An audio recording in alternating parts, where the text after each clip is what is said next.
Hello, hello everyone, and welcome back to the Oswald Cup 2021. We're approaching the final stages now. The stakes are getting pretty major here. 6 teams are remaining, and they are all contenders. The first game we have for you here is going to be Hong Kong versus South Korea, 2 powerhouse teams. I am Doomsday, and joining me on the cast today is fellow Brit lad Dimash. What's going on? What's going on, Dooms? Oh, man. I mean, it's finals weekend. The stakes couldn't be higher. Every team wants to get through to next week. You know, not just for the badge, but just, for the glory of getting into the top 3 of the Oswald Cup. But especially with what we've got coming up, only one of these teams are going through. Hong Kong, South Korea. I don't know who to choose. I mean, if you looked at historical results, past power, SK are the ones with all of that history of just ranking so highly every single year. Hong Kong historically have been the underdogs, right? They've always been that plucky, lower seeded team that would always upset the higher seed teams. But this year, they have a lot of late game power, and I'll be honest, I am surprised at how well they're doing on these harder pools. They keep continuing to scale up, and their carries have been playing excellently. They are in such great form. So Hong Kong are just as feared as anyone else in this tournament right now. Yeah, no, it's actually incredible. Just building on that about how, in comparison to, South Korea, I think a lot of people have sort of looked at these rosters and gone, well, South Korea, they've traditionally had the stronger roster, and, especially in these high skill caps, they do really well, but this Hong Kong team is something else. They've, in their match against the US last week, they took 2 points off the US on Hidden 1 and No Mod 6. I mean, just incredible performances from them. I mean, traditionally the US have never really lost on maps like No Mod 6. So to actually take that off them, is an impressive feat that I think South Korea will struggle to do as well. Yeah, that's an important point. You got to mention it. Like, the No Mod 6s, the finger control sorts of maps, that's the US's territory, right? They are the strongest team in the tournament on those maps, without a doubt. They just don't lose them. So the fact that they dropped that, and they also dropped the Hidden 1 as well against them, those are 2 strong, US picks, man. Hong Kong really took it to them on those gimmicky picks. I imagine they'll keep that going. Here's the question, though. They're going into a game with SK. This is finals week now. This is a pretty spicy pool we're looking at here. There are a lot of nasty maps, man. Even the basic ones here are intense enough to bring out some inconsistencies in even the front four of some of these teams, right? Do Hong Kong have the depth throughout this pool to take on South Korea in the best of 13? I guess we'll find out, but do they? I definitely think they have the potential to. I think what's going to be tricky, especially for Hong Kong, is that they've really got to hope that some of these maps go their way. I mean, you can see South Korea coming in with the first ban, the No Mod 4 there. There are certain things that they are beginning to target to try and take some of the power out of this Hong Kong side. You mentioned some of the more gimmicky maps, tricky reading, that sort of thing. I think that's really where South Korea need to target, especially sort of No Mod 6, some of the more tricky hidden maps, definitely some stuff from Free Mod. That's the sort of things they need to take out to try and balance this, whereas on the other side of the table, Hong Kong, they need to probably target some of these more speedier maps, which it looks like they're doing. No Mod 5, DT3. We've seen South Korea, especially against some of the speedier teams in this tournament, like the United Kingdom, for example. They've really got a decent speed roster. So pulling that from under South Korea is going to take away some of those easier points. Yeah, you can see the clear, strategy with that going into some of these bans, right? Like, the Frozen Gear, 240 BPM pure stamina is gone. Renai Syndrome as well, 270 BPM pure speed. It's as clear as day. And, the ban that the SK put in, and the other ban as well. The first one, that Murtvetsky, basically Ramsing 2. It's crazy slider tech. And the free mod 1 is basically like an old school No Mod 3, right? It's essentially low BPM streams. These trickier, gimmickier maps, they are targeting those. Plenty of the weirder ones open, though. But I think SK will be okay on like things like low approach rate. They've been perfectly fine on things like that so far. So first map gets locked in. It's Hidden 3, Dooms. Hidden 3. Oh, this is such a cool map to start things off. I was looking at this being one of the weirder ones, you know, one of the maps you may see the least of. But hey, first pick of the round. Prove me wrong. Ice Kelp. And Ice Kelp maps tend to have pretty weird spacing to them. That's combined with low BPM streams and lots of 1.6s. Lots of 1.6 bursts on this. With plenty of whacked out stream spacing. Pretty hard on Hidden. Nasty on Hidden. Yeah, I think that's probably what Hong Kong are thinking. I think that they're probably looking at this, you know, the South Korean side and going, you know, this is a tricky 1/6 map. You know, it's got very sort of unusual patterns, hard to keep up consistently. Because this map nearly 3 minutes long, I think. So it is tricky to maintain that consistency for that long. And looking at the players they're drafting in, you know, MCY4, A21, Shirahara Yuki, Dragbit 3, very comfortable on this sort of thing. So it's looking to be a very strong first pick for Hong Kong, but never count out South Korea. Yeah, SK are going to be competitive on pretty much every map that's thrown out here. It's going to be up to Hong Kong, I think, to match them on many of these picks. But things like this, all those free mod picks, they've been picking into free mod heavily all tournament Hong Kong. And with their core four, the four that Hong Kong have here, this is their core four of carries, right? Starting off really strong here, but we'll see if it works out. Losers bracket, of course. One of these two teams will be going out in 5th and 6th position. A good placement, but you know, top four. Top four sounds pretty juicy. We'll see which of these two teams have the metal for it. Yes, there can only be one.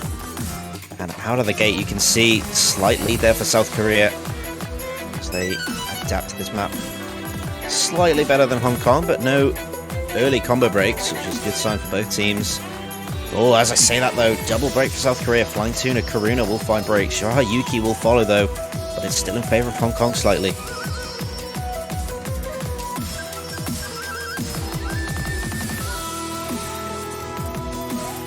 Slower part here. 3 FCs to 2, so it's a good start here for Hong Kong.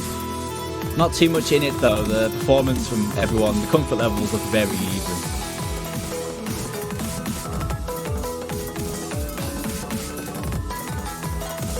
Comfort level's good, but Karuna was having a bit of issue there keeping the combo, but Dragbit 3 will find a break for Hong Kong. He doesn't have great accuracy as well, so that's probably going to hurt Hong Kong quite significantly. You can see a bit more of a comfort level in terms of accuracy coming out from South Korea on this.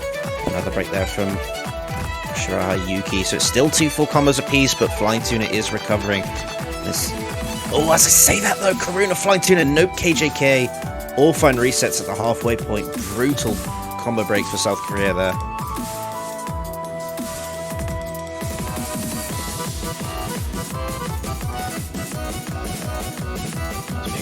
Again, it's slightly with Hong Kong, a bit more now, and a slight edge thanks to the recoveries. It's on A21 though, to hold against Karcher. 2 really high performing players this tournament. There goes A21, it's with Karcher now, and with SK.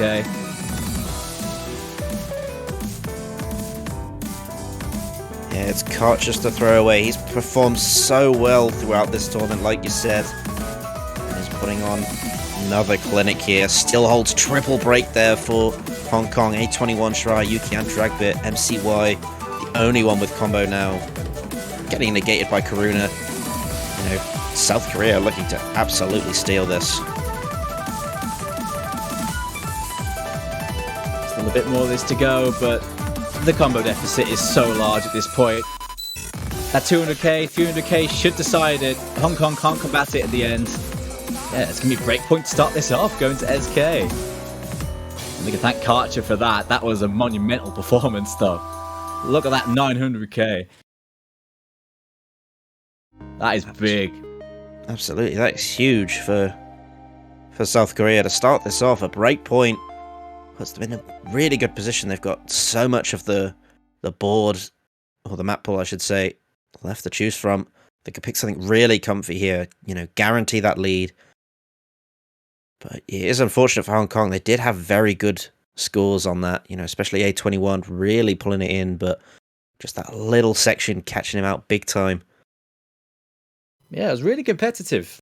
A really competitive first map. It was just a one-person performance from Karcher, just hauling his team through. The rest of South Korea trading blows, maybe falling a bit behind against Hong Kong. So yeah, I think SK are going to be giving Karcher some pats on the back for that one. Pulling him through that one. I mentioned there are plenty of the board to go. Plenty of really good SK maps in this matchup in particular. And they're going straight into some of that low AR though. Taking some low approach rate free mod into Hong Kong. Yeah, this is an interesting pick from South Korea as their first pick, I should mention. You know, we saw the sort of stuff that Hong Kong could do on a map like this last weekend. And it's a decent margin that South Korea potentially have if they can put the roster together for this. Could be very interesting. Oh yeah, both teams can put together a good roster for this, just with 2 mods on each. They have the mod specialists.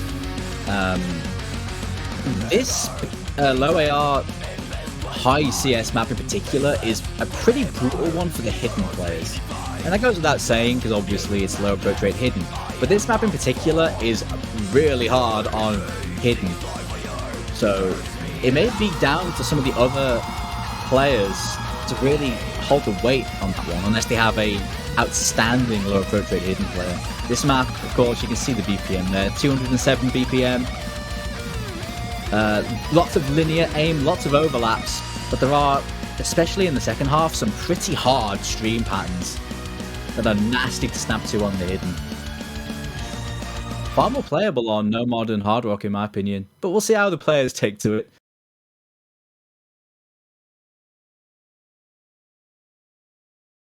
There you go, no overmodding on this one. Pretty expected at this late stage in the tournament. Yeah, this is not an overmod map. Maybe for Hard Rock if you have a particularly mad Hard Rock player. I could see that. Otherwise, no.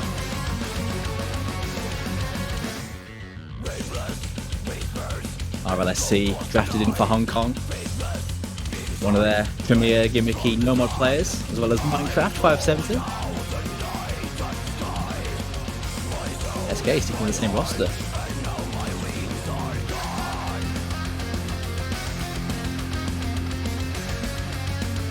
We have had double breaks come in for both sides. Flying Tuna and Karcher were the first to go. Dragbit then followed. Minecraft 570 followed just after that. Both teams still holding on to 2 full combos on either side. But there goes A21. More of a in favor of South Korea. Nope, KJK will go as well though. So I think there's another full combo gone for South Korea. One apiece, but look like they're still going to pull this back on supporting combos, especially with a break coming in from Minecraft 570 and A21. It's slightly with SK, isn't it? Getting into this first stream section here. Oh, those hidden players holding on really well, gotta say. And there goes RLSC. That's big for SK. It's really with them now. Karuna, the only FC left.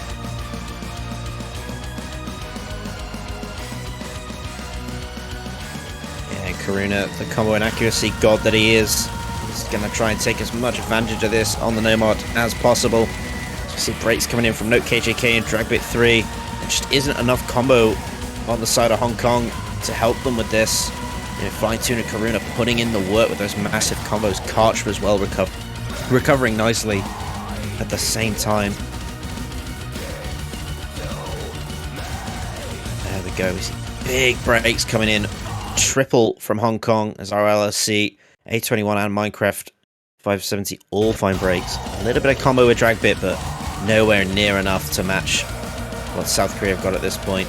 A very, very dominating first point coming in from South Korea. And the break with Karuna there at the end. No FC allowed for Karuna, but that's 800k. That's pretty big. Yeah, just the team performance from South Korea, matching Hong Kong player to player. It was a good pick in the end. Playing into Hong Kong's free mod game and coming out on top. A really big 50-50, I'd say, won there from SK. And I gotta say, those hidden players held onto that extremely well. Dragbit 3 and Flying Tuna. Flying Tuna is specifically getting that entire ending stream section. Very well played. Got a 4 out of 40 though for Karcher. That slider break. Oh. Ooh. Moment of silence for that one. Another good play though. I'm just looking at all the players. They're all performing so well on this finals pool. It was more of the fact of unfortunate breaks, slight miss-aims rather than necessarily actual difficulty with the maps. Both these teams really putting in the work this week to try and put the best scores on the board that they can. And even though it's 2-0 at the moment to South Korea, I still think Hong Kong they've got some metal behind them. I think they can pull something back here if they can keep this up, rally the troops, so to speak. It's down to the second pick. There's plenty of room for Hong Kong to wean their way back into this game. You know, it's a unfortunate start for them, dropping 2 relatively competitive points. But next pick, and plenty more in their strengths to go for. They're taking a moment, it seems, to try and rally themselves. But yeah, I totally agree. I mean, the last one, sure, it was about 700k in the end, but it was very competitive, and both teams definitely had their fair share of breaks on that. The miscounts and accuracy is very even, but just the individual combos, particularly at the end, through the harder part, that SK managed to run away a bit. So yeah, I think it's a decent start for Hong Kong. But SK, even more decent, winning those 2 relatively contested bits. It's just that little bit more that South Korea putting out. Those individual performances have made the biggest difference so far. Yeah, I say it wasn't for Karcher if you 1-1. Straight up. And surprisingly, it hasn't been, probably their sort of star player, Flying Tuna, that has been, pulling that in. He's been pulling in average scores so far, so if we see even more from him, I mean, South Korea are looking to have an incredibly good day. Yes, you know he's going to come into this game more and more as the maps go on. I mean, the last pick he was on the Hidden, which is definitely a tough mod to take. Still took 600k, which I'd say is a pretty good score for Hidden on this. I say it's having a decent start, but the fact that the rest of the team is pulling their weight, that's going to be really good for SK. They have carries throughout their roster. And even the new players, Karcher, it's a relatively new addition. And he's having a good start to this game, once again. So Hong Kong, they're not going to be deterred by that free mod 2. Going to bite back with free mod 3. It's confidence, that is. I mean, we were saying Hong Kong pick into these free mods all the time. I don't think they would be too deterred, especially with these free mod picks being very different in style. This one, you could draw a few parallels with the free mod 1 that was banned. It's another flow aim heavy map, although this one is pure 190 BPM, so it's actually relatively fast. Weird streams, heavy velocity changes in this, lots of slider techie, quick slider patterns and things. It's kind of similar to Critical Cannonball, which many of you might recognise. It was a hidden map in Grand Finals from last year. It's kind of similar to that in feel, in my opinion. Except it's on free mod, so pick your poison. Yeah, hard rock or hidden, pick your poison. I think it's relatively even, depending on whatever mod you pick. It's a relatively balanced one, this. They've decided, South Korea, to keep Flying Tuna off the hidden, keep him on the no mod. So perhaps hoping for a standout play from him as they put Noob KJK and Doomsday Fanboy on hidden hard rock respectively. Over on the other side of the table, we have A21 on hard rock, Shiraha Yuki on hidden. And so far, it's only Doomsday Fanboy that's having real issue. Sorry, Doomsday, but... It's only early days. He's only just come in. I believe in him.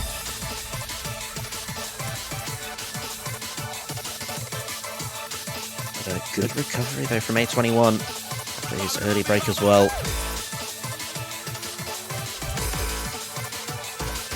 Very slider-intensive, this map. It's pretty intensive the whole way through. Rhythm game size, but it doesn't really let up. With the exception of a bit in the middle, if I recall. What you see here is what you get the whole map, pretty much. Already halfway through here.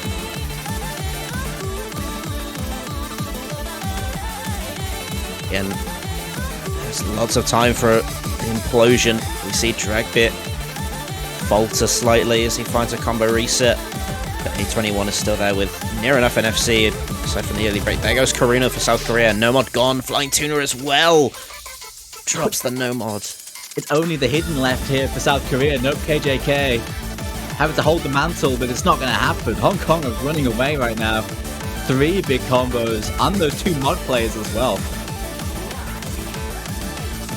Look at the comfort from Hong Kong. You see both the hidden and the hard rock player holding 98% accuracy on their respective mods, and MCY coming in with 99 accuracy. I mean, what can you say? That is an outstanding score from Hong Kong on this free mod 3. Yeah, excellent stuff here from Hong Kong. They're on the board. Avoid that 3-0 with a great performance. You know, near 900Ks, near 1 millions on 3 players, including the 2 mod players, A21 and Shiraha Yuki. Yeah, really good plays there. But nope, KJK though, with that hidden FC as well for South Korea. The only full combo, but that was pretty mighty as well. It was. The hidden players having a great time on free mod 3.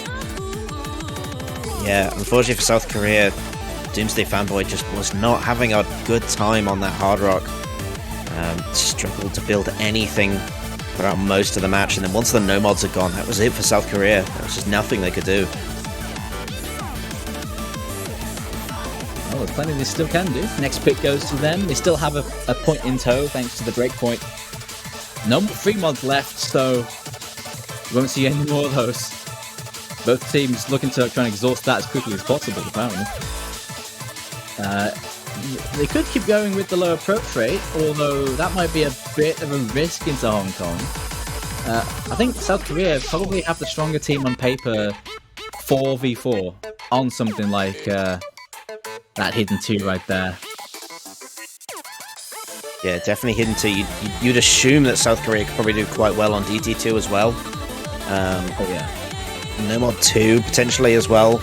A lot of these stream-intensive maps, I think, will do quite well, but they're going to go with No Mod 6. Interesting. Very interesting from South Korea here. Yeah, I think they're definitely saving some of those speedy picks for later. They must be going for these 50-50 plays while it's early on, right, and where they have that buffer. When it gets closer, if they can go into those speed picks where there's less room for error for the other team, it might play into SK's hands. We'll see, though. It's looking like that's what they're doing, though. Number 6 though, game set. Not going to be set at all yet, we're only 2-1 in. Plenty more to go in this matchup. Oh, and this one is such a chaotic map. All the Nomad 6s have, but this one in particular goes really hard on complex rhythms. Yeah, and in my eyes, this is really surprising from South Korea to pick this. I mean, I know it's different from the No Mod 6 last week, but I just look at the scores that Hong Kong pulled on last week's No Mod 6, and it was pretty impressive. I mentioned at the start, it was one of the maps that they took off the US. I know South Korea, they're a different team, but it's still surprising to see them want to battle Hong Kong after last week's performance on a map like this.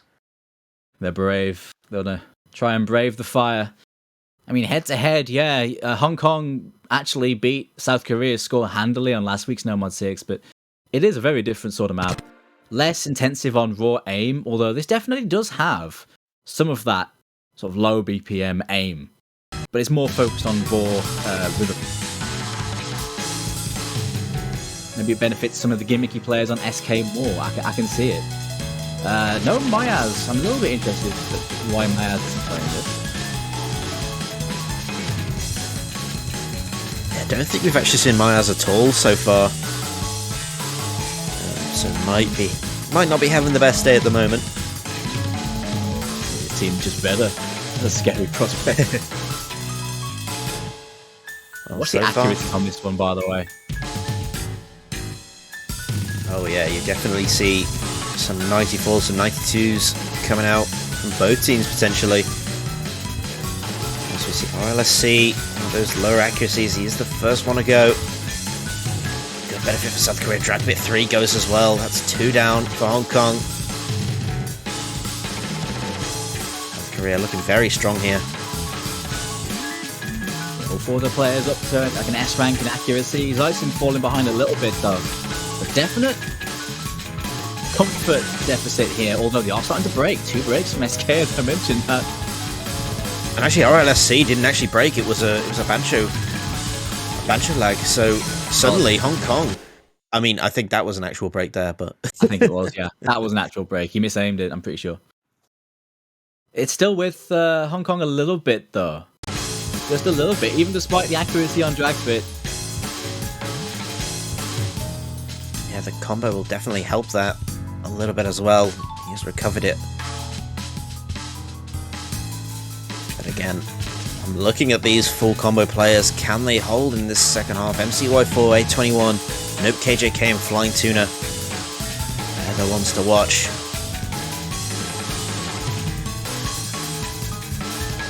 Any of those drop, we're going to see big flips in the score potentially from one side or the other. RLSC finds another break, but that's not one of the big combos for Hong Kong. Zyson will go as well, but again, same situation, not one of the big ones. 4 other map left to go. What's going to happen? There's about 100k within this, and it's just still Zyson with another break, but it's a big combo reset as MCY4 finds a reset. There goes a full combo for Hong Kong. Do they have enough combo left to pull through? I think they do. They do. Just a little bit, as long as Nope KJK and Flying Tuna hold it.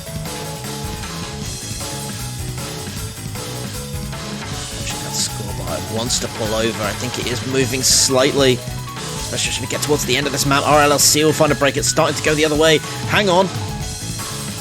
What happened to the 8th player of South Korea? Might be behind. I think the stream's a little bit behind, that is, but yeah, I think everyone played that. Actually, it did end up being a SK win. They did pull that back. They pulled it back and they won by 26k. The player leaving early there, so the stream coughed, but yeah, 26k for South Korea there. Just about. Those 2 FCs holding their nerve. Actually, everyone held their nerve.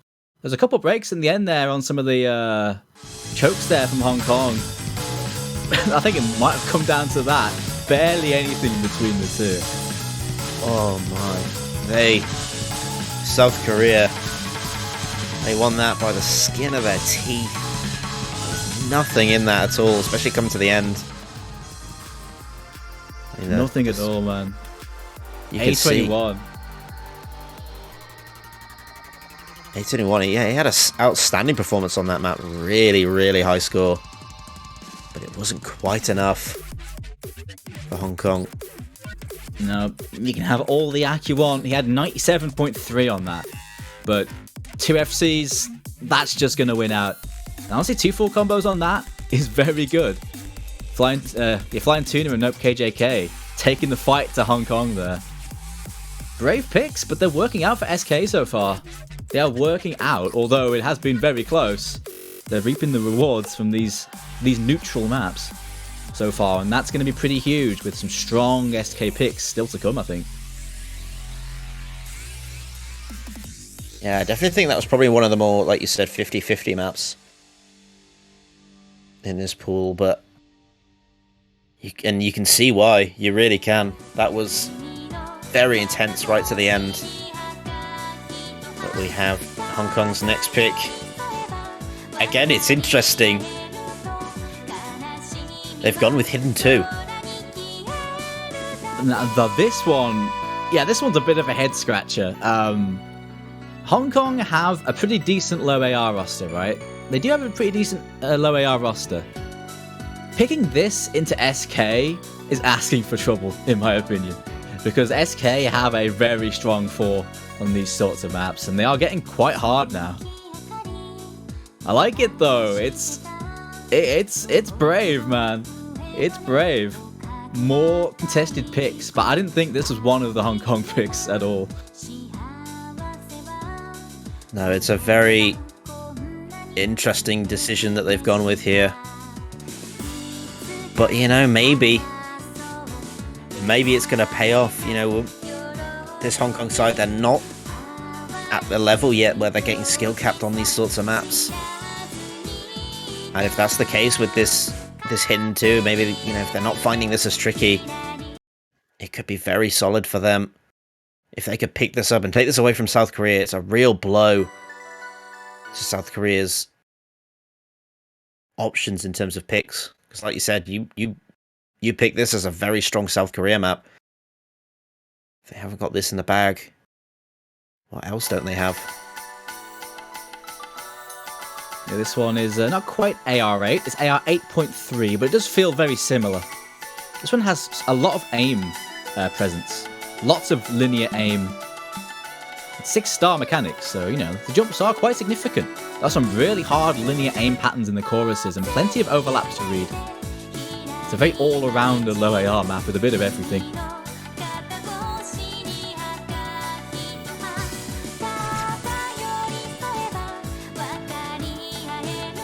Some early breaks there from Hong Kong. 1 FC to 3 right out of the gate.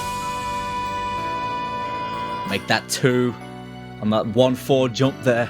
This map's full of those as well. And on low AR, that is a hard snap to make.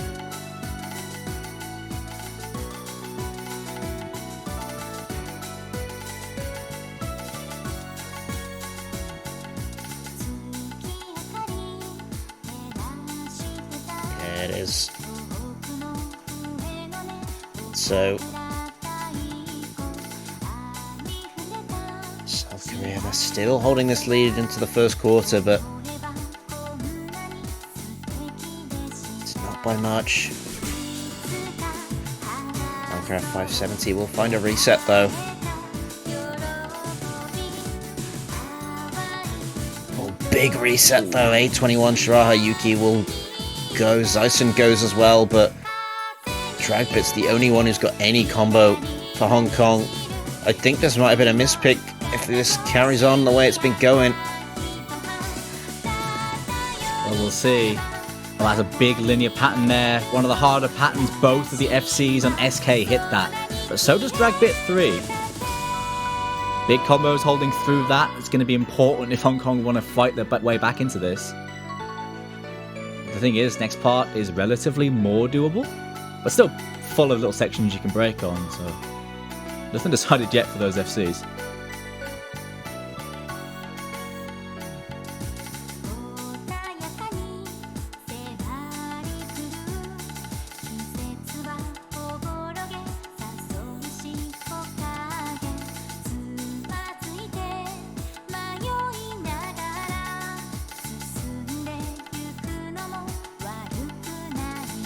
No one choking this section. I mean, brutal if that's the case. But even this section has little linears and triples you can break on. There goes Shiraha Yuki. It's only one of the smaller combos, though, for Hong Kong.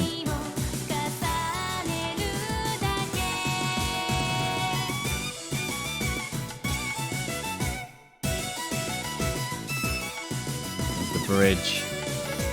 Still watching those 3 massive combos. 2 on SK, 1 on Hong Kong. And they're making this look like light work right now. Still in it, Hong Kong, honestly. They're still in it with their recovering combos. But the time is running out. Yeah, they might need a bit of a miracle here, I think, to pull this back. One break from South Korea would definitely help them on their way, but it has to be one of the big combos. Ison won't do it, I don't think. Nope, KJK would, but they're going to say 21. And Minecraft 570, yeah, it's just not quite enough. Very unfortunate, though. SK just about to hold on. Nope, KJK and Flying Tuna doing bits in that one. Pretty insane. Nope, KJK, 900k there. Flying Tuna doing so well as well. Those two pulling South Korea through that pick. It's another breakpoint for them. Brave from Hong Kong, but it wasn't looking like it, really. They were always behind a little bit throughout the map.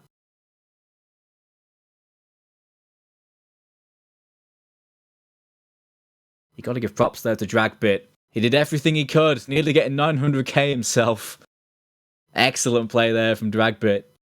Honestly, looking at that, I think their roster was pretty well suited for it. Clearly they were just feeling that map today. I can see why. But South Korea are a tough customer on low AR hidden.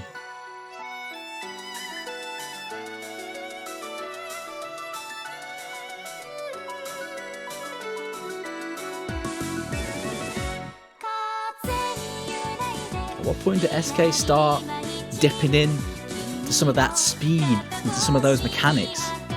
Mechanics, I think, are more of a neutral ground as well.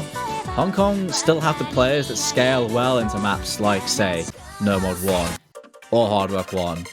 But when it comes to speed and things like that, I think SK are still going to be the stronger team, and they are starting on that now. Breaking out that break the hierarchy. I didn't even intend that one. I didn't even try. That just came out. Just rolls off the tongue. But no, yeah, like you said, this DT2 is one of the maps that I look at it and I think Hong Kong will have a tough time picking it up as a point. Because like you said, both said South Korea, they're just such a strong speed roster. Able to battle against some of the greats in this tournament. You know, specifically against a team like the UK, who had, you know, they have a strong roster, one of the strongest, and even they barely won out against South Korea. If they're comfortable enough on this map, they are going to be tough to stop. The maps are hard enough, though, that, you know, maybe 1 or 2 carries could take you through to a win on this, and Hong Kong do have the individuals to do that. But against SK, they're going to have a 4. I think that's the key difference here. Hong Kong, it's up to like the 3rd and 4th players of Hong Kong to step it up, because they have struggled to put together a full 4 roster for some of these DT picks in the later stages.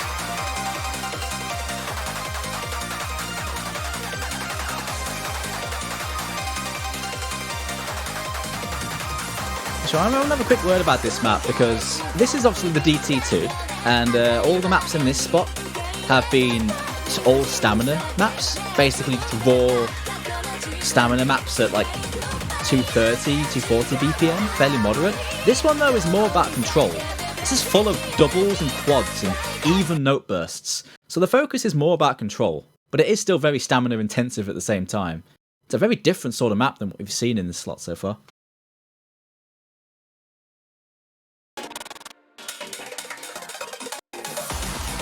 I think that's been reflected in the lineups, because the Hong Kong lineup is normally very similar, but there's no Tira in this one. Shiraha Hayuki filling in instead. Maybe the control-based nature suits him better.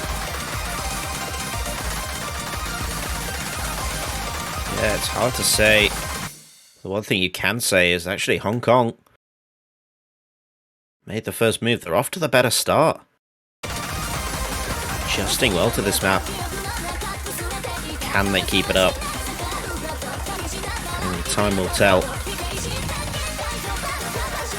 Early days. It's just the early break there from Doomsday Fanboy, just getting into the flow of things. Hey, not important right now. It's still pretty even, honestly. Not a lot of it. Oh, that changes things up a bit though. Minecraft 570 finds the first break. Really going to start to see it pull towards South Korea now. It's Doomsday Fanboy back on the recovery.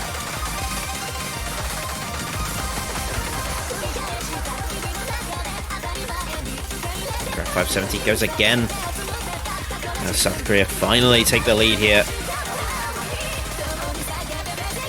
Those high combos looking pretty good, especially for Hong Kong as well. They are definitely fighting back here.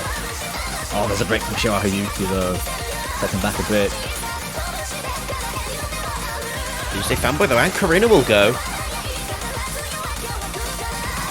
It's kind of stay even. Minecraft 570 though, who was trying to recover, does find a break, so it is still slightly in favor of South Korea, but it's barely. Look at this, it's really coming down to accuracy at this point.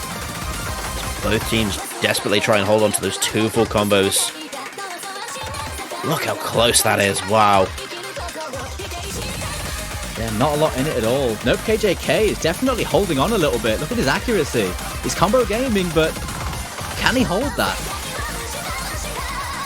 Flying Tunas, no problems, but with 2 FCs to 2, it's pretty important everyone holds. Oh, and there he goes, but A21 goes as well. Oh my gosh.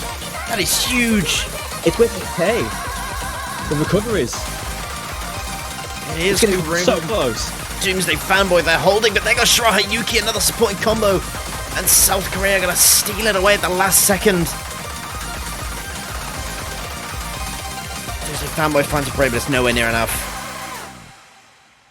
Not enough. Unfortunate for Hong Kong. They had it. They had it. They needed a hold for like 20 more seconds and it just slipped away. Yeah, properly close. Far closer than maybe we were expecting. Hong Kong giving a good fight there, but South Korea proving to be too strong on that DT. Flying Tuna, he does what he does best, doesn't he? Look at that 99% FC. Clean as your life. Clean as your life from him. RLSC though, doing the job for Hong Kong with even better accuracy, mind you. Known for his no modern gimmicks, RLSC, but he's got a mean DT control on him apparently. That was an excellent score from him. He's going to be on the losing team though. Small margin. Yeah, a lot closer than I think we were expecting that to be. But again, you mentioned it was that control element that probably favoured Hong Kong a bit more. But it just wasn't enough against the South Korean side. But it shows their potential. South Korea, they're winning these picks, but honestly, the margins are not great on all of these maps. South Korea, they're really having to fight through all of these picks against Hong Kong, which is what you want in a match like this. But it really is up to Hong Kong to try and pick smart here, keep themselves in this. We aren't out of strong picks yet, but yeah, at this point, Hong Kong now are in a pretty sticky situation. Has to be said, they're going to have to fight through some very hard picks to pull this one back. I mean, that shows that they can have a good fight on the remaining DT maps. And they are going for one of the very gimmicky DT picks, which I guess makes sense for Hong Kong.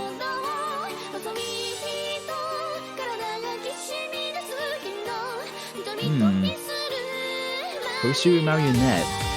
This is basically a 190 BPM complex stream map of sorts. Kind of feels like a alt map style thing, but it is at a faster BPM. Lots of tough flowing patterns all the way throughout this one. Relentless bursts and streams.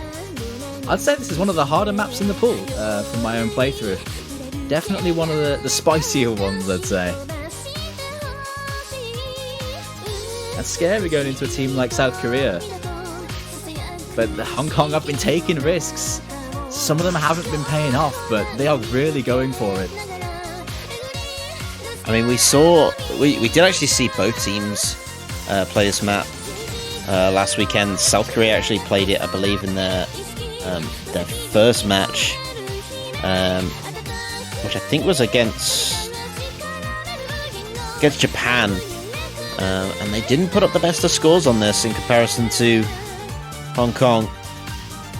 You know, Hong Kong, if you go by last week's scores, they have a good margin on this map.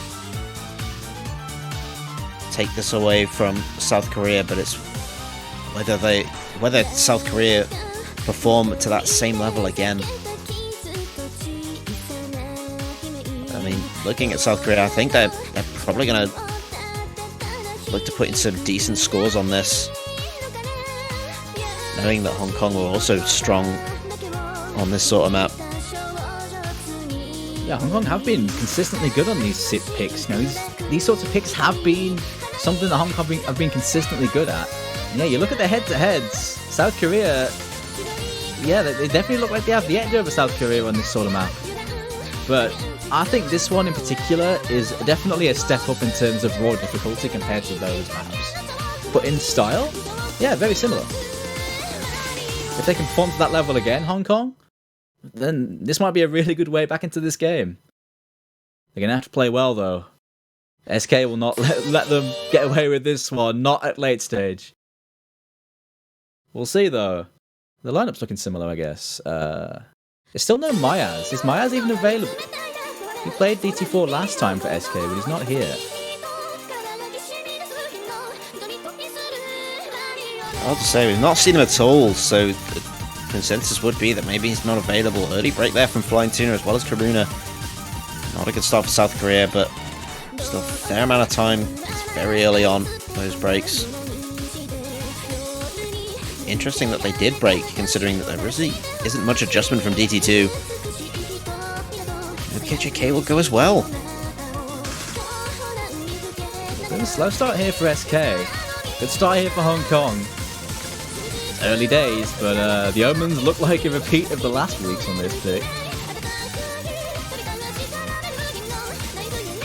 It's just Doomsday Fanboy left. My boy, the only FC left for South Korea. He's trying to put it in, but it's 1v4. Or 1v3 now as 821 does find a break. Those resets from his teammates. And then KJK, Karuna and Flying Tuna will not help him with his goal. Hong Kong have already established a very nice margin here. At this halfway point, it's going to take a massive reset from them. Allow South Korea back into this. Shiraha Yuki will break though, that will help. 821 had a reset as well. South Korea, can they start to rally these supporting combos? If they do, they might put themselves in an advantageous position, but... Oh, Dragbit 3 for the break there. I think it's with SK right now. It will be, yeah. Those supporting combos from Karuna and Flying Tuna, but they need to hold, though. They did struggle in the first quarter of this map. Flying Tuna goes, there you go. It's still slightly with South Korea, well, they won't be able to pull it back on just that alone. As long as MCY4 holds for Hong Kong. They are trying to pull it back though, South Korea. Karuna's combo is pretty big now and Hong Kong keep breaking. But they still need a bit more. There goes Karuna, that's going to be the outlet gone. And there goes Doomsday Fanboy. Final nail in the coffin for South Korea. As Hong Kong with the full combo from MCY4 bring home a nearly replicated score from last weekend. It's 2.9 million. See Hong Kong take their second point in this matchup. It's not over for them. Nope, they avoid the match point. They really needed it if they wanted to stay in this game. MCY4, one of their core members, coming up with the goods again. That's a really good FC. Shout out to Doomsday Fanboy as well, who really tried to carry his team through here. Just a one miss. Pretty major, but no, it is going to be a point to Hong Kong. Winning their own pick. The DT4 Gambit working once again. I don't know, I guess maybe South Korea just not that big on these maps. I'm a little bit surprised, actually. I mean, they did alright. That Doomsday Fanboy score was very good. They do look vulnerable on that sort of DT4 style. Does that open up something like Nomad 3 into them? Possibly? Different sort of map, but similar sort of low BPM aim control. I think the control elements are really strong for Hong Kong. But again, it's really going to come down to South Korea. I'm looking at this Hard Rock pool and thinking none of these teams have touched it at all. Surely someone's going into it. They are. South Korea will go in for the Hard Rock 3. Finally, we get some Hard Rock. I'm so excited. Got a showdown. Some of that Hard Rock gaming. And yeah, South Korea have a good Hard Rock roster, let me tell you. They do. Going into the techie side of the Hard Rock pool though, with this real lazy map. You see the map here, you can probably guess what sort of map this is going to be. It's very light techie. Tricky streams, tricky kick sliders, tricky SVs. Any of those. Obviously on Hard Rock settings.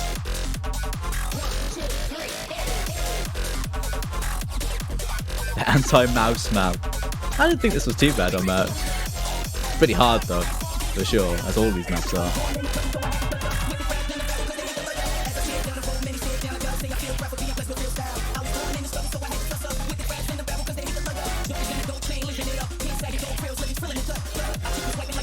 Honestly, looking at this, I don't think either team have really dipped into this sort of pick for a little while. Not for the last few weeks has either team picked into Hard Rock 3 since it's been added to the pool. So, something a little bit different from the side of South Korea here. I don't think Hong Kong are too keen on this, but they are capable on Hard Rock. They have the mechanics players for it. They won't mind the AR-10 at all. Yeah, I think South Korea, they just want to test the waters on Hard Rock a bit. You know, see where Hong Kong really lie. I mean, they have 2 breakpoints in hand. Yeah, they're in a really strong position. They can take these sorts of risks. And the first break coming out from Tragbit does favour South Korea here. These tricky sliders, you know, Hong Kong, especially on when we saw Public Parallel, they were very strong on a map like this, but having a bit of issues when you apply the Hard Rock. MCY4 finds a break as well. Again, a very short map as South Korea continue to hold 4 full combos. It's looking strong for them as we approach the halfway point. Shirai Yuki will go as well. That's going to be painful for Hong Kong. It's 4 FCs to just A21. I thought he said this was an anti-A21 map. He's the only one left for him. I think he's lying. Humble. Karcher, though, does find a reset, so it's not a full way for South Korea, but there goes A21 right before the slow section. It's unfortunate, but I don't see anything Hong Kong can really do here unless South Korea just have an absolute terrible time and just reset right up as we hit this next tech section, but it's so unlikely.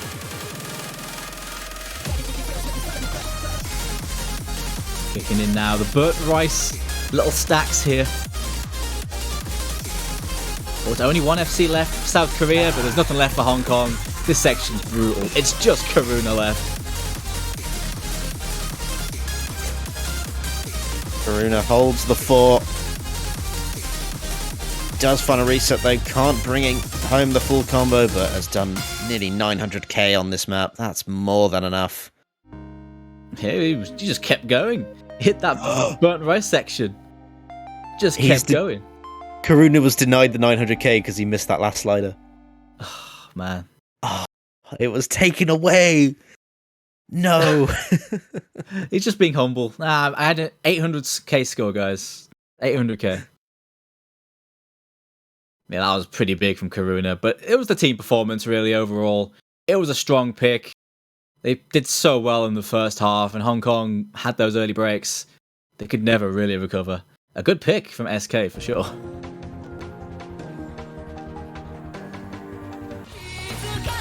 Oh, it's going to be nasty now. Hong Kong are going to need something very special to pull this back, because South Korea still have a lot of powerful picks in their arsenal.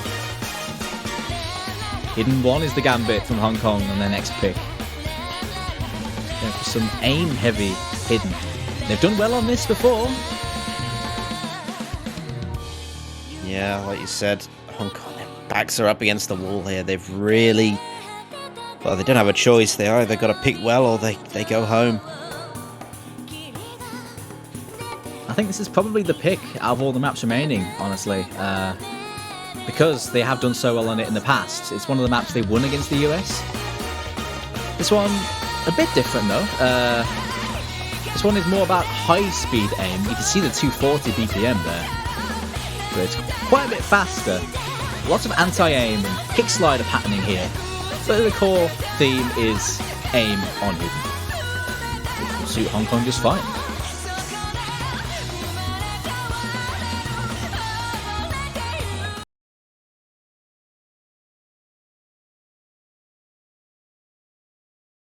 So here we go, as we enter the 9th map of this matchup. It's the first chance South Korea have to close this out. They need to do it on a break point though. But it's not like they don't have a lot of other opportunities still remaining. As Hong Kong are going to need to find another 4 points. They want to keep their hopes and dreams alive. As we find early breaks coming out from 821 Shiraha Yuki though. But there's so much of this map left. It's not really going to be a concern at this stage. It's a long map, this.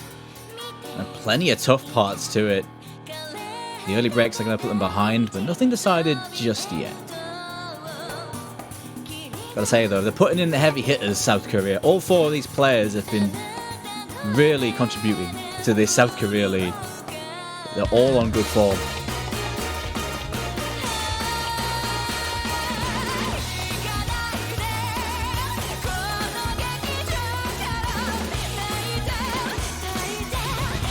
Wow. Main 4 of Hong Kong holds the nerve here. This is the main 4. It really is, but Shiraha Yuki finds another break. That's nearly a quarter of the way through the map. That's going to hurt them a lot more as A21 goes as well. Still 2 full combos though for Hong Kong. They're not out of it yet, but you can already see the score margin begin to really start to pull towards South Korea. So far, they are on excellent form on this Hidden one. Yeah, man. All 4 of those FCs on SK looking like Sunday morning. Super comfortable. But so are those FCs from Hong Kong, but 4 against 2. What can they do? Nothing yet. They've not had any opportunities to try and steal something back. South Korea continue to hold, and A21 finds another tragic break right before this slow section. It's just not looking good. Every quarter that we go through of this map begins to favour, but finally South Korea, they have a slip. Nope, KJK finds the first reset for them, but it's still 3-2. And MSTY4 will go as well for Hong Kong. That's not looking good now. It's on Dragbit. It's all on him. If he breaks it, it's all over. That's simple as. SK now, they've dropped another one, but we are waiting on, like, odd slips. That really is it. SK, it's unfortunate if they lose this now. They're looking so good. And look who's left. It's Karuna and Flying Tuna. I mean, there goes Karuna, though. Dragbit versus Flying Tuna. If Tuna drops, there is a chance, a very small chance for Hong Kong to pull this back. It is very slim. All the other combos from Hong Kong, they keep breaking. 200 combo from A21, but they are struggling to recover it all. I don't know if Dragbit can do it on his own, you know. Nope, KJK is recovering. This is looking pretty dire now and going to the last quarter for Hong Kong. I just don't see a way for them to get back into this. They're holding. Dragbit and Flying Tuna still holding full combos. Oh, there goes Tuna. Oh, God. Is there enough time? Dragbit can only pull back about 300k. It's going to be too late, I think. He can end it in style, though, but they are going out. Surely. Yeah, there's no way Dradbit can do it on his own. It's a solid, absolutely amazing performance, but his team couldn't support him through it. As we come to the end of this map, it is unfortunate, but we will be saying goodbye to Hong Kong as South Korea advance once again. The Juggernauts just can't be stopped. South Korea will haul on. They will guarantee themselves top 4 at least. And honestly, that was a pretty strong performance from start to finish. They were in command of this game pretty much the entirety. Those first few maps, going for those risky neutral picks, those 50-50s, and managing to win a lot of them in some close fights. But after that, they were able to just maintain their lead and just take it home. A really professional performance from SK, I think. Yeah, they really did clean up in this match, and they once again continue their winning streak in the losers bracket. After losing to the United Kingdom in round 2, they have had a stellar performance, and they knock out another big team. It's really unfortunate for Hong Kong, as they have had such a journey this year throughout this tournament. Huge props to everybody on that roster, but South Korea advanced, and like you said, top 4. What a recovery from them. Absolutely. I do want to put a word in for Hong Kong, though, who have really impressed me this tournament. And this is their best run for a long time. You know, normally known as those early game powerhouses, but they've shown this year that they have the skill ceiling and the power on the harder pools to really take it to some of these strong teams. Had some of those close maps gone the other way, this game could have looked very different. No, so they can take heart from this. Yeah, they really can. And so we find ourselves at the end. We've dropped one team out of the 3 that we have to say goodbye to this weekend. But we do have a bit of time before the next match. We actually have a very interesting show match coming up very shortly, in just a few hours. Should be very exciting. That will take place at 17 UTC. I'm really looking forward to that one. That's going to be a pretty cool one. So, yeah, in a few hours before the next losers bracket matchup, we are going to be having a show match, as Dimash mentioned, 1700 UTC, that is. And it is essentially a Team Rookie versus Team Veteran show match. You got the Zoomers versus the Boomers, right? So, I believe on this pool, we're going to be having the team of Chomik Box, who was Malachevsky during this tournament, Gonza, Roikoho, Ataraxia, Excurito, Krez, Dito, and Lever Russian, who are players who have, I believe, debuted in this tournament for the first time against a team of players who have played many tournaments on and on, consisting of Mouse Easy, Musty, Ekoro, who played a lot of the earlier OWCs, Rafis, Woof Woof Wolf, Rucker, Doomy, and GS Blank. So, yeah, we'll see which generation's got the better players. I think I know what side I'm on, not going to lie. It's the rookies versus the veterans. It should be an absolute stellar match, and I hope you'll all join us for that one. That'll be taking place just once again at 17 UTC. So in a couple of hours' time, we will return. But until then, I want to thank you, Doomsday, so much for joining me once again. It's always a pleasure. Oh, it's always good. It's always good. I wasn't actually meant to be on, but filling in for lovely Monk is actually really cool to hop onto this game. Really good matchup to watch. And of course, thank you all once again for joining us. We will return for the show match at 17 UTC. But until then, we will say goodbye for now.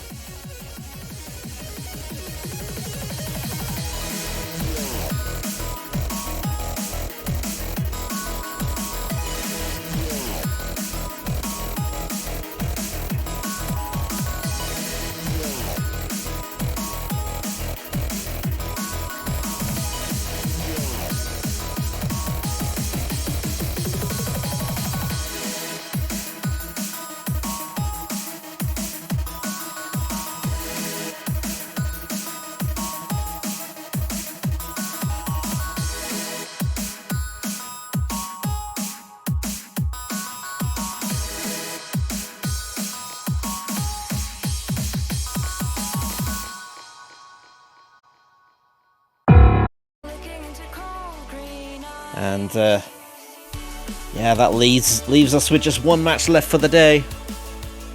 We have an absolute classic for you. We have Canada versus the United Kingdom.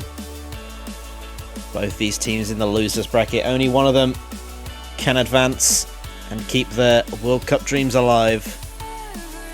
It should be an absolutely incredible match, as you can see on the stream there. 27 minutes is how long you're gonna have to wait. But as for the show match, I want to thank ONG Fords for joining me on this one. It was a pleasure commentating with you, Damash.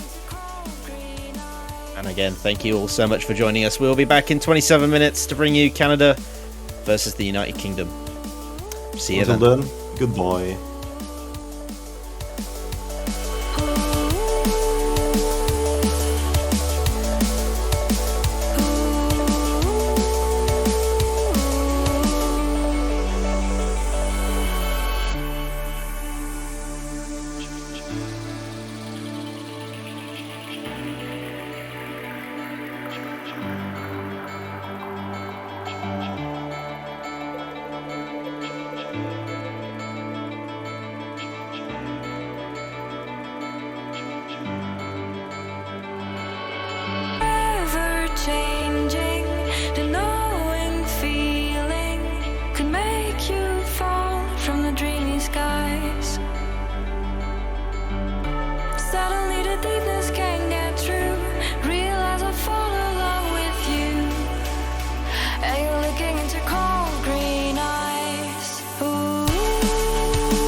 Prepare for an attack by an unknown enemy.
beasts as far as the eye can see. A plague on the surface, a disgusting swarm in the skies. With a crash of thunder, a new demon appears. Unfurling its rotten wings, it lets out a petrifying scream.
drop it.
Welcome back, everyone, to OS World Cup 2021. We are here in the finals weekend. We've already had one losers bracket match go on. That was Korea versus Hong Kong. And we're here to find out who faces off against South Korea for the chance at that grand finals weekend. These are two teams who have had some incredible performances all throughout the tournament. Canada versus Great Britain. Canada replacing 5 members with brand new players to the World Cup stage, including their captain, the United Kingdom, with a few new faces as well. Some people who have made their way into the upper echelon of tournament players throughout the community tournament year. And they have both had absolutely fantastic showings, only dropping matches to the two teams in that winner's bracket final. Canada dropping to Germany, the United Kingdom dropping to the United States. My name is Dio, and I'm here to cast this absolute bang-up match alongside the one, the only Doomsday. How's it going, Dooms? It's going pretty good. Glad to be back. I am ready for this. Canada versus UK actually has quite a good amount of history in previous matches. One of my favourite matches I've ever played is actually a match in 2030 against Canada. Yeah, these two teams, they know exactly what they're getting into here, and I hope they're ready. I think they've got to be at this point. I mean, you are in the top 6 of the tournament. It is the finals weekend. You're looking to face off against South Korea in that 3rd place decider match, or rather in the 4th place decider match.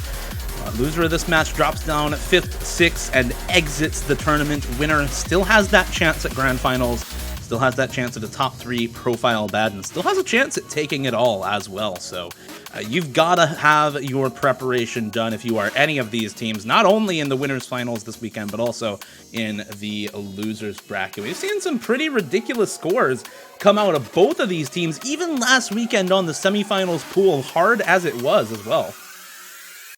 Yeah, both these two teams continuing their level of performance, like absolutely. The UK had a pretty grueling run, obviously playing out 2 losers bracket matches, and they were both very close, you know. Pretty tight win against Taiwan, and then an even tighter win against Australia in a Stone Cold Classic. But they've had to really dig deep to get to this point. Canada, it's been fairly plain sailing, you'd say, until they bumped into Germany last week, of course. But they had a good fight there. Didn't find the win, but no doubt they've been looking every inch as strong as, well, what they did last year. Even with so many new players, they're all stepping up. Yeah, it's been a real treat to see. I think some of the very new players on the Canadian roster step up. I know in the cast on Canada's matchup against Germany last weekend, we talked about some of the newer players like Xylus, for example, filling in just a lot of fill slots all throughout the tournament. Maybe not, you know, in their comfort zone on a lot of maps, but even still putting up solid performances on a wide variety of picks, and even being in for almost every map to allow those more niche players, some of the veterans, to come in and just perform out of their minds on the picks where they do really shine. And I think you've got a sort of similar situation on the UK, where you've got some players who are going to be in on a lot of maps, and for some of them, like Bubbleman, it's, you know, still comfortable on pretty much everything. But for some of those players who are filling, they might not be quite as comfortable, and you rely a little bit more on some of those specialists, especially as you get into the later stages. Yeah, exactly. The UK have a lot of versatility, and they have a lot of players that do fill multiple roles. There isn't really a player on there that just plays like 1 or 2 particular maps. I guess Gemsy would be the closest one to that. That'd be more of an aim and hidden focus, but yeah, everyone in the UK fills multiple roles, and they can generally swap around depending on how they're feeling on the day, which is a very important thing to have, because not everyone's playing 100% all the time. I know it's something that gets talked about a lot, but if you have more than 4 people who can go in on any single pick, then you do, like you said, get to swap around some people who might not be performing at 100% for somebody who might just be a little bit more comfortable on the pick. And having that versatility really starts to separate some of the really top tier teams from some of the higher tier teams who can get up to that finals weekend but maybe not make it into that coveted top 3. But we do see a couple of bans come out. Why don't we talk about maybe the pick strategy a little bit for these teams, because I think it's something that you can talk about with these two. I think they've got some pretty differing skill sets, or some pretty clear preferences between the two teams. Yeah, for sure. The UK have definitely been targeting a couple particular sorts of maps, namely low AR hidden a lot in their bans, but it looks like that's not what they're going for here. Leaving the AR8 open, which is a rarity for those guys. Taking out the hidden one, though, which I think against Canada is a pretty decent choice, a nice swap. But it's interesting to see them leave the reading map open. Yeah, I think like you said, against Canada, it's a pretty solid pick to ban out. They have really preferred that hidden one. You've got players like Frankie and Zudi who go in for that slot almost every week and just demolish it. Zudi with the full combo, Frankie with 900k last weekend on the semifinals hidden one pickup. And even though this one is a little bit more gimmicky, a little bit more slider focused, it definitely works out to be banning that out. I'm a little interested to see an alt ban from the UK as well, but again, you've got some players who just really shine on that type of stuff on Team Canada. But Nomad6 and DT2 banned out by Canada. I'm a little surprised at the DT2 ban. I actually thought they might have left that up. So thoughts on those types of bans from Canada? It's a little interesting. Both these two teams are pretty beastly speed teams. They've been going for that speed abuse a lot, pretty much all throughout the tournament, these two. I guess Canada don't trust that 50-50 against the UK, but the Nomad 6, I'm curious about that. UK haven't been favouring those maps either, unless they absolutely need to. Oh my god, it's a Nomad 1 first, Dio. As a first pick as well. You know, usually you don't see Nomad 1 as a first pick anymore. People tend to think it's a little RNG, and I think you mentioned that in the last showcase you were on, but I feel like this kind of fits for Canada. Oh, absolutely. I think this is actually a really good first pick, because the UK tend to avoid Nomad 1 a lot. They have banned it quite a few times. So they generally prefer to go into other skill sets.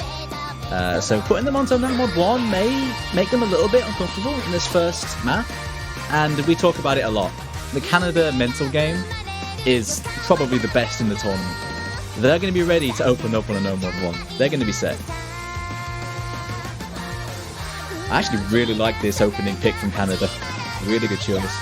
Even with the aim players that the UK have. And they're going to be fine on this. This may rock them a little bit. Yeah, I mean, obviously, I think, you know, even at this star rating, even at 7.3-ish stars, when you get up this high, you've still got players on both of these teams who, on a good day, are going to be able to FC this pick very, very often and can absolutely do so in solo play, but it's that consistency, especially on a map like this. If you've played this map before in a tournament, you know that this pick just really doesn't let up, and even the in-between sections are still pretty difficult. But the Ki, this is a classic, you know, this is a classic aim farm map. The Ki times are really where it's at in this one. It's where you get that massive spacing. It's where the star rating comes from. So overall consistency definitely going to matter, but the ability to adjust that cursor velocity properly going into the Ki times definitely matters as well. Especially on such a low BPM. 191 is a little bit low for this type of spacing and this type of star rating. Yeah, a little bit. So the spacing is very wide, even slightly wider than usual. It's relentless in those choruses and those Ki's, like you mentioned. Well, here we go then, Dio. It's a loser's bracket match, this. The winner of this guarantees at least top 4 and will guarantee a date with South Korea.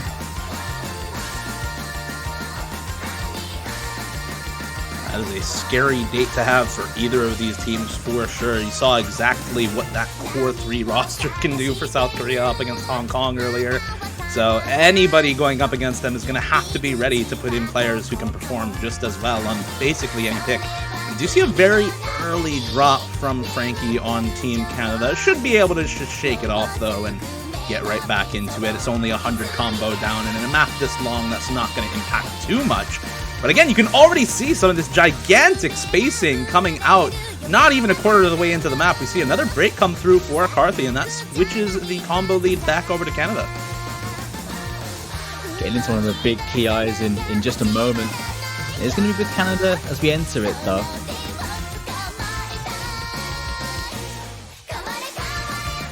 Here we go.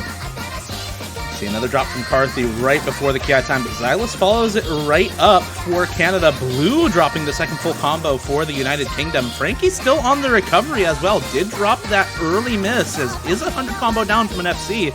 but far better for the miss than either Blue or Carthy, and that's where that combo lead is coming from for Canada right now. Otherwise, 2 full combos to 2, so it is only that supporting score making the difference at the moment.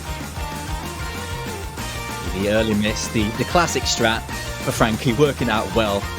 Take off some of those nerves, you know. Can't be nervous if you're not full comboing. True. Out of the Ki, and you can see exactly what we were talking about, right? Where you can now just got this in-between section that's really not all that difficult, the spacing far lower in this part of the map.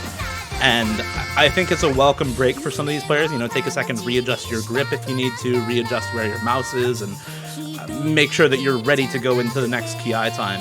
It's a little bit, in that respect, less overall consistent in terms of the difficulty, but once you get back into these sections, there we go, there's some high spacing again. The difference is so stark on this map when you look at those Ki times, and here we go into another set of these massive jumps over and over again. Everybody holding on though through the start of this second Ki. AIM players, man. Couple of breaks from recoveries, but the 2 FCs on each team still standing.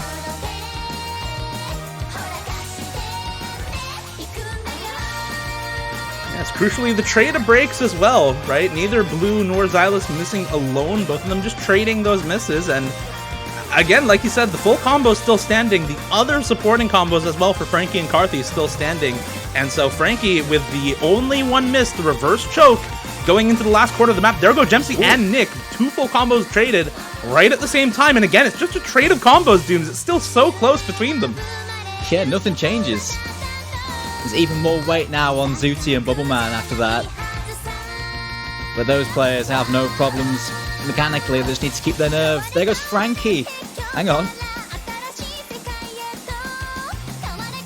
That's now a big combo lead for Carthy on the UK. That supporting combo is where the entire combo lead is for the UK right now. Xylus does drop. Frankie drops again. There goes Bubbleman though with the full combo though. It's Zootinator, the only one to hold on to the FC through this section. 100 as well. 99.94% accuracy at the moment for her. And I think that secures it.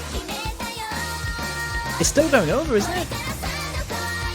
It is, just barely. I think it's the supporting combo, Blue and Carthy combined, plus a little bit extra from Gemsy. Oh, this is going to be so close. She has to hold until the very end for this to work out.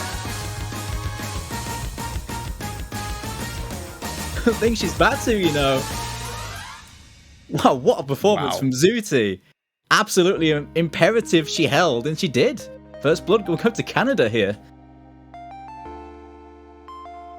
Now, that map has no spinners, right? That's a 1-100 full combo on a map with no spinners. So unless somebody SS's the map, that is the best score of the weekend on the map. What a job from Zooty holding on to the full combo. And like you said, really important. She does the extra supporting score at the end for the UK, almost enough to bring it back over, but it's just not quite enough for the extra supporting combos to matter. Well, here comes the speed. Straight away, the UK going right into their strengths and some of their strongest picks here. 270 BPM speed all day, every day. That's this one. It is relentless. But the UK roster are perfectly suited to something like this. Don't think Canada will mind too much themselves. I feel like it's funny, you know, the swap in Canada's preferences on a lot of picks from, you know, in the early stages of the tournament being extremely consistent on a lot of the speed picks and actually winning out a lot of early matchups on some of the speed picks as well, despite, you know, continually picking into a lot of the aim picks. And then once it hits a certain level, this team starts to just heavily prefer those aim picks. And not only last week against Germany, but now the UK taking full advantage of that as well. And they have just a nasty speed roster for the UK. Like you said, Malteser, Majora, Bubbleman as a 3-player speed roster by itself is just absolutely ridiculous for them. It's insane. The hit 270 BPM and they're not going to be too fussed about it. The aim is probably where the difference may lie for these guys. Canada, I feel like in terms of just raw speed ability and the ACK, Canada might have a little bit of a harder time matching but they have the ability to combo through this. And, well, it's the sort of map that does have quite a decent amount of aim to it. Not a massive amount, but it isn't just mindless speed. That aim element is important and you have to deal with it. That may be the thing that splits these two up. Bringing in Curtis and Muffin Slayer, that's the usual roster for Speed on Canada, if I'm not mistaken. That is definitely their usual roster. At lower BPMs, you can start to see a little bit of flex for Canada. Zudinator starts to come in for some of those lower BPM speed picks. But like you said, some of the aim on this might be a deciding factor. I know, for example, Curtis on Canada, extremely strong on just the raw speed.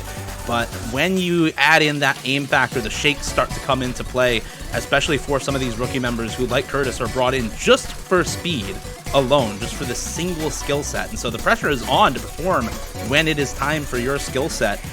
Early break, though, for Kingling on the side of the UK, so we do see a slight score lead come out for Canada at the start of this map, but lots of combo in this, and there's the break for Curtis. Actually, on one of the streams, it looked like a misaim off to the side, but does drop down a second time as well, and the recovery is there for Kingling. Majori, though, however, also misses on some of the aim patterns. 99.5 AC for Majori, but has dropped the miss.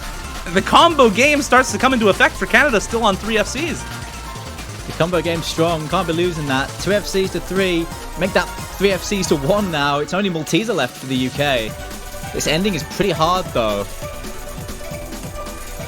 But this score lead is already just starting to rocket over towards Canada. That extra 2 full combos on Nick and Xylus. Muffin Slayer and Malteser matching. Muffin Slayer and Nick both break, however, at the same time. They're supporting combo on the side of the UK, but I don't think it's enough. Nah. This is already a 500,000 score lead for Canada, and this is an early 2-0 start for them as well. A really strong early run here for Team Canada. Nice score as well. 3.3 million on that. Solid across their team. Really good stuff here from the Canadians, and a big breakpoint on one of the UK's strongest skill sets. This is a massive start here for Canada. That is honestly that's a very solid start, but it's reminiscent a little bit of the start that they had against Germany. They had that 2-0 start and then lost 6 in a row to Germany. So they're going to need to continue with some dominant picks. They're going to need to make sure that they can keep this breakpoint consolidated, because if you can't keep the breakpoint to yourself, if you can't keep that score lead, then eventually your opponent is going to have a pretty easy time of either forcing the tiebreaker or just winning outright. So they're going to need to keep the strong picks intact. Luckily, on a pool this size, there are a lot of maps for them to take advantage of, and I think this Hard Rock 1 pick works pretty well for them. Yeah, it's filling into the same sort of idea that they went with the Nomad 1. Although Hard Rock 1 is definitely more of a UK thing, really, than the Nomad 1 is. Of course, the AR-10 on this very old school AIM map. This is an old Starstream map. But the style of it isn't so weird that it's unplayable via modern standards, but it has those linears and it has those little cheeky patterns you tend to see on old maps. But pure AR-10 aiminess will suit UK a bit better than the Nomad 1, but I think Canada, I think it's the same for those guys as well. On that AR-10, their aim roster is far more suited to something like that. Do you agree with that one? It's tough to say. I think a lot of the players on Team Canada tend to prefer hidden when you get to that AR-10 point, but there's definitely a big advantage, I think, on the skill set preference. But even then, what we saw in Nomad 1 was so close between these two teams that it's hard to even call it a preference at this point. Based on the first 2 picks, you'd expect, the UK to maybe have better chances on aim maps, and Canada to be starting to pick into the speed a little bit. But I don't think that's a trend that's going to continue. So No. it really comes down, I think, to the practice on something like this, where you've got really, really awkward sorts of polygonal pattern aim that Starstream loves to make use of. It's what makes the maps so fun that it does make, but it's also what makes them a little tricky. And when you have those extra nerves in a tournament setting, when Hard Rock is applied and that circle size goes down, or up rather, it can make it a little bit difficult to hold on. So players like Jeremy, like Frankie and Zudi, who are really strong on that pattern aim, are going to have to be popping off for Canada. Nick as a fourth, also not to be underestimated. You saw what he could do not only on Nomad 1, but on that DT pick as well. Definitely has some very, very strong improvement going for him. So I'm excited to see what Canada brings to the table. But like you said, some of the aim players here for the UK, especially Kingling on a Hard Rock 1, man, that is somebody to be scared of. Yeah, especially with this map being a little bit on the weirder side. That benefits Kingling all day long. For pure, comfortable Hard Rock 1 aim, you don't usually see him. But for something like this, it's a good draft.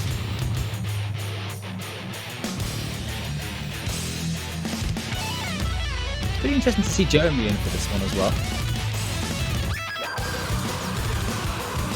Yeah, I think this map, you know, you mentioned it being not exactly a normal aim pick. I think that favors some of the more well-rounded members on either team who tend to go in for some of the more awkward sorts of picks. You see, like you mentioned, Kingling for the UK, Jeremy in for Canada. Off to a little bit of a rough start for Jeremy. Does find a couple misses here. Traded right back by Blue, however, on the UK. And Majora and Frankie also trading breaks on either side. So it is 2 full combos to 2. Kingling and Bubbleman versus Zudinator and Nick right now. Oh, never mind. That was Bancho misses on both Majora and Frankie, actually. Kingling, however, does drop that reverse choke, or does drop the full combo. And so now it is 3 full combos to 2 in Canada's favor after we get a little bit of trolling from the tournament client. That keeps us guessing, doesn't it? It's with Canada. We know this much.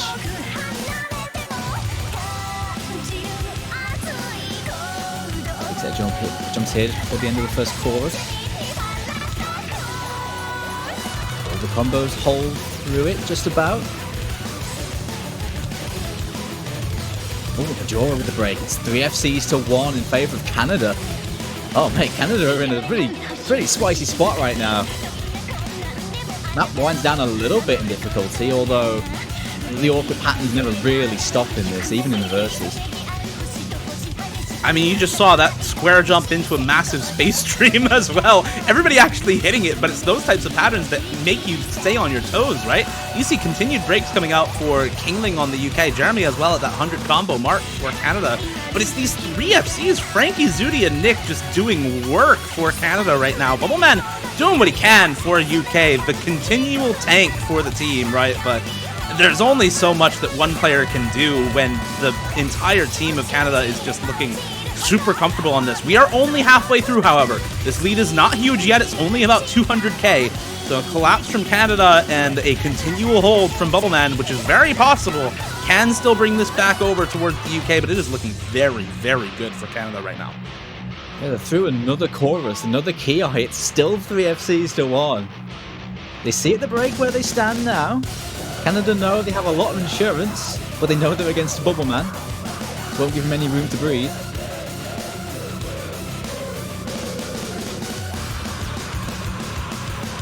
It would take a pretty big collapse for this to switch over, but plenty of sections for that to happen right here.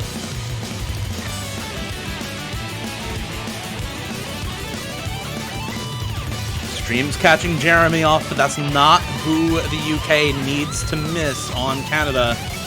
Every full combo still holding through this section. There go Bubbleman and Frankie, and I think that actually probably seals it up for Canada with no FC left on the UK, even with that collapse from Zudinator as well.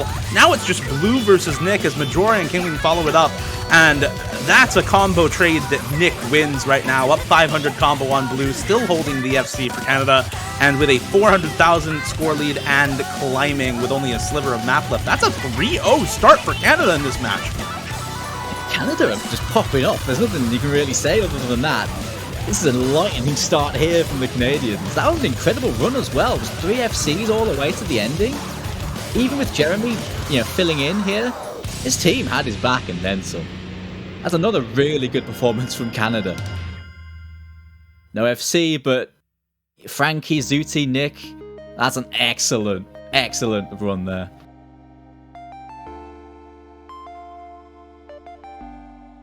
This is actually really spooky. Canada already have the best mental. They have a 3-point lead over the UK. It is all coming up roses here for these guys.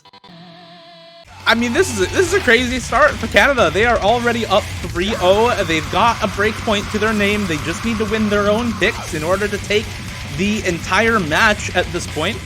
The UK definitely backs against the wall. They need to find themselves a break point somewhere, and they need to convert on a pick as well. They've only had the DT3 pick so far, but continuing with the speed, unshaken by the loss on Double Time 3. It is Nomad 5 now picked up, and, well, you see Toho Undead Corporation, 240 BPM. You see Zelk as the mapper, and you probably already know a lot of what's going on in this map. Yeah, this is the AR8 reading map in Nomad. Yeah. No, this is speed and stamina. Button mashing once again. It's another UK special pick, and it's another one that I think is a really strong pick for them. I said that about the DT3 as well, and then that flipped over. So it's going to be another tight fight, I think.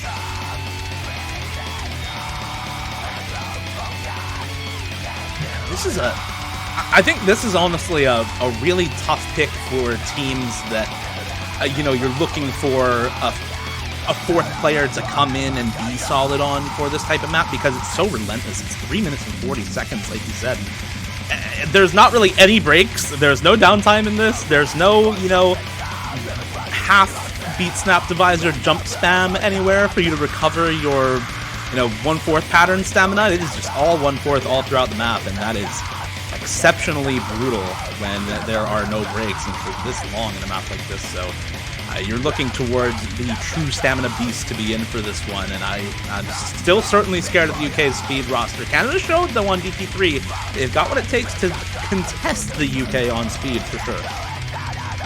There was a pretty key swap, though, compared to DT3. They had Kingling in for that one, who did bottom score for his team in that one, but they are bringing in Carthy, and I feel like that's a good swap. Obviously, Carthy is known for his streaming ability, and 240 shouldn't be too much of a problem for him. I think it's a pretty good swap for something like this that is less about the raw high-end speed, but more about sort of moderate DT, pure stamina. Looking at this might actually suit UK even better. If Canada can win this one, though, I don't even know what the UK does at that point. UK drops this, they are in a world of hurt. Yeah, a 4-0 start for any team in any match is just absolutely ridiculous. Canada very likely to make that a 5-0 if they do end up winning this breakpoint. They do have the next pick after this. So like I said, the UK really need to be able to pick this point up. You gotta have faith, though. They're definitely still having faith in the speed abuse strategy, first picking DT3, and even after the loss, subbing out a player and making sure that they're prepared and ready to go for this next pick. But you see an early drop from Bubbleman and a drop at the start of the map from Majora as well. Carthy and Maltese are still on the full combo, and there's honestly not that much combo lost on the side of the UK, so the score lead is not going to increase all that fast from Canada. Maybe a little bit of early map intentional misses there at the start for the UK, shake off some of those nerves. Yeah, we'll go with that. They were the Jesse misses, as we call them in the UK.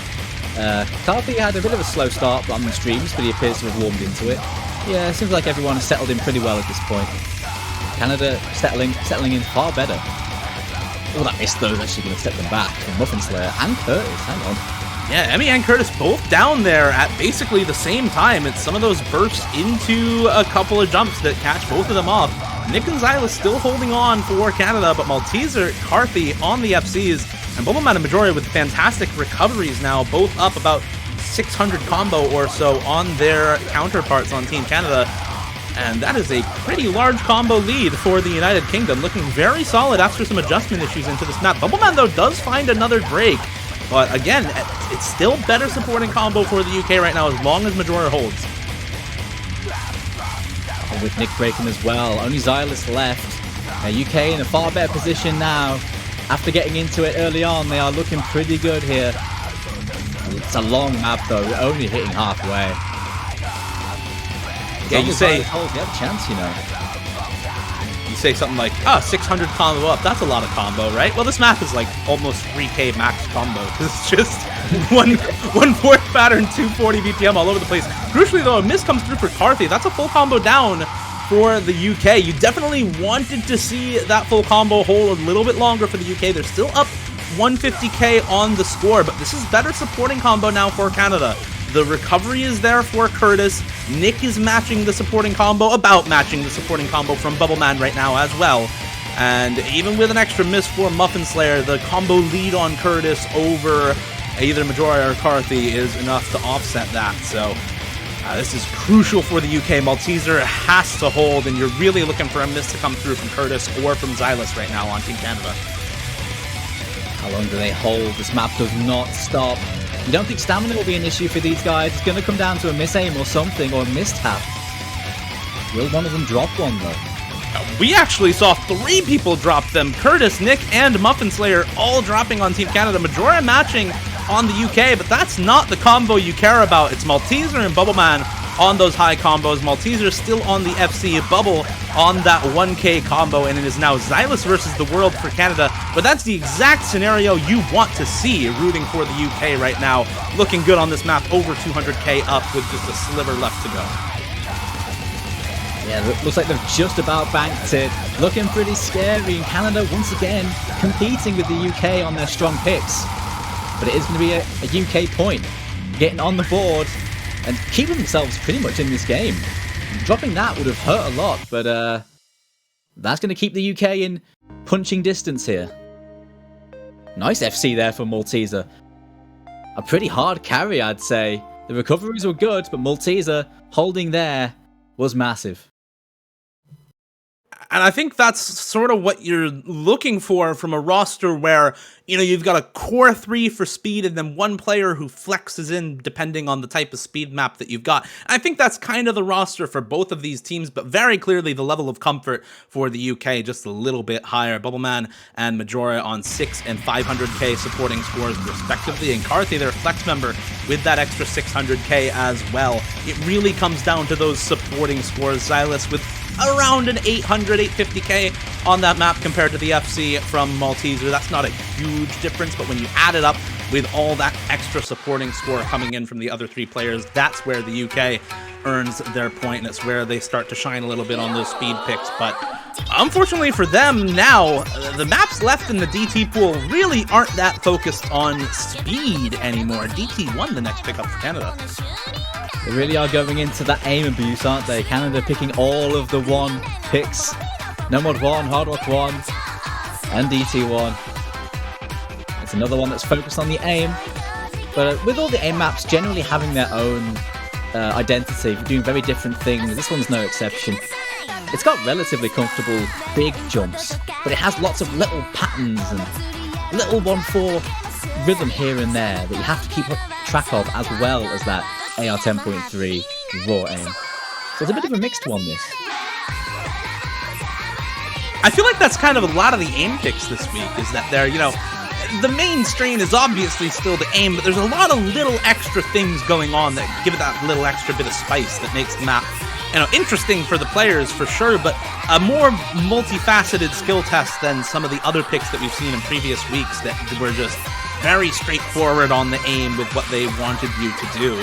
Especially looking at Hidden 1 and Hard Rock 1, but this map as well, like you said, I think this one is a less bursty version of the original map.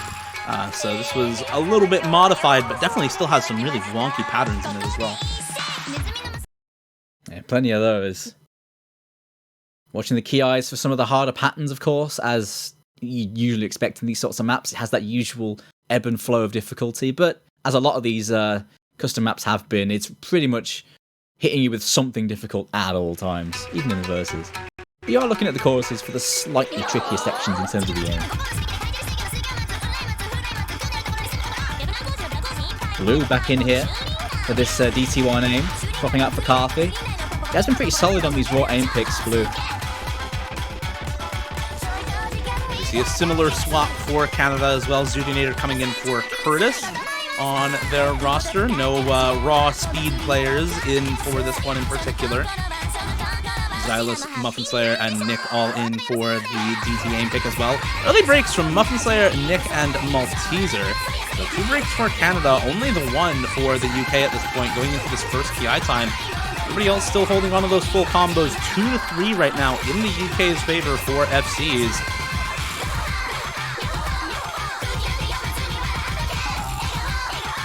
Back and forth jumps here. Blue finds the miss. So it is with Canada a little bit as we get out of that first ki.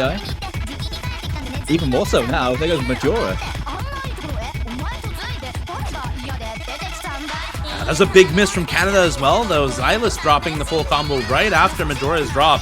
It is 1 FC to 1 right now, Doom. Zudi and Bubbleman still holding on for either team. The act, though, on Bubbleman's play definitely helping the score a little bit. 99.3% on his FC, but the supporting combos doing a little bit of extra work for Canada. Now a lot of extra work as a miss comes through for Malteser on that high supporting combo. A miss for Blue right afterwards as well. So Muffin Slayer and Nick now with free reign over the supporting combo, but there goes Muffin Slayer, and now Majora matching a little bit of the supporting combo coming out of Canada. An extra miss coming out from Canada can start to swing this back over, but are still relatively comfortable on this one. There goes Nick's combo, and now it's a combo lead straight up for the UK. The FCs are matching between Zudinator and Bubble, and it's Majora with the 500 supporting combo exceeding Xylus's, and then extra supporting combo just for free on Malteser and Blue as Nick and Muffin Slayer find a couple extra misses, and this is going to start to swap over. Final Ki now. More big jumps to hit here.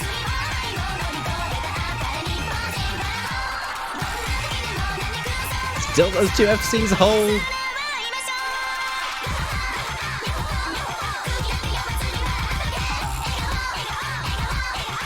And there goes Majora, but that's not the one.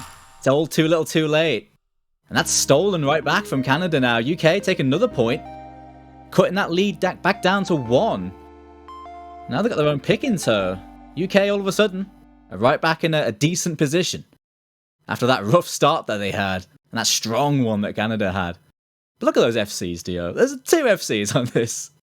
But from the players you'd expect, right? Those are definitely the players I expect to see FCs on this map from. Yeah, definitely, I think, a rough go of it, though, for Canada on this one. You've got scores hovering around that 600k range for all of their supporting scores, but you've got just slightly higher, high supporting scores for the UK, particularly on Majora, that's 760k, doing a lot of work keeping the extra score on their side. The accuracy from Bubbleman on that full combo can't go not talked about either. We've got to talk about that a little bit, because that adds quite a lot of score when you've got that extra 1.2 times multiplier on the ACK. It does quite a lot to keep the score on their side, especially on a close map like that, decided by 150k or so on that thing. I'd love to know the unstable rate that he had, because that map is really high OD as well for a DT pick. As it's OD 8.3, that's pretty high. 99.5 on that sort of OD is no joke. Shows a great amount of comfort. So now with the UK next pick in tow, well, they can't go into speed anymore. No more speed abuse. I don't think that last DT particularly suits them either. That Koisuru Marionette, that's more of a low BPM control pick. But there's something like the Nomad 2. Romanesque being a pure spaced stream map suits their stream players pretty well, but Canada have formidable stream players as well. Or there's Hard Rock, and Hard Rock is probably the big one. Yeah, I'd say this is a good choice. I actually agree a lot with this pick. I was going to say some of the Hard Rock players on the UK just love this type of stuff. Just a straight up, high-tech tech map here in Hard Rock. Low BPM stuff with really wonky patterns that makes its way here into Hard Rock. Relatively short as a pick, but when you do have players on the UK like Kingling and Bubbleman, who I think will just eat this type of map alive, this seems like a very, very strong pick to them. Yeah, they have the specialists to really step up on something as gimmicky as this on Hard Rock. Not least of which people like Kingling, but Majora and Bubbleman both capable on this sort of thing as well. Blue, I think, is a solid fill for anything mechanically intensive, and he's going to be perfectly fine on something this techy. It's not incredibly weird, but it is that small circle size, AR10, low BPM tech styling. The ending's also particularly hard on this. It has patterns that we've christened burnt rice patterns, these quads that have a jump on the second note on an offbeat. It's going to be a little tricky movement to make on a one try. So the players on Team Canada are going to have to be on their toes for this type of pick. The UK looking to tie it up after a 3-0 start for Canada. It goes back. We were talking about, you need to keep that breakpoint consolidated. If you lose one back, it's all the easier for your opponents to get it tied up, force that tiebreaker, or even worse, just win straight up after taking a second breakpoint. So the momentum now, if this pick does go over to the UK, definitely starting to shift in their favor. Talk about the mental game when you are down 3-0, but you manage to take those 2 in a row, get that break point back. It can do so much to help you recover mentally, and the UK definitely looking to take advantage of that momentum on this pick. A couple early breaks coming through for multiple players. Xylas with a miss right at the start of the map. Zuninator and Jeremy trading the combo with Majora. Kingling missing a little bit earlier on into the pick, but it is 2 full combos to 2 right now. Never mind, make that 1 full combo to 2. Nick also dropping down on Team Canada. These types of patterns are just so tricky to hold the FC through. Blue and Bubbleman still holding on alongside Xylas. More to go of this. There goes Bubbleman. Blue, the only one left for the UK against Xylas there.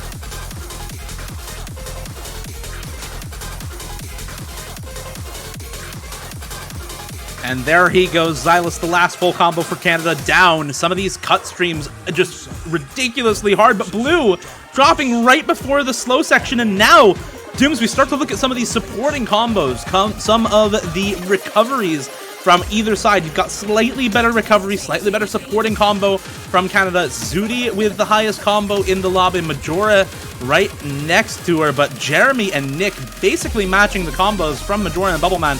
Xylas matching the combo from Kingling, and now, just with a straight-up combo advantage, Nick and Kingling both missing again. Back into some of these cut stream sections. Zudi and Jeremy missing as well. It's only Xylas holding on Team Canada. There goes Majora. Xylas far and away. No, Bubbleman's still up. As we find for the UK. UK should be able to seal this one thanks to Bubbleman comboing this entire ending. Xylas getting close though, but it ain't going to be enough. Back and forth, really tough fight on that. UK just about holding through on that ending. They can thank Bubbleman for that. Bubbleman saves the day there once again. But on the whole, it was a pretty decent team performance here for the UK. And, well, would you look at that? It's 3-all. We got to talk about Bubbleman a little bit, man. This guy, how consistent do you have to be to play every single map that has been put up so far? And to top score 4 out of 6 of them for your team, to then be second from the top on the remaining 2 maps that your team has played. I mean, this is just... He does it every year, he does it every weekend for the UK during the World Cup, but this is just again, fantastic performance from him. You've got other players who fill in for some of these maps, and you expect some of those specialists to do really well for the UK, but by God, when you have somebody like Bubbleman on the team who has been around for so long, who is a consistent rock, it just has to do so much for the overall team confidence. Absolutely. And of course, in true Bubbleman fashion, he's going on about the 1 misses he keeps getting. Because he can do more than that. And that's the insane thing about Bubbleman. His skill ceiling is ridiculous. But at the moment, he is certainly a standout player. Even with those 1 misses he's probably complaining about. Here comes some number 2 though, picked by Canada. I was talking about this as a UK pick, but it wouldn't exactly be a stone cold win for them, because Canada, their stream roster right in there. Look at those 4 they have. I think for Canada, when you can start to bring in players like Vesperit, who, don't really have the raw speed to do well on stuff like Nomad 5 or on DT3, but absolutely have the stamina for something like this that's only 200 BPM instead of 240, who have specialization towards flow aim as well on picks like this, it starts to look a lot better for you. They had fantastic scores on Nomad 2 throughout the tournament, even going back to round of 16, even going to last weekend. You compare the scores between Canada and the UK, and it is just super close on both of them. A win for Canada if you look at the UK's second run on the map, but a win for the UK by a very close margin if you look at their first run through the map. So this is definitely a contested pick, but you have to you have to like the confidence from Canada going for something a little bit different from the picks that they've gone for so far in this match. Yeah, breaking away from the aim maps, which have served them very well. I think they really had to at this point because they pretty much ran out of them. But this is definitely a good fallback option. But it is a contested pick, no doubt. The team winning this is in a pretty big spot when it comes to the rest of the pool, especially with these two teams sharing a lot of the same sort of preferred skill sets. So the winner of this is a big point in in comparison to this game. So.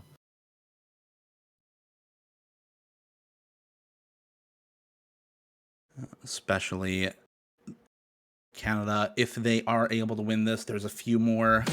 I think even looking towards the rest of the pool, a few streamier picks, a few more flowing focused picks that can go very well for a team who has the momentum on this type of stuff. But if they lose this, it's also a break point down. And we've got some early misses coming through for basically everybody on Team Canada. Xylus, Frankie, and Nick all dropping some early misses. It's Vesprit holding on to the only FC for them. Very early miss for Majora as well on the UK, but everybody else holding strong for them right now.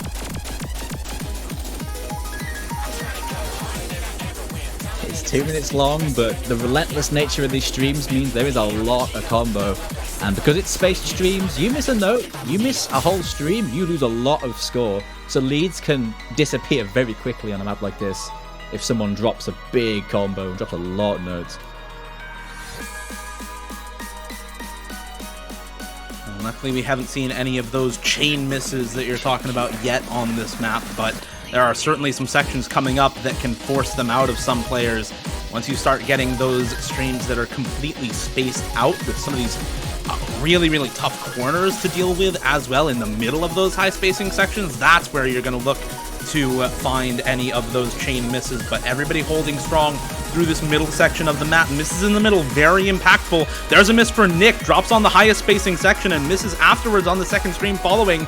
Everybody on the UK still holding through this section. It's still only the early miss for Majora right now, and this is looking so good for them. Still one full combo up, but there goes Malteser and Carthy at the same time. Majora dropping as well, and it's only Bubbleman now holding. He's on 1/100, drops a finally second 100 on this full combo, and there goes his FC as well. It's only Xylus holding up right now. Big man Xylus, the captain. It's on him to run away with this. There it goes, but a bit of a lead to take here. Into the ending flourish here. Still all to play for. There are still some combos on the side of the UK. Bubbleman and Carthy with a little bit of combo, but there's advantage right now on Canada. Nick, Frankie, and Vesprit all with higher combo than Carthy and Bubbleman. And I think that might just be enough to get them over the edge. It's by 250k, but they managed to come out on top for Team Canada. That was such a close pick, though, Dooms. We saw full combos held over halfway into the map for, what was that, 4 members on the United Kingdom? Absolutely crazy performance, but just not able to hold on quite long enough into the map. You can see the combos where they broke, around just past 900 combo for 3 of them. And then Bubbleman soon after. It's just that section where they just found that slip here and there. Malteser just on 2 miss with that accuracy. But at the end of the day, it's that combo through the middle in the end from Nick and Xylus getting the job done here for Canada. They've got that lead back. And it's a big point to win. Huge for Canada, that. But I wouldn't say it gives them too much hope for the other flow aim picks, because it's still very contested. Is that Nomad 2? Yeah, that's a big battleground to win on. Both teams really with their, sort of most favored skill set completely gone out of the pool now. No aim picks left for Canada, no raw speed picks left for the UK, but you do have a few maps that still play into it a little bit. This Free Mod 2 pick here is just a little bit crazy on some of the stream stamina, even despite being our hybrid precision and low approach rate reading map. Dooms, this is an interesting one. Oh yeah, this is a really tough map in terms of the no mod players. I guess really more specifically the hidden players. Hidden on this is particularly difficult in comparison to the other mods. This relatively high BPM, very dense pick, AR 8.3, but the higher BPM makes up for that density. And it has some particularly nasty stream sections in the middle and the end, combined with a lot of linear aim patterns that overlap a lot.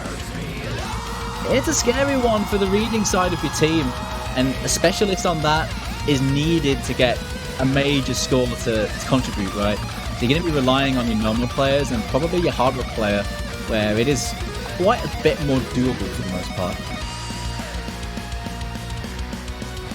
I'm thinking for the UK, they have some players that could fill on a hidden very well.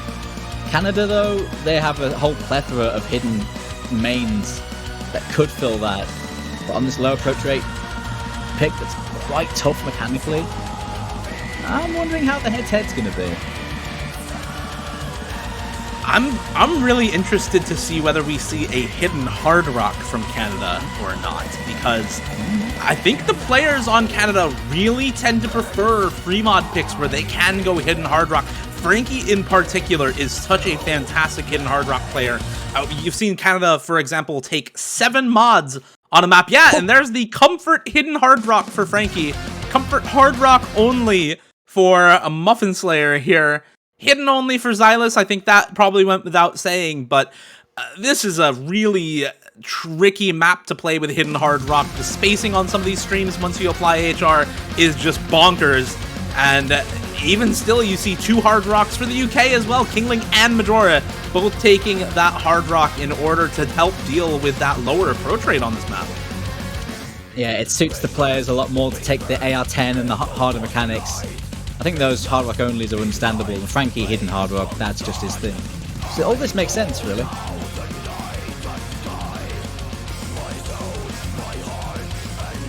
You already see a couple breaks come out, though. Frankie and Boban trading those early misses. It's a slight score lead for Canada. It's going to start to move further in their favor with an extra miss coming out from Majora on that hard rock.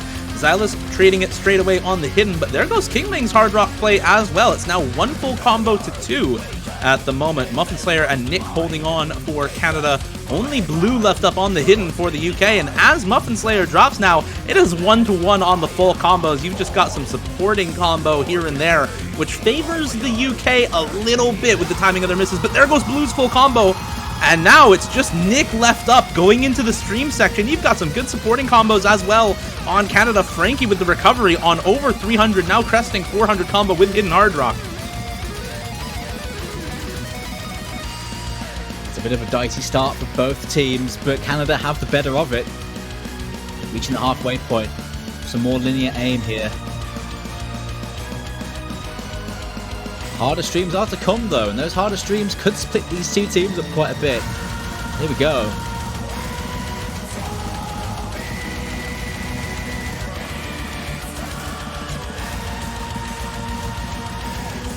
See a miss come out for Xylus, the hidden only player, dropping down for Canada. But there goes that hidden play for Blue. Majora following it up for the UK with a second miss. And now, look at these supporting scores for Canada, Dooms. Nick finally drops the full combo, but there goes Kingling supporting score as well. It's only Bubbleman now holding on to high combo. Frankie dropping the hidden hard rock score as well. It's Muffin Slayer versus Bubble right now on the high combos, but that's a 400,000 score lead for Canada built up when they had that massive combo advantage.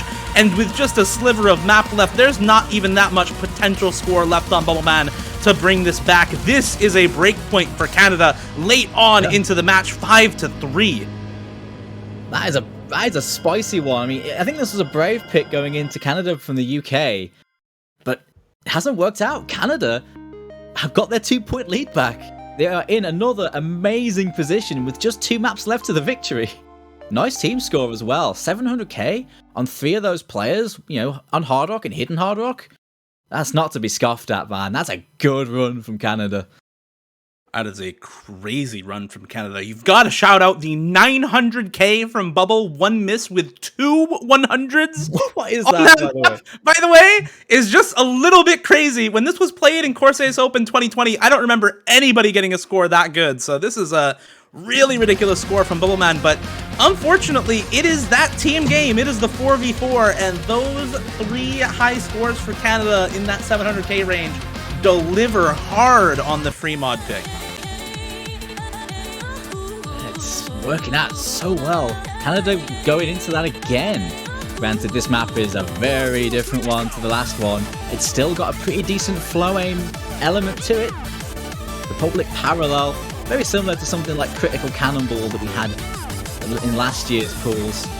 Very streamy, crazy velocity changes on those stream patterns, and plenty of kick slider patterns in a very slider tech sort of fashion. But obviously it's on free mod. I don't think we're going to be seeing overmodding here though, Dio, right?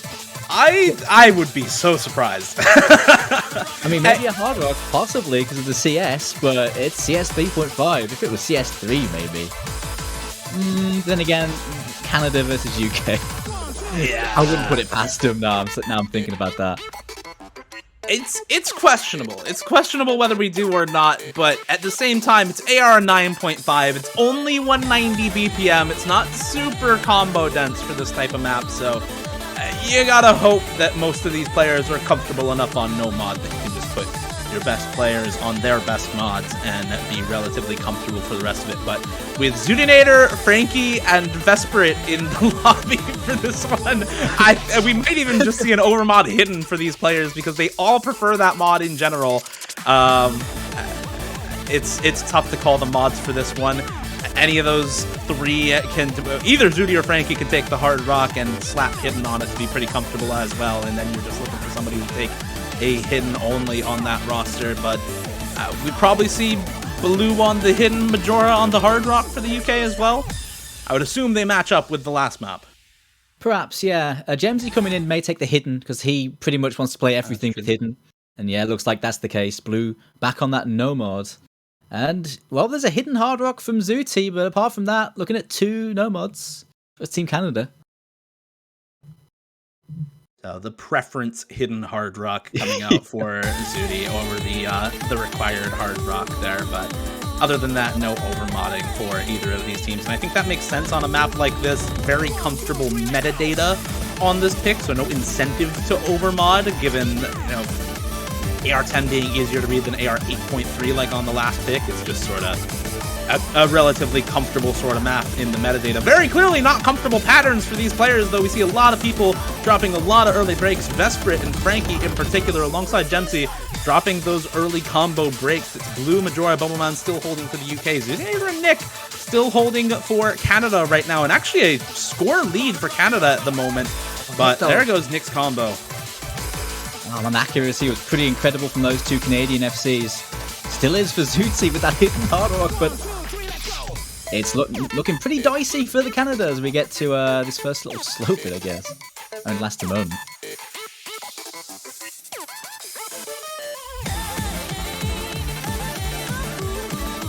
We're gonna have to see some pretty solid recovery from the Canadian roster right now. Frankie did drop another miss, and so it is only 1 full combo for them to 3 on the side of the UK. And there go Vesperit and Frankie. That chain miss is just brutal. Those accelerating, decelerating streams are so awkward. It's so easy to chain miss on those as well, the same way it was on No Mod 2. And the UK just having a much better time of this pick with only a quarter of the map left and a 700k and climbing score lead. Dooms, this is one hell of a break point for the UK. This is massive. This is another really good score in this game. Coming from the UK this time. I mean, no Hard Rock FC from Majora. But, yeah. Super scary score here from the UK. Massive point. They're still behind, though, but with the next pick in tow, they're still in a pretty good spot. Not over yet here for Canada. They have work to do. That pick did not work out. UK looked pretty good during that. Across those 3 high combos especially. Well, you know what they say, it's not over until the fat lady sings, but at 5-4 right now, I think she's starting to clear her throat. We are approaching the inevitable end of this match. There are only so many maps left up right now, and a hidden 2 pick from the United Kingdom. Dooms, you were talking about this as a potential ban, so this is a really interesting one then. Walk us through what's going on here, because I'm very excited to see this picked up. Okay, this is a bit of a plot twist. So the UK, pretty much all tournament, has been banning Hidden 2. This has not been their bread and butter pick at all. they have a roster for it, but they would definitely prefer to go into some of the other skill sets. So the fact that they're picking this now, they must really trust that the head-to-head, they come out on top to have picked this. They must be pretty confident, especially with this being so late on and so pivotal. But you know what? The UK do have a roster that can do well on low AR hidden, so they aren't going to be uncompetitive, absolutely. But they have to be believing that they can beat Canada on this. There's no other way they would have done it otherwise. Especially this late into the match. And I think one thing to take into account when you're looking at, picking some of these low approach rate picks into Canada, yes, they've got a lot of hidden players, but a lot of their really, really strong hidden players prefer the mod on aim maps mostly and don't play a ridiculous amount of low approach rate. Xylus and Nick for sure are going to be very comfortable on a pick like this, but Zudinator earlier in the year would have struggled on a pick like this on this lower approach rate. I know she's been practicing not only this map, but low approach rate in general. Definitely far better at it than she was at the start of the year. And the same can be said for Jeremy as well, but some of the players on Canada, despite preferring hidden, aren't necessarily low approach rate reading players. And so a pick like this for the UK, if you do have those people who are very solid on low approach rate reading, can absolutely pay off. And we do see a couple early breaks from Canada, a little bit of an adjustment issue going into a map with that lower approach rate. AR 8.3 with hidden forced is very uncomfortable for all of these players. Majora dropping down as well for the UK. Yeah, it's important to note, this is actually the first time Canada have had to play a low AR pure hidden pick in this tournament since the qualifiers, so they haven't gone for it. Yeah, I can see the thinking from the UK, but it's brave.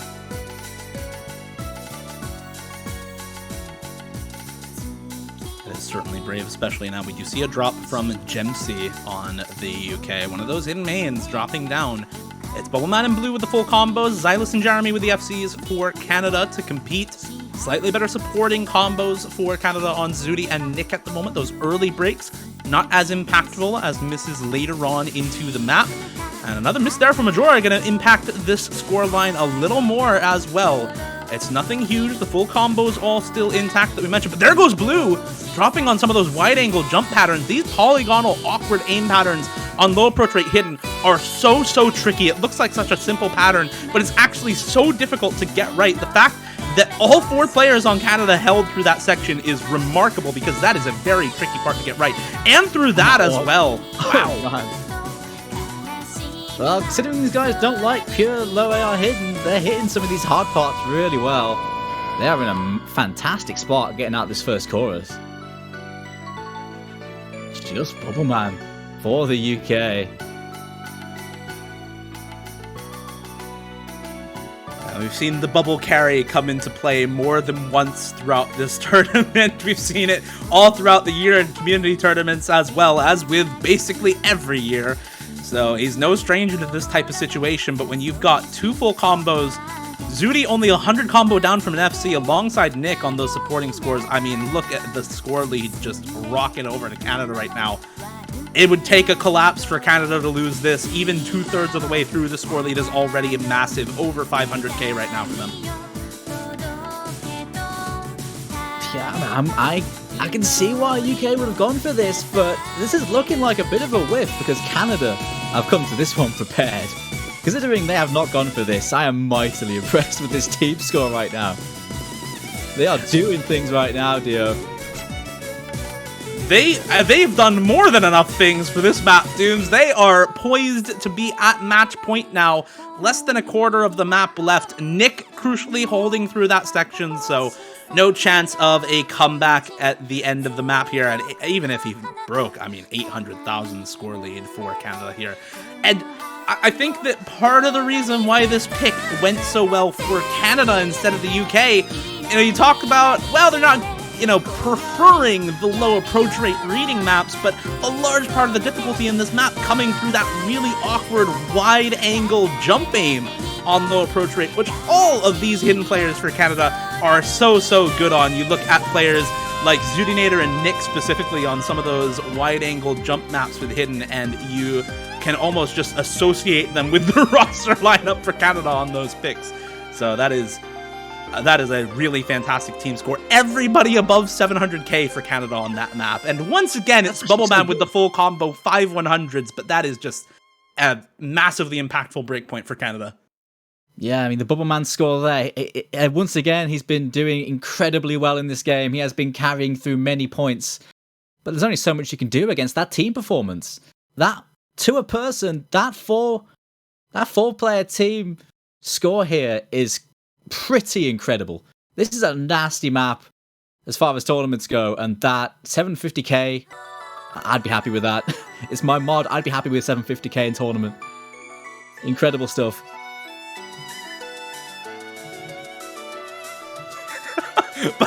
Bubbleman shook apparently after that. I mean, that is a really crazy team score. Even if you miss on that map, if you are a player on Canada, like you said, Dooms, it's hard to be mad at yourself after that one, even if you find the miss, because holy moly, the whole team score is just incredible for them. And now, where do you think Canada goes from here? After all of the picks that we've seen in this matchup so far, where do you think they've got the best shot at closing this one out 7-4? Because they are poised for a top 4 finish at the very least right now. Well, they know what's going on. They've gone for that last free mod pick. Gone for that last one. Low BPM, flow aim styling. I mean, going into this has worked out well. They can get their specialists on their preferred mod. And then you can compare this to something like the free mod 3 we saw. It is very flow aim focused, but of course it's far slower, and it's more like something you would have found in like a normal 3 slot a few years ago, because of how flow aim focused it is. Yeah, I heard this compared on the showcase to like I believe the quote was a more refined Ito from Grand Finals in Nomad in 2019, I think it was. So this is a pick that's very reminiscent of, like you said, some of the alt maps that you would have seen a couple of years ago, where they're really focused on the flow aim more than anything else. Nowadays, the Nomad 3 pick's more focused on some really wonky aim control and changes between flow aim and snap aim. A lot of really heavy circle density in those picks, but in maps like this, it's all about the low BPM stream aim, and that is it. But it's something that can be a little combo dense at AR 9.3. It is, yeah, AR 9.3 on something like this. You can't just throw hidden on this, but of course Canada certainly could. They're not, but you could. Seeing double Hard Rock from the UK on this. It's another slightly bigger CS map. I guess, yeah, CS 3.6. So it must be reading comfort, where the CS is still pretty reasonable for them. Here we go then, Dio. It's match point for Team Canada here. 1 point away from knocking out the UK, and they have not had much luck against the UK over the years. But it could change here. This is one of the best shots they're going to have at it. This is their last pick for Team Canada. If they lose this one, it goes back to the UK, and they've got their pick to try and force that tiebreaker. So this is Canada's shot to close it out. They can try and take the break point if they do lose this, but this is the map they think they've got the best shot on, and it's starting to look like that shot is pretty good. An early break for Majora, a couple early breaks all around, actually. The only 2 full combos left up right now are Zudinator and Nyx. Zudi on the hidden Hard Rock, once again tanking that Hard Rock mod for Canada, adding the hidden out of preference. You do see Bubbleman down from the FC, Kingling and Blue with very good supporting combos. Xylus dropping again on the hidden for Canada, and so it is an ever so slight combo lead, I think, despite the FC advantage for Canada right now. Although Jeremy's supporting combo along with those 2 FCs is trying to make me look like a liar right now, as that score lead is just sort of flickering back and forth. Yeah, it's bang even. Getting out the first Ki. Dead even. The accuracies are slightly in favour of the UK. Jeremy down to 96, but he's comboing like a champ. Not a lot really to split them up looking at this. There's got to be a few nerves in this lobby. There has to be. I mean, this is a big map for both of these teams, right? This is Canada's last pick in this match. They win this, they're guaranteed top 4. They have at least that shot at the Grand Finals weekend if they can beat South Korea. There goes Bubbleman! He's finally dropped a miss actually in the middle of the map. He's been top scoring almost every pick for his team. But it finally drops down the combo. Blue, Kingling, and Majora all holding. There goes Kingling as well on the Hard Rock. It's Blue and Majora on the Preference mods, Hidden and Hard Rock. Still going strong for the UK. Zootonator dropping the Hidden Hard Rock play, but it's Nick and Jeremy matching those high combos as Majora finds the drop on the Hard Rock, and now just a straight up combo advantage for Canada. Only Blue holding on for the United Kingdom, and he drops it as well. Dooms, I think that might just be it. That might just be the show. Got 1k combos on Nick and Jeremy. Xylus is bringing it back. We're at the halfway point. There's a lot more to go, but this bit's slightly easier. This is relatively free. Canada are going to be in a super good spot by the time this steps up again. Look at that, 200k. They are about to like take this one down. They're about to finally take down this bogey team. Just a little bit more for them. And with this type of score lead, already 350k up and climbing, they would have needed to miss already maybe for the UK to have a shot at bringing it back. But we do see a 3-way wipe for Canada. It's only Jeremy holding on. If he misses now and everybody on the UK holds through this ending, it's possible that we can see the comeback happen. We're only at that 350k mark, but it still looks so good for Canada. That accumulated score lead is going to do so much to offset it, and I don't even know if there's enough combo left at this point. It might be close, but Jeremy, as long as he holds, is going to guarantee this point for Canada, and I think that should be enough map for the win to come through. He does miss. We'll see if I'm right about that. Kingling trades the miss back on Hard Rock. They all need to hold from the UK, and that might not even be enough. That might not even be enough, dear. There's not anything left. This is surely it, right? That has to be it. We are still 300k up for Canada at this point with a sliver of map left. That's going to be it. It's going to be 7-4 for Canada. They're finally going to take down the UK after many consecutive losses to them in the World Cup over the years. They finally take them down and move on to the 4th place deciding match against South Korea later on tonight at 4 UTC. What a match from Canada. What a match. Canada really stepped it up this game. Super impressive. Crazy scores and taking down UK in a lot of those contested picks. Winning those 50-50s is so important in a matchup like this where both teams are very evenly matched and generally go into the same sorts of maps. Canada just had those wins, and let's not talk about the biggest mind game of the tournament so far, that Hidden 2. They hadn't played it all tournament, and then they just pull off a ridiculous team score. Baiting out that UK pick. Yeah, Canada, hats off to you. I know my lads from the UK are going down, but hats off to Canada, man. They played this game so well, and they're top 4. They are top 4 once again, looking to repeat last year's performance. Canada, 3rd place last year, looking with an almost brand new roster. 5 new players to the World Cup stage on this team. Looking to repeat that top 3 performance. They've only got South Korea left standing in their way.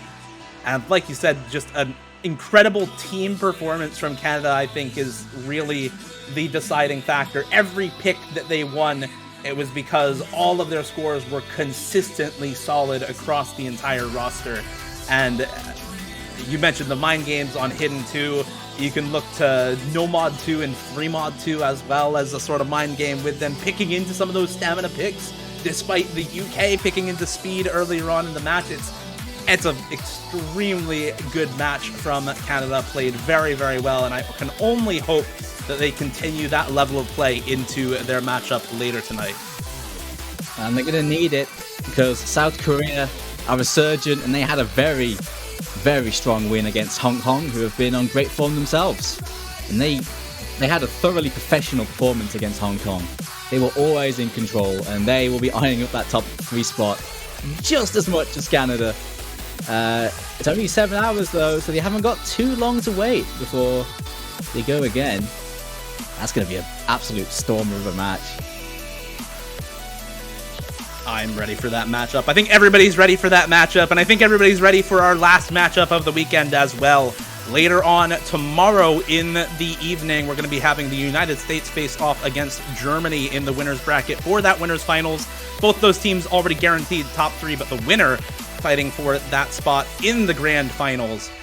And so that is going to be a matchup to watch for everybody left up in the tournament. But that's going to do it for us for now. Thank you to everybody for watching. Once again, congratulations to Canada and commiserations to the UK. They had a fantastic run finishing top 6 this year, but they will exit the tournament after this match.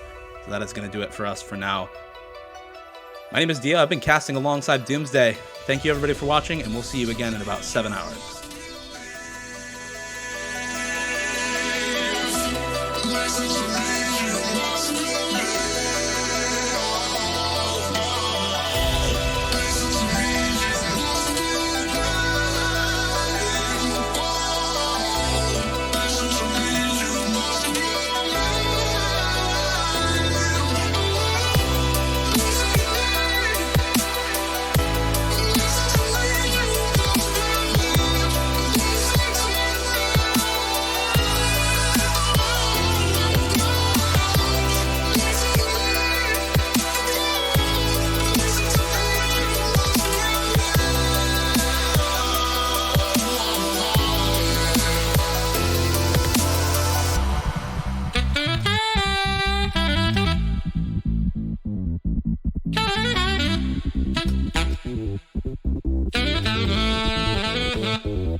Hello, everyone. Welcome back to a fantastic match up ahead. It is Canada versus South Korea playing for the top 3 spots. It's going to be a good time. This is Azer, and casting with me today is Mr. Doland.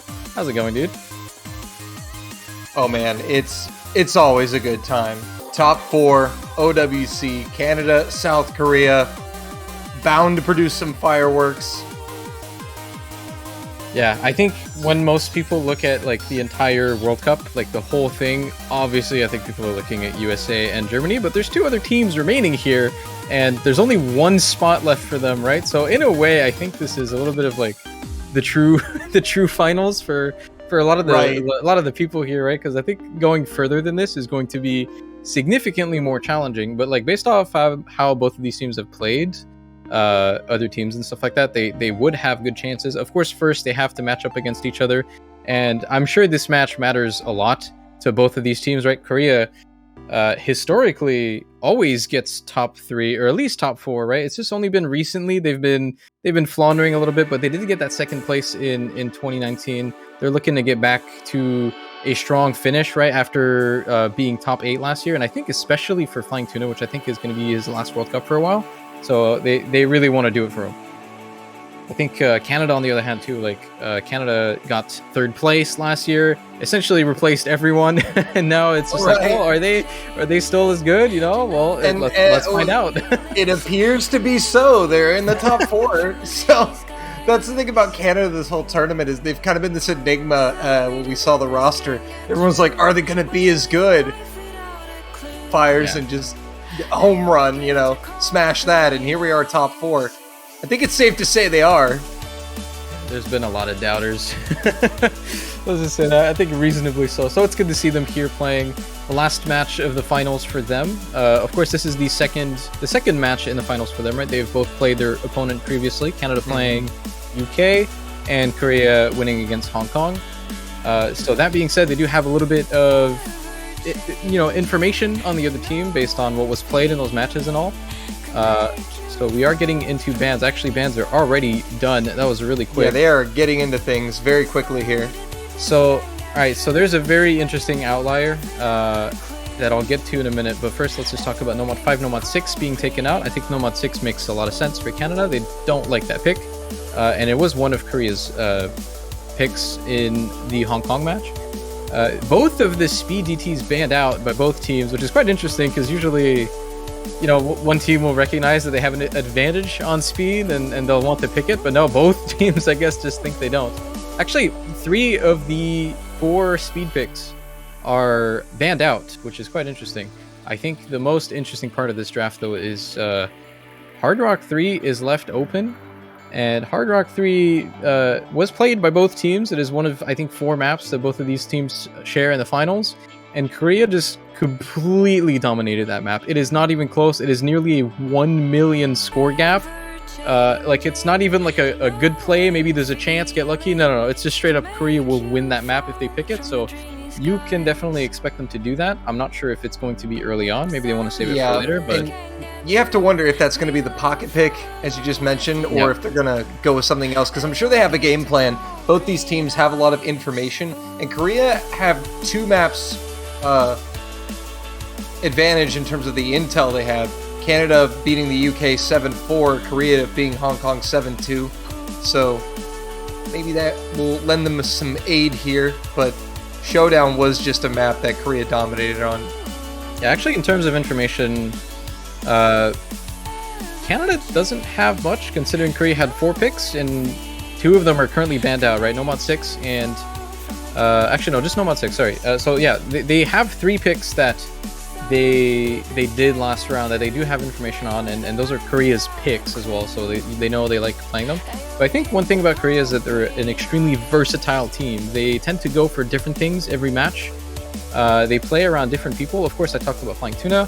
I don't think he needs any introduction. I think everyone's well aware of how strong Tuna is, but I think it's worth talking about how strong some of Korea's other players have been, right? Like, we've been seeing a lot of Karcher step up. We've seen a lot of Zayson step up on the picks that they're in. And of course, Karuna also kind of being a really strong fill player, essentially just playing every map, I think, every single map. So I think it's going to rely a lot on the supporting rosters, right? I think both teams kind of have like an all-star, that of being Right. Tuna versus Zudinator, right? We did see in Canada's match, it was basically just Zudinator and Bubble Man just having like Right. a 1v1. Yeah, and it was a everyone battle else of just the kinda had aces. the scraps. It was the classic end game. Yeah, there's a solid chance we might be seeing that again here, I think, between Zudi and Tuna, but yeah, we'll see. So again, Canada on their first pick here, going for Nomad 1 again, is the exact same first pick they did in their last match. It was actually really close, I think only like a 60k point difference, so we'll see if it goes any better for them. I don't think Korea has played this map in their match, so this should be interesting. Some would say it's a little bit risky, but I don't think it's too risky, just considering it's the first pick of the match. The basic Nomad 1 alert, you know the drill here. There is something quite interesting about the Nomad ones so far in the entire tournament, and that is that I think on average they tend to be a lot harder than the rest of the pool. So while usually this slot is like, yes, a half funny random slot, don't think it's true anymore here. This is genuinely a slot where if you have a better aim team, you have a very solid chance to take an advantage on it, which is not always the case, but we're like late enough in the stage. This is a finals pool. It's hard. It's really hard. Right, So- and also look at that length. I mean, it's over 4 minutes long, so... Yeah, it really rewards good aim, more so than I think previous years or in other tournaments. But we are getting into the map now. Xylus will find the first break, but yeah, this is also something we've been seeing a lot of this round. The map is so long, and especially first map at the very start, you're going to see a couple jitters, but yeah. And one thing to kind of note in Canada's performance against the UK is they had a few maps. Overall, they played very well, but they had a few maps where they just tanked out of nowhere when they were in control. So hopefully we won't see any moments like that from Canada, because South Korea looked very good against Hong Kong. Right now, just the miss from Xylus making the difference. Nick, though, following it up with the second miss for Canada. Still 4-way FC for South Korea at the moment.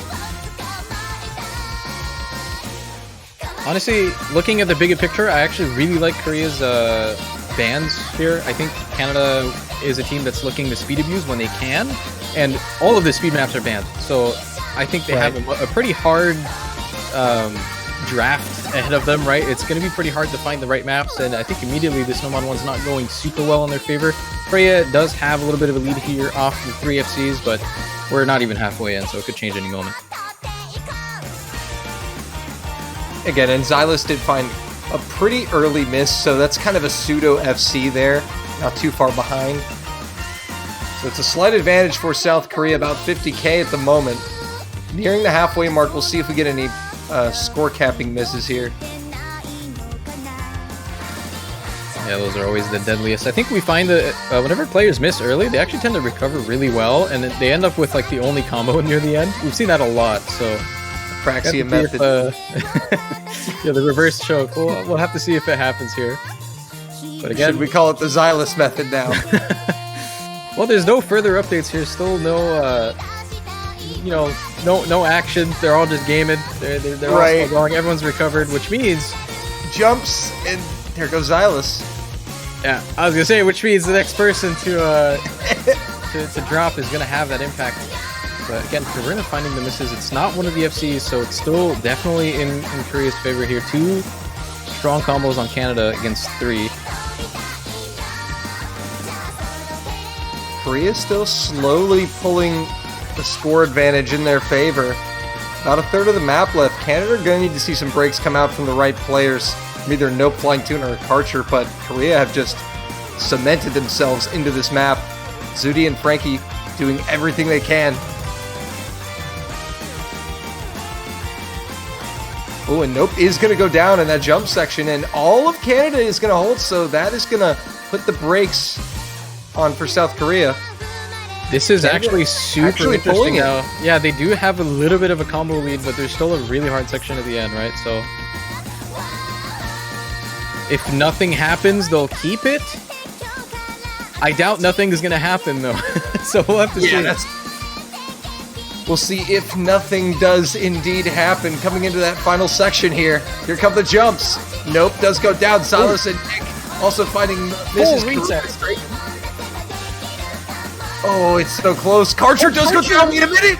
That's massive! Juda's holding on, but Frankie and Zunidator are pulling it over at the end! And Canada...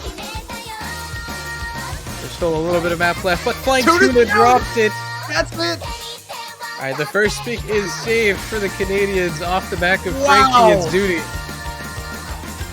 The comeback. And Zuni and Frankie will take this one to the house. 2 AFC for Canada. They hang on to their opening pick, 1-0.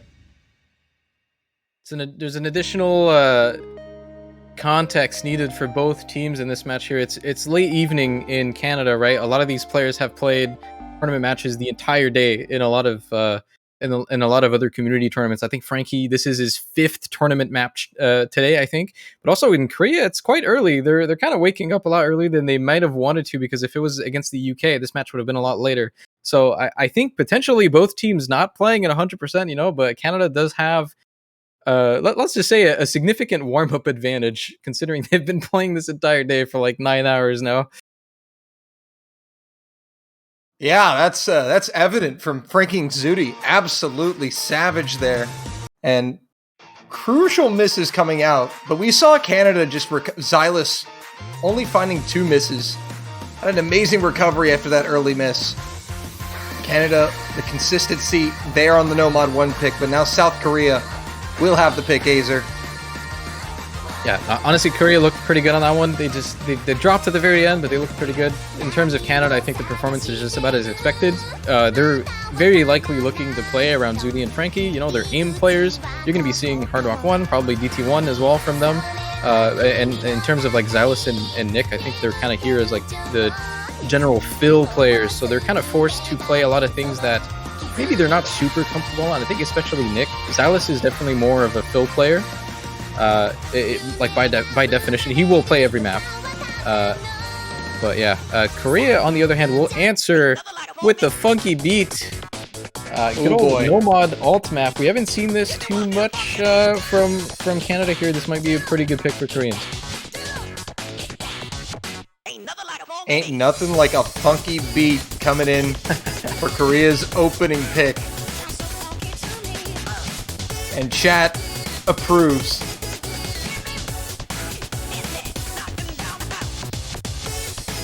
Let's see what the rosters are going to look like here. Looks like we're going to be seeing Jeremy step in for Canada and Ayaz for South Korea. Yeah, that looks about right for the Korean roster. I think every time they play their alt Nomad, it's these 4. Actually, no, it's not. Where's Flying Tuna? Nope, KJK is in instead of Flying Tuna. That's very interesting.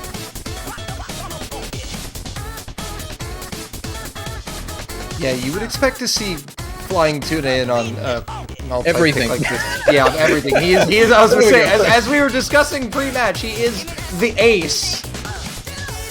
Yeah, there he is. Oh, there we go. There we go. Put him right next to Zuni as well. Perfect. There's just no world in which Flying Tuna does not play a map. Like it's called a mistake if he doesn't play a map. I must say, I have to appreciate Zuni and Flying Tuna coordinating their slots for our viewing pleasure. Front and center of the screen. Not to say that the other 6 players don't matter, because they do. Oh, yeah. Here we go into round number 2. Yeah, and I think this map is also really long. It's not as long as Nomad 1, but there's so much snap aim requirement in this. Any given pattern will get you. So you have to be really careful about every single object in here. This is like the concentration test. So it's great for us to view, not them to play.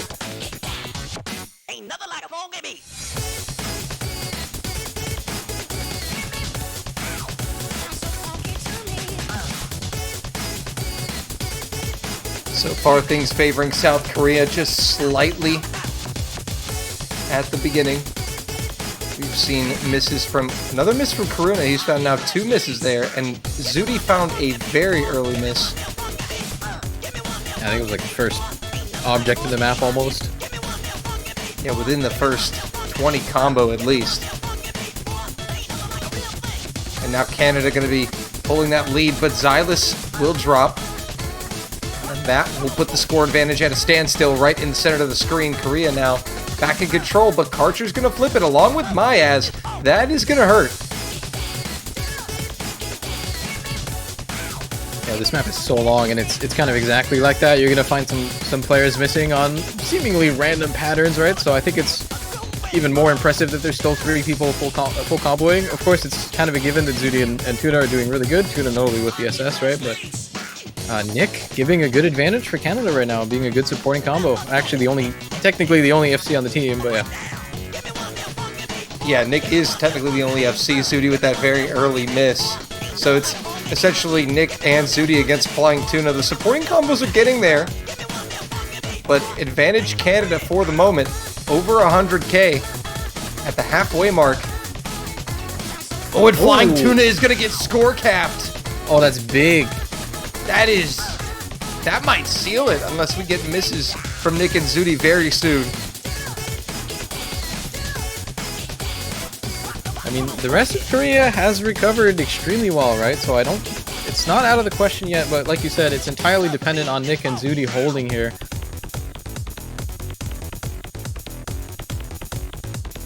Yeah, again, there is plenty of time, but so long as Nick and Zudi have their feet on the gas pedal here, there's nothing Korea can do. Another miss is going to come out from Xylus.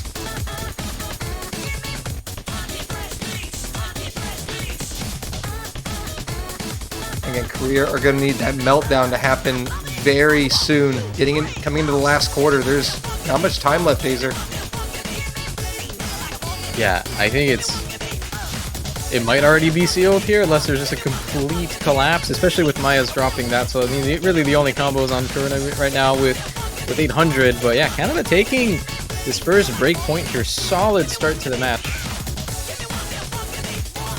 The opening pick not working out here for South Korea. Canada gonna have a 2-0 lead heading into their second pick. Doesn't get much better than that. And it's Tuna's a massive score. win.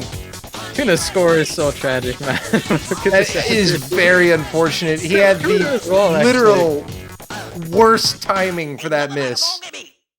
That's what, like 200s from Tuna, I think? 200s, one miss right in the middle, 600k. Oof, that's rough. Look at the graph on Tuna. That just passed the halfway mark. Yeah, Karuna as well, just very close to good scores. It's just not going to cut it, though. Those misses are at pretty devastating times, and I think actually, maybe if they both FC'd, I think Canada would still have won that. I think the score difference was like 700k or something, but yeah, really good showing from Canada there. Now it's Hard Rock 1. Yep, there we go. It's already Hard Rock 1 time. They're going to do the same thing they did against Bubble Man, right? Pick all the aim, play around Zudi. We're going to see Gemini. Play around the players that are playing well. Yeah. This is a bit of a weirder map, I think. It's a very older style kind of thing. It's very symmetrical and structured. Maybe a little bit uncommon for Hard Rock 1, but I mean, so far in OWC, we've seen a lot of very old maps in the Hard Rock 1 slot, so it's not too unfamiliar for these players. And also, this is another fairly lengthy map here, Azer. This one almost 4 minutes. So yeah. Canada maybe just have decided to go with the long map strategy here, as well as the aim, lengthy aim maps. I want to say this heavily favors Canada, considering they had almost 3 FCs on this when it was played yesterday. Well, technically this morning. But, I mean, Nomad 1 was pretty close until it wasn't, right? So I'm definitely not counting out Korea for this one. It's definitely a good pick for Canada here, I think.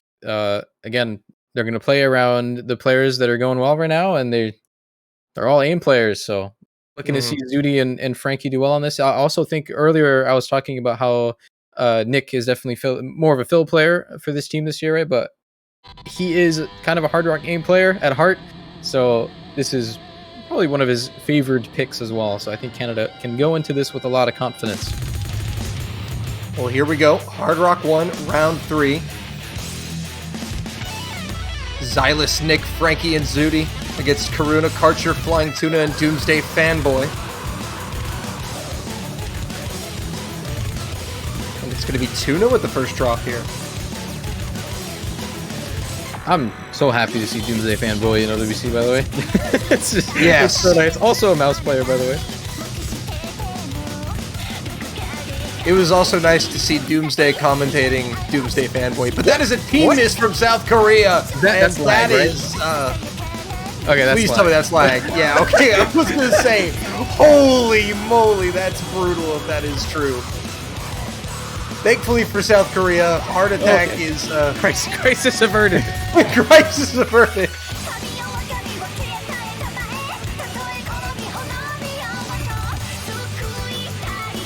So we still have a match ongoing, ladies and gentlemen. Canada is still looking very good. 4-weighing it, I believe. Still 7 FCs on the board again. Flying Tuna the only miss quarter of the way through. Silas will change that though. I do think Canada's not too sure on their fourth player here. Last time they played Jeremy instead of Silas, and he didn't do too well. So I think Silas maybe coming in as like a second try here, maybe not fully expecting to do as well. So it's not the end of the world for that miss, but I mean, Korea has a very solid answer to it so far. Essentially, there's no hiccups since Tuna at the very beginning, right? So they're going to be taking the lead here about halfway in, and Nick does break, so this is looking good for Korea now. Yeah, halfway through. Oh, and Zudi is going to go down, and this time she's going to be the one good. Four capped. And things have just kind of fallen apart here for Canada as Frankie also goes down. Silas is the only one with combo for Canada. And now Doomsday Fanboy, Karcher, and Karuna, well now just Karcher and Karuna, are going to really be doing some damage here. Yeah, they already have. They've done their work, and there's basically just no combat combo at all on the Canadian team here. So Karuna and Karcher just completely running away with it. This is your playground now. Let's see what they do with it. And at the break, they will see it is 300,000 points in their favor. And this is a pretty important break point here for South Korea. They go down 2-0. To get this break point right back immediately and have a chance to tie this matchup is going to be massive for them.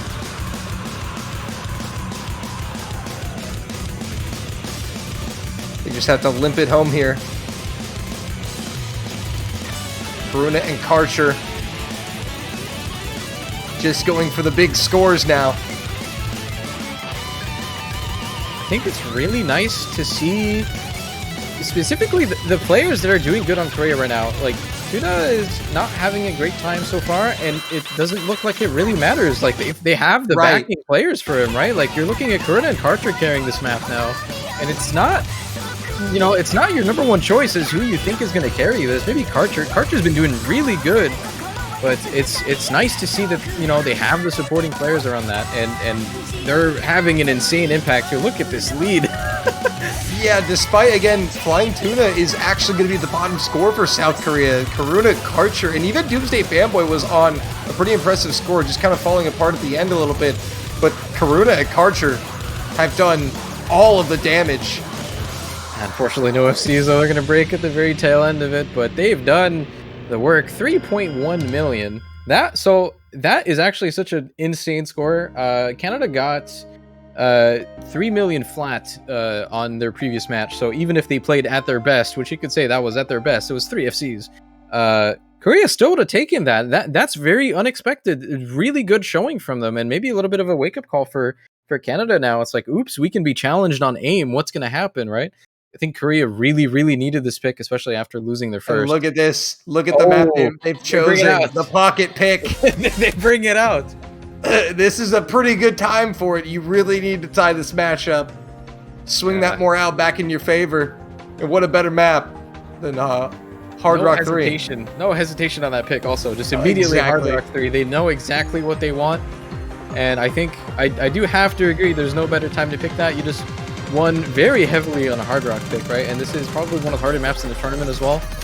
Their previous score on this, again, was 2.7 million. It is extremely high for the type of map that this is. So we'll have to see if they can repeat that performance. But even then, I think the score difference here is like over 800k, depending on their previous scores. So very favored towards Korea here. definitely heavily favored towards Korea. The only thing we're going to have to watch out for is the fact that this is the shortest map we've played so far in the match, 2 minutes in length. So Miss is going to be punished a little more heavily. Yeah, I think this map is just it being one of the harder maps too, and it being very short allows for a lot of carry potential because they don't necessarily need to be consistent. It's 2 minutes, right? So as long as you can just play really good for a very short amount of time, you'll have an insane score on this, right? So I think we saw Karuna with a almost 97% FC on this, sitting at 900k. So seeing if that's going to be repeated. So just an early accuracy advantage for South Korea as we get into round number 4.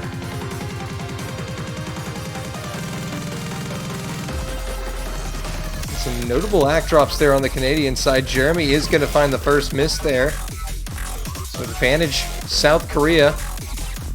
Quarter of the way through as we get into the slider sections. Yeah, this opening section, while not that easy, is kind of your opportunity to build combo here. Like, you need to do it now if you're going to have a good score on this, because the ending will just murder everyone. And so far, it is all South Korea here.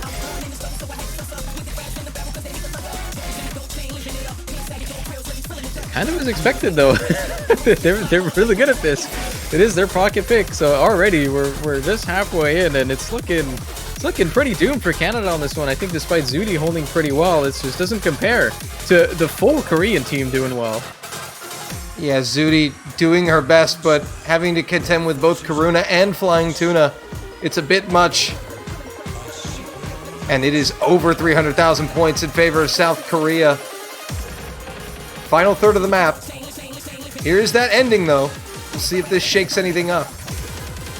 Yeah, we're going to start seeing a lot of cut streams here, and they can be pretty tough. We've seen a lot of collapses, but even if something were to happen to Karuna and Tuna, they've done the work already. There's not really much that Canada would be able to do to come back from this. Tuna does find a massive chain of misses, but Karuna does not care, and there are no combos on Team Canada to answer for that. Is Karuna doing it again? Karuna might be able to do it. He's doing it again. He's gonna go all the way. Yes, FC 2.96 mil. Oh my god. Azer, what are these scores from South Korea? 3 S ranks on that. That's crazy. Honestly, dude, look at the potential for that score. That is really scary. That's already a top level score, and they have 2 players with 1 slider break, and Tuna just missing on 1 section, right? That was pretty close to a 4-way, not in terms of score, but like, that is really, really scary. Let's just say if there's a similar map to this next round and Korea moves on, watch out. Canada gonna answer. They're not gonna play it. Right?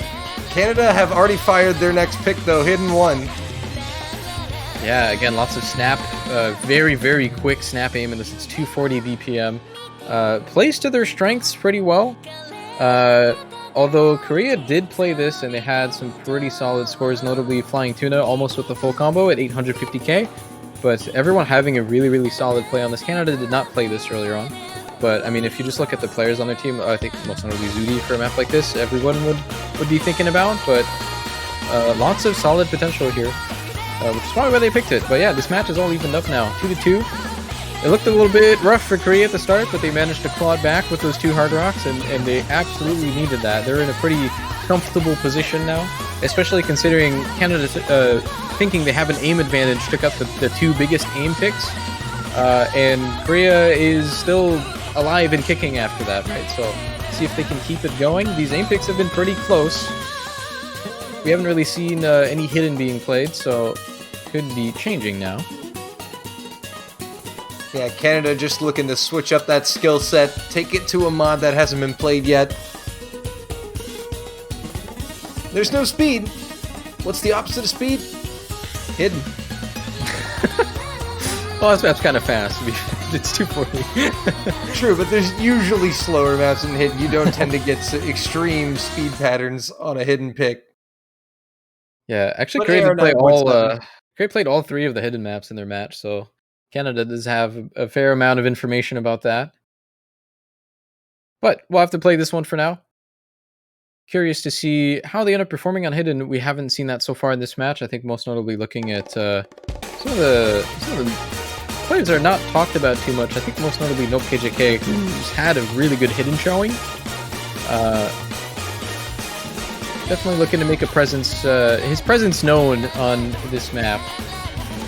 Of course, there's always the usual Karuna and Flying Tuna that are going to be doing pretty good on this. So, strong fighting chance on their team for this map as we get into it now. No oopsies at the start. Actually, no, there's been 2 oopsies at the start, but it's fine. It was early enough. Very early oopsies. Very small oopsies. From Nope and lower caps. Lower case. Lower case. Yeah. Oh man, this is fun. Alright, no other misses to report. Still 6 FCs on the board. And it's very even. Yeah, we're getting into one of the first like really hard aim sections here. It does catch Tuna. This is so much snapping. We're going to be seeing this pattern repeated a lot throughout the map, but yeah. This is probably where a lot of people are going to get caught. Canada now does get a little bit of a slight lead as Karcher also misses. Yeah, that is pretty devastating there for South Korea. The score bar now flying to the left. Canada firmly in control now as Korea will attempt to rebuild combo. It's only Nope and Karuna with any massive, substantial combo. And all Canadian players above 600 combo. Damage being done. It's 100k plus for Canada.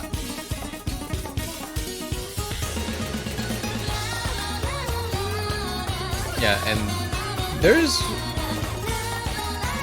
a fair amount of pretty relaxing map ahead for like the next 30 seconds or so. So they do get to extend this combo lead that they have kind of for free, assuming they get through some of these bursts, and they do. So yeah, they're in a very, very comfortable position now, but it does also mean that any collapse is potentially scarier as Korea's also all recovered, right? So yeah, and we are now at the halfway mark, so no one getting score capped right at the halfway mark this time, at least. Here's another hard section. Zudi is going to go down. So, 3 massive combos on Canada. Oh, Karuna will trade that miss from Zudi. And Flying Tuna is also going to follow up as well. Now Canada's really going to stretch it. Yeah, they have a solid advantage here.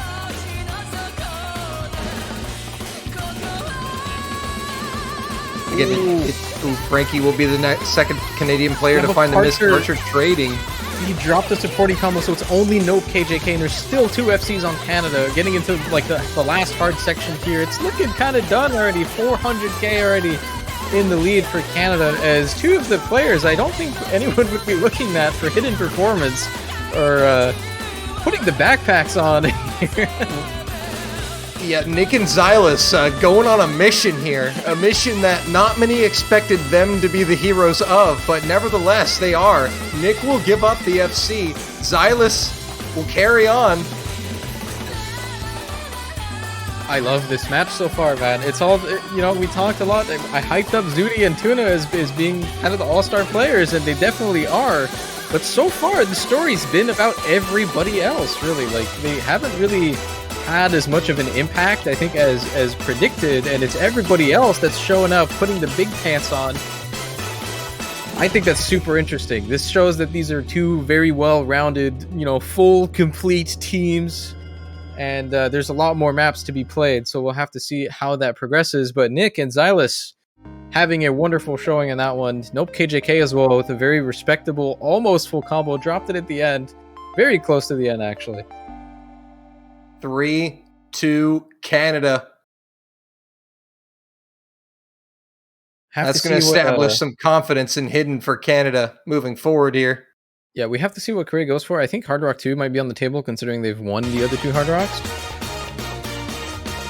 Wouldn't be surprised to see it, but we may also see a Fremont. Yeah, there's still a lot that they can really go for, but Korea is a team that's very hard to predict in terms of picks. They are one of the most well-rounded teams because their core players are very solid all-rounders. They kind of play everything, so they don't particularly have any weaknesses. So we're going to be looking. I mean, if there was a weakness on this team, it's probably speed. I think Korea struggles a little bit to field a fourth player, but that's all banned out. So I mean, what do you do from here, right? I think they're going to have to start pulling some pretty interesting picks.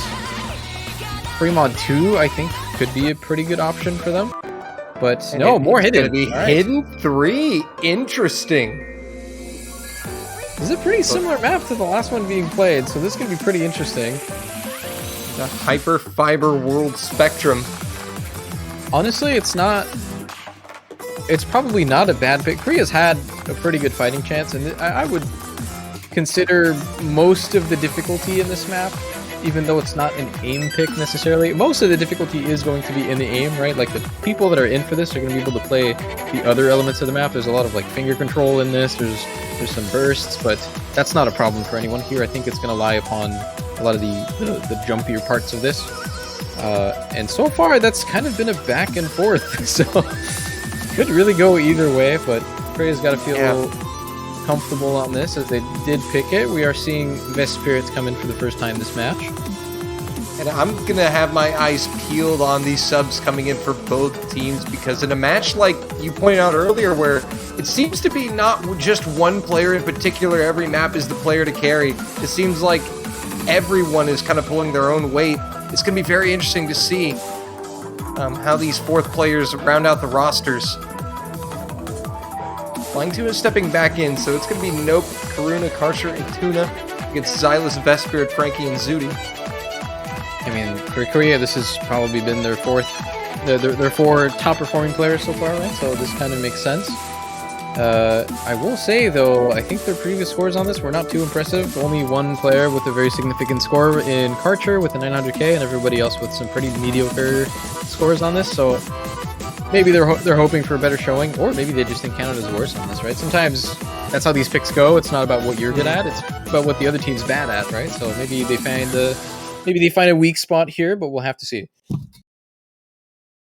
All right, so interesting choice here from South Korea. After giving up a point on Hidden, they go to Hidden 3.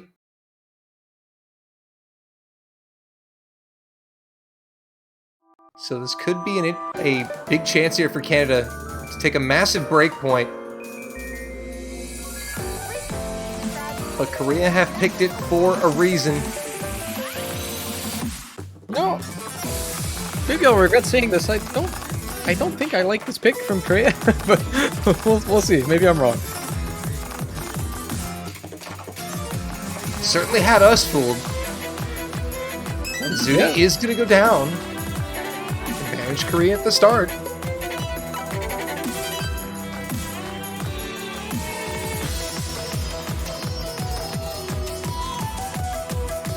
Again, definitely looking at Karcher here to see if we can get a repeat performance. And it looks like Nope KJK did trade one of those misses back from Zudinator. Yeah, we haven't really gotten in any difficult part of the map yet, so I think here's about where it starts. Yep. And it's roughly 50k in favor of South Korea heading into this difficult part. We'll see how things shake up from here. Karuna is going to go down, so it's going to get pretty close. No other misses.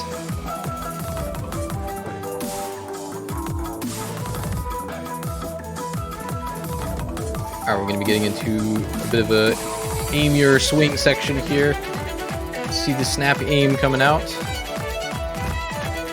Despite Karcher finding the miss, the lead is still with South Korea. Canada's slowly pulling it over now. Frankie is going to drop, traded by Nope KJK, but that trade favors South Korea. Frankie had bigger I don't know. combo. The combo advantage is so massive for Canada right now with 2 FCs just to 1 and Zuni with a very solid recovering combo. So as long as this keeps going, Canada is looking pretty good on this. Yeah, Karcher is struggling. Frankie and Flying Tuna now trading. That's the last FC on Korea with Tuna's break, so it's Canada's playground now. Again, Xylus and Vesprit here. Xylus having a really good match so far, actually. They're kind of being brought in just to play these kind of things, and you can see why.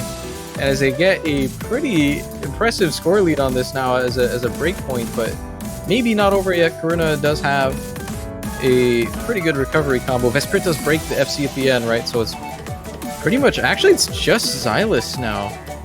And this is actually interesting. Karuna has recovered here with some combo. Xylus is the #1 combo, but if he goes here, it's going to be a chance. Frankie and Zudi finding the misses, but Xylus is there. There's just no chance for South Korea, given that Canada built such a massive score lead.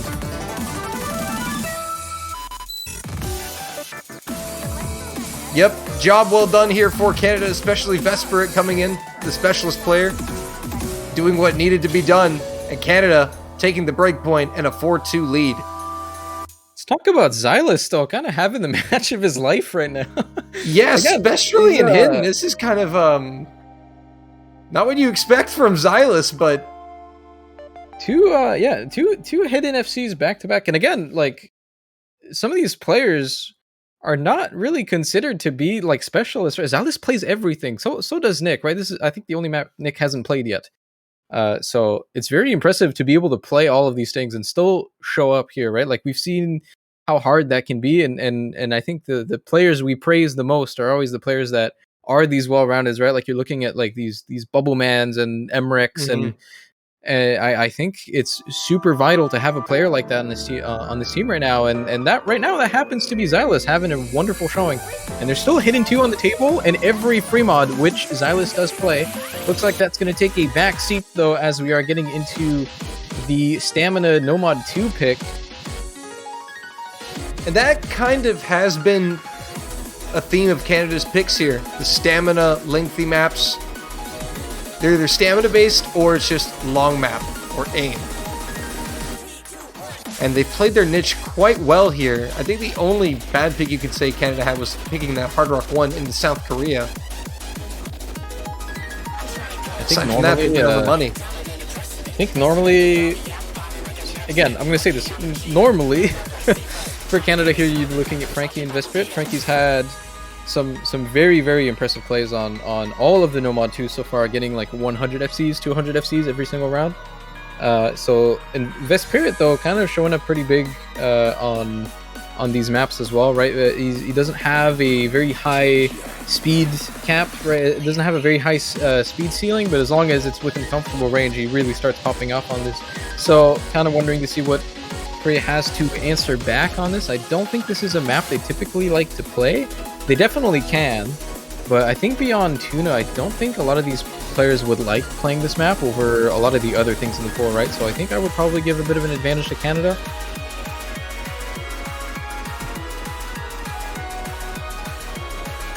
Yeah, so far they have had Korea's number in that department.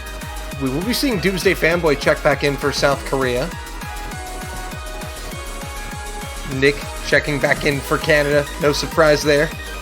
Start command coming in from Tiger Eyes. Round number 7's about to get underway.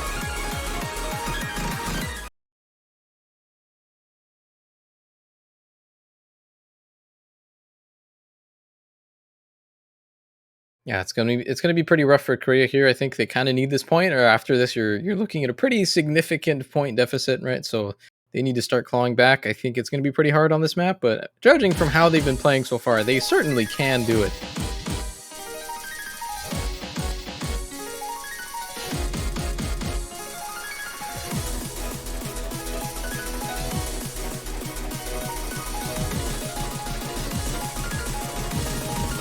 So far, just a early miss from Karcher.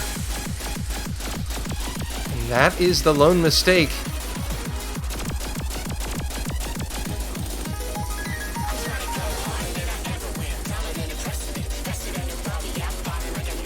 With 2 minutes, 18 seconds.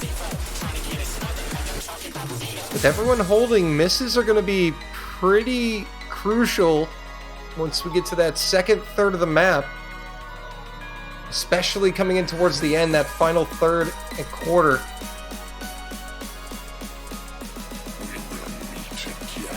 Yeah, pretty stable beginning for both teams here.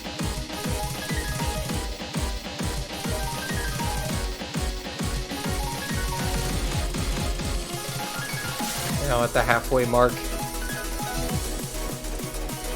Man, these 8-way moments are always so scary. We can just collapse at any moment, right? Any one player. We get into the Right, harder part here. Xylus. Xylus is the first to bite. So 3 FCs to 3, but Karcher had a very early miss, so it's essentially 4 FCs for South Korea. Heading into the final third. One miss, though, could still change everything.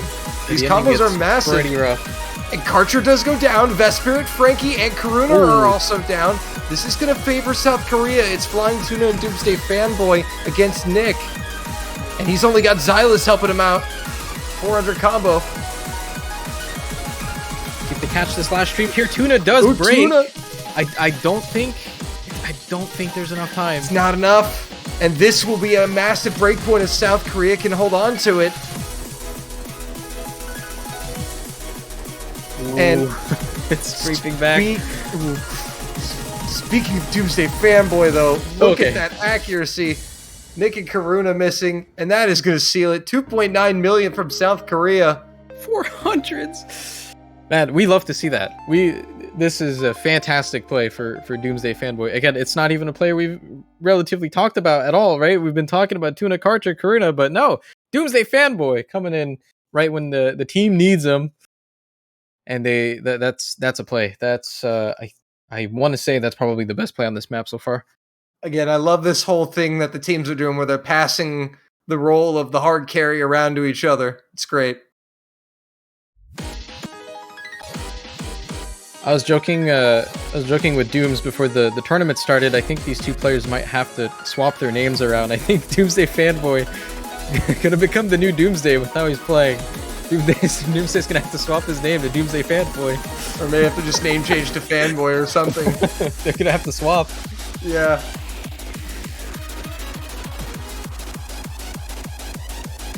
This is good for Korea though. They, like I said, they really needed this pick.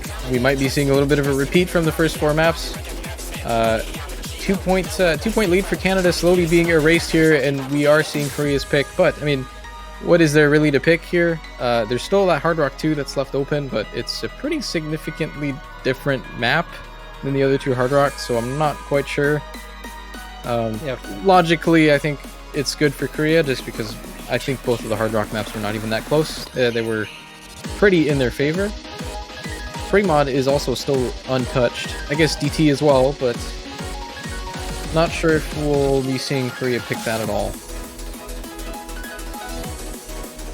Yeah, I think Hard Rock would present an interesting opportunity for South Korea, because if you pick that Hard Rock 2, get the win on it, and it is going to be Hard Rock 2, so if South Korea can get the win on this, might put Canada in a tough spot. Tie match, tie game, 4-4, and there's only free mod, 2 DTs, and a hidden left. I want to say the longer this match goes on, I would think Canada has a deeper map selection pool in this match. I think Korea might be a little bit out of options here. It's pretty evident considering they're not really touching any of the DTs or the free mods. This is the last Hard Rock, right? So they've exhausted that, and I believe the only Nomad left open is Nomad 4. Also, Right. low AR hidden, but I don't think they're playing that. So not many options following this map if you're South Korea here. Whereas Canada, I think, normally would like playing the aim picks a lot, right? So there's still DT1 on the table. We saw Zudi do really good on that. But considering they've kind of lost a few of those, I'm not sure if they are planning to play around that anymore. So might have to bring out some of the... I'm sure we'll be seeing a lot of free mods following this. We have to play this Hard Rock map, though, and it's pretty hard. This is... actually a really rough map with Hard Rock, this being the precision pick, right? 5.4 Hard Rock. I think that's slightly under CS7 if I remember correctly, but we're going to be seeing a couple of player swaps here. Muffin Slayer coming in.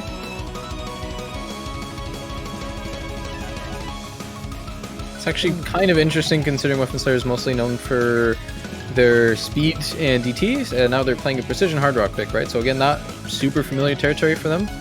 Might be a little bit of a fourth player kind of thing, but we'll have to see.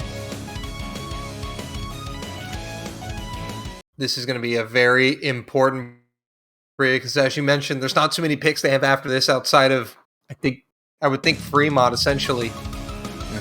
So very important for them that they get this pick. Oh my god, they're so small. I always love seeing man. precision maps on the Tourney client when there's like 8 screens and And the cursor's like almost the as big squinkles as of the it. circle. Oh man, they got to make it harder for us, right, Azer?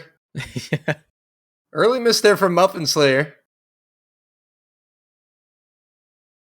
Unless that was client. Still trying to catch up. It was not. But Doomsday Fanboy is going to trade that miss.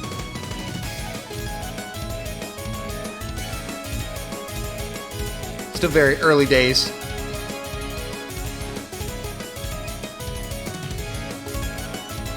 This one not a super long map though, and it's one of those that doesn't really have a difficulty spike or anything, so all of these patterns are pretty rough as we're seeing a lot of misses left and right. Now we're just down to 2 FCs on either side and 2 nothings on either side. Yep, it's a 2v2 and a slight advantage for Canada. Karuna and Karcher against Zudi and Nick. I guess we're kind of seeing a little bit, I guess, an accuracy advantage maybe for Canada here. They do have a pretty significant point lead. It's kind of the same people breaking over and over again, I think. So you're just looking at these 2 FCs on both sides to keep at it. I don't think the lower combos on this are going to have much of an impact on this anymore, but it's still really close. And actually, the recovering combo from Flying Tuna here following Muffin Slayer's repeated misses, right? So Korea slightly takes... Zudi does go down. Oh, it's traded. This is really close. Wow, yeah, this is still very close. Oh. So, and there goes Nick. So now it's Karuna. 700 combo. And Frankie's the biggest combo in Canada with 550. Yeah, this is all on Karuna now. There's basically just no support anywhere else. So if Karuna misses here, it's pretty much doomed. He really has to keep it together. Yeah, it's all on Karuna right now just because Doomsday Fanboy, Flying Tuna, and Karcher have been struggling as they continue to do so. Canada are rising in the combos. Muffin Slayer almost at 300. Zudi Neighbor almost at 400. Frankie over 700. As Frankie and Muffin Slayer go down though, that might... They need Karuna to miss ASAP. And it's not happening. Oh. And it does! Oh, no. No, there's not enough time, right? There's not enough time. No I way. don't think so. There can't be. Is Zudi pulling this? Close. Zudi No. Nader is not going to have enough time to pull this back. 35,000 points. And South Korea, they needed that. That is massive for South Korea. And that was the closest map of the match. They had to fight for that. My goodness, that was tug of war. That was super scrappy, but that map is kind of like that, right? Just look at some of the miscounts on some of these players, right? Like the 13 misses, 19 misses. It's really rough. You really have to appreciate Frankie's score here, although a lot of misses. 200s on this, man. What? And Karuna coming in with the 1 miss. But it's all tied up again. There's 2 picks remaining for both teams, and yeah, there it is. DT1, the last remaining dedicated aim pick, so no surprises here for Canada. They still have a lot of free mods open afterwards as well, so Canada still has 2 healthy picks to go here. I'm not sure what Korea really has.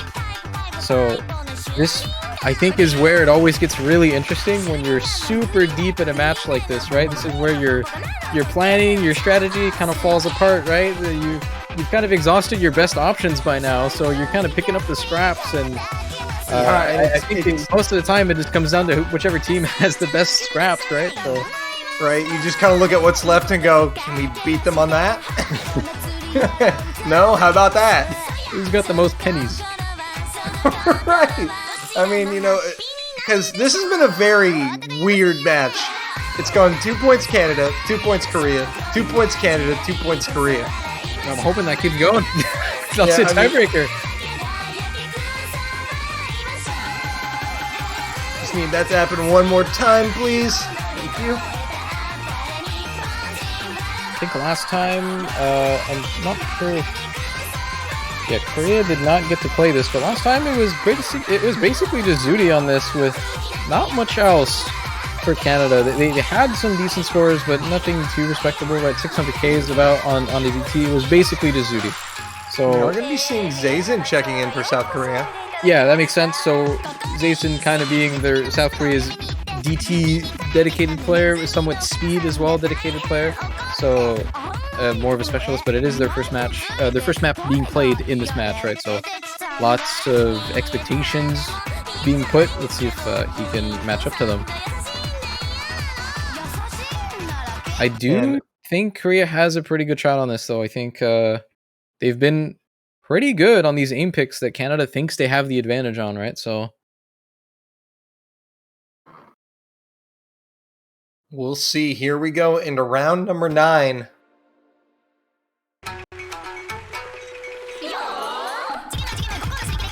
Two and a half minutes here after double time is applied. Puppet Slayer, the first miss here. Advantage South Korea. also considering both teams are banning out DT, this might be a little bit of a scrappier one again. So yeah, and a break point here would be insane for South Korea.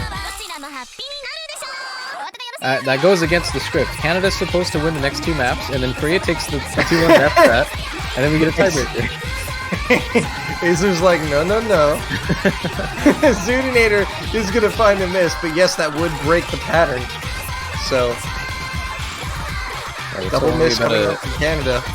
Only a quarter of the way in, but you can already kind of see a little bit of a lead being built up. So far, so good here for South Korea. I mean, 4-weighing is about as good as it gets. But Canada not too far behind. A couple 100,000 points. They're gonna need one of these combos to fall here, though.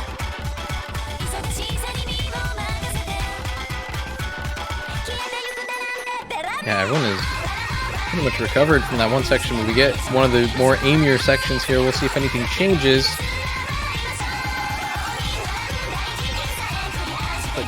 South Korea through the midway section. They're only going to find one miss coming from Karuna.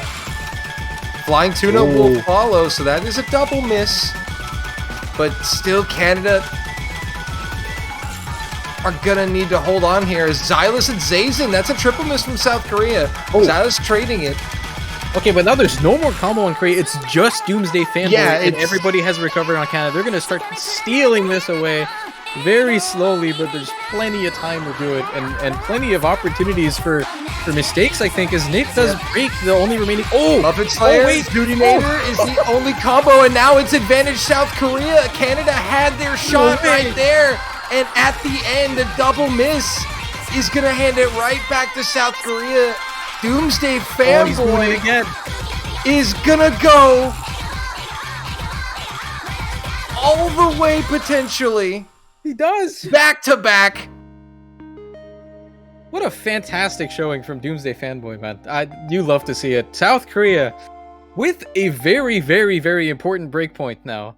How many team scores have we had over 3 million in this match between these two teams? This is ridiculous. Yeah, this is crazy. This is actually crazy. I don't even think anyone here is playing bad or anything. It's just 2 teams playing really good, but these 2 teams are playing insane. It's still neck and neck. We've seen so many close maps by now. This match is delivering really hard. But South Korea able to break the pattern. Yeah, take a massive break point. Again, though, continuing what I was saying, not sure if Korea has any picks remaining here. Right. I'm not too confident about anything that's remaining. I don't think they're going to go for Nomad Tech. I'm fairly certain no one is picking Hidden 2 here in either team. So might just be seeing all 3 of the free mods being played like back to back here, I think is probably what the 3 remaining picks are if we get 3 of them, right? So I'd be surprised to see anything else. Maybe a Hidden 2 for Canada. They're not necessarily known to be good at low AR Hidden anymore. The thing is, they all got 800Ks, like 700Ks or something this morning out of completely nowhere. I don't think even they themselves were expecting that. So I think Korea has to respect that a little bit. So they're definitely not going for that. They're taking their time with this pick. kind of as expected, right? They're out of options, right? So, And we definitely may see a timeout come out here from either of these teams too, as this match gets to the later rounds. Fremont 3, okay. But we do see Fremont finally being selected here.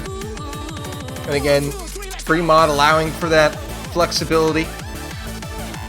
Yeah, so this is a pick that both teams have played already. This is around 400k in advantage of Korea if you compare their scores directly, but I think most notably, Korea's had a pretty good advantage from Nope KJK basically pulling out the only FC on Hidden, so a lot of score benefit from that, but Zudi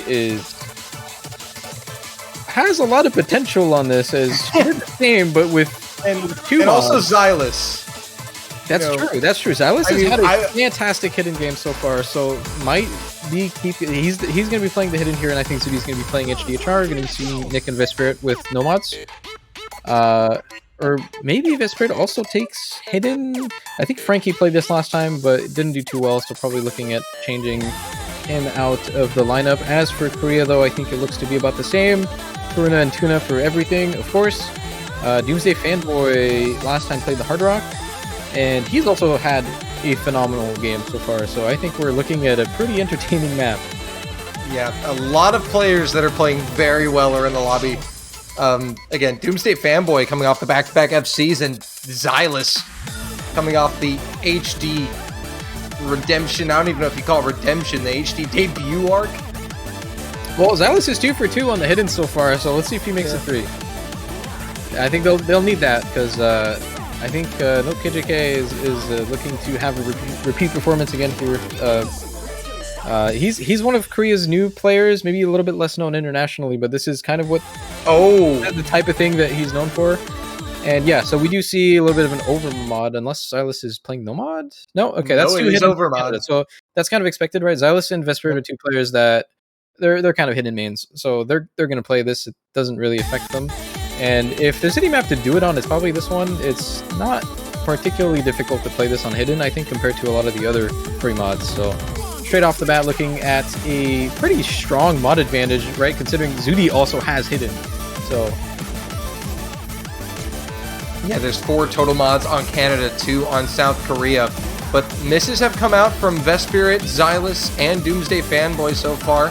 Vespirit finding yet another. The advantage now in favor of South Korea. Nope, KJK is going to drop, so it's 2 FCs to 2. oh, it's dead even again. Oh boy. So we've got Flying Tuna and Karuna against Nick and Zudinator. Probably the 2 dynamic duos we expected to see clashing. Please, not another close map. My blood pressure can't take this, man. Azer is dying, and it's the no mods that are standing strong here for South Korea at the moment. So that's what's keeping it so close. Is the fact that Korea's mods are struggling more than Canada's at the moment. And it is, oh my, it is back and forth into How the many final times third. is this score flipped? A's about 8. Okay, there we go. All right, it's in one direction. Wait, it might no longer be though. Vespirit does might. trade that, but it's one of the lower combos, right? You still got 2 FCs on both sides. It's actually dead even right now. Canada just around a 100k lead, but this map gets really tricky in the ending. And Doomsday Fanboy finding a couple of misses. Hard Rock on this map is so insanely difficult, by the way. Xylus is going to drop, and Nick and Zudinator holding. Looks like it is going to be a break point for Canada. So long as there are no crazy shenanigans here, and there will not be, at 3.1 million team score, we are tied at 5. I can't believe Zudi's pulling out hidden Hard Rock FCs on a finals map pool. What is that? And Tuna kind of quietly on the other side with a 300 FC, dude. What? They're just nearly a million points. Can we just send both of these teams to grand finals, please? Like, what is this? This top 4 is too stacked.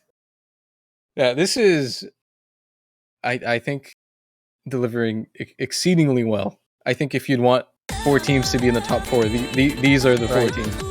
Well, I think it just is a testament. It goes to show how much the players have just evolved over the past several years. You know, it used to be just those few elect teams that you would talk about with players that would put up performances on finals week maps. Now, a bunch of teams have players who can do things on finals week maps. All right, so let's talk about the remaining picks here. We might not have to because I'm fairly sure Canada's going to go for one of the 2 free mods, but we've got Nomad 4 remaining, which is a map that I think potentially you're looking at Jeremy to do really good on their team, as well as, the usual suspects.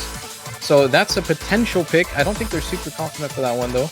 I talked briefly about Hidden 2, the low AR Hidden. I think that can maybe be a little bit of a pocket pick, although it would be surprising. Like, on paper, they look good on it, but in confidence, I can tell you they're not. We've got the Alt DT map remaining as well, which hasn't really been picked at all. Korea did play it. I don't think they picked it themselves, but Korea did play this. They call it timeout. Yeah, so there you go. So Yep. they're having this discussion, the same discussion that we're having right now. But yeah. I wonder if they're having a serious discussion or if Coach Ignite is doing things. But DT4, hey, it's their timeout, and I will let them do whatever they want with it. Yeah, DT4 also remains, right? So DT4 for Korea, when that was played, it was essentially just Doomsday Fanboy and no one else. So not sure if that's really on the table. Canada did not play that. I don't think they're looking at picking it either. So that is potentially Korea's last pick. I don't think Canada's going to be looking at this. So that just leaves the 2 free mods. I don't know which ones they're going to go for. They don't know which ones they're going for. So let's just talk about them briefly. Free mod 1 being pretty much a full alt map. And I mean, it's very similar to Funky. That didn't really go so well. I think it was fairly scrappy. I'm not really sure if they are looking to play that. And then Free Mod 2, which is likely one of the harder maps of the pool. We've essentially only seen Bubble Man do good on that map, and just about nobody else. It's an AR8 pick that has a lot of streams. I think it's 220 BPM, but it's AR8. It's super difficult. And we haven't really seen anyone do good on that, especially none of the modded players. So the options for both teams are super limited and super difficult. When you've only got 1 pick left here, you have to make the right choice, and that is the hardest thing here, I think. The hardest, we're at the hardest part of the match for both teams, right? It's dead even 5-5. So, you got to make your choice and hope it's the right one. Right, and a mistake here is absolutely brutal. A break point could just lead to absolute catastrophe. Because both these teams right now, they are thinking to themselves, we just at least want to see a tiebreaker. Yeah. That's probably all they're thinking right now, just given how kind of limited both their options are. Both these teams are in a position where it feels like the walls are closing in on both of them. It's kind of just whichever team makes it out alive. And the timeout is going to expire, and the pick is going to be Free Mod 1 from Canada. Yeah, I think that was kind of expected. Again, it's their last pick, right? I don't think they were considering anything else, so they probably looked at who was doing well, especially some of their modded players. This makes sense, I think. You're going to be looking at Zudi on HHR, who just FC'd a free mod, right? So that's a solid performance, and they're probably going to be putting, I think, Vespirit on Hidden here, not Xylus. It could actually, no, I'm wrong. Xylus did play this on Hidden last time. Probably looking at Jeremy and Nick for their nomads, who are both in the lobby. Korea did not play this map, but I think you can expect more of the same on this. You're likely seeing no KJK running the Hidden, and maybe either Doomsday Fanboy or Karcher playing the Hard Rock. And Karcher is in the lobby right now, so that's likely what we're going to be doing. One thing that's kind of interesting on maps like these, especially when you get into a finals pool that gets much harder, is you would think some of the stronger players like Tuna would want to play their mods, but sometimes you want to play your strongest players on like the most consistent part of that map, which is playing no mod. Like that's just right. what you do on that map, right? So maybe looking at some of their other players to tank. The thing though is Tuna has not been the star player for Korea like at all this match. It's been about everybody else, right? Everybody is having a fantastic game, and I would say it's basically the only reason why Korea has 5 points right now. It's like you're looking at Doomsday Fanboy doing exceedingly good. You're doing Kurina doing really good on some of the Hard Rock picks, right? So I think they're going to look to play around the players that have been doing good for the remaining pick. We do have to play this one first, though. So it's an alt map picked by Canada, and we're getting into it. Well, let's see how the mods line up for both teams respectively. No overmods from South Korea to be expected. Zudinator going to tank the HDHR and Silas on hidden, so no overmods there. Zudinator just going for more score. I don't think you're ever going to see a free mod pick that Zudi is in not playing HDHR. if Hard Rock is on the table, the other mod is also on the table. Right. Silas is going to be the first miss. Nick will follow it up. So a really double miss there from Canada. South Korea in front to start this one, but it is a 4-minute map. Yeah, worth noting, this is a marathon. It's a 4-minute map, and it's very active. The final combo amount on this is like massive. It's like in the 2000s. So lots of maps to go. It's all about how long you hold it together. But yeah, at the start, Korea looking pretty good. Yep, Maya is going to be the first miss for South Korea, but still three-way FCs for Korea at the moment. Only Zudi for Canada, but some good supporting combos from Nick and Xylus, who had early misses. Definitely looking at the Hard Rock players for this part. A lot of big aim snaps here. Even though it's an aim map, it's where you start seeing a lot of the jumps, and the aim control requirement is kind of through the roof, but both of them holding pretty good so far, as we do see a couple more misses from the Canadian team. So we do start seeing the first very significant lead for Korea here. They still have 3 FCs, and there's basically just Zudi on Canada, and everyone else is kind of struggling to find their footing here. Yeah, Canada just kind of fell apart there, and Korea trucking along here. Over 100k, almost 200k now. Nope, KJK is going to find a miss. So only 2 FCs now for South Korea. I actually just noticed Tuna's playing the hidden, not Nope KJK. That's very interesting. Yeah, that is... I don't know how we didn't notice that at the start. Huh. Well, Nope KJK is going to find another miss on the Nomad. And Zudinator's still trucking along, but Xylus, Nick, and Jeremy just kind of seem to be missing in rotation one after another. I can't believe I was saying this map is probably one of the harder... oh, what? Zudi? No. I was like on the slow Not part. on that. I was gonna say Hard Rock is probably the hardest mod on this to run, and the only 2 Hard Rock players have the only 2 FCs, but now it's only Karcher alone, and he's pulling in the work. Honestly, the whole team as well. Mayas is fully recovered. Tuna as well so hasn't missed, right? So this is looking really, really good for Korea, considering this isn't even their pick. And yeah, that's what's disastrous for Canada here, is this is not their pick, and this is the exact time when you cannot have a break point on your last pick when it's tied 5-5. And South Korea up over 400k. I mean, unless they just fall apart during the last third, there is nothing Canada can do. Even if they do, that's a 500k lead already. If every single player on the Korean team missed now, they would still win. This is a very strong showing. I don't think anything at the end here really matters, right? So I think we're mostly just looking at these 2 players holding their combos. And yesterday, these were the 2 biggest performers on the team, and finally, you're kind of seeing Flying Tuna step in and have like a major presence here, right? Like it took a while, but he's here, and it's an impact. All right, look at the score difference, man. Yeah, Flying Tuna now looking like the Flying Tuna we all know and love. He woke up. Woke up. It's really scary.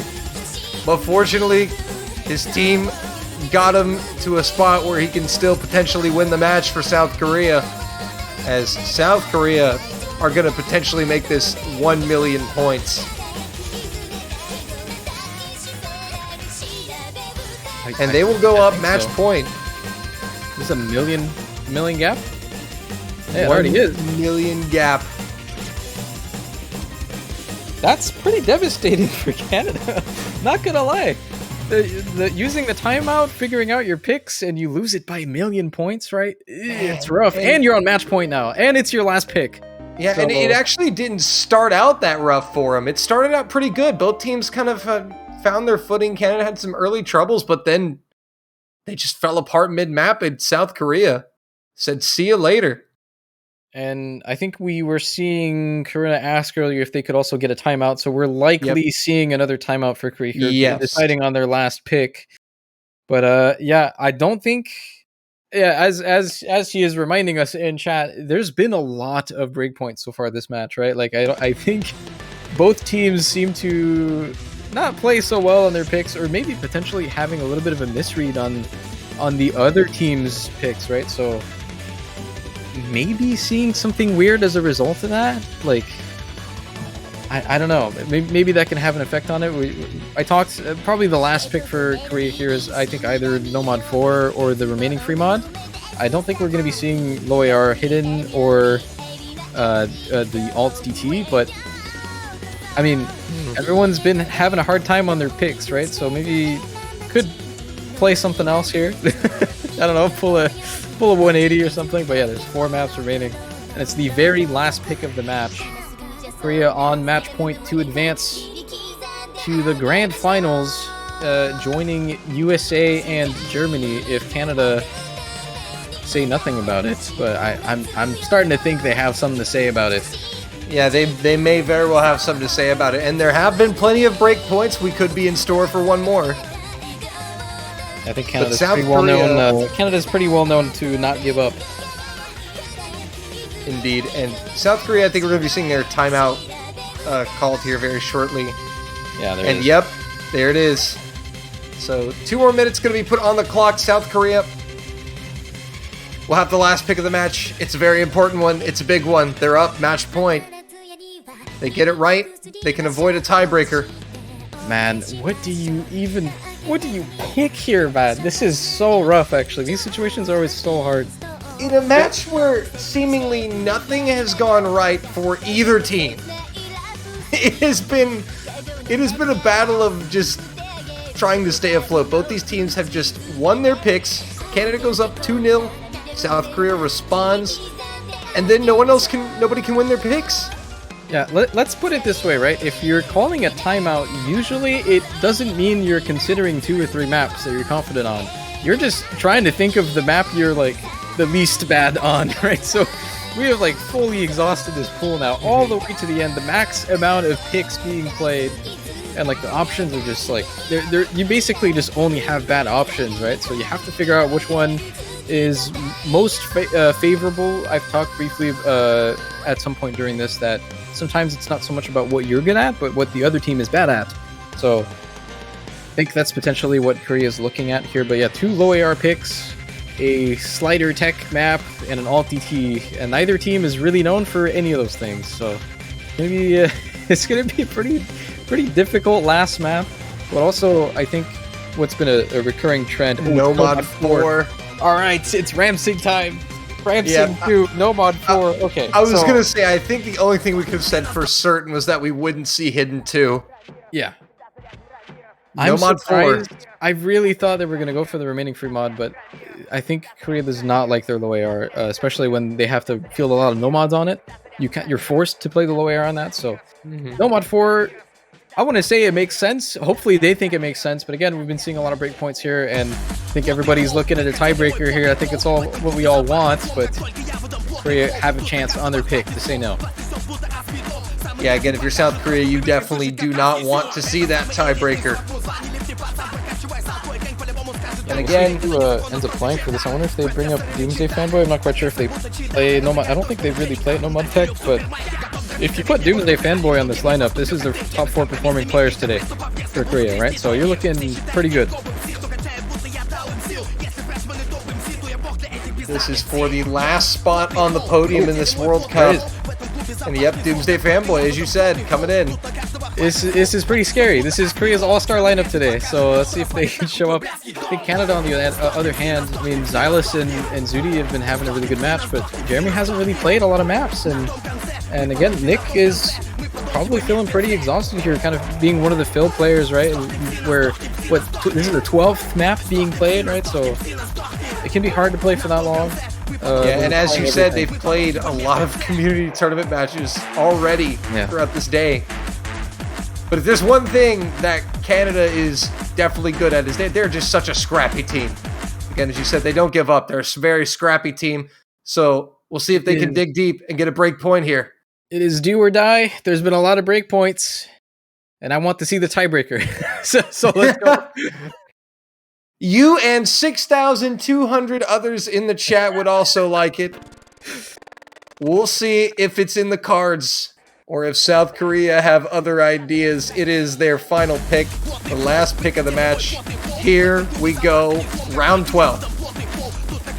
This is such an explosive map to end it on too. This goes all over the place and already a ton of misses. It's gonna look like this, right? So who is the solo carry here? So 3 misses coming in, 2 for Canada, 1 for South Korea. That is gonna favor South Korea. Nick also finding a miss, so only 1 FC remaining for Canada, that belonging to Zootinator. She's up against Karuna and Flying Tuna. Archer also with 200 combo. 30, 40k advantage for Korea. Ooh. Oh, it's a little bit of a lead now. Korea's doing pretty good. Yeah, they are starting to pull it here, and Jeremy going down. But again, we'll have to see if Korea gets score capped here. Coming to the halfway mark, there's still time. But Canada need to start building combos if they want to challenge in the second half of the map. But they're just not flinching right now. Just looking really comfortable on all 4 of their players. And there's now no FCs remaining on Canada as everybody breaks on that. And it's looking grim. It's looking really grim for Canada. Korea looking at top 3 right now. I think they might be doing it. Doomsday Fanboy is going to drop with Karuna, so that's going to slow things down a little bit. But look at the damage that's been done on the score line. It is almost 500k with half the map left, less than half the map now. And this looks like it's got South Korea top 3 written all over it. And again, it's their 2 players from yesterday, man. Flying Tuna and Karcher just writing it very, very clearly for us today. They deserve a place on the podium. A very scrappy match from both teams. But in the end, it was decided by whoever could just simply win their picks. A very hard-fought match. It's going to end with South Korea advancing 7-5 over Canada. And our 2019 Grand Finalists will have a shot to make it back to the Grand Finals next week. Canada, what a fight they put up this year, Azer. This is such a good score from South Korea, man. Hold on, that's 2 FCs on their last pick. Okay, almost 2 FCs on their very last pick that they took 4 minutes to select, and they save it until the very end and win by, what is that, 900k? 860k point victory on South Korea's last pick. South Korea, welcome to the podium. You have advanced to the Grand Finals, and up ahead is the USA and Germany. Good luck. Well, that's one way to welcome them. Yeah, I mean, it's a warm welcome back, but it's a well-deserved welcome back. Honestly, that was such a good match from both teams. Honestly, I think everybody can walk out of this one pretty happily. I would say Korea did win, but I mean, Canada coming with a very questioned roster.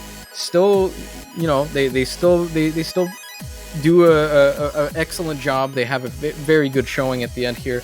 Not going to be playing in the Grand Finals, but 4th place is, of course, still very respectable when you swap out 5 of your players. But it's all about South Korea for the next week, and I'm very excited to see some of their other players, actually. The main takeaway here for me is that South Korea has a full team. Everybody did so good, honestly. And also, we haven't even seen a lot of their players. Maya's, I think, only played 2 maps, and Rank AJ has not played a single map. So we'll see if, maybe they have something in store for us next week. Indeed. But Azer, we started this journey with 32 teams, and we are now down to the top 3. The United States and Germany will be doing battle in our winners bracket final later on in the weekend. Yeah, we're not done. We're not done. There's still one more match, and it's the match that everybody wants to see. The big one. The main event, as I call it. It's USA Germany. We're going to be seeing more of that potentially in the Grand Finals as well. But yeah, USA Germany, both of the winner bracket teams kind of had some pretty smooth rides on both sides, really. Not really being challenged despite having pretty tough brackets, right? You look at Germany, they've got Australia, Poland, Canada, No issues there, and even on USA being number 1 seed, I mean, I think relatively have had an easier bracket, but I mean, going off against the UK was a pretty hard challenge for them. But I mean, I think this is going to be the first time they really start seeing a real challenge, and I think, again, I'm saying it's the main event. We're not sure. Nobody's really sure this time around who's actually stronger between the USA and Germany, right? We're looking at Germany's easily, I think, their strongest year on paper, right? Like, you think if they ever do it, it's this time. So right. If there is a year for it to happen, that tomorrow, I guess it would be later today for most people. But yeah, make absolutely sure that you come watch that game because it's going to be a complete banger. And there it is on screen 13 hours from now, so you don't miss it. 19 UTC. United States versus Germany, our winners bracket finals. South Korea, the only other team in the tournament that has an ability to say anything about it. They will get the loser of that match next week in grand finals. And Azer, that's wow. We're coming to the close of OWC. Kind of hard to believe it's already flown by so fast. Yeah, there's only 3 matches remaining. I guess another additional show match in the grand finals that is likely going to happen. But yeah, I mean, not much remaining. We're at the last stretch here, but I think this is when it gets the most entertaining. You start to see why these players are here, and you know, you start to see the amazing things that they can do and that everybody's tuning in to watch for, right? So very excited to see more of that. One more time, congratulations to South Korea. Top 3 for the first time in 2 years. Let's see what they do with it. But for now, that's going to be it for us. See you guys in 13 hours. Take care. Bye-bye.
click.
Hello, everyone, and welcome to the last, but absolutely not the least match of the Osu World Cup Finals week.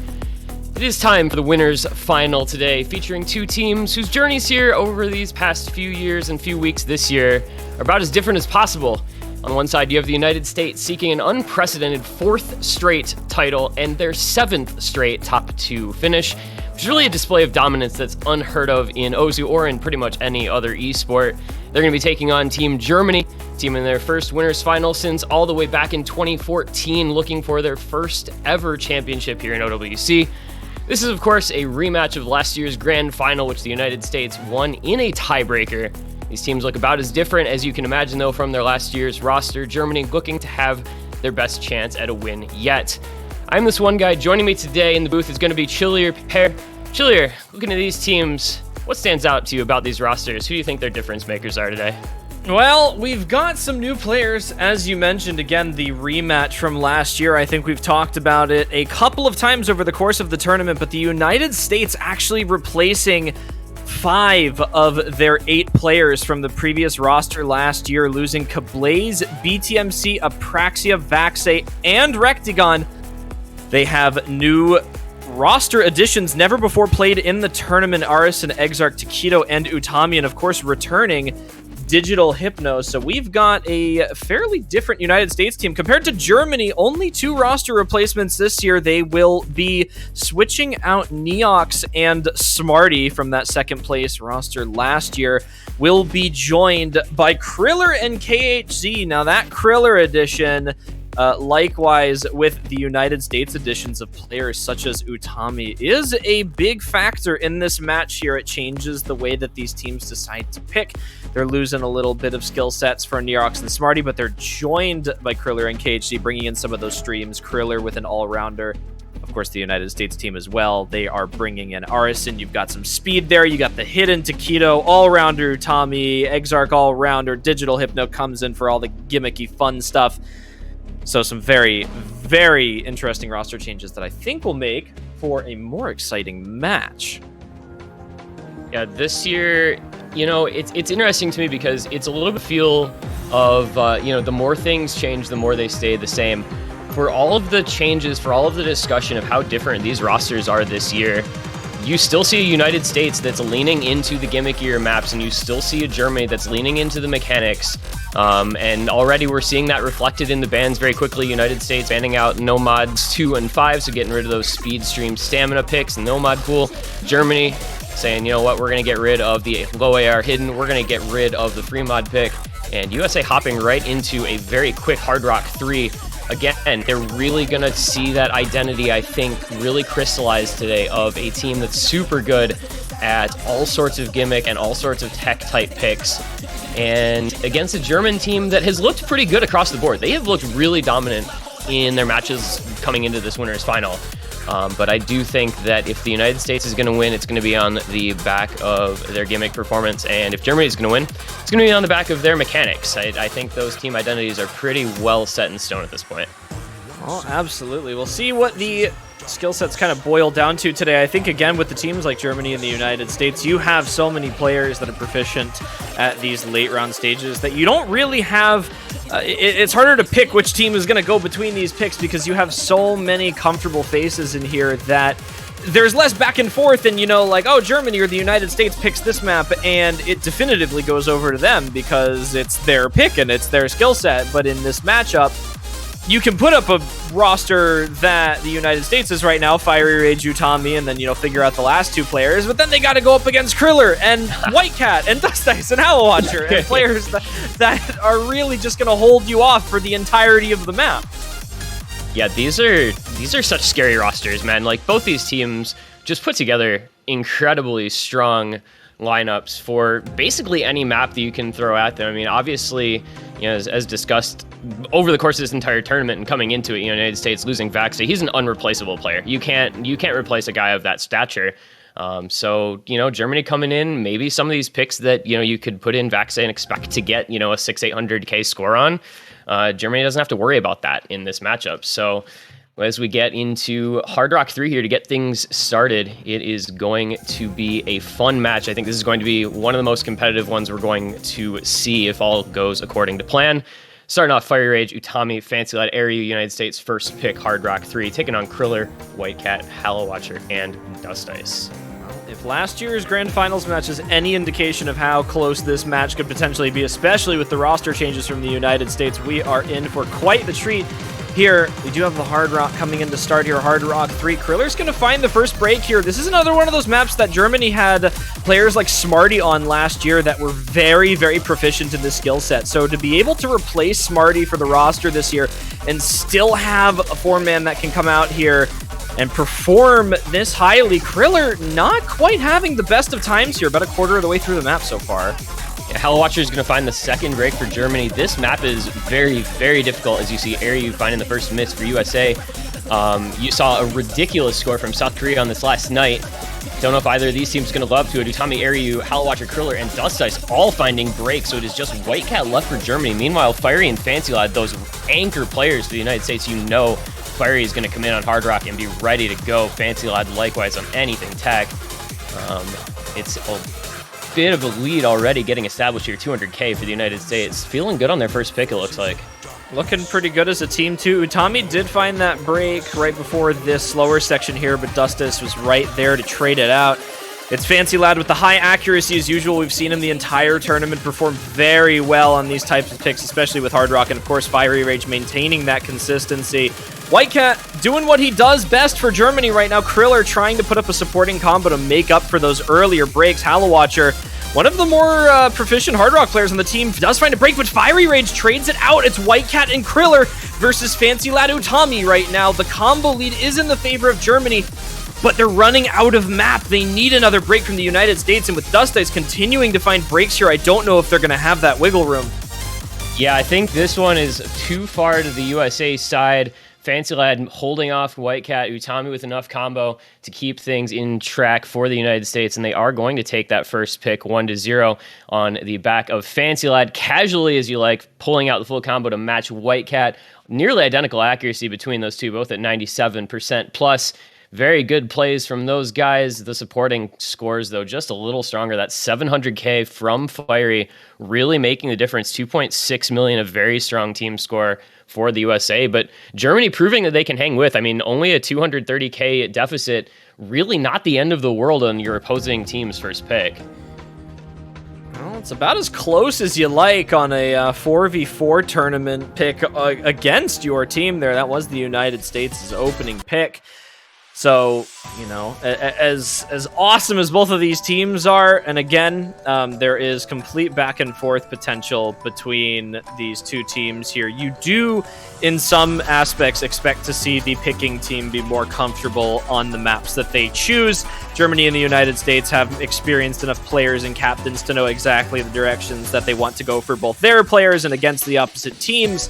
And I think that is going to prove to be useful to them in this match here. But at the same time, it can sometimes be a crutch. You do overthink things sometimes, especially in pressure situations.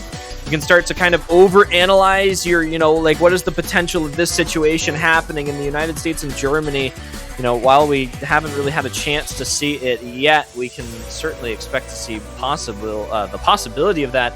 Later on in the match, we'll see what happens with any breakpoints or something of the like. But a DT3 for Germany is a smart pick for them. I don't think there's any reason that we should be questioning Germany's speed. They've looked good on it the entire tournament. The United States, certainly no shortage of speed players here. But again, Germany on their own pick tends to be fairly strong here. Yeah, I mean, looking good, I think, for Germany is a bit of an understatement. They have looked pure and simple dominant on these speed picks over the course of this tournament. Their roster for these maps, like the Nomad 5, Double Times 2 and 3, those rosters have been unstoppable. I mean, they're putting up 4 million points after 4 million points on these types of maps. You know, the United States pretty commonly banning out Nomad 2. That's the type of map they almost never leave available for their opponents. But banning out both the Nomad stamina stream picks means that Germany gets their pick of all 4 double times. USA going to have to rely on Arison, that addition to the team this year. We know he's that kind of late round insurance for these types of maps, but a little bit prone to the one miss curse. We see him, you know, he'll have 99.7, 99.8 accuracy and just miss somewhere at random. So hopefully he can avoid that fate here. But this is a solid first pick and an expected one, I think, for Germany going into a 270 BPM AR 10.3 that's already found 2 breaks on the USA side.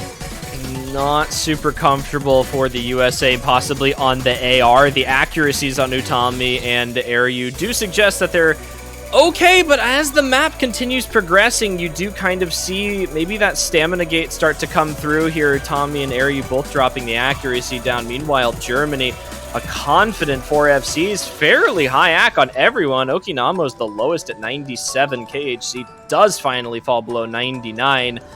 Rising, another one of those players, was on the team last year. Didn't perform to an exceptional level, I think, as much as he wanted to. And coming in this year and looking really good on this DT3 alongside Dustus right now, matching Arson and Fancy Lad, but it is just Airyu and Utami doing the damage for the United States here. And as we start to approach that last quarter of the map, these breaks from the United States are going to run this time down here. Rising now the only break, and there goes Fancy Lad, and that's just it. Germany with an exceptional first pick here.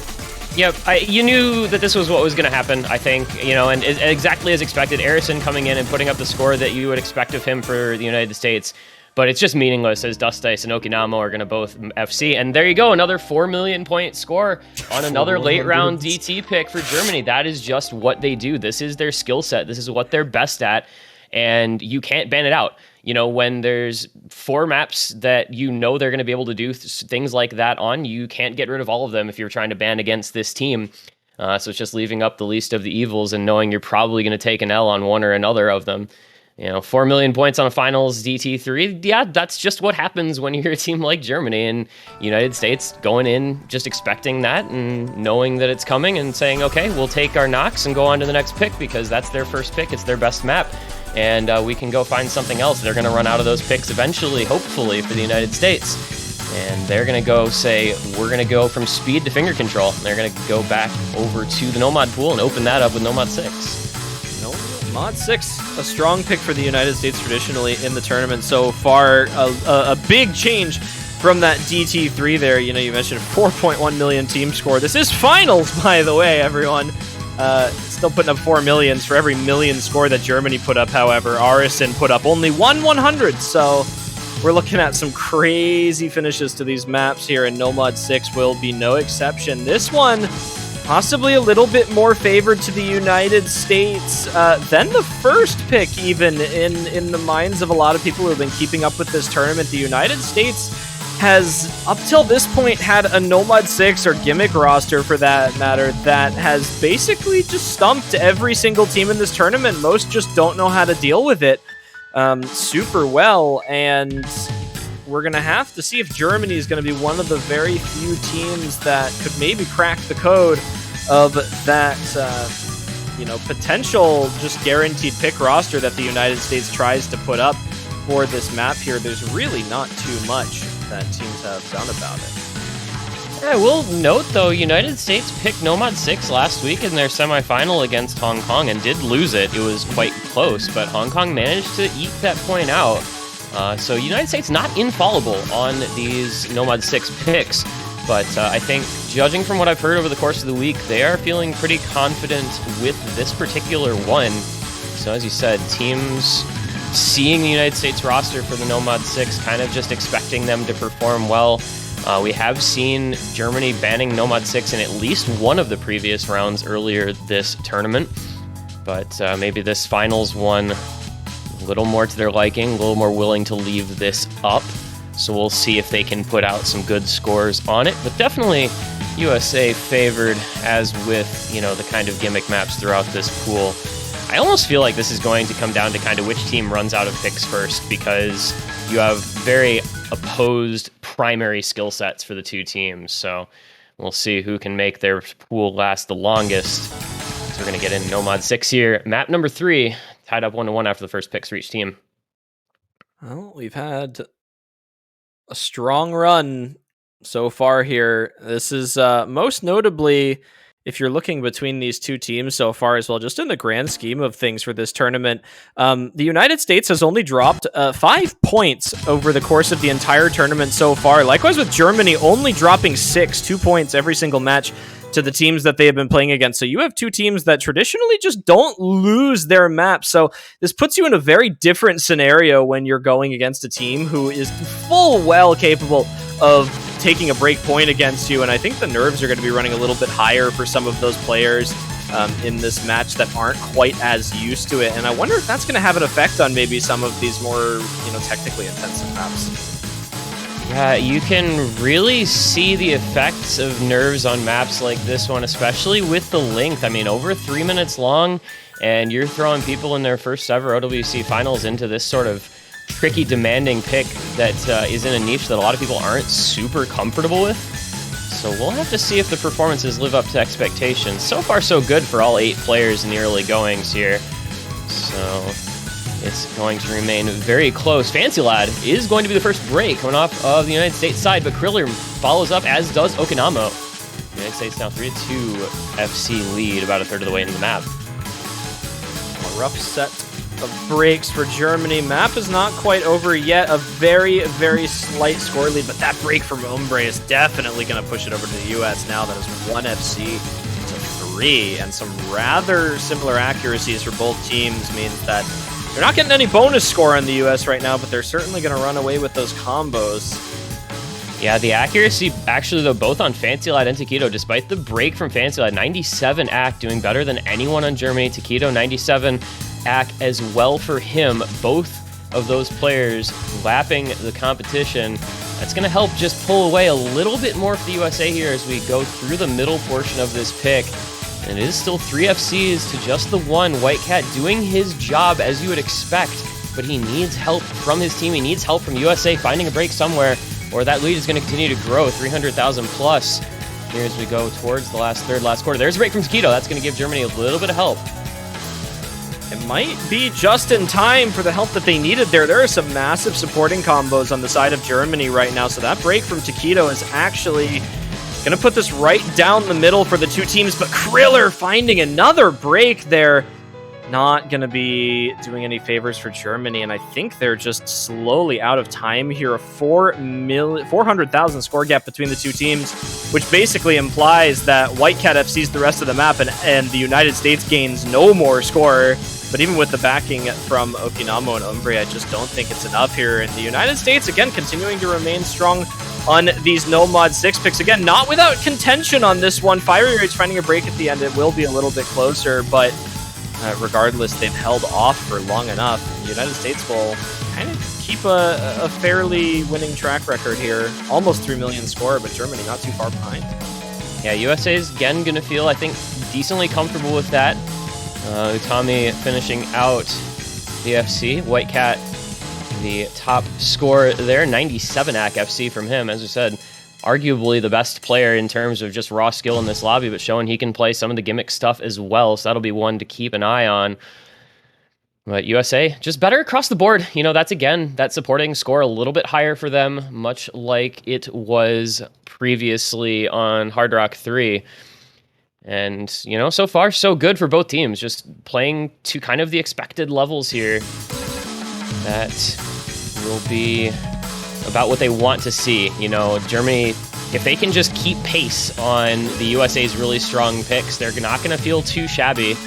USA, though, some of the top front runners in the world, you see them get ahead. They rarely give up an advantage over the course of a match. So always concerning if you drop a break point or if you give them a couple point lead, they can just run away with matches. But Germany, early on in this match, so just going to see what they can do with their second pick. If they can find another strong one. It's probably, I got to think, another DT. This is probably DT1 or DT2. They should remain within that speed pool if at all possible. I think it's their best shot of taking some early points against the United States, but their hesitation in picking here does suggest something different, and it certainly is with the HR Precision pick against the United States. However, if we've seen the United States at work on these precision picks over the course of the tournament, they have certainly been more vulnerable than a lot of other slots here, and that could be speaking to small circles in general.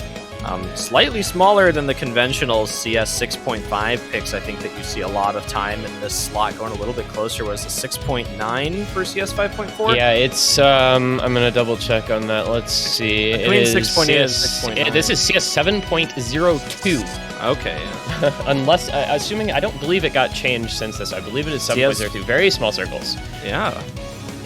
And the US, not a team that traditionally plays a whole lot of Hard Rock. They didn't play a single HR pick last week against Hong Kong. I think they did play 2 of the 3 against the United Kingdom, but they were both United Kingdom picks back there in the quarterfinals. So, you know, they're not willingly picking into this skill set of their own accord.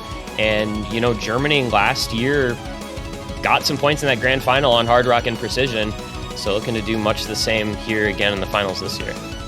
Yeah, I do wonder if the German roster here is trying to go for maybe more contested picks to start this match off here. I think if you're Germany, and we talk about how confident they are, even on speed against a team like the United States with players like Arison running on the roster, they still have a fairly confident 4-man roster for that I think they can, you know, at least guarantee 1 or 2 more picks out of a speed pool in general. I think that if you're ever going to take risks, it's this early in the match, especially when, you know, the requirement of winning is a 7-point victory in this best of 13. It leaves you that wiggle room for later. It's almost like if we figure out that we can do precision now, this possibly opens up a free mod later. It opens up something a little bit more aim control based, and I think that if this works out for Germany, it could benefit them very heavily in the long run. If not, they do risk going down 4-1 potentially, but that's not the worst situation if you think you have a couple guaranteed picks left. But I feel like this is all speculation for now because we've been surprised by much, much smaller things. Yeah, I think, you know, get this out of the way early. If you win it, like you said, it opens up some other options. If you lose it, you still have a couple of DTs to fall back on if you want to go back into the raw mechanics. You know, if Germany wins this pick, then they might be thinking, okay, you know, we've got Freemod 2, which is the small circle Freemod pick as well available. So this is a very much kind of an info gathering pick, and it's one that I think they expect to be quite strong on. But United States, you know, no slouches. They are going to bring in Exarch for the first time. Fiery, Utami, Fancy Lad, all pretty solid on these precision picks, but, you know, Germany historically very, very good at precision hard rock. Traded breaks early on, Utami and Dust Ice. Exarch following up with the next. It's going to be a little bit of an early lead here for Germany. Hallowatcher holding on to that SS the first couple hundred combo. That'll be something to keep an eye on as well. That accuracy advantage for Germany already starting to grow as Utami's down at 95%, and Fiery was briefly below 98%.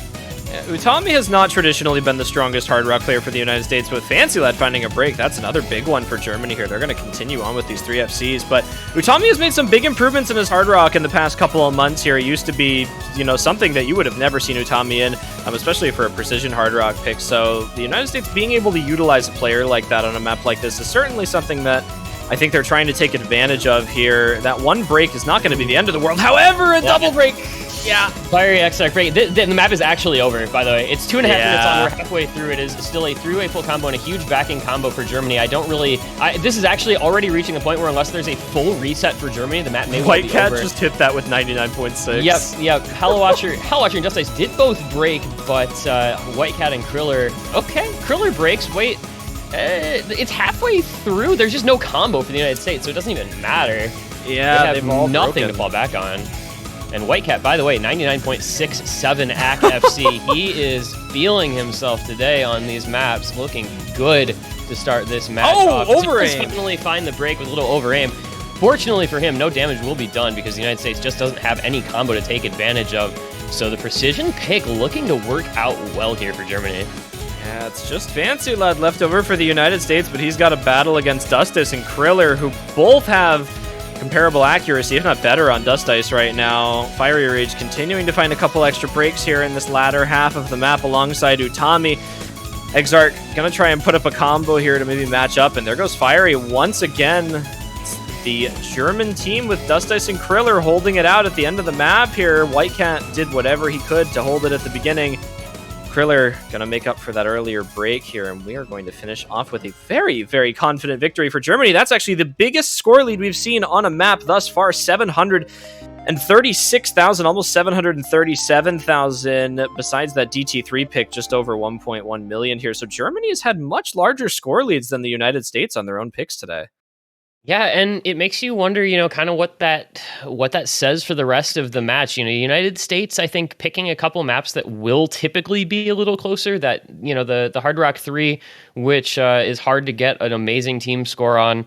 Nomad 6, likewise. Germany just picking into their own skill sets and looking really good. That is a 99.35 back, 1 miss from Whitecat, 760k. Not a score to be ignored from him to lead Germany on that pick. So I think, that's going to say to them, we can pick Hard Rock, we can pick small circles, and United States is going to have to come up with an answer, because that effectively means there are a couple of skill sets that Germany is looking a lot better than the United States on in the early goings here. It certainly is. And as a team, Germany just had a better performance on that map. You see it very rarely between teams like this, but Germany, on all 4 players, had higher scores than the matching 4 players on the United States. There was not a single player on Germany that had a lower score than someone on the United States there. So, I mean, that says quite a bit about your team confidence on that map as a whole, but it is Nomad 4 time. It's the Mazarin. I don't want to call it the Mazarin Ramsing map, but that's almost what this is, because most people will know what Ramsing is, I feel like. Yeah, Ramsing is a nice comparison. I have jokingly called this map Ramsing 2 in the past, because it is basically just a spiritual successor to... The artist name is Ram. And the artist name is even Ram, so I mean, what more needs to be said about that? It is a slider aim to the max type of pick. And this is, again, the United States following their trend, leaning into these niche gimmick skill sets throughout their picks. But, the variance on a pick like this is really high. Nomad 4, much like that Tech Hard Rock 3, you have a very high chance of having a relatively poor showing. Just a couple slider breaks here and there between one run and the next can be the difference between 700k and, something like 350, 400k. So it makes it a very dangerous sort of pick, but as expected, United States remaining within that comfort zone that they feel they have against this German roster. Well, let's see if they can abuse that consistency and that comfortable play styles here. You're going to have Fiery Rage coming back in for this one. I'd be surprised to not see someone like Fancy Lad in for this as well. Potentially Taquito as the last player for the United States. That's always, but it is Airyu, so there is that last one. Digital Hypno's actually going to be joining them for this map here. He's a very strong slider player. I kind of think back to, I don't know how many years ago it was now, but going through the rankings on maps like Tiger Blood and seeing Digital Hypno with a double S on that map before there was FCs, and I guess that speaks to the confidence there. But the United States is going to continue to be really, really biased towards these more tech and gimmick skill sets. Germany gonna stick with the mechanics, possibly the precision, a little bit more on that side here. So this is, mechanics versus technical skill sets here. And we'll see if they keep that trend. And this is the type of map, despite being still pretty early on in this match, this is the type of map that could represent a turning point in this match if the United States drops a break point here on something that they're just expected to be far stronger than their opponents on with a tech slider aim map. If they have a somewhat poor showing, if anybody on this team underperforms to expectations, that's a rough spot to be in. So got to be on the lookout for any little hiccups that they may have. We do see a couple breaks early on. Airyu, Okinamo, and Digital Hypno on his first map of the day, finding an early break. So 3 FCs to 2 right at the beginning here for Germany. Going to take an early lead once that combo outweighs the active. There goes Digital Hypno and Kriller to match up. Dustix found a very early break in the map as well. Alright, so United States gonna hold on for now. That Kriller break helping things out. Whitecat, once again, in doing his job. The lone remaining FC already for Germany against Fiery and Fancy Lad. 2 of the best tech players in the world over there on that USA roster, but Whitecat, known for his mechanics, but very good at a lot of different things. I think he gets kind of underrated because people think of him as, kind of that aimed and speed player, but he is quite good at this sort of thing as well. And he is showing that here so far, keeping up with the opposition. Airyu and Dust Ice, though, trading a couple breaks, so it's going to be remaining in favor of the USA for the time being. Very close here. Airyu and Dust Ice continuing to trade Fiery Rage and Fancy Lad, both with disgusting accuracies right now. Whitecat not far behind, but there goes Fancy Lad. That's pretty big for Germany, but Kriller finds a big break as well. That's going to keep it in favor of the U.S. It's a 2v2, and not Germany anymore. just took the lead. Digital Hypno finds the break. Fiery Rage is the lone combo remaining for the United States. It was 2v2 between him and Digital Hypno against Whitecat and Okinamo, but now Germany with the advantage. But Okinamo finds a miss-aim, and it is now a 1-versus-1 Fiery Rage against Whitecat, who can maintain this full combo longer, both reaching up over 500k as we get into the last quarter of the map. Very similar in all facets. The accuracy about the same, but the United States backing combo on Fancy Lad and Airyu doing work for them as Kriller and Dustin break, but there goes Fiery. And Digital Hypno. Digital Hypno, that's a big break for the U.S. there. There's no backing combo. Whitecat breaks it! He had the opportunity to try to make a single person comeback, but unfortunately it's not meant to be, as there goes Dust Ice as well, and Fancy Lad looks like he's going to be able to bring this one home for the United States here into the ending. Look at that. From the beginning to the end, Fancy continuing to maintain the accuracy. Whitecat doing whatever he could for this map again for the German team here, just not quite able to keep up. We'll see what happens into the ending here, but it is well over for the United States. The score lead just far too high. Kriller, despite having a little bit of internet issues here, was not going to be able to pull up enough score for them to win, and the United States does win with a final victory margin of 306,000 score in their favor. Again, kind of keeping the same score margin here. 306,000, 381,000, 233,000. They're kind of hovering right around that range for everything here. So it's a decent score margin. It's a comfortable one, but it's not like damning for the German team here. It's not, we can't possibly take this later on. If we maybe see, these two teams face off again in the grand finals like last year, there are a lot of points here that could go either way still. But the Germans definitely seem like they have those more confident picks right now, or at least more favored. Yeah, Germany on their first two picks, winning them by massive margins compared to what the USA has done. But, the scoreline's really all that matters. It's a 3-2 lead nonetheless. All teams have won all their picks so far through the first 5 maps. And, that bodes well for both teams. It's competitive. It's the smallest little things. I just want to real quick shout out Whitecat. By the way, I mean, we know he's a top player, but he has top scored every map he's been in for. As, so far, he's played 4 of the 5 picks. He was 2,000 points shy of Fancy Lad on the first map, so a little bit behind top scoring all of them, but the other 3, he has been at the top of the lobby. And when you get a player that is as good as he is on a day like this, that can be a huge boost to your team. And Germany going to go back to the mechanics. It's going to be double time 1, Nippon Ego Hyake, the Air 10.3 DT aim pick. Banger into banger. Let's go. It's time. This is again another Germany favored pick, I think, very heavily here. That 10.3 aim, while it is not an issue for the United States, I think Germany is going to be an issue for the United States on this map. Their roster for these DT aim picks, especially at these higher ARs, have traditionally been more comfortable than most other teams in this tournament. We even talked about teams like the UK having such a strong speed roster, and, they were one of the better teams for this. And then Germany, I think, just kind of makes everyone look bad at this because of how strong they are. Germany's late round DT rosters are a force to be reckoned with on really any of the 4 DT picks in a given week. They're just going to come out and put up points. It's the Steph Curry. They just come out and shoot threes and they don't miss. They're putting up that 4 mil like it's just a casual sort of map, rather than being here in the OWC finals. But we'll have to see. I think of these DTs, the DT1 might be the most contested, if only because it trends more into aim than into raw speed and stamina, like a DT2 or a DT3 might do. And with aim comes the possibility of missing a little more easily than with just a left-hand mechanic. So I think this one might be a little closer than the double time we saw previously.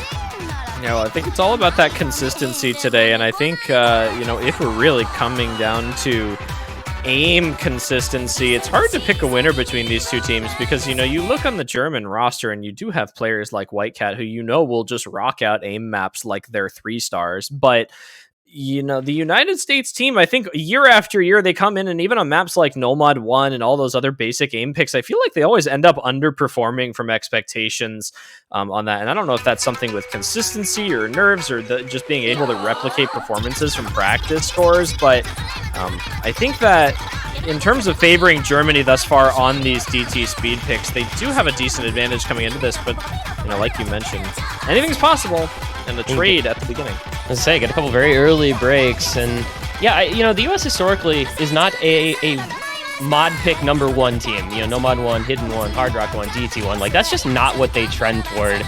And so I don't know if maybe they just don't put in, the kind of time and effort on practicing those picks because they know they're not going to pick them themselves. But, it can come back to bite them a little bit. You see Tommy and Fire Rage both finding breaks, but there goes Rising as well as Dust Ice. So it's going to stay close. See what Fancy Lad and Airyu can do against White Cat, the only FC for Germany, but Okinamo, that solid backing combo. Looks like Utami was, in fact, a Bancho miss, so that was not a break for Utami. And he is still holding on, which is going to help the United States take a little bit of a lead here. Okinamo's last break right there was an actual miss, however, which is even going to further favor the United States team here. Fiery Rage and Okinamo continuing to trade. They're basically non-factors in this match right now. It really is between those 3 FCs on the United States team and those 2 supporting combos on the German team. They need to be able to hold those and hope that the United States finds a break. We do know how this goes. You start to pass that halfway point in the map and you get to that danger zone here and he misses. There is a pretty big jump section right here. Let's see if we see any breaks from anyone. It has to come from the U.S. team if Germany wants to pull back into this. It's just Fiery. Fiery Rage is kind of having a bit of difficulty on this map, but fortunately it's not all that important yet. It will, though, start to be if Okinamo can pull away from him. That is the closest player at about 80k now above Fiery, but the Triple FC on Utami Rising and Dust Ice, that might just have ended Germany's chances of winning this pick. White Cat is at a 1x100 FC as Airyu finds a break, but Utami and Fancy Lad both have full combos, and it is just White Cat and Okinamo with combo for Germany. United States with a 300k lead, look to be on the verge of taking the first break point in the match. Airyu did slow things down a little bit by finding a miss there. The United States was gaining about 100,000 score every 3 seconds there. And Airyu did slow that a little bit, but regardless, they needed a break from Utami and Fancy Lad as well. White Cat can't pull it back by himself, even with, 1x100? Yeah, White Cat is having a day. It is unbelievable how well he is playing, but unfortunately just does not have the score he needs from his team, and that's going to be breakpoint United States by 300k. They're going to take a 4-2 lead going into the next pick. White Cat, though, man, 1x100 FC on a finals map, like, he can just do it all. This guy is playing out of his freaking mind in this match. Oh my god. This is the definition of stepping up to the plate for White Cat right now. It's HD3 immediately from the United States, but Germany not out of this by any means yet. It's just that slight overall team performance drop that they've had on the past few picks that are starting to create a couple of issues here for them, but the United States gonna try to run with this HD3. They've been really good at the hidden picks the rest of this tournament, and I think they're gonna try and close out a break point here. Germany not quite as strong traditionally on these hidden maps, but that being said, this is an Ice Cult map, which means that you don't know what the heck's going to happen during this. Yeah, this map goes absolutely insane. It throws so much technical difficulty at you. And, I think back to last year in the grand finals, United States saved Hidden 1 for their last pick, which was another very technically demanding hidden pick, and Germany ended up taking it, and that's what sent that match to a tiebreaker. If Germany is going to get back into this match, they need performances like that one here again today, because they need to get this break point back in quickly, because the United States on the verge of that 5-2. If they can hold this one, that is a pretty big advantage if they can get it. I think against most teams, you wouldn't expect an advantage like that to make too much of a difference, but when you have teams that are this strong and this confident in their picking and playing ability, it makes it very difficult to expect a break point out of either of these two teams. So it is a rarity almost to see it happen. So the fact that we have one on the board right now for Germany, it's not the end of the world for them, but it's certainly not something that they are able to take lightly right now. And then again, you mentioned the United States being able to go into their own pick now. It's not do or die yet for Germany, but it will become that scenario rather quickly if they are not able to make this pick close and at least scare the United States off from going into this again. Yeah, I think Germany, in the absolute worst case scenario of this map, needs to be that it's like 100k score gap or less. They need to keep this close in the worst case, just to try to keep their mental up and avoid that 3-point deficit feeling quite so demotivating. And then I think they have to go into DT2. I think it probably was the better pick previously, but you know, that's a bygone now. No going back and changing that outcome. So, you know, you've got a stronger hidden roster this year, I think, for Germany with that addition of Kriller. So like you said, this does become a little bit more feasible for them. This United States hidden roster, though, they also bolstered hidden. They brought in Utami, they brought in Taquito. They made their hidden roster one of the best in the tournament from it being a strength but not so overwhelming in 2020. So we're going to see that in action here because, of course, this is going to be our first hidden of this match. So we'll see how the teams feel as we go into it. Map number 7. This is, again, another very big spot to be in. United States able to push it to 5-2. Germany looking to get the break point right back. This is the point right here, and again, it's not do or die, but this is the time where the United States can almost lock this match in. They can start homing in on those, you know, final couple points potentially. If they do manage to get this pick, it's not over, but Germany, again, will be down 5-2 with the United States potentially looking for match point on their following pick, but not looking too good for the U.S. so far. Utami and Taquito both finding breaks. Not the two players you want to see missing on this. I mean, after I just spent the interim period there talking about how they bring in these two hidden specialists and they're the first two to break. So we're going to have to see if they can get calmed down going forward. There's a break from Digital Hypno as well. That's the concern. But there goes Whitecat. That's his first miss in a little while, obviously, with the FC on the previous map and just the one miss back on Nomad 4. So we'll see if he can recover. It's a 3-way FC for Germany. The backing combo trying to get built back up behind Aryu's FC for the USA. See if they're able to make something work here. Aryu does find a break. As I was about to say, he was holding up the United States. Good accuracy still from him, but it means nothing. There goes Taquito again. Oh my goodness. So this is the United States putting up their worst showings of this match so far. And this could get out of hand here in a hurry here if Germany keeps this up. There go Aryu, Digital Hypno. Kriller, fortunately for the United States, does find a break. Utami with a bit of a combo, but Okinamo and Dust Ice just holding on like it ain't no thing. And Whitecat with about a 400 combo. And there's the breaks for the United States. They have no combo at all. This is actually going to be in danger of being a breakpoint right back very quickly here. Germany just saying, hey guys, we are not going to go down without a fight. There's a break from Dust Ice, though. Not a lot of combo anywhere on the board. Just Whitecat at sub 500. But that's going to be enough for Germany to keep this lead. It's a very big lead at that. Almost 400,000 score over the course of a 3-minute map that is well over halfway done here. Whitecat just needs to be able to hold this combo, but he breaks alongside Utami. Okay, so we've got matching combos on both teams. So it's still in Germany's favor. There goes Dust Ice, there goes Digital Hypno. So it's Aryu, Taquito versus Kriller, Okinamo. The combos are even. The score gap is 300k. This is really not achievable for the United States at this juncture. There's Okinamo. Is there enough time, though? Is there enough score left? There goes Aryu as well. No, yeah, I don't think there is. The United States just not able to take advantage of any miss from Germany as they are finding breaks left, right, and center of their own. I don't know what to say anymore. I mean, I get this is like the video definition of just a turbo int for like. This map is just high-key intable, I think, is how I've seen it put. Like, it's very easy to break anywhere on the spacing of these bursts. And the United States and Germany both showed it there. Two very subpar performances, but Germany manages to come out on top nonetheless with the break point back.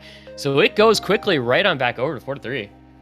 That was an unfortunate situation for the United States there. Not exactly what they were looking for by any means. a couple of standout performances from Germany, just being able to pull out there, and Kriller with that good performance, 646,000, really just making the difference over the rest of the players in the lobby. Yeah, that was an interesting performance from a lot of people, but I mean, at the end of the day, Kriller coming out on top, 646k, 100k better than the next closest scorer, so got to give him the praise there, as well as the rest of that team. Both squads not having a great time on that pick, really, so I don't know if we'll go back into like a hidden one based on what we just saw. And now I think we go DT2. Yeah, this is surely just another DT pick from the German roster here. They've looked good on all the DT picks so far, even that DT1 and DT3 being vastly different maps and still showing their prowess on both of them here. The DT2, I mean, your only deterrent for DT2 is just that your team misses an Arison like double S's, and I think that's the, unfortunately for every team in this tournament, a very real deterrent because of how possible it is. Yeah, I think even with that in mind, though, I think Germany is just going to be safer in their skill floor for that type of pick. That being said, they're going to the other pick that we kind of discussed previously after they won Hard Rock 2. We mentioned, I know I brought up Freemod 2, another small circle pick. Germany saying our precision roster is just that strong in this matchup. You know, we saw what happened. That Hard Rock 2 was ugly for the United States. They lost it. Germany won it, I should really say, by 736k. And now we're going to go back into, very aim-focused, but also with some streams on the back half in the free mod, which Germany can overmod Hard Rock if they want to on this, I'm pretty sure, based on how good their precision looks, and they'll have a very, very real shot at tying this matchup here. Well, if there was ever a time that you wanted to tie this matchup, it is right here on your own pick going in. They're going to make this right back to the way it started on this match here. Of course, we were trading back and forth, and now we're looking to do the exact same between these two teams again. They're just both so strong at their selected skill sets, and they know exactly what they're doing right now, and this is exactly what you kind of, expect to see from a match like this. These high-profile matchups, they're close, the teams know what they're doing, they're playing, relatively well on both sides across all the players, and I think, we talked about how that last map, you could kind of blunder a couple sections of that hidden map. This kind of falls into the same category, maybe not necessarily for those precision players, but those Hard Rock players, or the hidden players, the Nomad players, those, you start to get into that AR 8.3, that reading, and especially with the CS5 and how awkward the patterns are in this map. You can, over-aiming streams, you're looking for that consistency and aim control. There is just so much to worry about in this map. Yeah, and it casts back to, again, last year's grand final pool. You had Ketsudan no Toki, the Hard Rock 2 in that pool, which was the CS 6.5 there. Kind of reminiscent in the aim patterning, if not in the streams.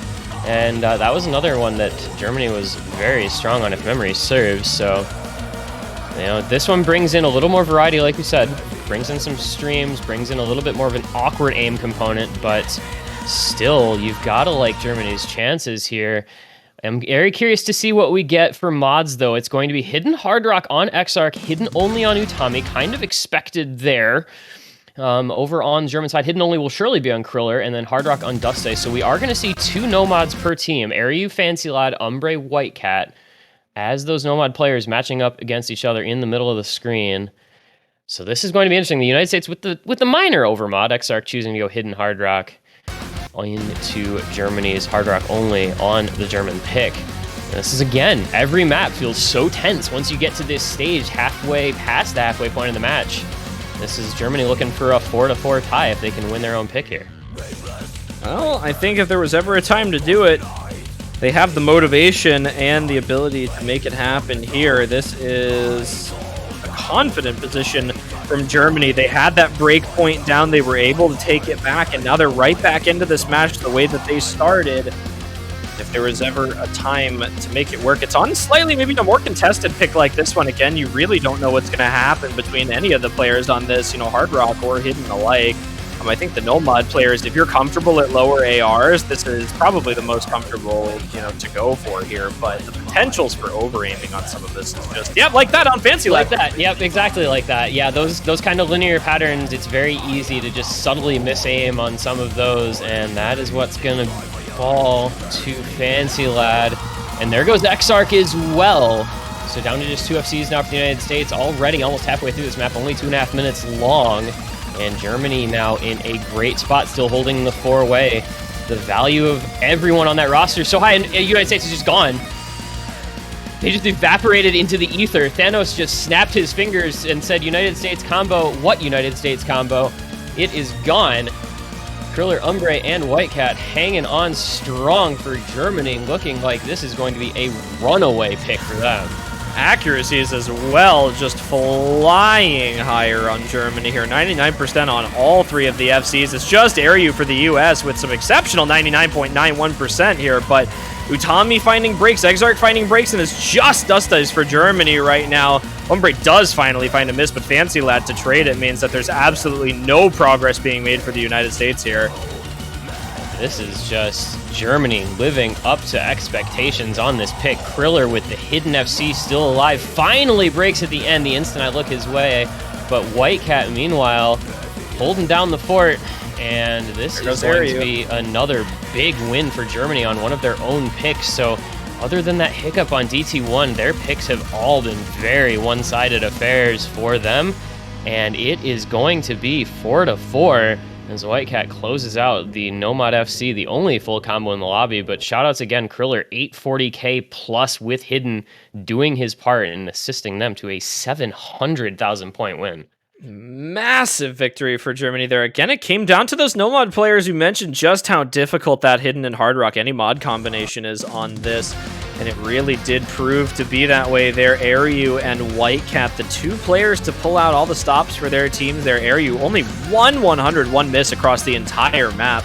Exceptional accuracy. Whitecat, the only one to pull out that full combo. Exarch kind of going in and having to tank out the Hidden Hard Rock, a very difficult mod combination to have to go into. But he was able to hold it up fairly well there. We'll see now back to the United States immediately into that double time 4. I do think this is the only double time slot that is slightly more contested between these 2 teams here. Yeah, this is definitely, if there was ever a double time that USA was going to pick, it's definitely for, these Kip Alt DTs that we've been seeing in this tournament have all been pretty cool maps, but definitely requiring some more finger control and, again, that kind of technical difficulty rather than the raw mechanical difficulty. And this one, one of the longer DTs, I guess they're all kind of in a similar length range, so 2.5 minutes.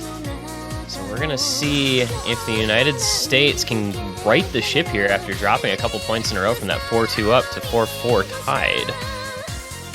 Looking to claw their way back through a very slight lead at the beginning. The United States had some of that traction that I think you try and look for in a match like this, and I think especially given that the United States had the first pick and the first point on the board, it's a situation that they very much wanted to be in. Not only starting off with that, they have the opportunity to reach match point before Germany, but having that break point basically guarantees them their own pick to potentially close out the match if they get a break point as well.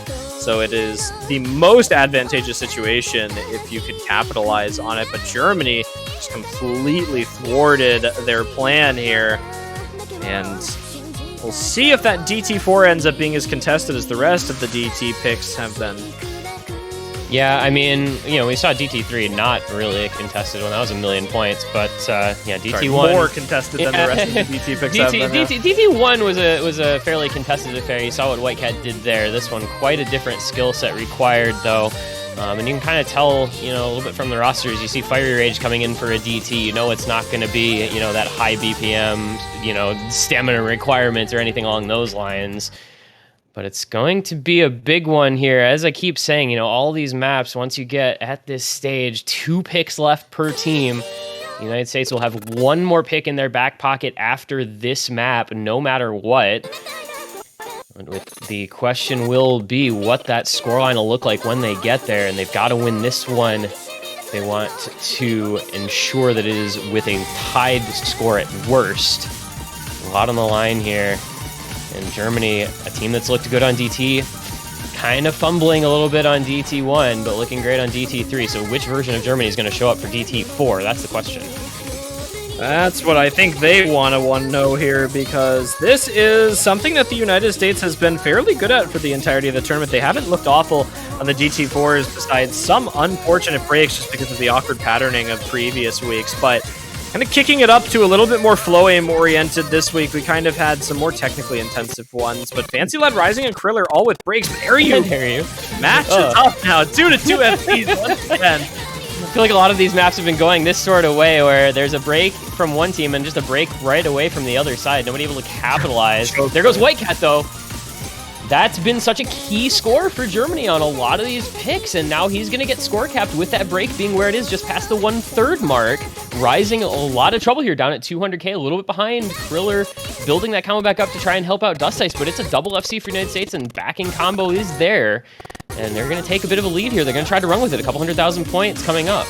Yeah, not just the lead on that full combo that they have, but there goes Dust Ice as well. The last FC on the side of Germany, and this is just going to fly over to the US now. 2.5 minutes on this pick. Fancy Lad does find a break, but with Dust Ice having broken right before, there's really no gains there. There goes Rising as well. The United States just all too confident on this DT4 with Utami and Fiery Rage just pulling this through. Yeah, you know, like you said, coming into this, these DT4 picks have been ones the United States has looked really good on week in and week out, and this one looks to be no exception. Fiery and Utami just making it look so easy, almost 99% AC FCs on both of them, and the United States just pulling away. It's going to be a 500-600 or more 1,000-point lead.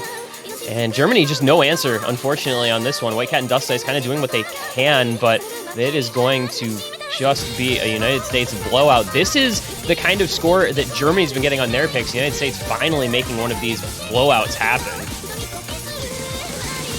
Well, into the ending here, there is just all potential for the U.S. to continue going here. Fiery Rage does finally... Oh, neither of them FC! What?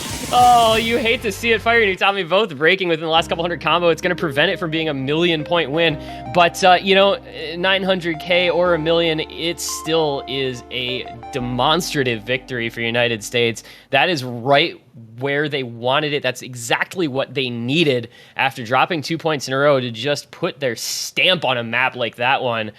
And now it is up to Germany again to try to respond. Down 5-4, you know, you pick second, you're always on the back foot if your opponents can win their picks, and that's where we're finding Germany once again here. They're pulling through rather confidently so far, though they really haven't looked too flustered by anything the United States has been able to do here. And they've done very well for themselves to keep in the running, but I think as we progress through this match, they're going to have to be more careful because they do lose those confident picks somewhat. And once you start to lose those, if you're, you know, slightly concerned about the outcome of a match, you are putting yourself in a position of, you know, that you really can't be in here, especially having that second pick. Germany needs to follow up on whatever the United States does. So the pressure is almost constantly on for Germany regardless. You know, the United States wins their pick and Germany knows, all right, we have to get our pick to keep into this now versus, you know, having that first map, you can lose it and you're like, all right, you know, I have my own pick now. It's time to just, you know, continue running through it. But they're going to... I mean, I don't know, DT2? It's DT2, yeah. It's got to be DT2 because this is the last guaranteed pick for Germany. If they, you know, if you lose this map, United States goes up 6-4, and if you're Germany, you might not get another pick. So this just, there's no way around picking DT2 here, and I think, you know, this was going to happen eventually, no matter what. You expect it out of the German roster, and it's a map style that they've been historically tremendous at, as we discussed. And we're gonna, you know, it's gonna close out the DT pool. This is the last of the double time picks. So Germany needs to come good on this one because it's gonna be putting them in a spot of bother if they drop a speed DT pick to the USA. But after dropping double times 1 and 4, the United States is gonna feel maybe a little more confident about their speed than they would have otherwise. Well, let's, this is, I think, I don't want to say it's the most different of the DT picks from what we've seen thus far, because, all three of, we've kind of bounced around a little bit, and that DT4 was completely different from the aim on DT1 or DT3 with the streaming, but the high BPM on that DT3 coupled with the stamina requirement of possibly a DT2 does make me think that the German roster here has a fairly heavy advantage here. Granted, Utami is far better at these stamina maps than he is at the speed maps, and I think that's something that the United States needs here. He didn't look too good on the DT3. Arison did, however, which means that he has a potential to replicate that performance alongside Utami. So I think, given the way this map could go, Germany's going to need potentially 2 FCs here in order to win this map. Yeah, I agree. I think there's the potential for 3.7, 3.8 plus million points on this type of map from these teams, if not even higher. So you really have to put on a good showing. My eyes are a little bit on Rising here. He's had some difficulties on some of these picks that he's been in for throughout this match. He's not been as consistent as some of his teammates. So, his variance in score maybe a little bit higher than, a Dust Ice or KHC, who are guys that are going to come in for this and just nail it time and time again. And like you said, this one a little different than some of the previous DT2 picks in this tournament. Maybe it's something the United States will be able to keep in touch with a little more. Obviously, leaving it up and there is that first break from Rising, so I hate to be right about those sorts of things. You want to see the best performance out of the players, but he is now going to be playing catch-up for a while here, as the United States is going to take an early advantage. Very confident accuracies from all the players on the United States as well. Even Fancy Lad, someone on the United States roster who has kind of struggled with stamina for the tournament up until now, is looking rather confident on this pick here. Not super high BPM. 240 is not, world-ending for a lot of players, even if you're not super comfortable with stamina. Utami is actually bringing up the lowest accuracy for the US team right now, but it does stay close. It is still right there for both of these teams. That break from Rising is not the end of the world, but that break from Okinamo and Exarch keeps it even. It's a trade. That could have been huge in the advantage of the United States. KG and Rising break. That might just send it. It's going to be an instant 400,000 point lead for the United States in a matter of seconds. That is a place you cannot afford to miss at exactly halfway through. That is tragedy that has befallen Germany. Arison, Fancy Lad, Utami just looking cool as a cucumber on that United States side. 99 act plus for all three of them, and they're going to have a break. They might be seeing that score. Germany knowing they've got a big mountain to try to climb, and they are not in control of their own destiny on this point anymore. United States has to blunder for Germany to have a chance at bringing this back. And then Rising finding another break here, and you're asking Arison to miss on a stamina DT map. That's just such a big ask. We mentioned it before, Arison and Utami, and that's just gonna do it right there. Fancy Lad finds a break. Yeah, so we're seeing, I guess, why United States was willing to leave this map up this week against this German roster. You look at this score, it's going to be a huge one, 3.4, 3.5 million. It's going to be 2 maps in a row by 900,000 plus for the United States, and they are on a roll coming in to the ending. It's going to be another break point. It's going to be Arison with a 99.6 AC full combo. He has shaken off whatever issues befell him earlier in this tournament. He is playing out of his mind on the maps that he is in for 1 million point win for the United States. That is just kicking it into high gear at exactly the right time. Finals level match, and you have Arison coming in for your speed maps, and he is 2 for 2 on FCs right now with a total of 11 100s for this match today on both of them. That is the exceptional performance that you really, really want to see out of your speed players for a match like this. And, it's part of the reason that Arison was on the US this year. And again, it's why I said that Germany really needs those 2 FCs to even have a chance in a DT2 map like that. You have Arison that's gonna come in. He's going to FC that map. Utami, an extremely confident stamina player, is just gonna come in and absolutely rock that map out. And they had Fancy Lad as, basically a bonus FC for more than half the map right there. Exarch missed once in the middle and recovered his entire combo at the ending. You need at least 2 people to be able to back that up. And we're going to go into the hidden one now, and this is the pick the United States let go last year. We're going to see if Germany can go for it this year. Oh, man, this is danger all over. United States going back to what seemed like it might be a dry well, losing Hidden 3, but saying that's okay, we're gonna stay in this hidden pool anyway. We're confident in this strength. We're confident in the fact that we have a double match point, and we are confident in our hidden players to be able to perform a little better than they did a couple maps ago. This is a little bit of a risk, but at the same time, it might just be the best pick they had available to them here with not a lot left in this pool. This is the last pick the United States are going to have in this match no matter what. Win it, and they are on to the grand finals for something like the 7th straight time. And drop it, and you still have a match point on Germany's next pick, and they don't have a lot left in the pool for them either.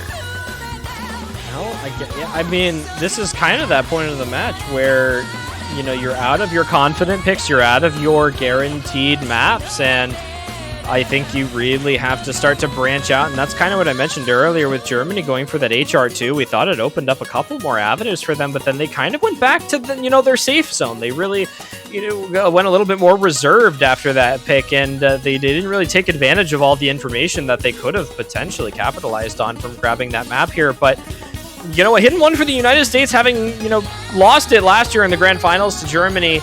And with Takedo and Utami not performing the best earlier when we saw the two of them find those first couple of breaks on the hidden 3, you have to wonder if they're going to be able to improve upon that performance here. I do imagine that I could completely envision Takedo F seeing this map regardless, but I can also see someone like Okinamo kind of rocking this map out right now. White Cat's been playing well today.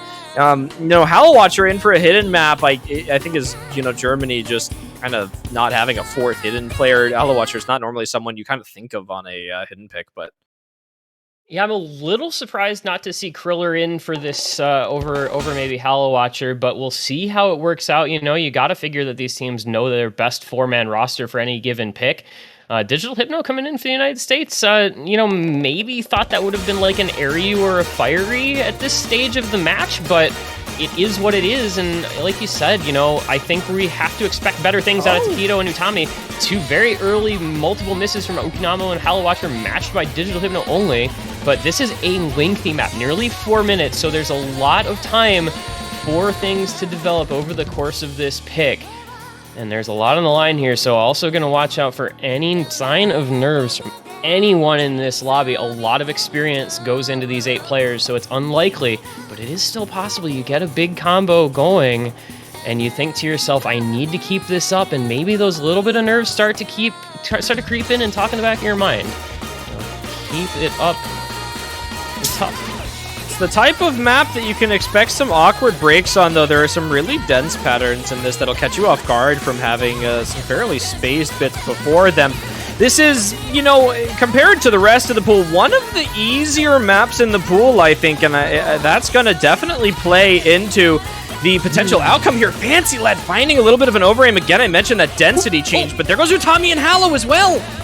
My goodness. Okay, things just got exciting here. It's 2 FCs and a big combo against just Takedo for United States. As Digital Hypno finds a break, he misses on air.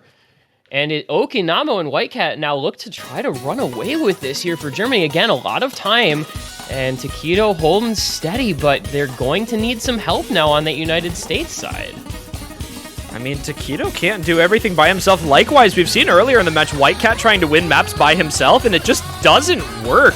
But it is still pre-halfway in this map here, and they don't even have 100,000 score. It is going to start to push that right now, but there is a lot of map left to go. Almost 4 minutes on this one. Germany, while they are safe for now, need to maintain this performance, and it seems to be working. The United States, however, building up some combos. They do have to be careful. They need breaks from Germany, and soon, though, because White Cat and Dust Ice are holding strong, and Okinamo just about 50 combo behind, not far at all behind those FCs. These breaks are going to need to come relatively soon, because you see that score gap growing over 200,000 points. There's a break from Digital Hypno. Okinamo, though, does trade it, but there goes Takedo, the last FC for USA. That is their shred of hope starting to fade a little bit here as White Cat and Dust Ice just keep on going. Here goes Digital Hypno one more time on a break. Fancy Lad and Utami now trying to do whatever they can, both of them with very good accuracy. Okinamo does break alongside Utami, though, and that, I think, is just going to be it. 300,000 plus score, pushing 400,000. Germany, Whitecat, and Dust Ice finally finds a break, but Whitecat, the savior of Germany, once again, alongside Hallow Watcher to match Fancy Lad. This performance from Whitecat over the course of this match has been nothing short of spectacular. I mean, you can't say enough about how well he is playing. Hallow Watcher does finally find a break. It's a 400k gap with a quarter of the map, less than a quarter of the map to go. I don't think damage is done. Technically comebackable at this point. United States has to all 4 hold and hope for a lot of breaks out of Germany, but Whitecat's still got another couple 100,000 points in the bank, so it's going to feel good for Germany. And they're going to get an opportunity to send this to a tiebreaker on their own pick by all appearances here. Man, Whitecat is just not letting up. You can tell he wants this one badly. Oh man, Germany.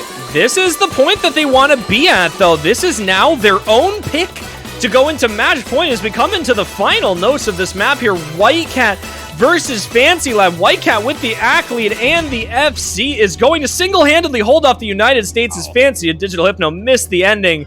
And Whitecat with yet another absolutely mind-boggling FC to drag Germany across the line one more time. And it is now Germany's pick into match point. Who would have thought coming into this match, the United States versus Germany, the United States would win. The United States would win 3 out of the 4 DTs, and Germany would win both hiddens that were played. I mean, if you said those maps were going to be picked, I think the predictions would have been exactly the opposite of what actually ended up happening. But Whitecat just coming through in the clutch and giving them an opportunity to extend this match outward. There you can see what's left. It's Nomad 1, Nomad 3, Hard Rock 1, Fremod 3. That's it. And I think this has to be one of those ones, but Germany, Nomad 3, Whitecat is the closest thing to automatic there is in this tournament on those alt picks, so that might be something that they're thinking about as well. It absolutely could be. I think Germany does have a lot of confidence in him, but I also could see Germany possibly going for something like Hard Rock 1. And there it is! Hard Rock 1, the aim! You always have to bet on Germany with these mechanics maps. They are so strong. Despite losing those couple of DT picks to the USA, this one just going to be a lot more into that aim focus side of things. And I think this is a great last pick from Germany as they try to send this to that tiebreaker. Another lengthy one as well, 4 minutes. We saw what happened on that long duration hidden one. Well, here's a long duration Hard Rock one. This is a weird Hard Rock 1, though. This is not your conventional mechanics aim Hard Rock 1. We've got some more, I guess non-standard patterns, I guess. You know, you kind of expect the Hard Rock 1 to be a mechanics favored pick, those players to go out and just, you know, rock out the consistency aim, and I think that given that that is not the case on this, it makes it a little bit more of an interesting map to go into. Fiery Rage doesn't seem too pleased with this one, and that might be good for Germany right now. I think Fiery Rage would be one of the potential players for this map. Yeah, Fiery Rage has been a pretty dependable member of that USA roster over the course of this match, so, you know, to have him in a poor mental mindset going into a pick with as much impact as this one, definitely a bit of a boost there for Germany, but you know, Fiery has found ways to perform well, even when, you know, by all appearances, he might end up having a rough go of things, so I wouldn't count USA out yet. But man, Germany on another Hard Rock is a tough task for the United States to try and win on. You see that roster. I mean, Whitecat, Dust Ice, Hallow Watcher filled out by Kriller, and it's again going to be Digital Hypno coming in, which has not always gone the greatest for the USA. I believe he has played 3 maps so far, and they've lost 2 of them. So, not saying he's a portent of negative outcomes, but it's not the best. But we'll see what happens. When you least expect it, he will step up to the plate. And Nomad 6 back in USC. Look at it this way. Is the one that's going to show up here again? Look at it this way. It's tiebreaker potential. It's match point. You're on the opposing team's pick to win. I think over anything else right here, you want a player who is experienced in tournaments, is confident in their own gameplay, and will not shake on a Hard Rock pick like this. And I think that Digital Hypno fills almost every single one of those checks boxes for the United States right now. Well, for the sake of the United States, I sure hope you are right. But Germany hoping that it doesn't end up making a difference. There's an early break from Aryu to start things off. Hallowatcher will trade it, though. As we get underway with a couple early misses from these players, a little bit of nerves will probably start to creep in here. But who will they affect the most is the question. And so far, it's staying dead even. There's Digital Hypno, and a Fire Rage, and Kriller. Okay. The world is being set ablaze. It was not Fire Rage. Fire Rage was a Bancho break. Thank you. Kriller, however, appears to have been an actual miss. So it's White Cat and Dust Ice taking on Fiery and Fancy Lad in that 2v2 on the board right now. We've seen it before on the previous map. We'll see if they're able to do it again here. White Cat has had an amazing go of this match so far, and he's going to need to continue that on this pick here. There's a lot of pressure on him right now. He's been performing so well, and it's been a lot of the reason that Germany's won their recent picks. So, you know, God forbid White Cat, you know, doesn't pull out the performance now. It's going to be close, but he does have Dust Ice to back him up. Hallowatcher is an exceptional Hard Rock player to have on your team, and that's another big factor. And there it is from White Cat. White Cat finds the break. Now, I was about to say, there's one thing that concerns me as Fancy Lad finds a break, and that is the fact the United States has 2 mouse players in for a 4-minute long, kind of awkward aim Hard Rock. That mouse drift is a factor that I think can come into play here as this map goes on. So keep an eye on those. There's a big miss from Kriller, though. Chain misses on the stream, and Fiery is going to start to be able to pull a little bit of a lead over, backed up by Aryu and Digital Hypno. The Fancy Lad break comes in, but it is... Wait, it was not a break from Kriller. His combo... It was not! Been recovered. It was not a break, so this is basically going to be dead even with a slight combo advantage to Germany. It's halfway through the map right now. The next break, if it's soon, could decide quite a bit of this map here. And it's from Dust Ice on the FC from Germany. That's awful for them, and there's no trade on the United States. Oh man, that is a big one. USA has the opportunity now. There's never much of a break in this map. Fiery and Kriller on the trade. It's Aryu, Digital Hypno, and Fancy Lad all with combo. It is a 60, 70,000 point lead. Not much. Aryu and Digital Hypno do have a pretty sizable combo advantage over White Cat and Hallowatcher, about, what, 300 combo, plus the Fancy Lad backing score. They can pull away here, but they all have to hold on. They cannot find breaks. It's so less close. Than 100K. Any break can throw this. Hallowatcher has enough combo to claw this back, but they need Aryu or Digital Hypno to find a break before anyone does on Germany right now. We come into a stream section here. This is a big chance for a break, and it's Aryu! This could be it. There's enough combo. There's enough combo. There is combo, there is time. Germany has to hold on if they want this to go. Dust Ice trade with Fancy Lad. White Cat and Hallowatcher have to hold. Hallowatcher is the saving grace of Germany right now. He has to hold this combo. And he is doing it. He looks a little shaky, but he's doing it. It's coming into the last seconds. Aryu is going to find a break. That's going to be it. Germany is going to take this to the last moment. We're going to be going to a tiebreaker. They have pulled through in the clutch when it mattered the most. Coming into the ending, it's going to end up being about a 200k lead with all this score at the end. White Cat and Hallowatcher, the duo for Germany to pull through. And just like last year's Grand Finals, Germany is going to take it to a tiebreaker against the United States.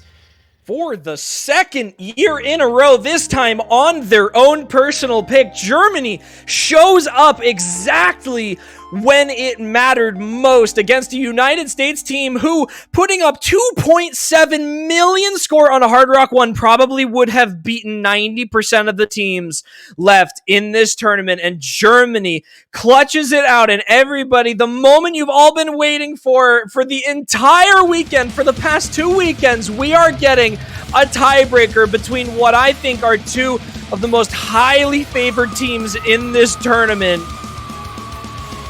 And this is it. A mechanics tiebreaker, no less.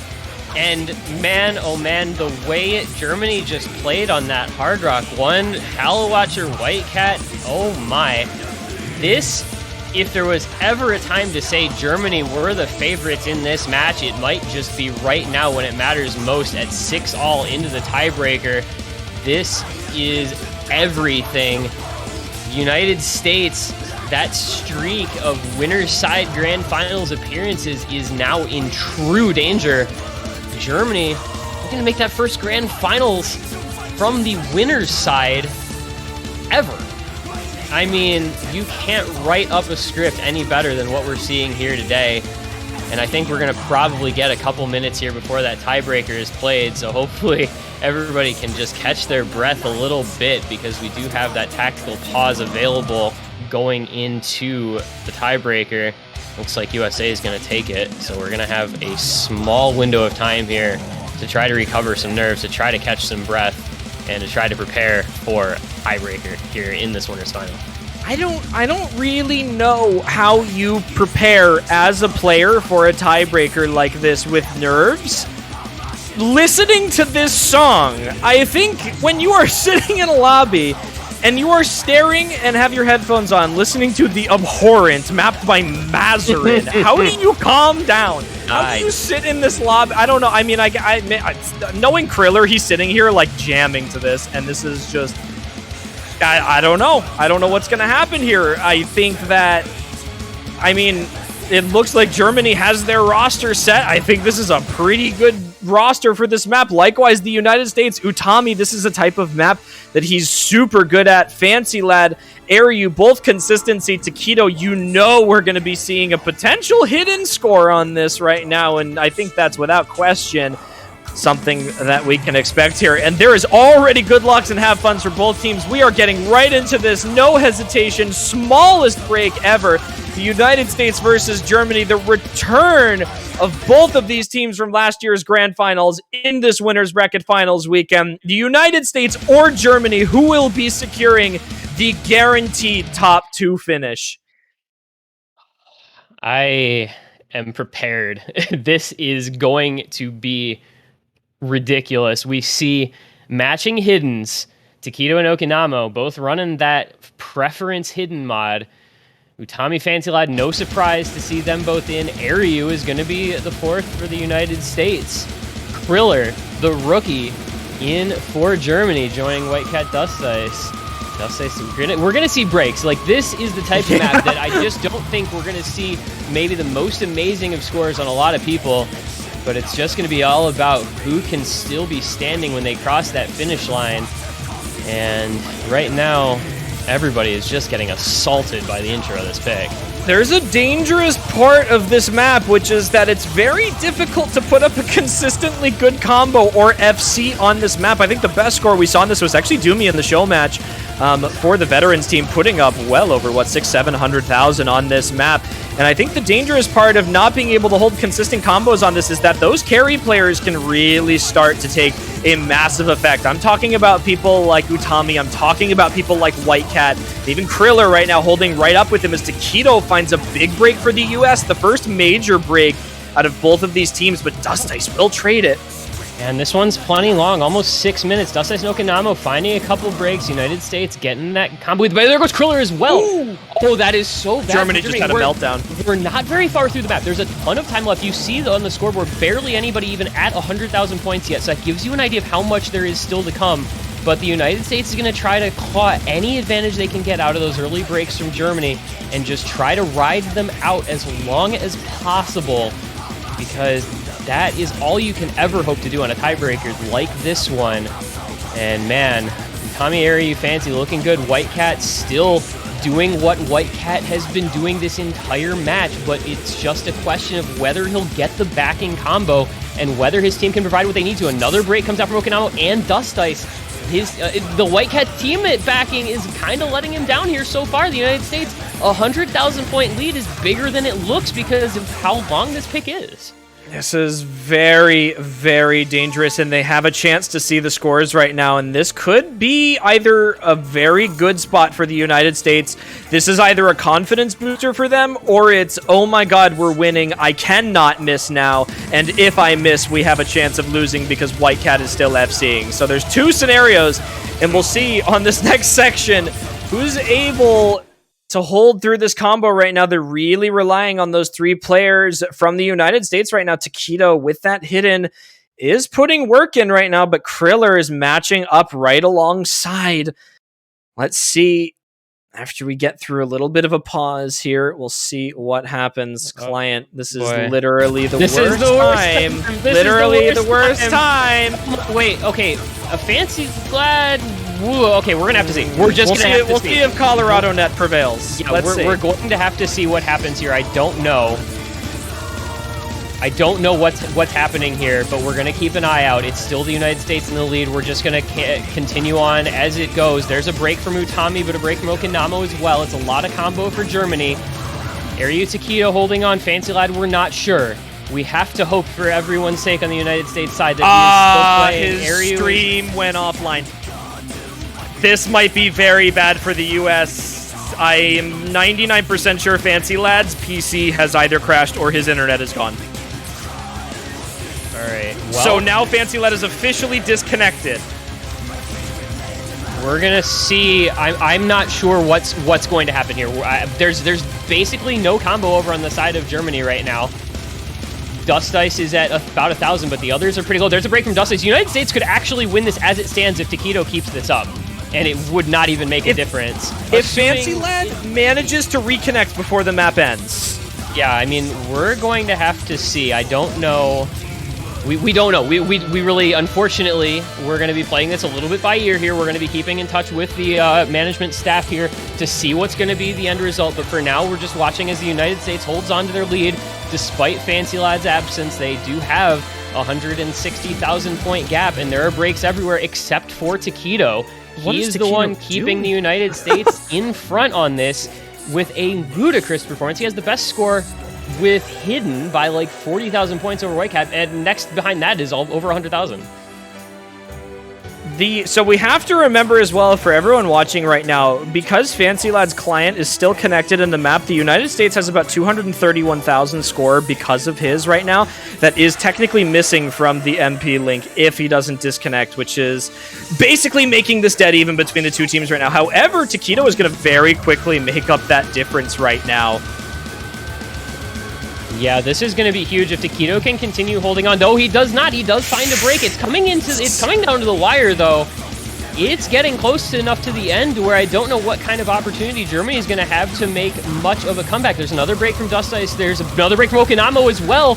All three of those members from the United States trying to build back up. Ariu Utami doing all right for themselves. Fancy Lad is officially gone. And the United States are still showing currently as being in the lead as we come towards the ending of the map. The United States might just have this one regardless of what happens with Fancy Lad, which would be one of the most remarkable outcomes we've ever seen in any given map of an OWC. Wait, it's still adding Fancy Lad's score right now. 500,000 plus 800,000 is not 1.6 million. So this is going to be close. Okay, so I'm not really sure. We had a 230K... I think they're losing right now. They're technically losing. United States lose without his score. He had 230K on the screen. I mean, that was his last known score before the DC. He wouldn't have gotten a lower score than that, considering there's still like 4 minutes left in the map at that point. So I'm not really sure. The score is going to show in the stream. The score is going to show that the United States won. On the MP link, it's going to show that Germany won due to the fact that Fancy Lad's score is not going to be there. So we've got some ruling to do here as far as what's going to occur. I think. Sorry to kind of leave you guys in the lurch here. We're going to be seeing some decision from this on the back end. We'll get you guys an update on who the winner is of this match as soon as possible. It does appear that we have a known score from Fancy Lad of 236,000 points. The United States has won the match. Means that the United States score is submitted. Yeah. that means that we have that score present of when he DC'd. That is going to give the United States the lead. It's going to give the United States the win based on his score at the time of his disconnect. That's all it took. He didn't need a single another point to have the U.S. win that after that. Rather so it's going to be United close States. score line, too. Look at that. Fancy Lad plus 200,000 score. The Germany actually won that pick by 138,000. So that is roughly 100,000 score difference between the two teams. That's with so Fancy close. Lad. That is a rather close tiebreaker pick here. But he's going to get us a screenshot really quick of that. This is, luckily for those that haven't been paying attention to the wiki, there was a new rule added that last submitted and seen scores are able to be used on this. So we are luckily going to have a chance to get that in here. The map has officially finished on the MP link there, and we are good to go. So I guess in order to close it, US. Woo! Let's go. Finally, we didn't blunder too hard. Nice job. All right, so glad to have glad to have organizational staff available at hand to make these decisions at a snap judgment. It's like we go to the replay review booth up in New York, and they're going to rule in favor of that submitted score counting. It is going to be the United States 7-6. They are going to once again return to the grand finals from the winners bracket side. They're guaranteed top 2 again, which has happened every year now from 2015 onward, despite switching out 4 members of the roster. But can I just give a huge shout out to Germany for their performance in this match? It was amazingly back and forth and so closely contested the entire way through. I mean, that was just the match that you basically, I feel like we expect to see at this point out of the United States and Germany. These are the two teams, again, I can't say it enough, that are basically favored to win this tournament. And I think after this performance today, they're going to kind of keep that stance here. The United States being able to prevail in that tiebreaker despite Germany dragging them all the way there. And of course, Germany with that absolutely fantastic performance. Once again, they need to be proud of what they accomplished today. Regardless of the final outcome of this match, there were a couple of points there that could certainly have gone Germany's way. And I think, going through the rest of this tournament, especially in the grand finals weekend, there is so much more left for Germany to make happen here. Going through South Korea, a very difficult match in that losers bracket finals, and of course coming back up and having to potentially face the United States again or South Korea. We'll see how grand finals goes this year. Yeah, Germany versus South Korea, the way South Korea looked in their 2 matches, yesterday and like late last night, early this morning.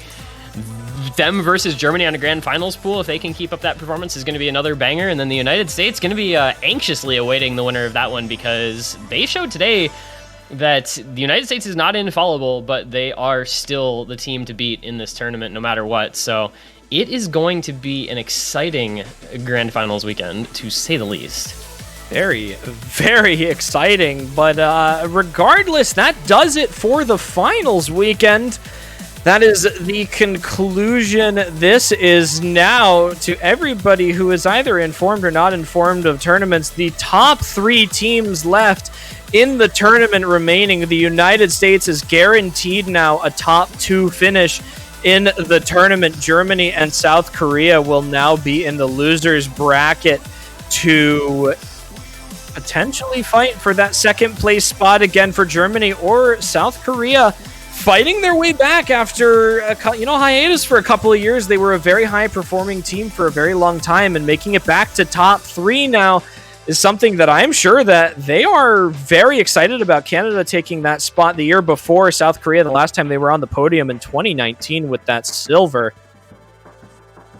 And that was an exciting showing from South Korea that year. I mean, the United States obviously on the warpath back in 2019 with the Vaxei Idki just destroying everyone roster. But, it's easy to forget that South Korea had a great run that year and kind of back on top of things with, a couple of, one rookie in Doomsday Fanboy who's looked great, and, returning player Karcher, who, if you could pick a most improved player this year, it might well be him. That South Korea team, it's cool to see them back in the top 3 grand finals weekend here.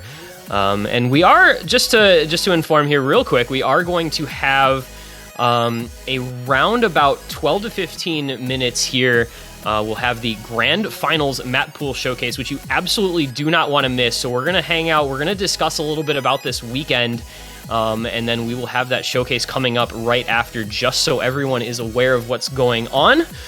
Very exciting one that you won't want to miss. The Grand Finals Showcase, obviously one of the best ones of the year every time. So you will want to stick here for that. But yeah, man, I just shout outs to everyone that played this weekend, really, because we saw some absolutely great matches over the course of the last 2 days. The Canada United Kingdom, a little bit of, I think, a perceived upset win for Canada after how badly they lost to Germany last week. But making it through against UK with some really good performances. That was a super cool match to see. I think, that was the surprise of the weekend, really, to me, was Canada getting into that top 4 slot.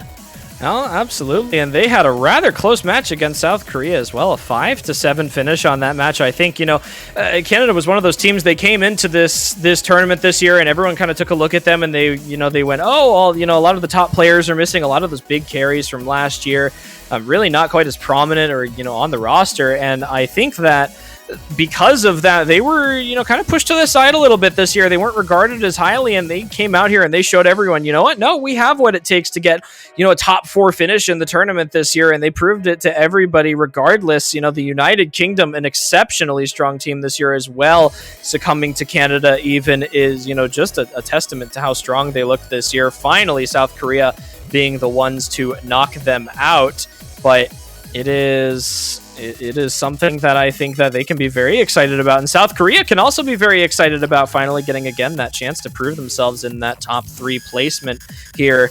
They're going to duke it out with that 3rd seeded Germany. And we're gonna have another exciting Grand Finals weekend, I guess. Yeah, I think that match is going to feature 2 of the players that I would be thinking about for MVP of this tournament, right? Whitecat, after his performance today, obviously just showing off what he is capable of despite the eventual loss for Germany.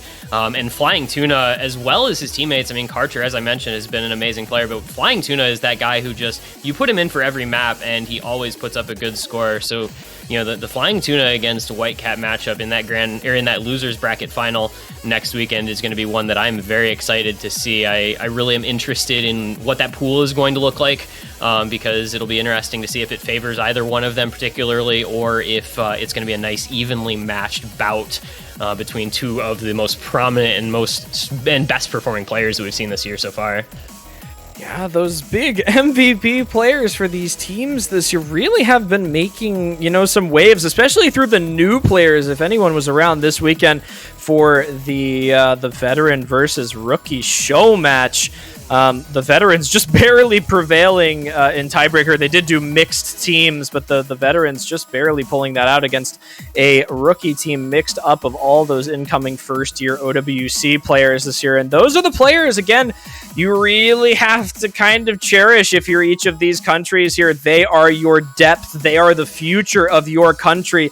So all of these rosters this year where you have those promising oncoming players, those that are performing super highly and that are really making big plays for their teams, are the ones that are going to be those carries in future years. And that's, a big determinant of how successful you're going to be in the long run. And I guess it's kind of, to speak, I guess one of the reasons that, teams like the United States have been successful for so long is those incoming players have just been so proficient in their skill sets.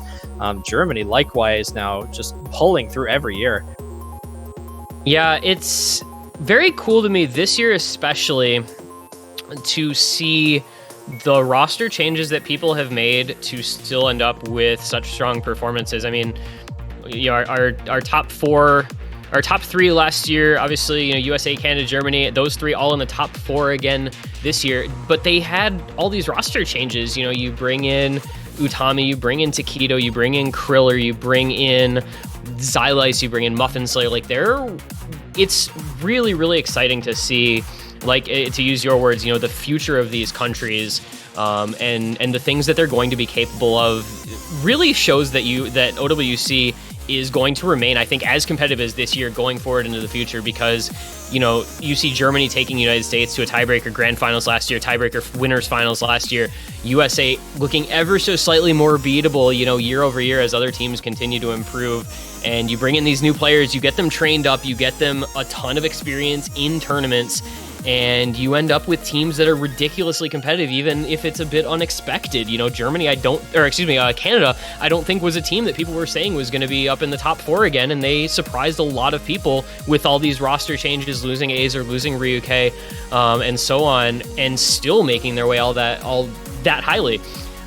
So it's super cool to me to get, this new blood, and just exciting for the future of this tournament and the tournament scene in general.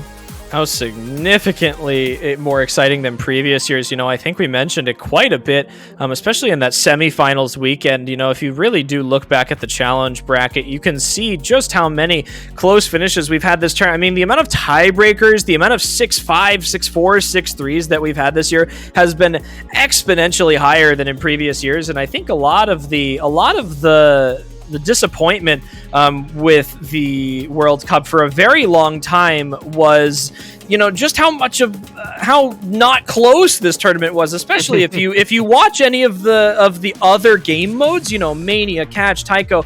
There is so much closer score gaps because of the scoring methods and the teams. And, obviously there are the other game modes who have, their United States quote unquote teams that win every year. But there is still the potential for those upsets exists so much more than it has in OWC in the past few years. So being able to come in this year and have those close matches, have an exciting tournament between all these teams, and have these contested matchups where Germany, almost knocks the United States down to the losers bracket. There's so much more excitement and build up for this. And again, I think in future years, as these teams continue to change, the way this tournament plays out will continue to change. So, that's something I think that we can all continue to look forward to. Yeah, and I'm also looking forward, I think, in that regard to some of these teams that we saw perform a little bit below expectations, but who had good predictions and had good teams coming in. We talked a lot about teams like Chile and France and Indonesia at the beginning of this tournament, and despite how strong they were, came in and underperformed just a little bit. And I think those are teams that are a little bit younger and a little bit newer, and are going to be able to continue to grow into the future. And so I think looking at some of those teams to try and join that next tier up, with kind of the blue blood teams like the United States, Germany, United Kingdom, South Korea, and Canada, so on, it's going to be very, very exciting to see if those countries as well can kind of continue to develop the newer players and try to grow. But first and foremost, again, the United States back in the grand finals again, Germany and South Korea meeting in that losers bracket final to face off against them. That's what we are looking forward to next week in that grand finals. Maybe a rematch of USA versus Germany. Grand finals last year, winners finals this year. Who's to say it won't be grand finals this year as well?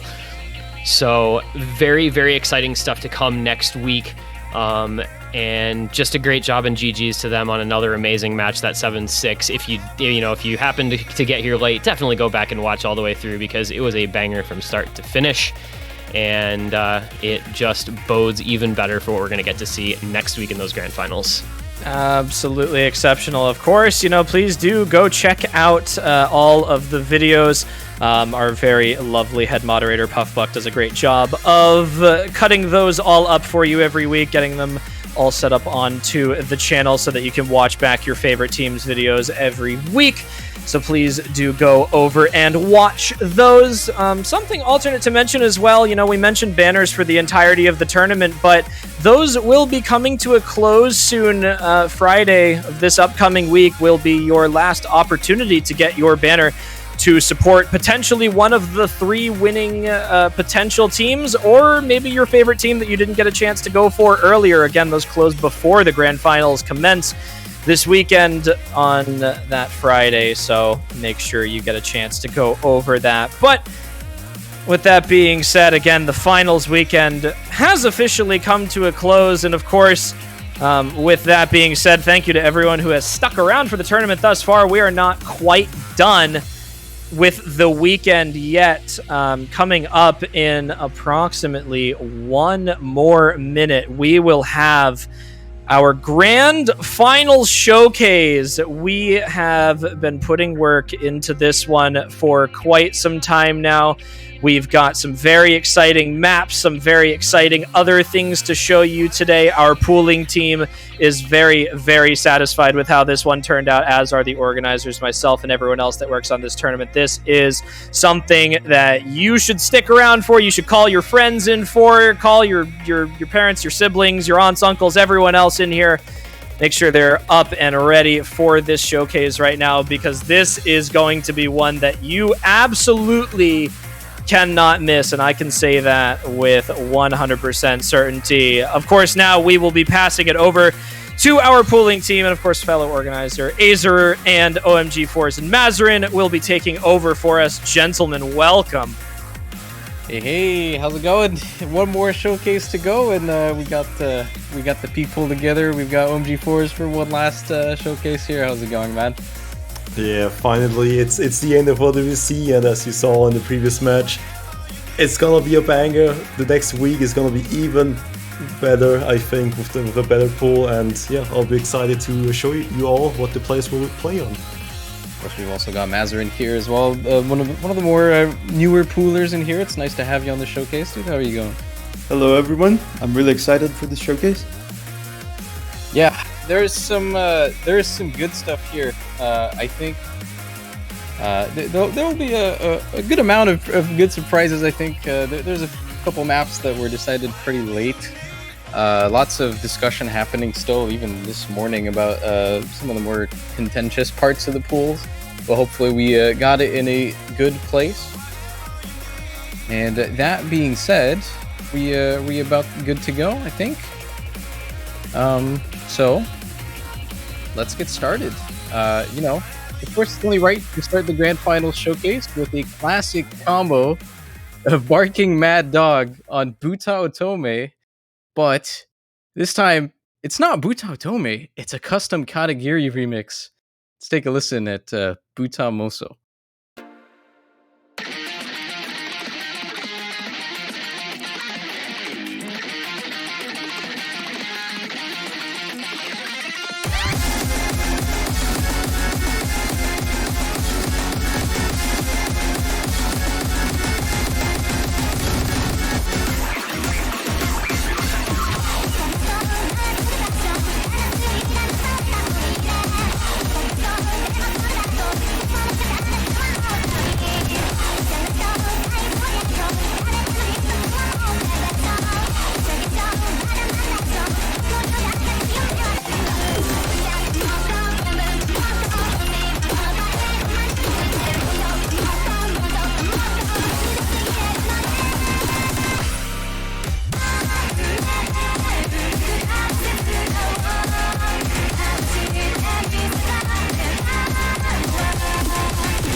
Alright,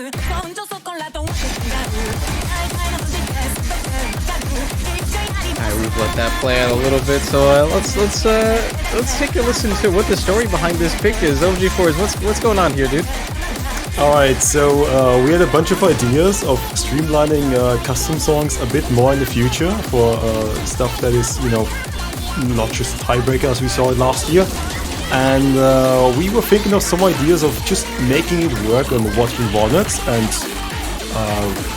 what we expect to have, and if it actually works out in the first try, or how much feedback we need to give and stuff like that. So Mangomizer, who's taking over most of the custom mapping and like the context in that case, shout outs to you for helping out. We tried with Katagiri and thought, you know, we do have Buto Toma being a staple in a lot of the normal ones, especially when Barking Mad Dog is present.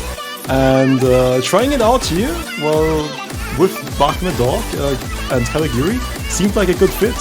And we did try our best, and I think it worked out pretty well. It's as normal one as you want it to be. But it is not really a featured artist song, it's not licensed for it. In the end, I did pay for it personally, because I thought this is really, I think this is pretty good to go for. To not just have, you know, a random anime number one song, and actually have a Katagiri and a Buto Toma combination, which I definitely like. Make sure everyone is thanking Forrest for saving us from anime. Thanks. I mean, it's so good. Honestly, Katagiri has been on such a roll recently. Of course, very recently doing the Grand Finals tiebreaker for Course Ace. Just this morning, doing also a custom for EGTS, a Taiko tournament that was just announced maybe 8 hours ago, and now this. So Katagiri kind of on a rampage right now. It's very nice to see. We'll be moving on now to the No Mod 2 slot. If you liked Free Mod 2 last round, you're going to get more of it. It is a Brymir map by LMT. Let's take a look at Pantheon of Forsaken Gods. For double S, yeah, it's a double S. And I think this is a map which is probably best explained by Mazrin, just judging by how his quarterfinals number 2 went. Yeah, so this map, it's not much of a step up in terms of BPM. It's only a single BPM increase. But in terms of complexity, it's a huge step up. It has a lot of tricky stream patterns. As you can see, it changes angles every 4 notes or even every 2 notes. And also, it has pretty much 2 different styles of streams in it. This part, as you can see, is pretty much linear, and then later on it switches to curvy streams. Yeah, pretty reminiscent of the quarterfinals of just having more uncomfortable streams, right? There's a lot more aim control involved than just the Knowledge King or the Tomai Dragon normal 2s we saw in the last 2 stages. So pretty much going back to what is there in the quarterfinals, and we do have some other stuff in the pool to balance it out, but I don't know, people did like the quarterfinals one, hopefully they also like this one. I think this was your favorite number 2 in the tournament, right, Mazrin? Yeah. This one is really awesome. I love it. I'm really loving the variety of all the stream shapes in here. I think most of the time you're going to be looking at curved streams, but this is just very it's very different.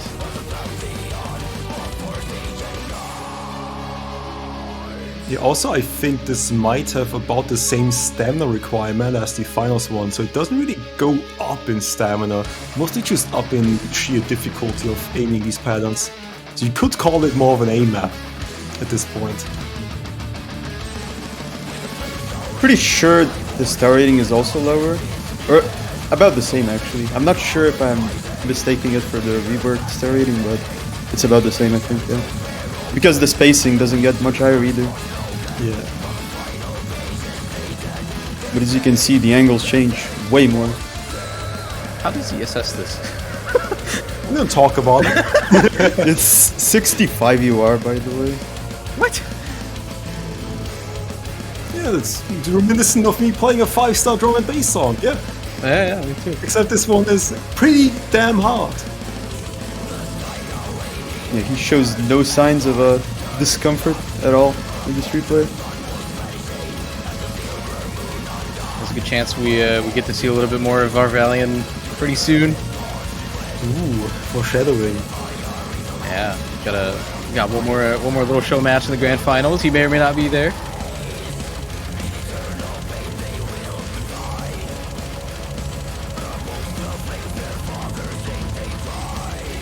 I think it's pretty interesting to get this map from LMT in a No Mod 2 context, because usually I think when LMT maps this kind of music, it's always in free mods or in hiddens, and it's always some like weird type of map, and it's very good for those slots. But I think this is the first time, at least in recent memory, that we get like a No Mod 2 out of him that is at least in this style. So that's going to be pretty interesting. The last time it happened was in Courses 2020, I believe. There was a 180 BPM, and that one was way too spicy. This one a bit toned down.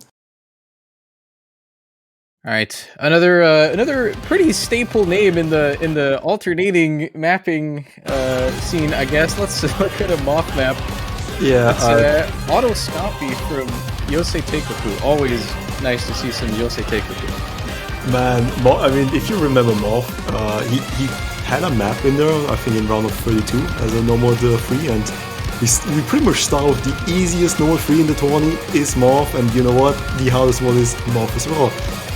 This one, however, is custom, unlike the round of 32 one, and yeah, it's just really cool and an intense song throughout. This is one of the rare 3-minute alternate songs. Usually alternate songs are mostly in the 4-minute bracket, which feels like a drag song. This one, despite being 3 minutes, does feel long, because as you can see, there's so many patterns. It's active throughout the entire thing. You have these really snappy patterns, like constantly, and then you have these accelerating and decelerating and just longer notes of chains of notes throughout the entire map, especially in the solo, where you just cannot stop. It almost feels like a stream map at points because it's so intense. Other than that, fun facts, we actually had, who was it again? Izumi D'Angelo planned for this slot. He didn't feel it. When we slotted him in for this slot, he actually sent this exact song, and then we just dropped it, got Moth on it, and he also suggested the same song. It was a really weird coincidence.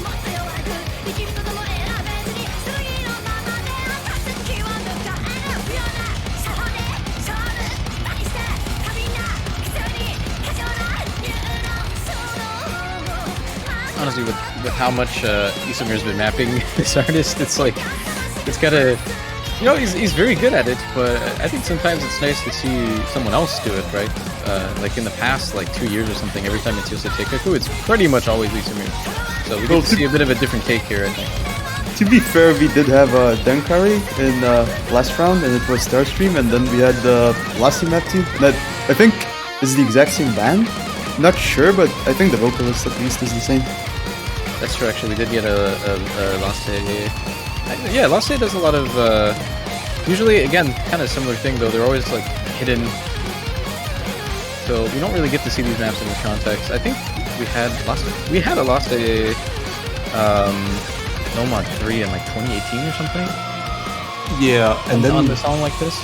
2019, we also had a No Mod 3, but, like, we noticed Lasse's mapping style fits best in a free mod context, mostly because it's very flow aim heavy, so mostly stream heavy.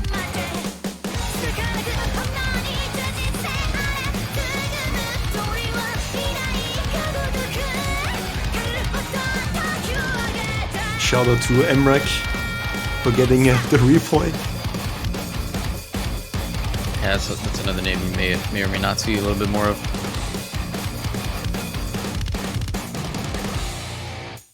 That's going to be the No Mod 3 pick, though, the last one of the tournament. And now for a little bit of a repeat performance here. We've seen this once before, except this time it's with someone else. Let's take a look at No Mod 4 by Halgo and Sharu. And it's a good old song by Citrus, Illegal Legacy. It's a weird name.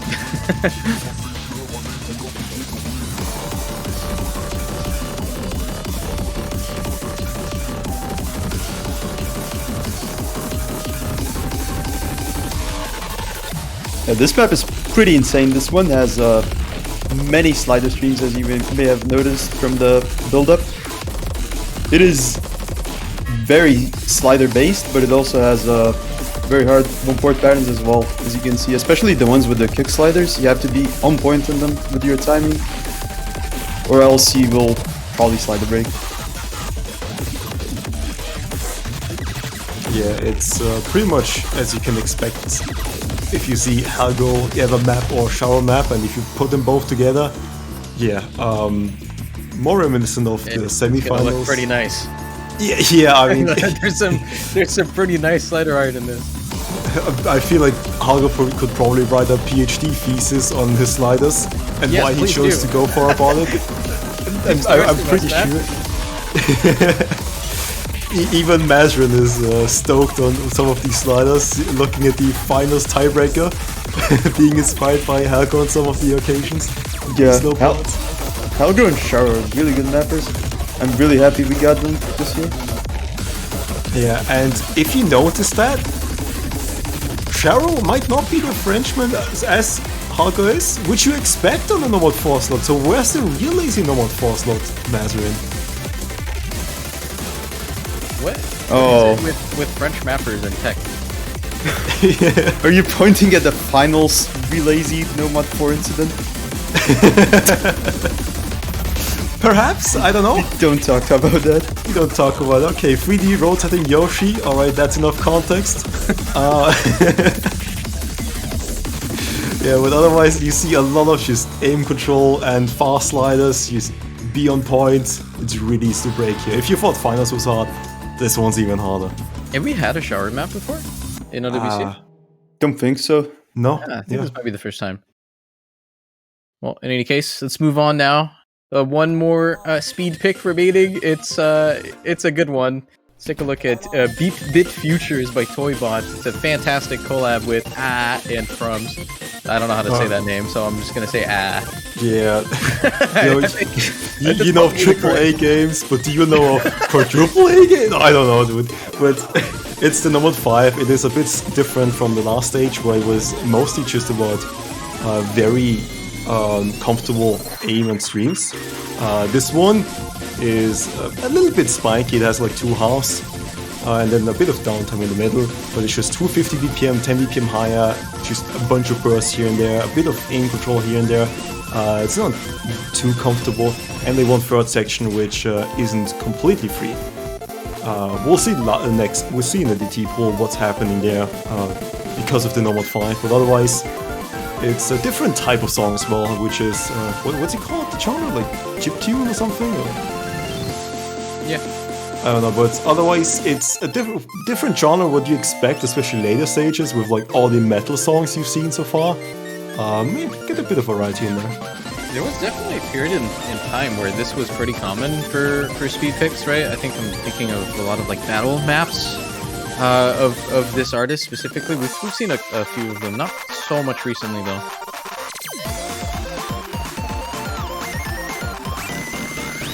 It's nice for it to return though. I think one of the goals that is hard to stick to, but I think one of the goals is always to try to introduce a little bit more song variety, right? So especially if it's the same slot over and over again, there's some slots where that's just not possible. Like there's not really many song genres you can like map tech to, for example, but if it's just a speed pick, there's a lot more things you can go for, so it's nice to get something different for once.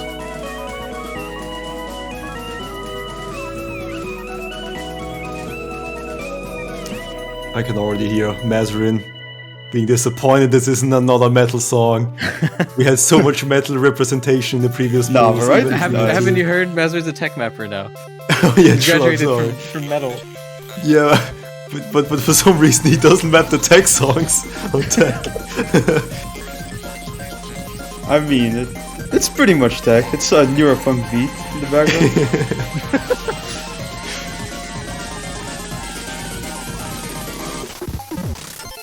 This is a huge step up from last week. I'm pretty sure this is one of the highest star rating maps after the rework. I think it's nearing 8 stars, right? I think Toybot said so. Oh yeah, He checked in laser. I want to say this was 767. I'm not quite sure. That might have been a previous version of the rework, but yeah, the rework is pretty friendly to this map. Yeah, so far I think the star ratings at the bottom are taken locally from the OS game client. So, whatever you see locally is what you see at the bottom. So it is not the new star rating, it is the old one. Just for any players who are used to the star rating numbers, that's what you expect at the bottom. You might be familiar with Nomad 6 if you're a Taiko player, but you're definitely familiar with the mapper if you're a standard player. It's a Yaspo Nomad 6 in the grand finals, baby. And this is something. We had to bring out a core for this one because, yeah, I mean, you'll see why.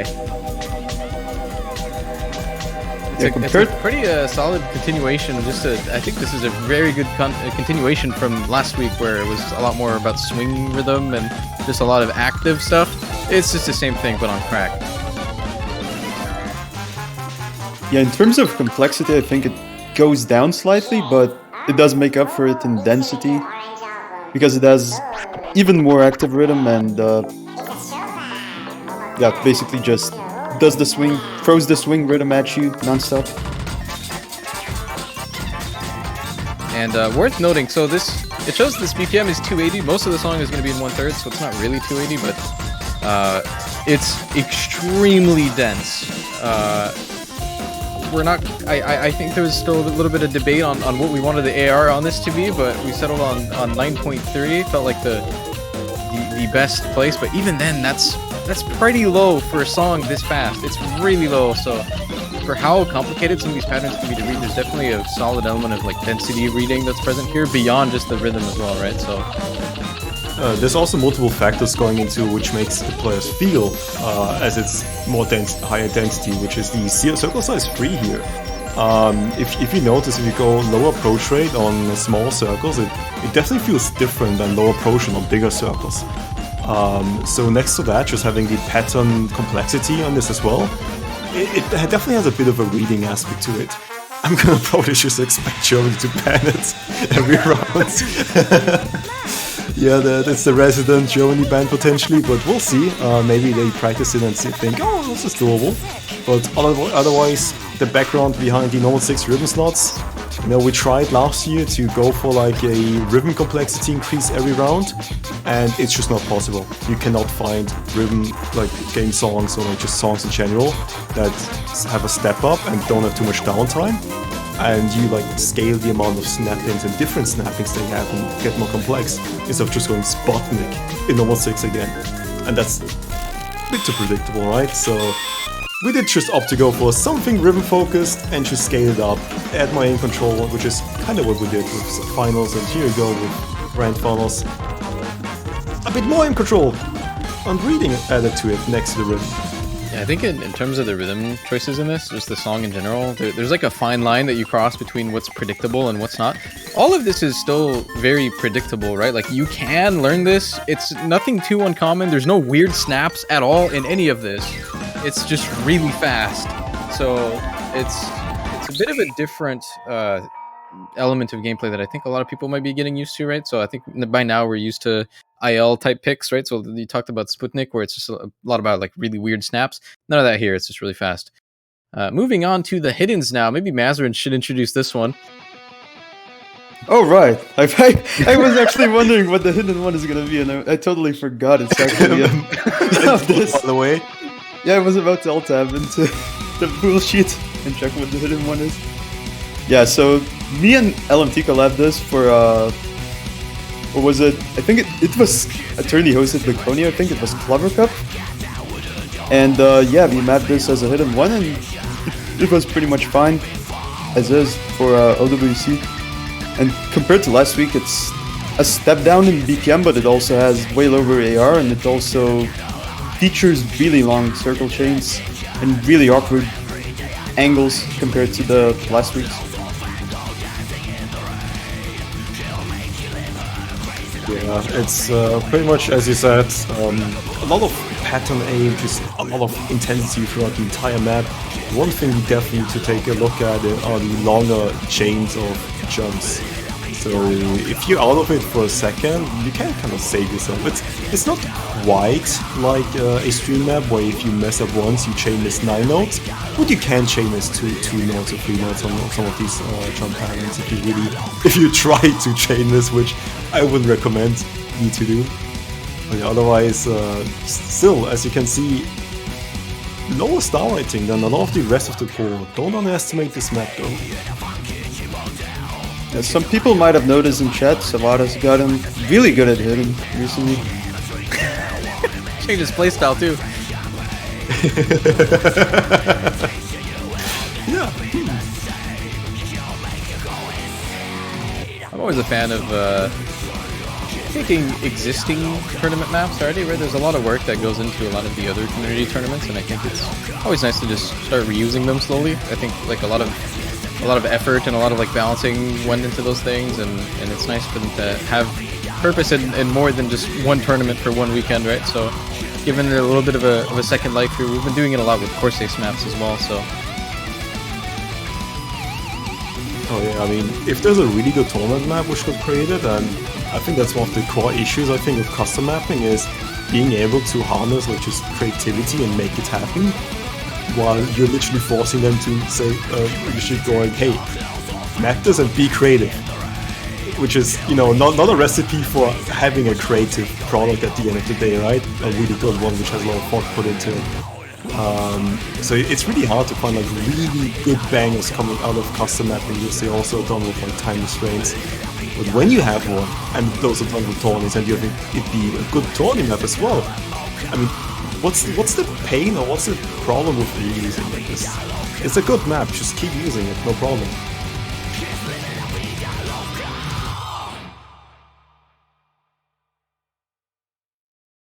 All right, another bit of a staple name here for the low AR hidden.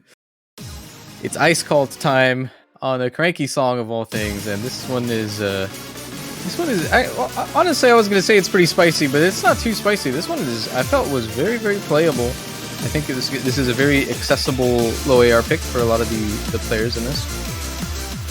Yeah, I mean, you got the Savada replay again. Play it. I mean, it's no biggie. Even then, like, the song doesn't have anything weird into it. Like, there's some weird time signature stuff going on. Like, there's some sections that are 5/4, but you don't even really play around it or notice it at all.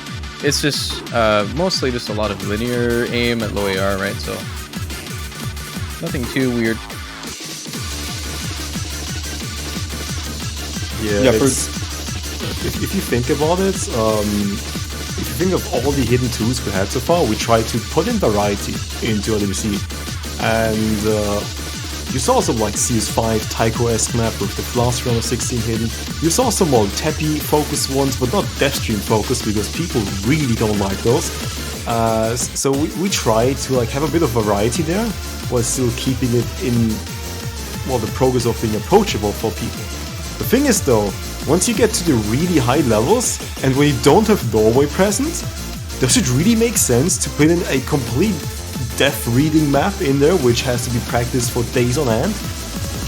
That is something we can discuss afterwards in the player Discord. But right now we have a more standard hidden approach to AP, which you see in a lot of tournaments. It's more aim focused, a slight rim if you need to, you know, check out those 1/2 or 1/1 gaps, but otherwise it's pretty much in line of what you expect in a lot of tournaments in terms of hidden 2.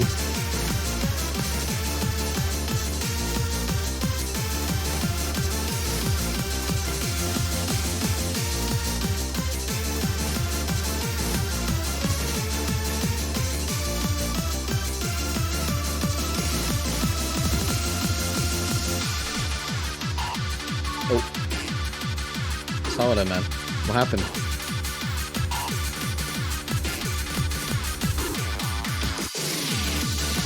Maybe it's for the better that Savada isn't gonna play another pool this Odyssey. You know, we don't want our playtesters to also be skill capped by the pools, because then we just have no opinions on stuff. Maybe we should get FG Sky to play these instead. I think that sounds like a good idea. True, yeah, let's get FG Sky. We gotta invite him next year.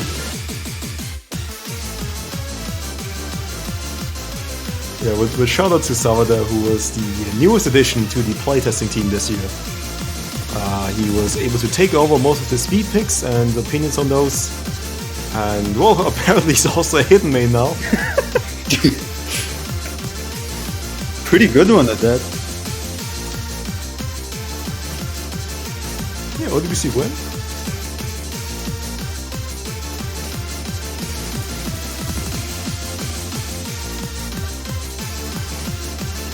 The main challenge with this one is just going to be how long it is. It definitely... There isn't any spikes or slow parts or anything, but yeah, no, that doesn't really stop for 3.5 minutes. So testing your linear aim consistency, there'll be a little bit more of that later on. But for now, one more hidden map, and it's real good. It's a Nathan map, and it's a song by Rishu and Choco, and this one will get stuck in your head for a very long time. I'm giving you a warning right now. I mean, just looking at the replay, I think this would maybe be a map I'm gonna pass on to you, Aza. Well, I forgot I did this replay. Sure. We haven't really seen the main parts of this here, but there's going to be a lot of 1/3. Honestly, this is definitely more of an aim map over anything else. There's not too much rhythm complexity in this or anything. It's just some of the rhythm during the courses is a little bit odd, but you can learn it very quickly. Most of this will just come down to a lot of aim. You can already see a lot of the snappier parts of this. But later on, I think when the song really kicks in, I think a lot of this is more of a free section for a lot of players. But once you get halfway in, it's you're on your own. Good luck. Yeah, the background behind this one is because we already have Nomad 6 and a few other maps in the pool. We did want something that is not speed gated, but still slightly spicy, right? So slight rhythm complexity, but not too much. Just enough where you don't have to keep on the same speed throughout the entire map. This one having a longer 1/3 section pretty much helps that, which is gonna end up being a bit aimey. It's pretty much a mix of a lot of skill sets, and so it's a lot less obvious who's gonna be really favored on this one. But I've got an inkling. It's the aim players. It's the aim players. I'd say if you like the last week's Hidden Freedom, this is probably a good map for you as well. This is your alt aim players coming up right now. Definitely the hardest part of the map for a good 30 seconds here, so.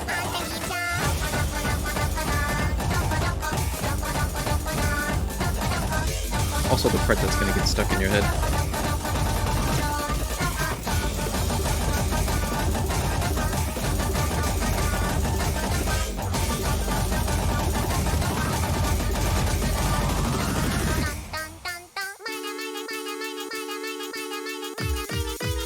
Oh, copy-pasted patterns at the Responder. We need a these are mean.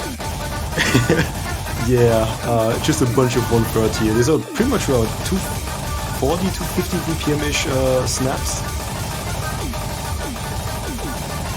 But yeah, now this one's oof. Alright, after this you can relax. That entire section is just so insane. That's why I'm saying I think this is mostly just going to be an aim pick if you have your alt aimers, because I guess that's a bit of a different thing. This is where they play. I think the rest of the map is relatively a lot easier than that section, but yeah, it's a really good map. I'm pretty happy with how this came out.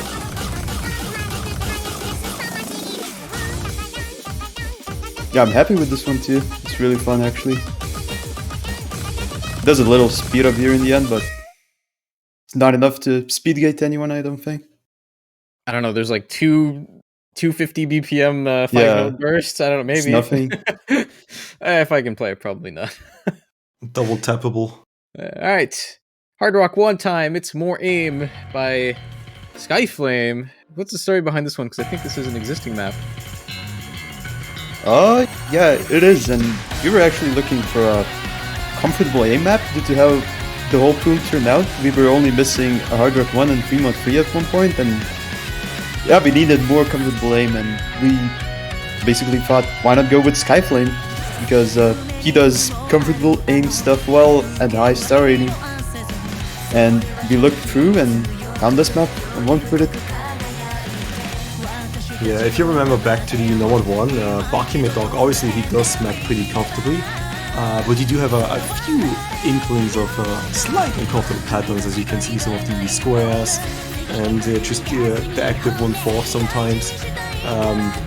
This is definitely more along the lines of just being that this is your aim map and only the aim players will play this, and it's comfortable, so whoever is the best in raw skill will play this.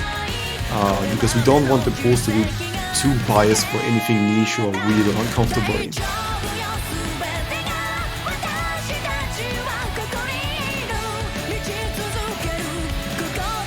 When I first linked this map to Force, I think he compared it to Louder from 2019 OWC No.1. If anyone remembers that. It's also a Skyflame map from the same artist. Yeah, but so far we have 3 maps of Skyflame this year around.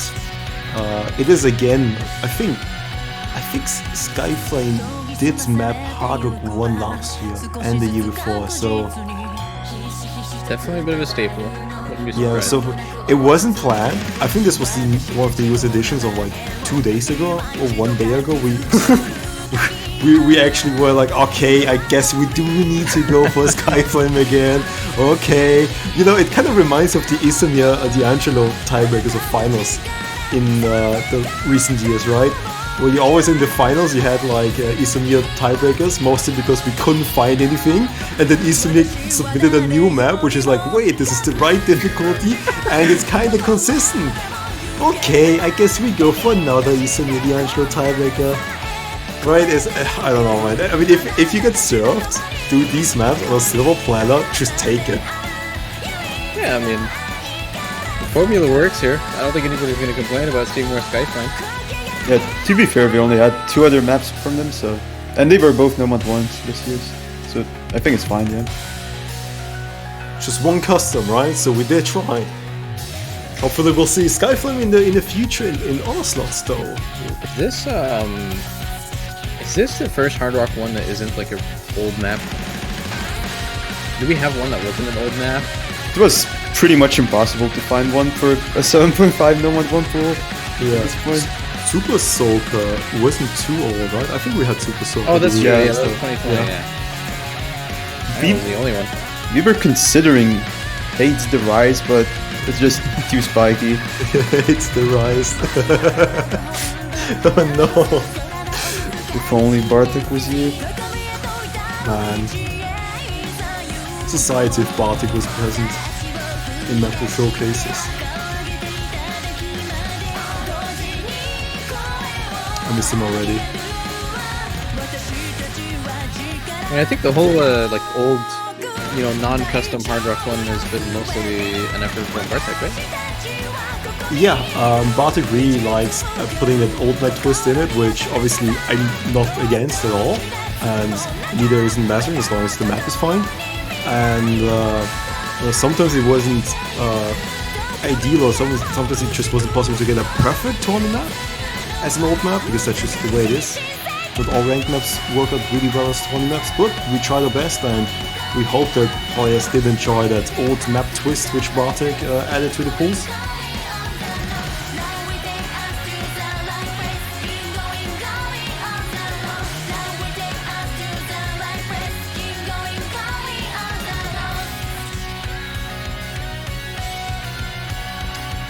Also, this one is one of the more consistent or consistency-based picks. Nomad 1 is about 3:30. This one's 4 minutes, 20 seconds in total playtime.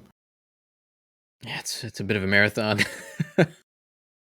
Moving on now. Let's take a look at the precision pick by Cloyd. This is hard. I guess it depends on who you ask. This has been a little bit of a polarizing pick, I think, internally. We're not quite sure where to land the difficulty settings. There's some parts that are hard, some parts that aren't for some players, some different players. So you might see some people be really comfortable on this, but also maybe a lot of players that you would expect maybe are not able to. Yeah, but when we talked about starting the easiest normal 3 being Morph and the hardest normal 3 being Morph, well, we kind of started with Cloyd in Harbor 2, and we're ending the tournament with Cloyd Harbor 2 as well. And once again, Cloyd delivering pretty well here on this map. It's more of a stream-focused map, not too spicy, so we didn't really go for the mega cut stream approach because we have enough aim control already with the Hidden Free, if you remember. And who knows, maybe there's some other maps which have some aim control, but this one was planned out to be more comfortable, but still some spicy stuff here and there. Also a bit of shenanigans. Largely due, just to cut you off, this stream here I think is the map. You can keep going. I just needed to say that. Yeah. I mean, I want to say quiet. Just fabuling the stream. Just take a look at this. What Cloyd's map streams? The map. This is the Cloyd had. I think the first version actually was even spicier, but we toned that one down because it wasn't quite what we wanted. So this one is actually less spicy than it initially was.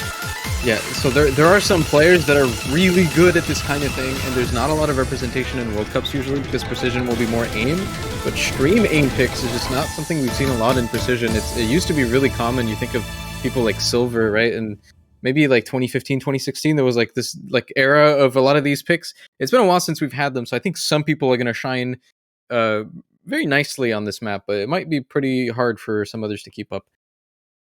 Moving on now to Hard Rock 3. I freaked out a little bit when I saw the song first. If you know of a particular K2G Start map, because it's kind of hell, but it's not that map. It's gonna be a custom by Iljaz, or otherwise known as Perching.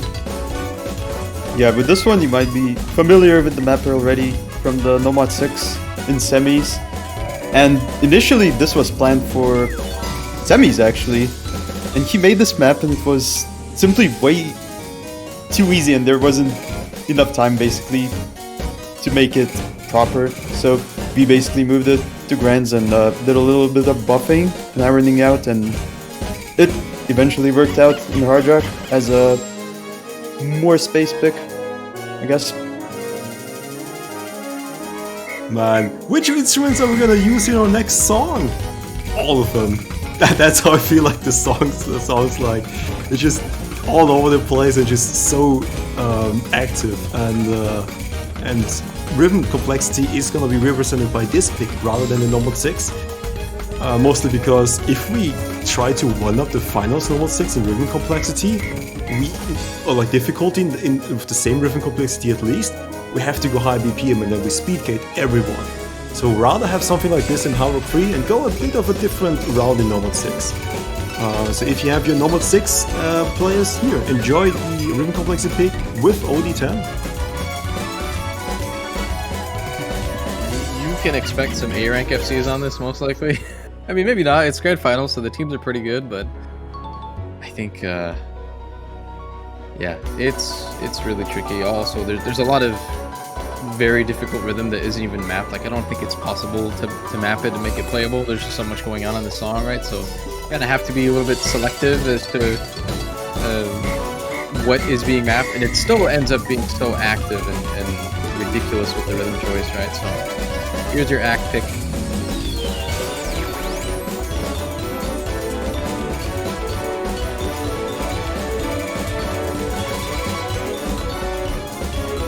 Yeah, if you don't practice this one, expect to get a V rank. It's not too long though. It's kind of nice. It's very condensed. Let's move on to the double times now. We're going to be seeing these this infamous duo another time. It's a Mirash Delis DT1. What? And now we finally have Savada actually playing what he came in to play. Which is the DTs, and this DT1 is, well, the Delis Mirage combo. Difficulty remap, sorry. Yeah, ignore that. This map also has a bit of history, but it's not too comfortable, but it is still tried to be as comfortable as possible. Well, as comfortable as a Delis Mirage map can be. Every Delis X Mirage map has a bit of a history. And I feel like we can write a novel just out of every interaction with Delis and Mirage and just sell it. Actually, true.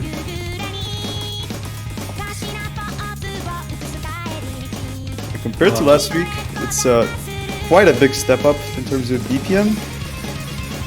But I'd say the spacing is slightly lower, except the Kiais maybe. There are some larger jumps. But overall, it's very active compared to last week's. There's way more circle chains. They're very longer, and there's also more bursts. So it will probably speed gate more people than last week's did. Yeah, a fun fact, the ending of this map used to be speedier than DT3 was. and this was actually planned to be a Dallas Mirage Mastering collab. Well, what happened to that? Yeah, basically they picked the song and I just dipped. No, I don't know how else to put it. Yeah, I mean, I respect it, you know what? I'm okay with that. I think the first song was Sunglow, and then Mashman is like, guys? No. Team? What are you doing here? Didn't we want to collab? I don't want to do this. And then I think they met like a minute of it, and like, then you responded like, oh no man, not feeling this one. Oh man. Yeah, because they put like Wiggles on 270 on triples. Well, when you put Dallas and Mirage together and you just leave them to their own devices, you don't know what you're gonna get. Yeah, this map just spawned out of nowhere. I don't even remember seeing like a work in progress even. Yeah, there was like Sunglow one day and this the next day. Kind of reminds you of Down when you okay a song and then a day later he's like, here's an in progress, 3 minutes out of 3 minutes 20 seconds mapped. Okay, thank you. That's some progress. The preview. Yeah. Got the whole map except like the slow outro. Yeah, exactly. To be honest, we thought that's gonna be mapped, but he actually thought it's finished. So like, okay, we take it. All right, so we've been seeing a lot of DT2 and 3, so let's see what we're going to be seeing every match most likely. Now Tomori with the DT2 on the Nightwish song. Bit of a throwback. Background changed. Yeah, this is your... this is your stamina pick for this week, and it is actual stamina compared to last week. It has way longer streams, but it is a bit slower. As you can see, it's 246, but it more than makes up for it, I'd say, in terms of a string length. It does have a lot less finger control though. Yeah, pretty much what you expect out of DT2 this tournament. Last week was a bit of a switch up, this one more along the lines, so if Germany picks it, they're more likely to win it. Don't check my PayPal account.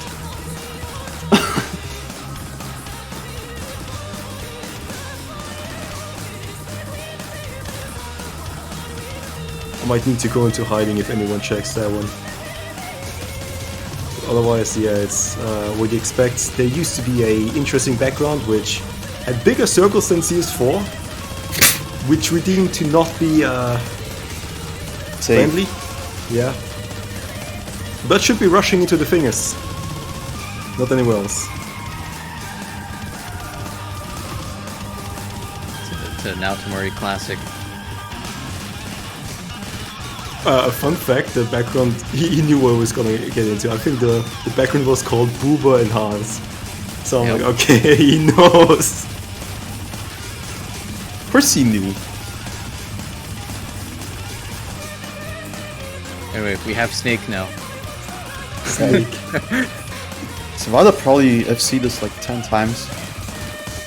Yeah, this also went under a couple changes, right? So.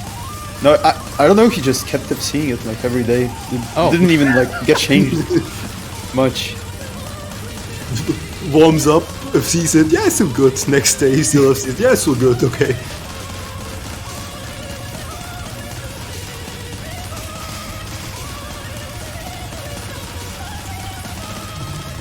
Man, this ending is brutal.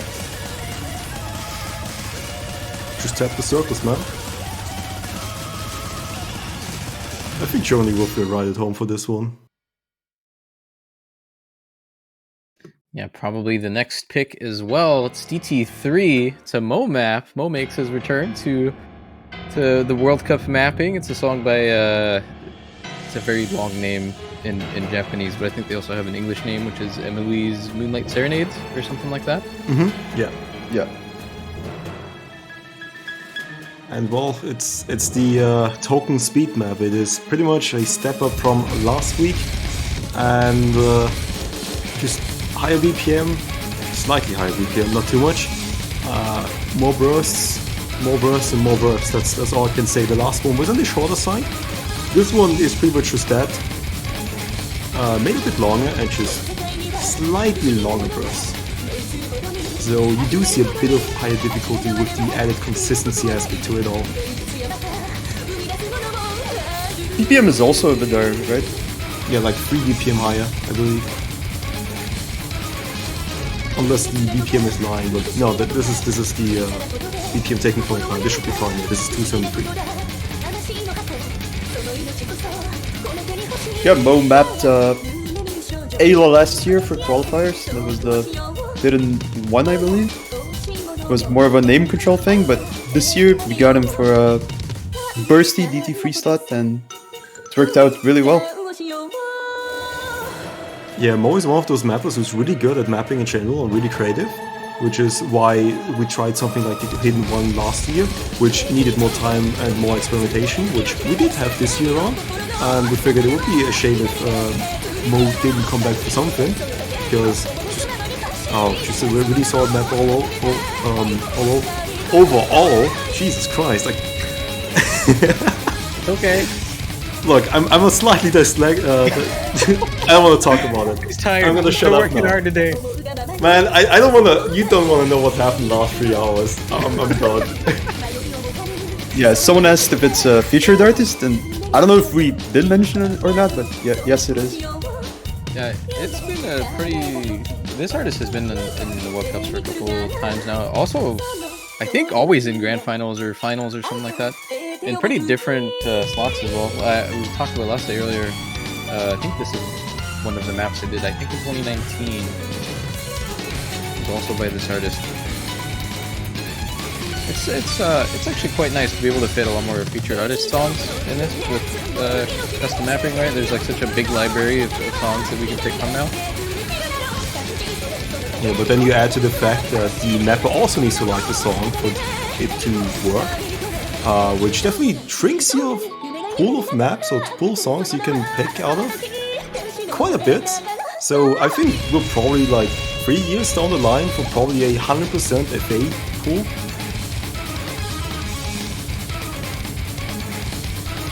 But that's not my problem. It won't be my problem to get a 100% FA pool. Yeah, I think we're slowly working towards that.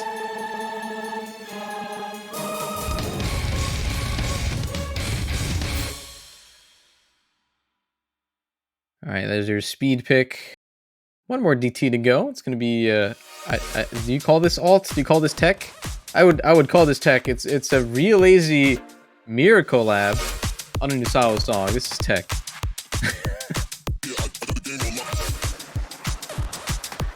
Yeah, in terms of BPM, it's pretty similar to last week's, but the patterning is really different, and it has a lot more complex patterns, as you will see soon.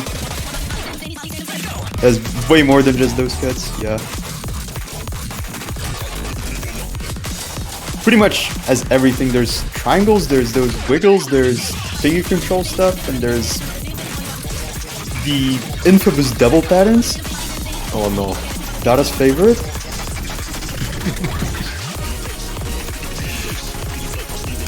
And Dada's favorite they are. I mean, Mirror and Relays is a collaboration we do remember from last year. Looking at O parts, right? Or missing parts in that case. This time they return not in the Nomad 4 slot, at least for Relays here, but in the DT4 slot. Does feel different from the last few DT4s, which felt more like just glorified alternate maps at some points, but this one just adding that slider aspect as well, and you know, has this shorter 1/4 patterns at times rather than the longer streams in last week's DT4. Finally moved them both away from Nomad 4, dude. Can't map 160 in those maps if it's on DT already.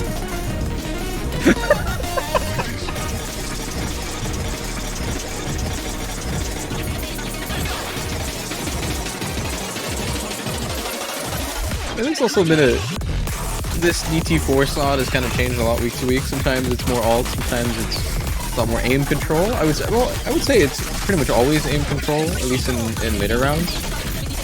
But yeah, I think there's a couple of players that really enjoy playing this type of thing.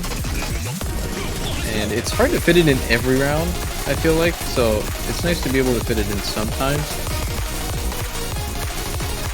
Yeah, I think the basis of like DT4 and its existence can still be played around with a lot. Finals was one of those tries with the DT2, or like DT in general, can be maybe refined and made more, add more variety to it, but it is hard, as you can see, where some people did miss the DT2 stamina pick last week.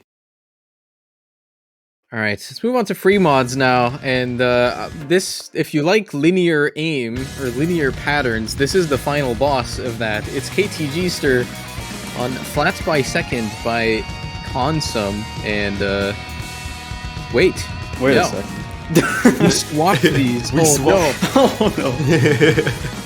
Just kidding. All right, ignore all that. This is a Falcon sound team. Of course, Jonathan LFJ Falcon sound team.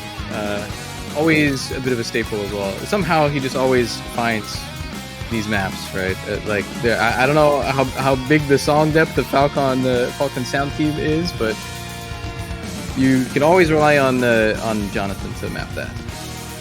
Yeah, I mean, first, Jonathan is definitely one of the I don't know how should we put it, Falcon sound team salesmen, and there's other people slowly joining that actually, right?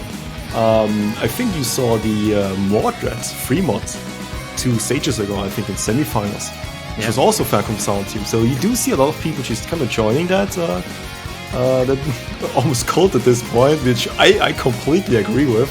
I think there should be more of this map, and it just works really well. Like this one, for example, is so varied. You see the jumps, it's your density pick in the first half, and then it just goes, wait a second, I'm an alt map now. And it's so interesting how many varied songs here. Yeah, you see alt map starting. It's the 156 BPM alt map now. There you go. Enjoy this one.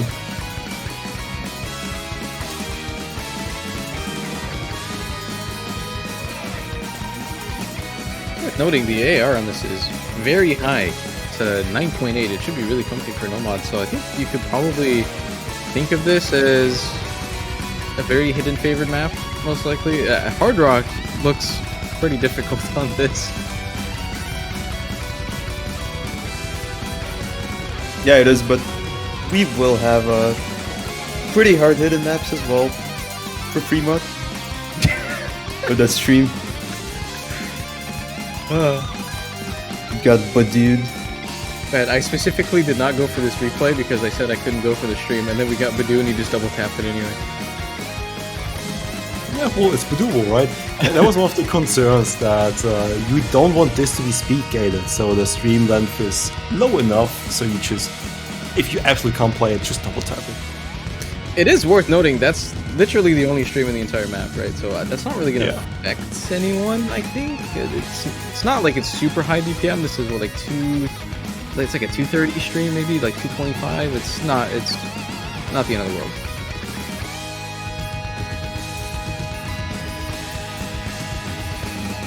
And, I mean, as you see, if somehow it is the end of the world, well, you can double tap it.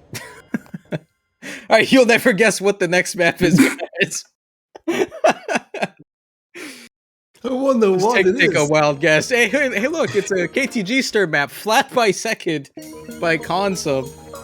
It's having a little bit of a deja vu moment, I'm not sure why. But yeah, this is, as previously mentioned, if you like your linear aim, it doesn't get...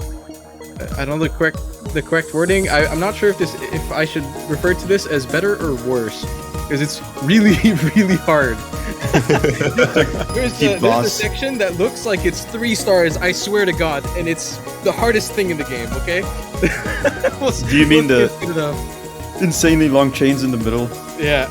Yeah, those are really brutal and hidden, especially. This is such a weird skill set. I don't even know how to describe it. A lot of the map is a lot more tolerable, I would say. Like, it's a lot more accessible. It's your typical, like CS5 AR 8, although this is not AR 8, it's 8.5. because this patterning is impossible on Air 8. I believe it used to be Air 8 if I'm not wrong. This is exactly why I suggested KTG for something late round, because he makes really hard to access gimmicks sometimes, and I thought it's pretty perfect for Grand Finals, for example. Yeah, we had something similar in 2019.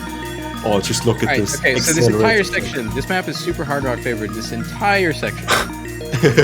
He just cursor danced like in the middle of a half beat. What?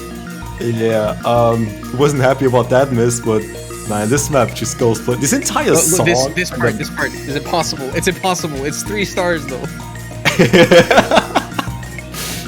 I don't know, just aim the circus, man. This is way lower spacing than No 1. I don't see the issue here. But this entire song and map combination is just an entire mood, I feel like. No problem for Badu though. I think oddly enough, I think the best players for this map are they're either going to be old map players, because I guess that was sometimes a thing, right? They're a lot more comfortable with their flow aim, or really fast aim players who are going to snap to literally everything on this, because the combination of like accel, decel, but also like complete 180 direction changes is just so unusual. I've never played a map like this. It's so fun though. It's really fun. It is. It's a ton of fun. So it's a fantastic map, but it's really hard, especially on Hidden, most notably. So here's your Hard Rock favorite pick, most likely. One more free mod, and you might know this one. It's a good old Mismagius map. It is Black by Toby Fox. The thing is, Wait, they didn't rename the. Okay. Please read the difficulty name. I beg you, Acer, please. No. Take the stage. Take the stage, Acer. Come on. All right, we're playing Mazarin's Extreme Edit. The lore. So the lore behind this one is, again, this is similar to Hard Rock 1. I think we were having a few difficulties figuring out what was the best possible pick here. We went through a lot of maps, and this ended up being a super last minute thing, but Mismagius himself could not apply the changes. So we got permission from Mismagius to apply the changes ourselves. So when this map is uploaded, it will officially be by Mismagius. But for now, you're looking at Mazarin Extreme Edit, because technically Mazarin mapped this. Yeah, there's apparently a riot in Brazil, and he couldn't, like, physically couldn't apply the changes or submit them. So yeah, you have this instead. Yeah, hopefully Miss Magus is staying safe, but otherwise... Anyway, about the map and the changes that we did, though, because it's pretty short. Yeah, the changes... As you can see, the map is mostly aim control based, and it has a lot of flow aim, especially. It has some jumps that are pretty large, but we did adjust them so they're smaller. Mostly the jumps, yeah. And yeah, it also has accelerating streams that can probably be heard in Hidden. But it's also not easy in Hard Rock. I think it's pretty balanced, I'd say. Alright, now I think the biggest and most important question is, why do you have a 4 instead of an A and a 3 instead of an E and a 1 instead of an I? Did you copy face Hargo Stark extra or something? Exactly. Oh no. It was the Face idea Dark behind it. Hargo. Oh man. I respect it. I think the optimal way to proceed is if Mismagius just uploads this map but keeps the diff name. No. Please, Miss Magius, I beg you. Yeah, but as for the nerves, the patterns are the exact same. I just scaled them down pretty much, so they're not like full screen jumps here and there, and some of the wiggles were a bit too extreme. Yeah, shoutouts to Reedcat for a very last minute replay as well. This was done like maybe an hour before showcase or something. Like it was very last minute. During the match, I think. Yeah. Yeah, I think so. Yeah. Oof. Right, well, you know, the World Cup brought us parts last year, and it's fair to say that was a pretty good success. You know, paved the path for about a year's worth of custom tiebreakers across many community tournaments, and even some other game modes. We've seen EGTS recently have a lot of success with them. So I'm sure you're all wondering what we have this time around. You know, Grand Finals tiebreakers are often considered the final boss of the tournament, so it's always the hardest map. You know, only the best players are going to be able to play it, so it's nice having it's nice having that, considering a ton of other games also have similar things. You know, you've seen a lot of boss songs in other games. Man, tiebreaker time is always going to be the most interesting aspect. It's always like the finishing touch of tournaments. And despite the tiebreaker being pretty interesting, I'm still waiting for my MSI motherboard. I might find it though. Yeah, we're all waiting for our motherboards, but I don't know, where are they?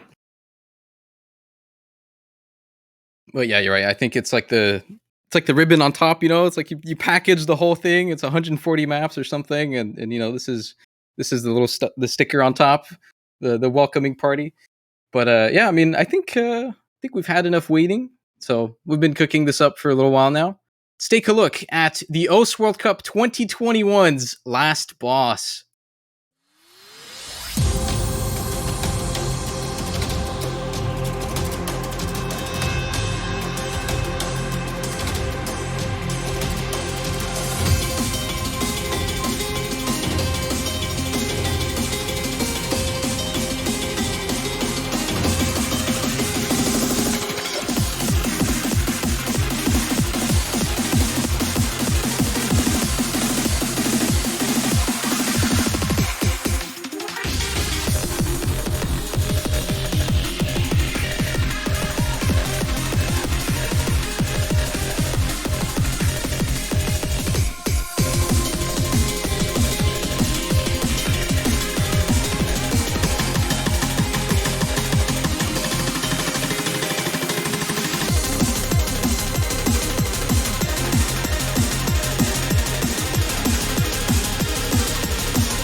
And there it is. It's under wraps. Here's your grand finals tiebreaker.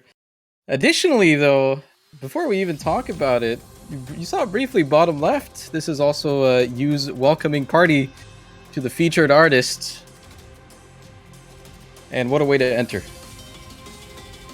Yeah, if you took a look at it, we tried to improve in every single way possible from last year. We had way more time this year around for the reveal, for the mapping, for quality assurance, for everything. And if there's one way of topping last year's, I think this is the only way. You get an FA release with the custom song at the same time. I don't know how we will top this next year, but for now, I'm only thinking of this year. I'm not sure what you can really do beyond this. I think we can just hope to repeat the same thing, right? So, I don't know. I think this is the top. It's, I think most notably about the map, though, maybe you've noticed it's a lot more playable than a lot of these other Grand Finals tiebreakers that we've been seeing, right? Yeah, it is way more playable compared to Uparts or the Corsair's tiebreaker, for example. We didn't try to go as hard as those did because we figured we don't want people capping out at 400k or so in Grand Finals tiebreakers, and so we went a little bit easier. And yeah, I think it's really playable. And compared to the Finals tiebreaker, it does go up in complexity a lot, but in terms of raw skill requirement, I think it's very approachable for every player. Yeah, there's some FC potential on like a lot of teams on this as well. Like, it's approachable enough, so I think this should create some, hopefully create some good moments. You know, if it's played, I'm hoping it gets played. Yeah, and shout out to not having 180 BPM 1/6 in the map at Real Lazy. Sorry. I don't know what came about. Well, I really want to thank Yo and you for the amount of effort you put into this and listening to our feedback and making a lot of changes, which obviously is pretty hard when you have a creative product like a song and you just need to change BPMs and like sections slightly. It's daunting, right? But Yo, I think, delivered really well here, and it was a bit of a challenge speaking with him because he's Japanese, so it's you don't want anything to be lost in translation, and thankfully nothing got lost in translations. Everything we ever wanted is present in this tiebreaker. Yeah, they were so cooperative, so it's very nice to have him on board. That's about it, though. That's every map. That's the grand finals done. That's the entire tournament done in terms of map we'll showcase. What are you feeling about that? I'm gonna take a long vacation. Long vacation. It's well deserved. Man, I don't know. Mazarin might be there next year, but man, you won't see me in the same presence this next year as I'm this year. Are you done? I think so, actually. Yeah, I think mostly I'm pretty happy with the way the pools were done this year. I'm still gonna be present to help out with the organization of like how to approach stuff, but I don't think I will be this much hands-on on the pools as I'm this year. Depends on the managers on what they want me to do, but otherwise, I'm pretty happy with the pools this year. It's been a long time. It's what, 4th year of pooling this time.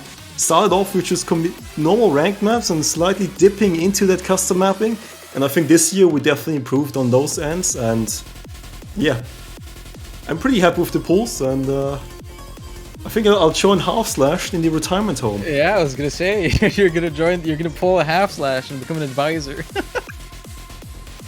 But I mean, as both a player and someone who's been a little bit more involved in pooling recently, I do want to sincerely thank you for all of the great map pools over the year. I think you've done a fantastic job, and I think this pool this week is no exception. Very, very, very solid. Yeah, and my last gift is gonna be the Nomad 1. Put into the world. Feel free to map on the 9 to 8 star version and put it in loft. I'm sure there will be. your AR-10 edit. Peer up version. Nightcore version. Oh no. I want to see that one. Secret lore. How about you, Mazarin? This was your first time on OWC, really, right? So you have a good experience? Yeah, it was a great fun actually. I love pooling. Yeah. I didn't mind it at all. And I don't think I'll let Force go that easily. Oh no. Neither will I. Yeah, No, but I don't do worry, want to. I don't want to shout out all the people behind the scenes who worked out. Some of them aren't even listed. All the playtesters. I did mention them at the start of the WC, but some people joined, like Savada and Crystal. Even though he didn't do a lot of feedback, he still helped out on the picks he was present for, and just Mazarin for stepping up from the mapper role to the playtester role. 2 map pools selected in like a week. And Bartek for always giving his opinions, which are really valuable as a player, and playing through every single pool. It was a blast. A lot of the playtesters definitely helped make the pool what they are today, and I don't think I would choose my team any other way this year, at least. Yeah, I think the diversity of opinions really helped us out overall, because Bartek's opinions really helped us out to flesh out the pool in a way that even more people can enjoy it, I think, instead of being biased towards something in particular.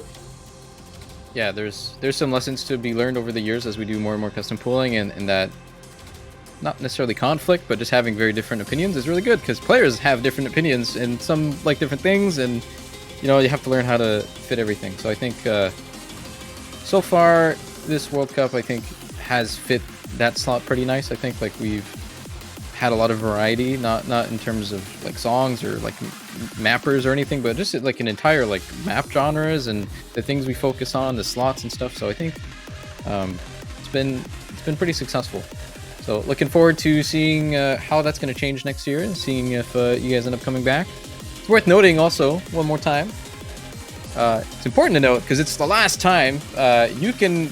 This is the last time you can get your profile banners. Realistically, there's only 3 teams left in the tournament now. This is, I think, up until Friday is the last time you can get your banners. So if you want to see more, you know, more commissioned content, like the two things that we have in this pool, well, you know, buy banner helps support the tournament and goes towards the prize pool. You know the drill. Everyone knows banners by now. Hopefully, every single one of you has a banner on their profile. Yeah, But- and you can get the cheapest pants possible while subscribing to the Twitch channel. You get the Peppy Pants emote. Who wouldn't want pants? I haven't seen a lot of that actually. We used to build full Peppies. I think there's True. I don't have it anymore, I think, but yeah, you can assemble your own Peppy. But anyway, that's gonna be it for the stream for now. Map Pool Showcase is done, so there's only 2 grand finals matches remaining, as well as a show match next weekend, and they're gonna be fantastic matches. Here's all of the maps that are gonna be present in that match, so hopefully you'll like the viewing experience. But I think for us, that's gonna be it. So thank you again one more time, Forz and Mazarin, for stepping in and doing all the work that you've done. It was a pleasure. Indeed. But we'll see you guys next week. Take care. Goodbye. Yeah.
changing, the knowing feeling could make you fall from the dreamy skies. Suddenly the deepness can get through. Realize I fall along with you, and you're looking into cold green eyes. Ooh.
Skies. Suddenly the deepness can get through. Realize I fall along with you, and we're looking into cold green eyes. Good morning, everyone. We are finally here. It's the last weekend of the OS World Cup 2021. It is the beginning of the grand finals and the end of the run, or one of the two teams that we have facing off here for the chance at the win against the United States in grand finals. This is the losers bracket finals between Germany and South Korea. Winner moves on into the grand finals versus the United States. Loser drops out of the tournament in third place. This is it for these two teams. And we've got a star-studded lineup to bring you this match as well. We are all here and ready to go for this one. This TriCast is brought to you by Dio Demarche and the Don. How's it going, boys? Oh, let's go, dude. I'm super excited for this match. I've been waiting all year for OWC, so to see it sort of coming to a close now has got me all sorts of excited. Yeah, I completely agree. I mean, just look at these teams. Both of these teams are the teams I wanted to see in the grand finals. You know, Germany have had such a good last 2 years in this tournament. And South Korea, what can you say about South Korea except they've come from losers round 2 all the way up to losers bracket finals. I mean, just unbelievable stuff from them. But we can only have one. We can only have one who moves on to the grand finals. And I think for Germany, part of this match is cementing their legacy as one of those top two teams in recent memory, or perhaps even the new best team out of the OS World Cup. We already saw them take the United States to tiebreaker in the winners finals, but despite how close it was, it means nothing. They still need to get back to that grand finals. They still need to win 2 in a row tomorrow if they get there. And for Korea, this is their chance to show exactly how good they are. From all the way, like you said, Demarche, losers round 2, losing to the United Kingdom in the round of 16, all the way up here into the top 3 for Korea. It's just been one hell of a run for both of these teams in this tournament. Yeah, no, I couldn't agree more. It's such a dream, I think, for both Germany and South Korea to get this far. You know, South Korea especially, you know, Flying Tuna, he's due to go off for military service very soon. And, you know, I think this is his last big chance. So the fact he's once again made it to the grand finals, I think he'll be very, very happy with the way things have gone. But again, you're going up against the powerhouse that is Germany. What is the strategy? What is the strategy? I think the strategy is pretty clear, at least for their bans, right? Nomad 5, Double Time 3 banned out by South Korea pretty much instantly. Germany has been one of the best speed teams throughout the tournament, and I think that's going to continue into Grand Finals as we scale really heavily into these late rounds with some ridiculous 250 BPM streams for the Speed Pick and Nomad and 273 BPM burst spam in Double Time 3. So very, very tricky sorts of maps, and I think for Germany, banning out Hidden 2 and Nomad 4 is a really solid strategy because those two maps are pretty Korea favored looking at how they've done in past weeks on those types of picks. Yeah, I agree. I think Korea, they're very strong on those sort of maps, and teams will know, without a doubt, go out of their way to make sure they do not have to play them and drop those easy points. Well, I say easy, but, just in terms of their roster, they're just so strong on that Hidden 2, so it's completely understandable. And again, Nomad 4, very, very tricky map to pull up a 4-man roster on, and South Korea have proved throughout the tournament that they have the roster for that sort of map. And, it's a tough ask. In Germany, they didn't do well on Nomad 4 last week. So it's an understandable ban. You're not feeling confident on it. The other team is. Just get rid of it. Yeah, I mean, I think when you look at just even, Nomad 4 performances for Korea all throughout the tournament, they've been one of the best tech teams throughout this entire tournament. But they've also been a team that has done very, very well on all kinds of aim maps, I think, as well in comparison to Germany, looking at some of the scores from the previous weekend in finals. So this Free Mod 1 pick doesn't surprise me all that much. This is a map that I think Korea can do very well on. This is all about sort of those 1/3 jumps that are higher BPM, and then it just suddenly turns into an alt map, where then you've got now this sort of combination of different skill sets that goes along with a few rhythm changes throughout the map, and all the meanwhile it's got this very heavy aim focus, so I think very solid for Korea. Yeah, completely agree. Should be very strong for them. It's very sort of similar to that quarterfinals Free Mod 1 that we saw. So I'm looking at this South Korean side, and I'm seeing Karuna, I'm seeing Flying Tuna coming in for this one. Karuna probably, I imagine he'll pick up Hidden here if they're going to let Flying Tuna take Nomad. Looks like they're bringing in Noob KJK and Karcher, so Karcher's likely to take something like Hard Rock on a map like this. So it'll be interesting to see if Noob KJK is sort of pushing the Nomad perhaps, or maybe Karuna and Noob KJK are swapping it over. We're going to have to see exactly what the roster is for South Korea. I think this is a little bit of a different roster from what we would have expected for this map, especially not seeing Tuna in the lobby right now is a little odd, but I'm pretty sure we'll get to see him in for this map in just a second. Kriller, Whitecat, Okinamo, and Dust Ice is definitely not an unexpected lineup for Germany. This is sort of a core roster for that team. Oh, here we go. Tuna has actually joined the lobby, to no one's surprise, so looks like we have both rosters underway.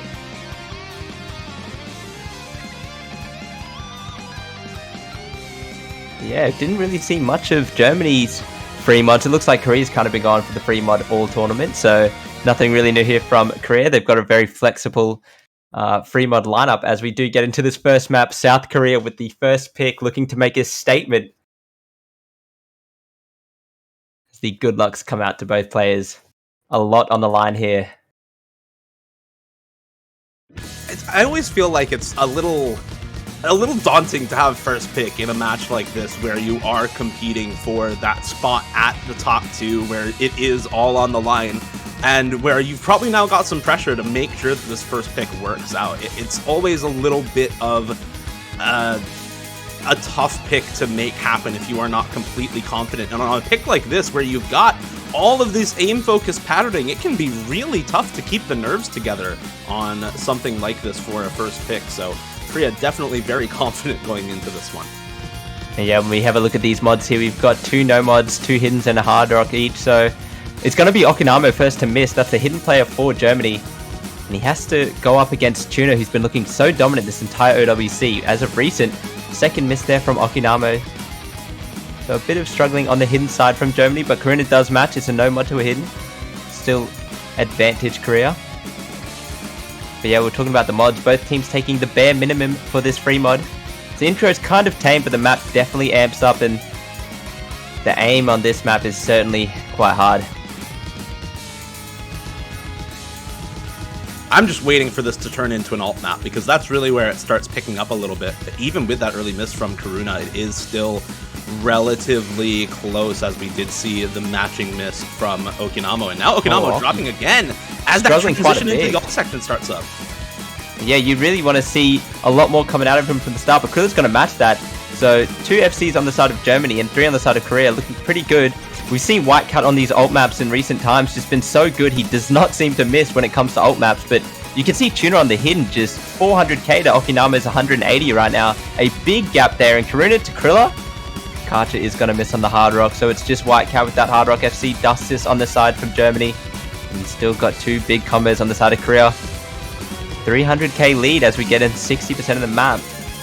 We do see Karcher drop a couple of misses as well. This is the single stream section, and KJK drops the second full combo. It's a huge drop. It is just flying Tuna now for the side of Korea. Whitecat Dustis matching and climbing fast. It's all up to Tuna right now. He has to FC the first map of this to even give his team a chance of winning this map. That stream section is nasty. That's, I think, 235 BPM streams in that. And it's enough to make Karuna drop that extra full combo. It's enough to make Nook KJK drop as well. And this is Whitecat the risk on a first pick like this.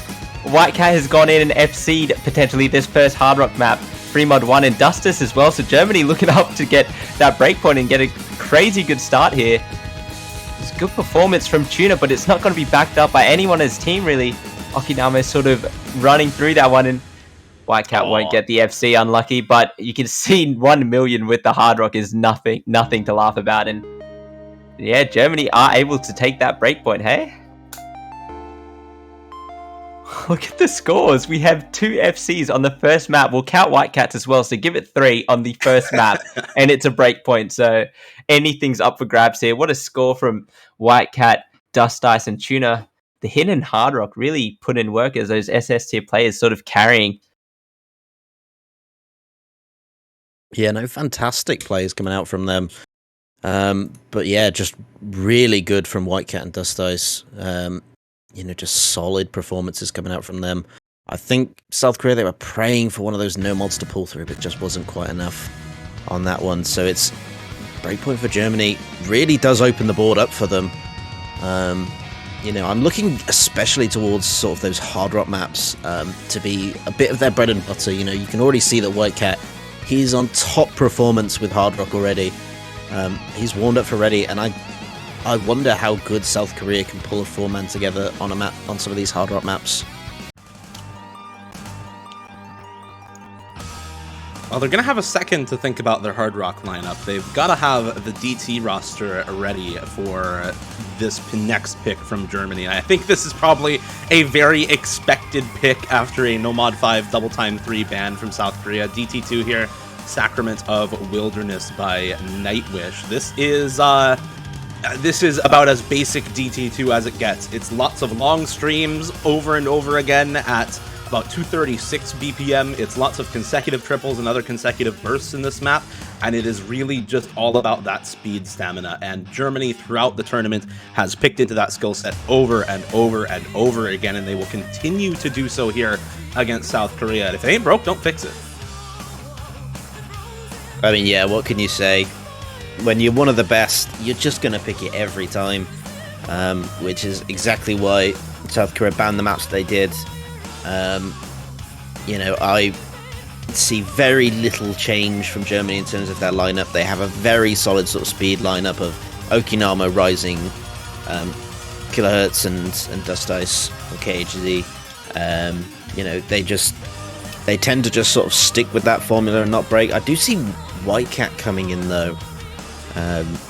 Into the lobby, which is actually quite a surprising change, but we know Whitecat, has no issues with the DT maps whatsoever.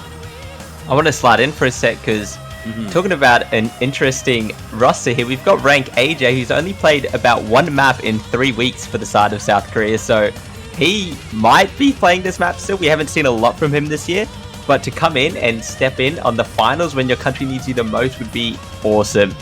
So that is a player to watch out for as well. We see Germany now has settled it in with most likely that roster, and Korea's here as well, ready to go. Of course, I do want to bring up Korea actually outscored Germany on DT2 last week. So anything is possible here. And this is a really interesting lineup from Korea. Just to touch on what you said about Rank AJ. Rank AJ has played 5 maps in the tournament. He played 3 maps in quarterfinals and 2 maps in semis. And then Zayson as well, who is now in, has played 6 maps total in the last 3 weeks of the tournament. Since quarterfinals, has played 6 maps. So these are players who have been in for just a few maps here and there throughout the entire tourney, now coming in to try and take the breakpoint off of Germany on their first pick alongside Doomsday Fanboy and Flying Tuna. And we get a very, very early break from Zayson at the start here, but this is still a very, very possible win for either team. We're still right at the beginning of this map. And yeah, of course, and you can see exactly what type of map this is going to be. It's your DT2, no mod 5 sort of thing. A lot of tapping, a lot of stress on that left hand mostly. And you can see the early act deficit from Rank AJ and Zayson kind of holding that team score down quite a bit.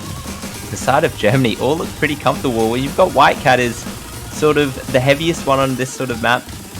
It speaks wonders to your team. Yeah, White Cat's definitely not their usual 4th player on this one. It would usually be Rising, but he is not in for this one. Instead, White Cat coming in on the Grand Finals stage for Double Time 2. Very clearly, the team trusts him to do well on this pick, and for good reason, still holding the full combo. Zayson now drops once again for Korea.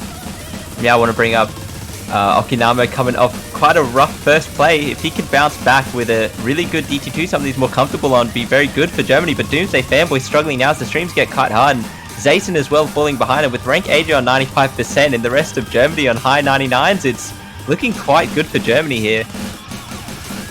That score has gone very fast as there's only Tuna and Rank AJ coming in now with 4 FCs on the side of Germany. This is looking like a stomp right now for Germany. Man, you've got to finally Tuna does drop the miss. I was going to say you've got to shout out Tuna, but I guess the unfortunate timing there. But, I mean, this is a foregone conclusion, right? And Oki and Rank, they both missed on the exact same pattern there. That was very sad, but it looks like there's going to be no FCs on the side of South Korea as the streams are really catching up. And you're seeing some of these speed specialists like KHZ and Dustice just murdering these streams. Dustice is still going. The veteran himself for Germany putting in the hard work, and no one's even close to his score. The next highest is KHZ. Yeah, KHZ with the classic shakes off the stream as a speed player, but it's really not going to matter. Like you said, nobody else is even close. Dustice finally drops at the very end, but... Wow, 3 million though. Look at Germany's 3 million to Korea's 1.6. A very phenomenal performance from Germany there, and wow, we are off to a good start. I mean, what else do you say, right? This is the speed team that everybody was wanting to see come back out. You talked a little bit about, DT2 last weekend. Korea did have the higher score, but that was a different sort of map. That was far more finger control focused than this, where it's just those pure streams and speed stamina. And Germany is just always able to perform so well on those types of maps. I mean, yeah, if there's one thing that I've learned from Germany over the years, it's never gonna count out Dustice on any map he's coming in for. You know he's coming in, and he is going to do some damage, especially on speed map. Such a good play, and it's actually quite interesting, this next pick, though, coming out from South Korea in Hard Rock 3. I picked this to sort of be, Germany's forte in terms of maps. I was not expecting Korea to, even get anywhere close to picking Hard Rock maps. So it's an interesting map for them to go for as their second pick. I think this one's a weird one. This is an odd map. It's got basically all different types of rhythm change. I think people expect a lot of really wonky rhythm changes in Nomad 6 from most of these map pools, but Nomad 6 is a little bit simpler in terms of rhythm complexity this week, and it's made up for by this Hard Rock pick just being all over the place in terms of its rhythm. 2/3, 1/3, 1/6, 1/8, all mixed in together. You've got these 1/6 streams into 1/8 triples found in this map. I mean, it is just disgustingly hard on rhythm, and I think that's something that both of these teams have some strong players for, but it is honestly very, very close between the two of them. If you look at the Nomad 6 scores from last weekend, I mean, they are literally 7,000 score apart on last week's Nomad 6, which I think is the closest thing you can compare this Hard Rock pick to, rather than some of the other Hard Rocks that we have seen in these previous pools, because they're just not similar types of maps. So this is going to be a probably very close pick between the two teams, and it's something that I think both of these teams can put up fairly good rosters for. Yeah, no, completely agree. And that South Korea 4-man, it's the standard Hard Rock lineup for them. It's just what they go with, regardless of the map. Karcher, Karuna, Doomsday Fanboy, and Flying Tuna, but Germany, well, they are going with a lot of sort of similar players you'd expect to see on a map like this. They have finally brought in Rising for this map, so this should be an interesting one, to say the least.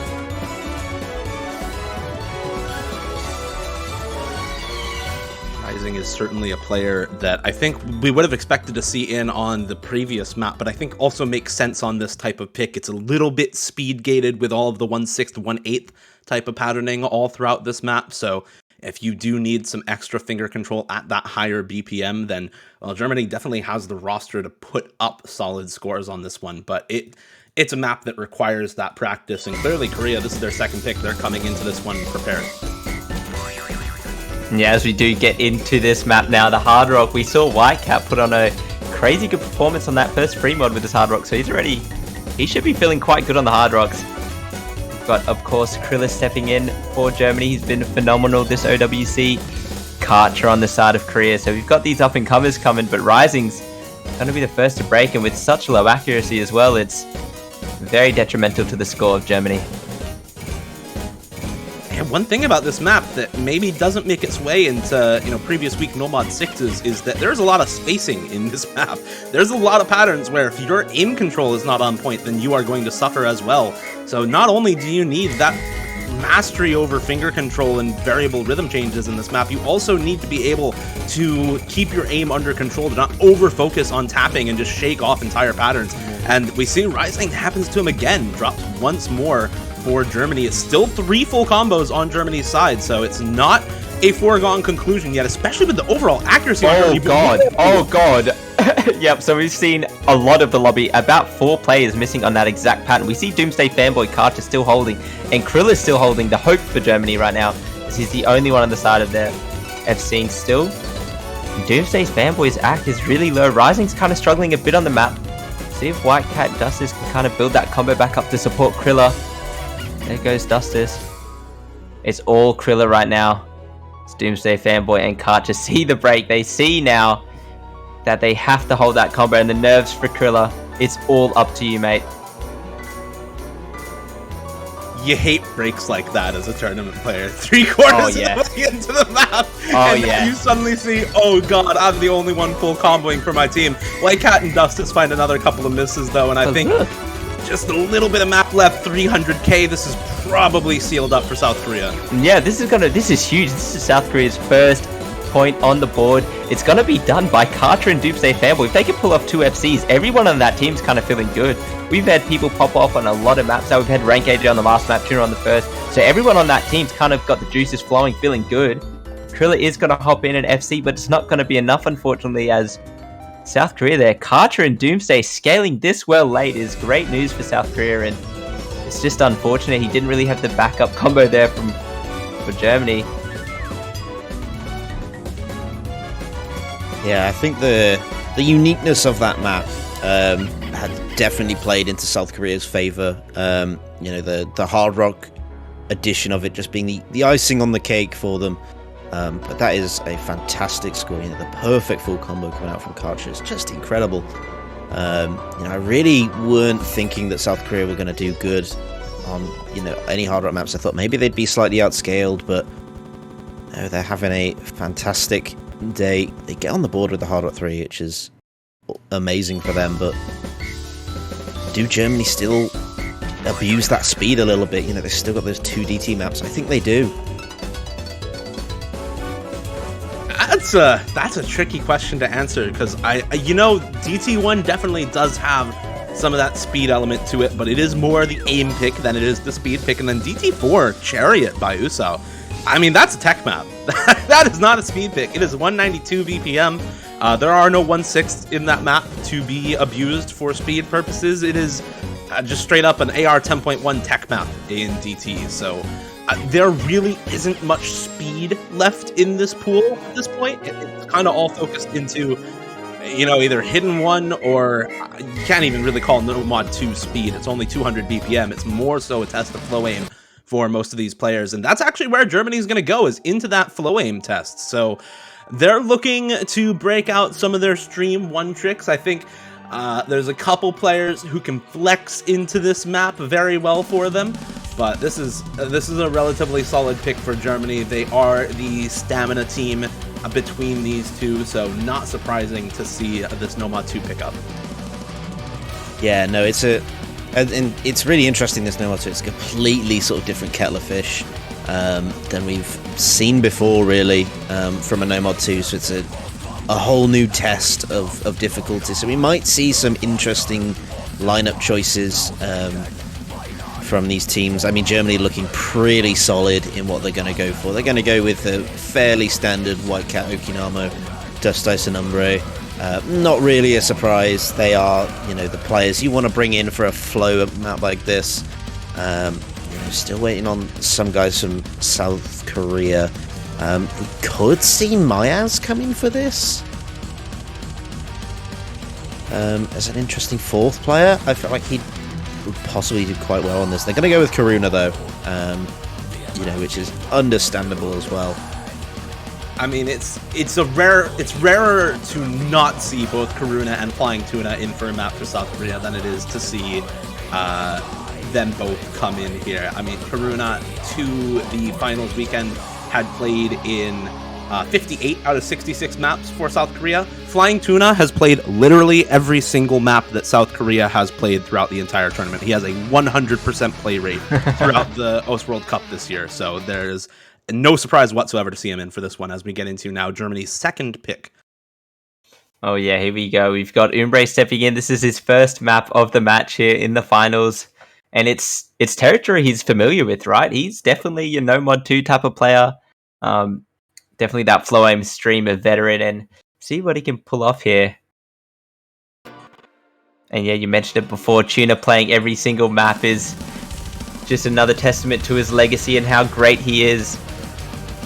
Performing incredible throughout every match as well. Never really doing the worst on the team. You could always expect him to be one of the best, if not the best, every single time. But as we get into this map, we're going to see Rising miss on that first early stream. We did see, I believe, Barbalian assessing this map. He made it look way easier than it was in that showcase. So going to see a bit more realistic scores here today, probably, as Doomsday Fanboy matches Rising's early break. Yeah, I don't understand how you SS this. He had like 65 UR. I mean, that's like oh no, star. Come on, man. Flying Tuna break. Yep, it looking like he's not very comfortable on this Nomad 2. He had a bit of something to say in that pre-match there, just saying Nomad 2 incident. So not feeling too good on the Nomad 2s, but he's got Karuna there, Karcher there to back him up. White Cat still holding that SS is quite scary as Umbre does break, unfortunately. Still got 2 FCs with Germany Rising as well. That high combo. Look at the shapes on these streams. It is so sharp, so easy to just over-aim or under-aim that. And I think the thing that makes this map hard is, like you said, some of these stream shapes are just ridiculous, but you've also got really tough spacing changes that usually manifest themselves right around the corners of this map. Flying Tuna and Umbre, that's the type of spacing changes that you're talking about. But White Cat's still assessing this. Karcher's still on the 99% alongside Dust Ice. Like, this is a this is still a really, really solid performance from everybody still holding on to these FCs. Rising and Doomsday Fanboy as well with very solid scores, as now we get into the curve stream section.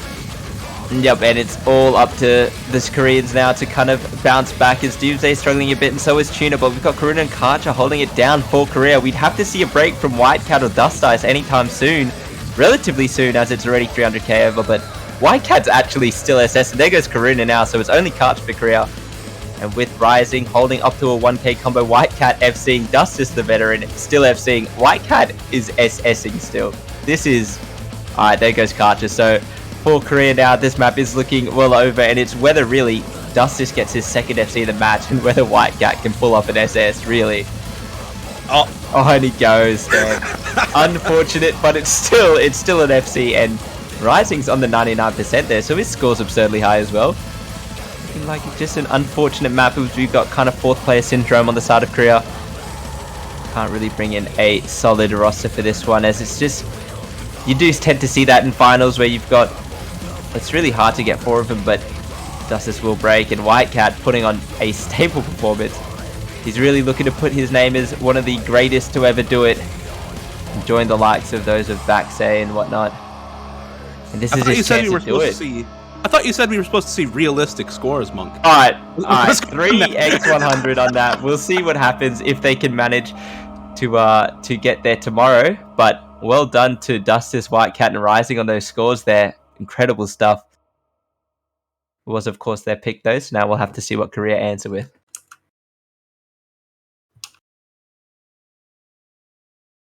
Yeah, I mean, I think this sort of map is, it's right up Germany's alley. We expect them to win this type of pick basically every time against South Korea, who has struggled throughout this tournament with those Nomad 2 picks, so not super surprising that they do come out on top. But the manner in which they do it, man, that was a very, very dominant performance from Germany on that pick. Yeah, I think even if South Korea didn't struggle with Nomad 2, it'd still be a tough matchup to go against Germany. I mean, 3 million teams scoring grand finals, that's nuts. Absolutely nuts. Interesting sort of situation we've got here in terms of what South Korea can go for. There's still, quite a few picks I think they can go for. I feel like they'd be really good on sort of like Nomad 6, especially after seeing a map like Hard Rock 3 be picked. They've still probably got some strong performances in Hidden as well. Freemod as well. I know they sort of mispicked with the Freemod one, but I still think they could put in good scores on the other 2 Freemod maps. So I still think there's some good options for them here.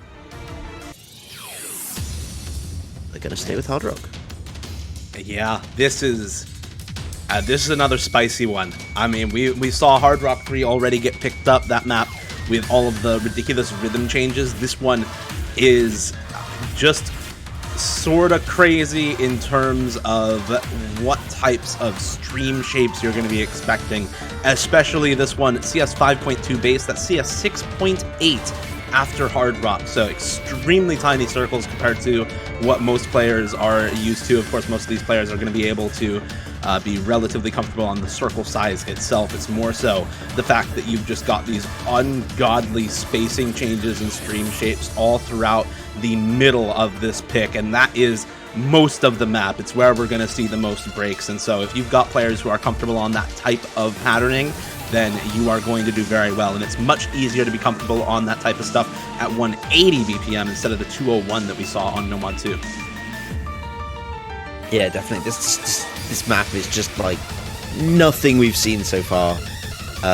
So it's no surprise that I imagine players they're leaving the lobby just to adjust to the fact that this map is so precision heavy that they have to just adjust to the insanely small circle size.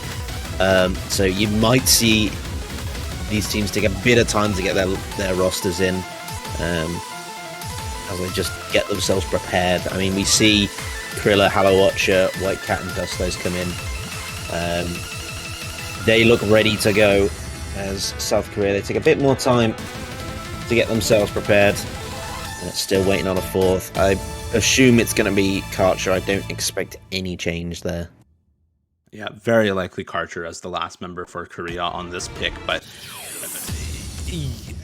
I was talking about this pattern a little earlier, but I just want to reiterate, this map is basically one long stream, right? So if you are practicing this map, it takes a little bit to get to that one long stream where it is possible to just entirely note lock and drop, I don't know how much combo, how much AC in that one section. And on Scorvy 2, dropping that kind of combo, that kind of accuracy, where you just full miss an entire 32-note stream, which is possible on this map, given how ridiculous some of the spacing changes are and some of the stream shapes are, it just does ridiculous amounts to kill your score. So players, when they are practicing this one, probably just want to practice that one pattern, make sure that they are solid on those stream shapes, and man, look at the circles on this. Look at the circles on this map as we're seeing an early break from Karuna.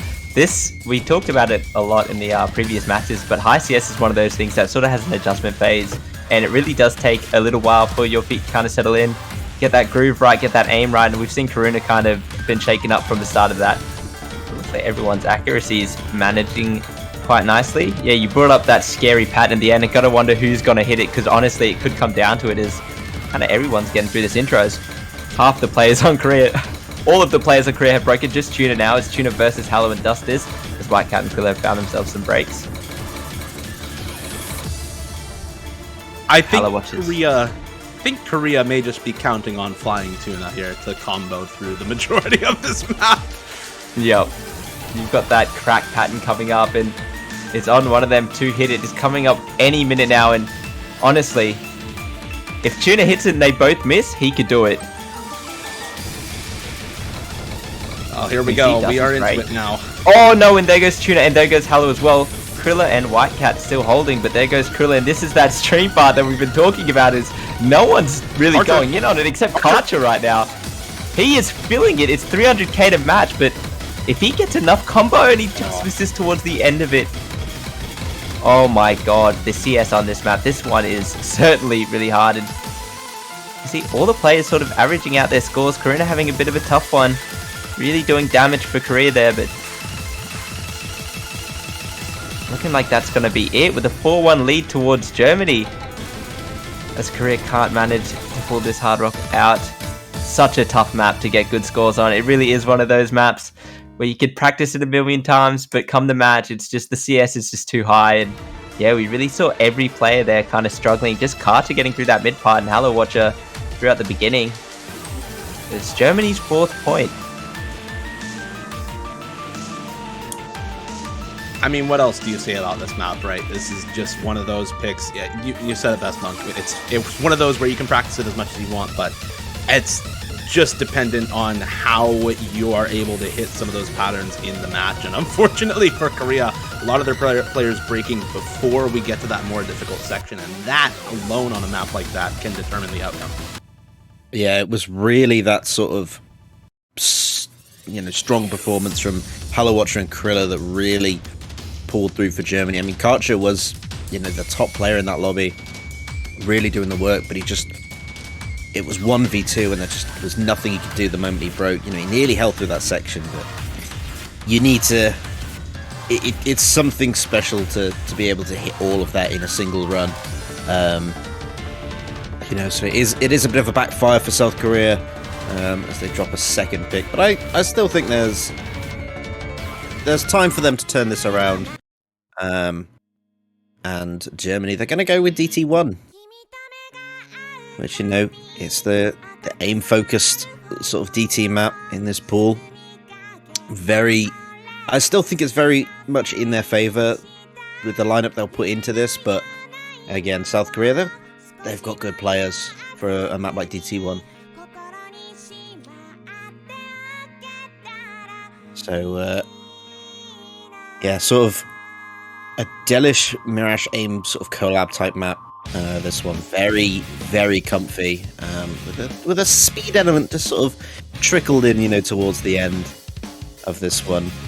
This is an interesting pick from Germany as well, because I think this could just be a Whitecat moment map, right? This is, DT1 isn't something Germany's really been scoping towards the entire tournament, but Whitecat on DT1s we've seen recently has just been phenomenal. Yeah, I mean, against the United States, he had the full combo with 99.93% accuracy at the 1/100. on that versus the US last weekend in finals, so it's certainly a pick where White Cat can just pop off and carry them, but last weekend, the same can kind of be said for South Korea. You've got Doomsday Fanboy full comboing with 97% at granted, but the rest of the team having just that slightly better performance. And actually South Korea with a slightly better overall team score on DT1 last weekend compared to Germany. So this is absolutely still a toss-up pick, especially with this type of lineup. KHZ coming in for DT1. I think this is the first time we've seen him in on DT1 for Germany all throughout the tournament. This is not their usual lineup for this pick. Usually we'd see Rising in for this instead. Yep, so now we've seen some of that tech, some of that flexibility in the rosters. Being able to have that many people to play a DT1 is such a treat. And yeah, we were saying it earlier, this map is extremely close. On paper, I'm pretty sure this is the closest map that these two teams, this slot, rather not this map, is on paper. They're only about 80k apart, so this could go either way. And it really was just the outlying Doomsday and White Cat FCs. If everyone else was sitting around 600, 700k, so almost identical.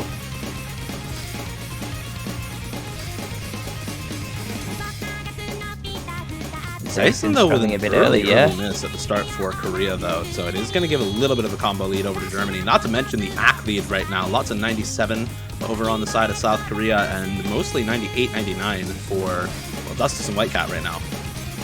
Yeah, we're looking at Tuna to kind of bounce back. He had a really strong first two maps, but it's kind of been falling off a little bit on these last recent maps.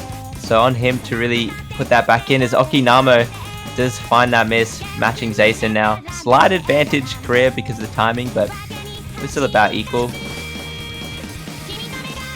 And there goes KHZ, so it's going to be another break from Germany as Korea has 3 FCs still. And oh my, I'm really watching White Cat and Dustus, because whenever these two are the only two holding, it's like they go the entire way. Like every single time, whenever it's Dustus, White Cat, they always just make it to the end together. But there goes Dustus, Karina and Zayson. So it's Tuna versus White Cat right now. And it's identical matching combos. It is completely Tuna versus White Cat, as every other player has found themselves a break there. The accuracy on White Cat does make this slightly in the favor as he does fall on that person. It's all Tuna right now, as this is the exact moment he needs to bounce back and put this map up for his country. The score's still really close, and KHZ is kind of closing in. He's matched by Doomsday Fanboy, but Tuna is unmatched on this map right now. I mean, this is what you want from your star player, right? He's in for literally every single map. He still manages to pull out full... Oh, wow. A devastating break, and the score is not too far away, with Zayson falling as well, KHZ as well. Dustus and White Cat are kind of climbing back. Doomsday Fanboy's trying his best to fend him off. There goes Okinamo, so it's really up to Doomsday Fanboy with 95%. I don't know how long he can hold out for, as everyone keeps on falling. We need to see a bit of a higher combo from Germany, but with White Cat going, that's certainly going to do it.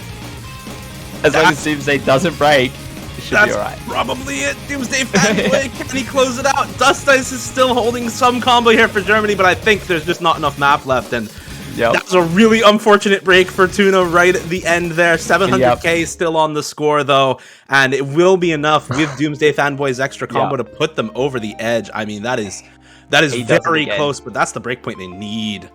Yeah, he did it again. We saw the nice assist there from Tuna. He's got to go ahead and pass the torch towards Doomsday Fanboy, as he consistently performs well in these DT1s and does it again. So GG's, good job to South Korea for winning that one. And that's kind of what we were talking about, is that this is not usually a map that Germany goes towards. Demarsh was saying earlier that this isn't their typical speed pick, you know. This is much more of an aim-focused type of map. And Korea, we saw them first pick Freemod 1 also into that aim sort of category. And now maybe that gives them a little bit more confidence to go back towards that skill set, because their players were able to hold just that bit more consistently and come out with the breakpoint to keep them from going 5-1 down, get them at least that 4-2 mark. Yeah, I think it's a big sigh of relief for South Korea. You know, they have that opportunity. They let it slip, but they've managed to bring it back with a very solid play on that, which is really sort of going to close out what I imagine we'll see a lot of with the DT pool. I mean, there's a chance that we see the sort of DT tech map, but I don't imagine either of these teams particularly want to lean towards it just yet. Unless they need like a last chance saloon sort of map. There's still that one Hard Rock, but with South Korea sort of 1-to-1 on Hard Rock.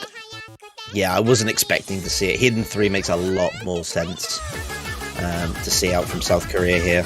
A very sort of wonky type of map. Got a lot of aim control, finger control as well, with these sort of high BPM, aimy, ulty stuff that you can expect as well. And this is again the spice coming out from South Korea, right? We've seen now them pick up Hard Rock 3, Hard Rock 2, and Hidden 3 right in a row. These are just all of the craziest maps in the pool. Aside from maybe stuff like Nomad 6 or Freemod 2 would be the only other ones that you can even think of that come close to this level of just pure gimmick. You've got anything from these super high BPM 1/3 jumps later on to 85 or so BPM on those. And then you've got some really tough aim control and finger control sections near the start of this map, almost like Nomad 6 Lite, but with a lot more of that aim focused in. So this is a map that sort of does it all, and if you are not prepared to deal with that smattering of really difficult patterns all throughout, then it is going to hurt your score quite a lot.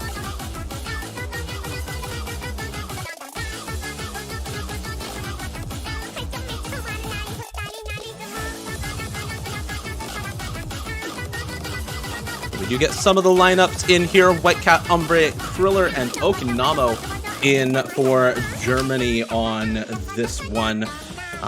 Pretty expected roster, with the exception of, I think, for a lot of people, Umbre coming in for this type of map for Germany is a little bit interesting. But Karuna Tuna, Nope KJK, and Karcher in for a hidden pick is not at all surprising. This is their usual roster for South Korea, so in with the 4 confident members who can do well on this map. And let's see if they can start to pull this back a little bit. They're still down that early break point 4-2 to Germany. So every pick from here on, very important for this team. And yeah, and I don't want to get too excited too early, but this is kind of how tiebreakers end up. It's usually one team gets a good lead, then another team gains momentum in the end, catches up, and then towards the end you get the tiebreaker. So hopefully we get that. We'll have to wait and see. Of course, we got a few early breaks here with Whitecat struggling a little bit through that intro. A lot of the members on Korea have actually managed to find a break. It's only Flying Tuna who got through that intro, but Hinamo holding that SS is scary, and Karch is going to fall on that little stream there. Umbre looking to prove more than just your typical stream player, as he is definitely one of those hidden players, but he is going to fall alongside Okinamo and Kriller with a triple threat miss there. It's just Whitecat on that side, and heavy advantage Korea as none of them broke. This map is ludicrous as they've all broken except Nope KJK, and it's him versus Whitecat, and there he goes. So it's only Whitecat, no other right now. And the map is only a quarter of the way done, so this is spicy as Whitecat tries to get his team through this section. Yeah, you talk about it's only Whitecat. He's already broken as well. He's not even on the full combo. Yeah. That's a reverse choke. And now we get into more of just this sort of aim control focused patterning here. Whitecat finally dropping the slider break, and there's one combo on Korea's team right now. It's just Flying Tuna able to hold a little bit, but look at the consistent scores now, the comebacks for Germany, and there they all go. Every single player is missing in unison, as now this map is Tuna's moment, and he gets the break to see it. This might be what separates the players, is when they can see it's in their hands to win the map. Can Tuna do so? He needs to FC this map. It would be, to say the least, he'd have to do it, because there really isn't any supporting combo on his side, but with more players from Germany sort of missing on the slow part, it's doable. Karcher will break, and so will Umbre. All eyes on Tuna right now as he is oh, he does break. I feel like I cursed him just there, but he did a lot. Now that score gap's only about 120k.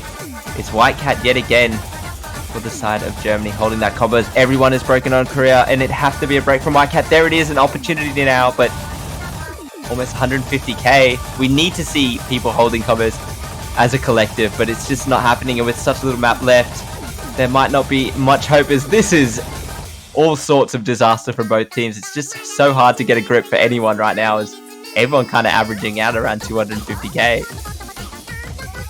I mean, there are 3 people in total over 300k right now. It's Tuna, Whitecat, and Kriller on this map who are able to pull through and get above that 300k mark, and that's really the decisive factor. You've got some good support as well from Umbre and Okinamo on Germany, but this is just one of those types of maps where you do not expect anybody to full combo. Yeah. And all of the misses in that 1/3 jump section tell you exactly why. That part, in addition to the rest of this map, just makes it so difficult to have anybody hold consistently.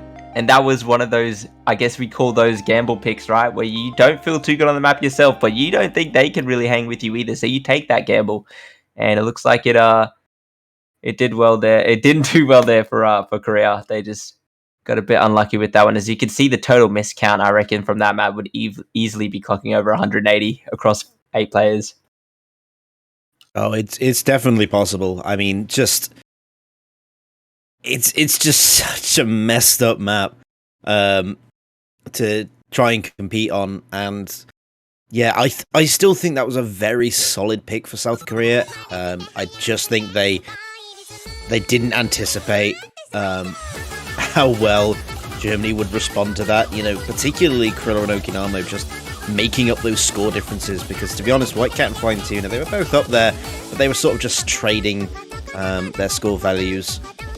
So it really came down to players like Krilla and Okinamo to just bridge that distance, which is what gave them that victory.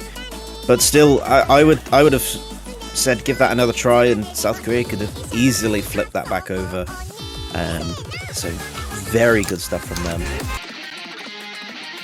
But sound the alarm. It's No Mod 1 time. Sound the alarm. Here we go.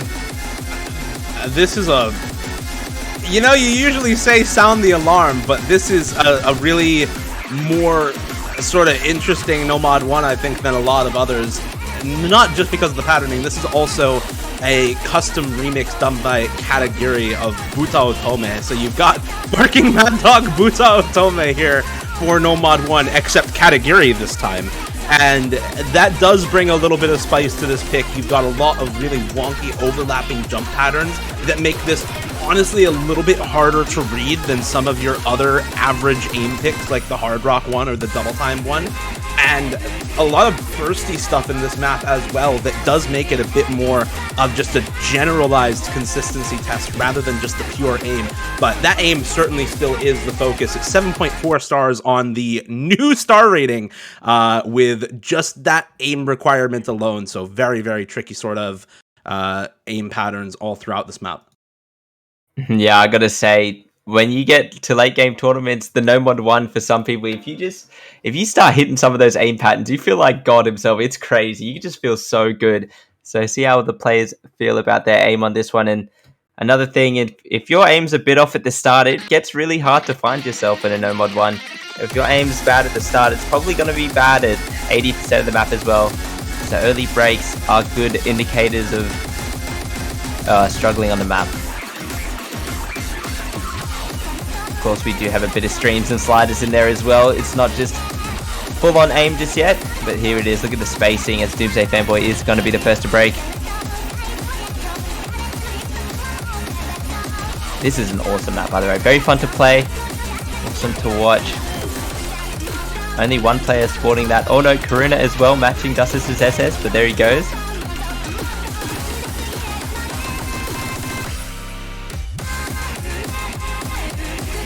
Gotta love when No Mod 1 isn't just pure R-less aim spam, when it's got some actual patterns in it, lots of square jumps in this map, lots of, like you said, streamy bursty patterns in this, and everybody handling it honestly very well. We did see an early break for Doomsday Fanboy, but the accuracy is still very good for him, and recovered the combo quite well, so not too far behind for Korea at the moment. But there goes Karcher and Doomsday Fanboy, both of them dropping the combo here. Oh no.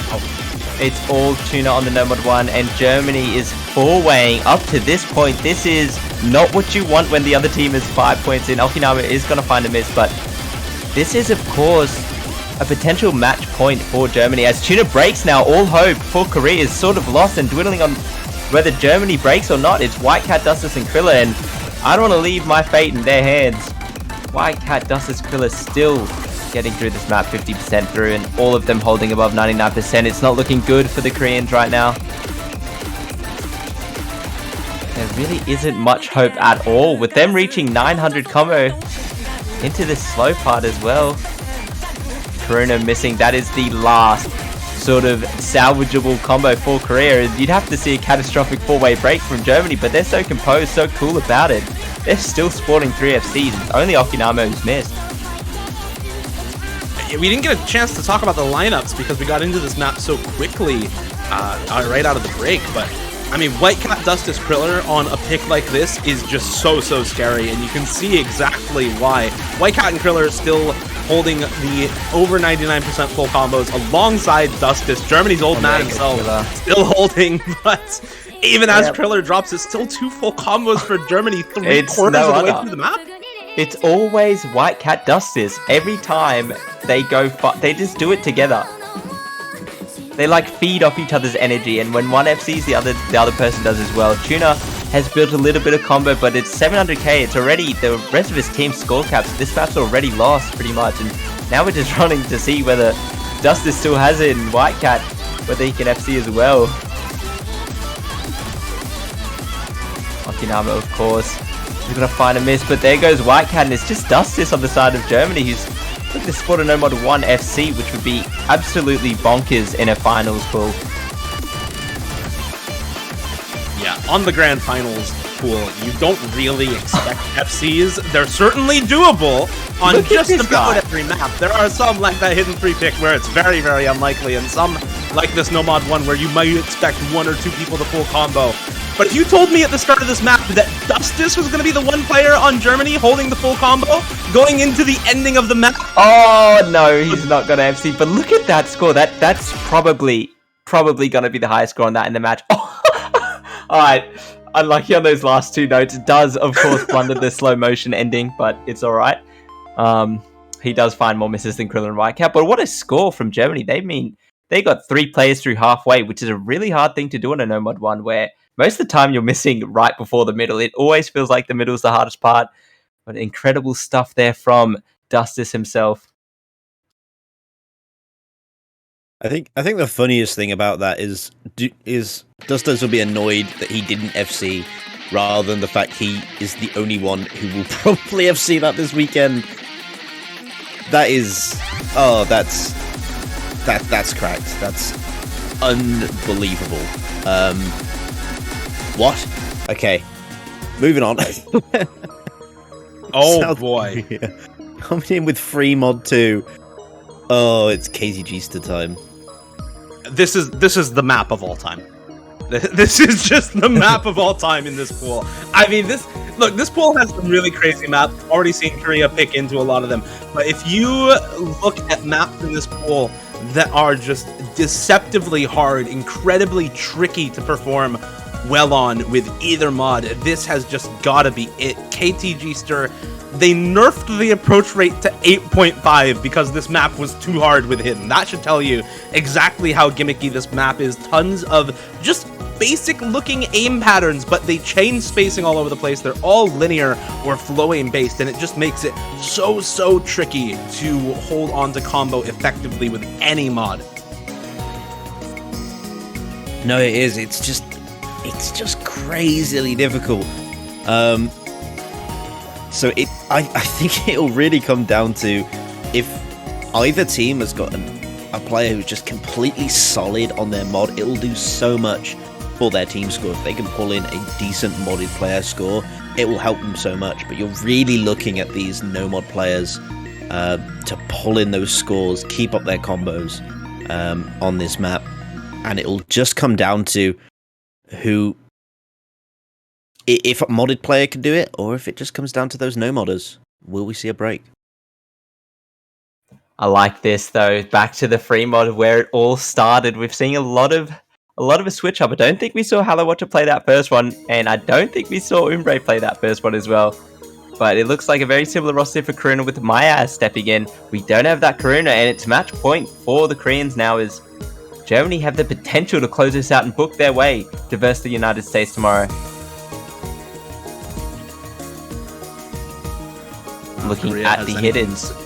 Yeah, they have anything to say about it going into this next pick. They You know, the comeback's got to start somewhere, right? Down 6-2, you've got to have a comeback starting at this moment if it is going to happen at all for Korea. Nope, KJK and Umbre trading misses here at the start.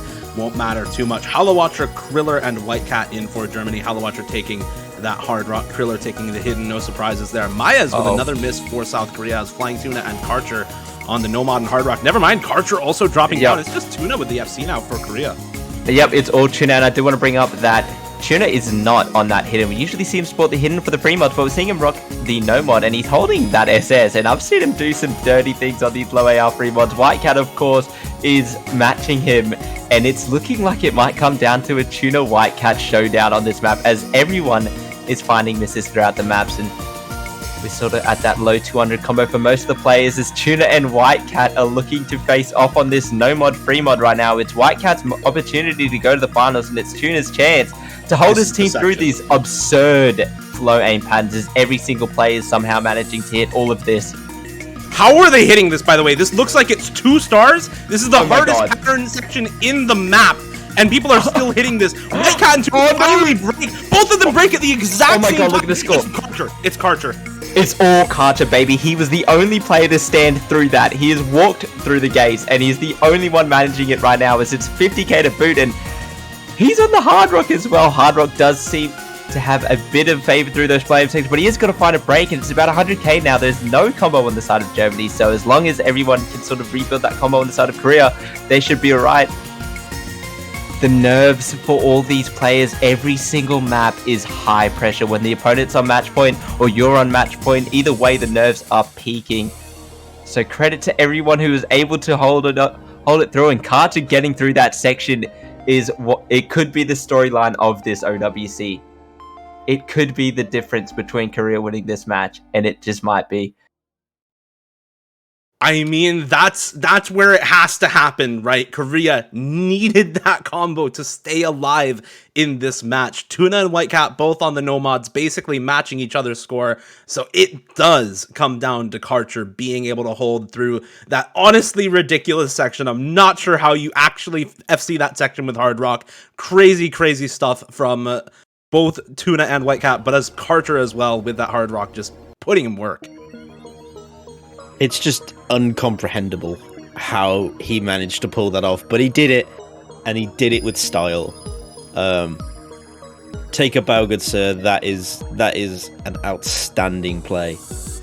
But getting back into this, we're at that sort of late game stage now where the choice of maps has begun to close, and this is one of Germany's better options here.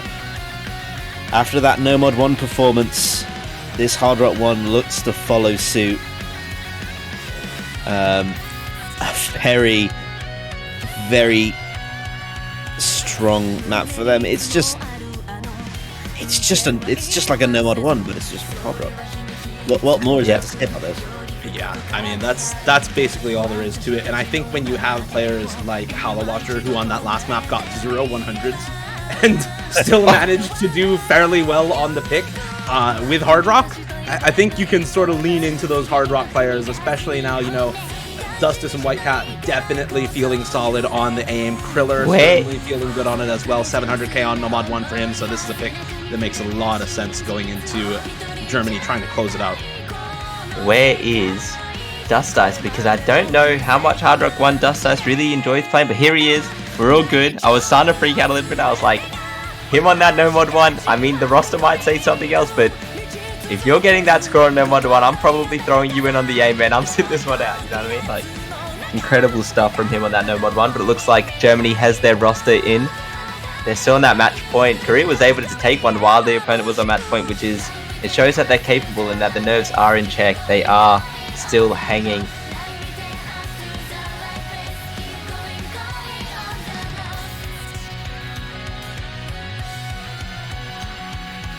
We're going to see as this last member for Korea, we're looking towards, well, probably Flying Tuna, actually. He's the only one not in the lobby right now. Probably getting to come into the map once again after going on A, right? He's got to keep that 100% play rate, hasn't he? No doubt. Yeah, we also have to kind of mention Tuna sitting in the lobby all the time, doesn't really have a chance to prepare himself for the next map like every other player on his team does. You know, he's sitting in every single map, he doesn't have that gentle, I'll play this map while you guys are playing the map sort of luxury. So he probably just goes in there, double checks his hard rocks all right, remembers a few things, and he's in there ready to go. As this is Germany's chance to meet USA in the finals. The grand finals. Can Korea hold them off? I'm looking at Karcher on this hard rock one. He's been really dominant on the hard rocks all year. This isn't usually the hard rock one. He's not playing too much of it recently, but usually likes that hard rock 2 slot. Still a beast at the hard rock 1.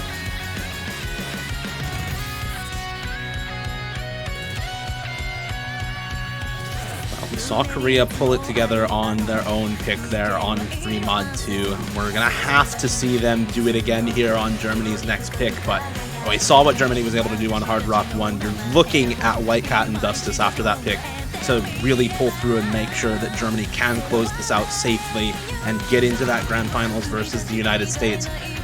Lots of members on Korea with something to say about it right now, though. Doomsday Fanboy Karuna still sporting the double S alongside Kriller. Karcher still on the FC, and Flying Tuna, I think, with a reverse choke right now, did drop a miss on basically the first note of the map. Oh yeah, must be the first note, because there's a lot of SSs still, and it's worth pointing out the length of this map is 4.5 minutes, so we're in it for the long run. No players breaking at the start is a very big thing. It's a big deal. Everyone's kind of found their groove, but it also just means the nerves start to build as Hello Watcher does fall victim to that burst.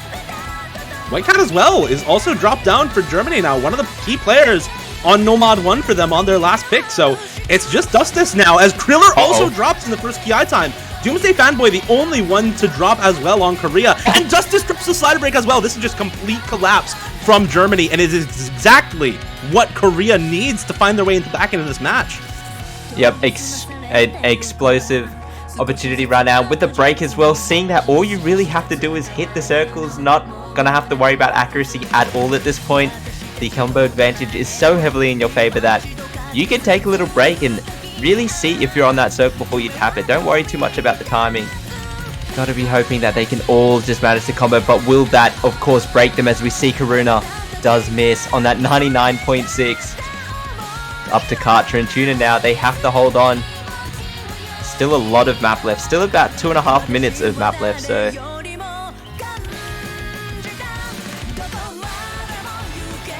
yeah, this is still a very, very long map. We are only halfway through this pick right now. There's still plenty of time for Kriller and Whitecat to recover, but there goes Kriller's combo, and now it's just Whitecat and Dustus holding some supporting combo for Germany here. Doomsday Fanboy matching the combo out of Dustus right now, and it is just Karcher and Tuna looking to put on the show here for South Korea, put the team on their backs, as they're the only players in the lobby still holding this full combo after the halfway point.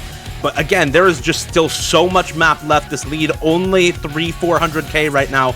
There is certainly time for these combos to build back up on Germany's side.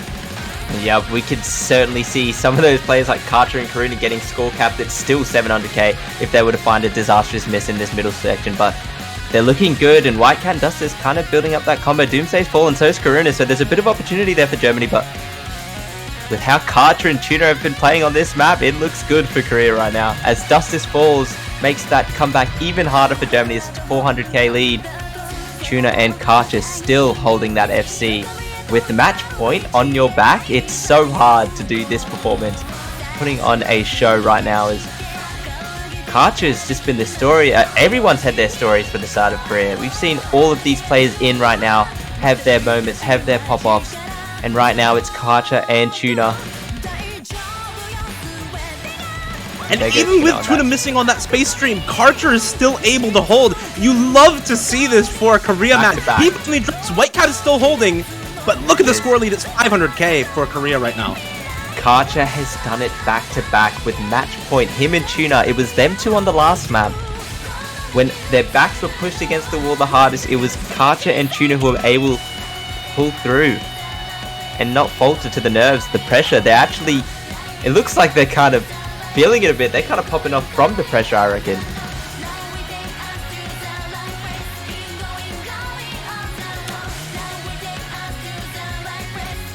This is just exactly what Korea needs. The end of the map is already here. There's no more time for any comeback from Germany to happen. And South Korea now, with the comeback of their own, they've taken 2 consecutive picks now, up from 6-2 to 6-4. They've got the next pick. They still need to win 2 more to force this tiebreaker. They've got 1 pick left for South Korea, looking to make it count now. This is their last pick. If they're able to win it, Germany has still 1 more opportunity to try to close. So this is far from over for Korea, but they are looking to make this happen. Tuna and Karcher with the team on their backs on that map, and that's where that experience for Tuna comes in. It's where the raw skill for Karcher comes in, just popping off on that pick. I mean, yeah, Germany, they wanted to close it on that hard at 1. Based on Nomad 1, it looked so solid for them, but weren't allowed it. South Korea, Karcher and Flying Tuna, they said, no, you've got to find something else to beat us on, because it's not going to be Hard Rock. And South Korea, they've got some maps left, but they've really got to think about it. You know, there is that free mod 3 that's open, which could be kind of spicy for them if they want to go that direction. You know, Hidden 1 is still open for either team. Couple of no mods left in terms of 3 and 6. There is still that DT4 though, which I think Germany are more likely to pick than South Korea,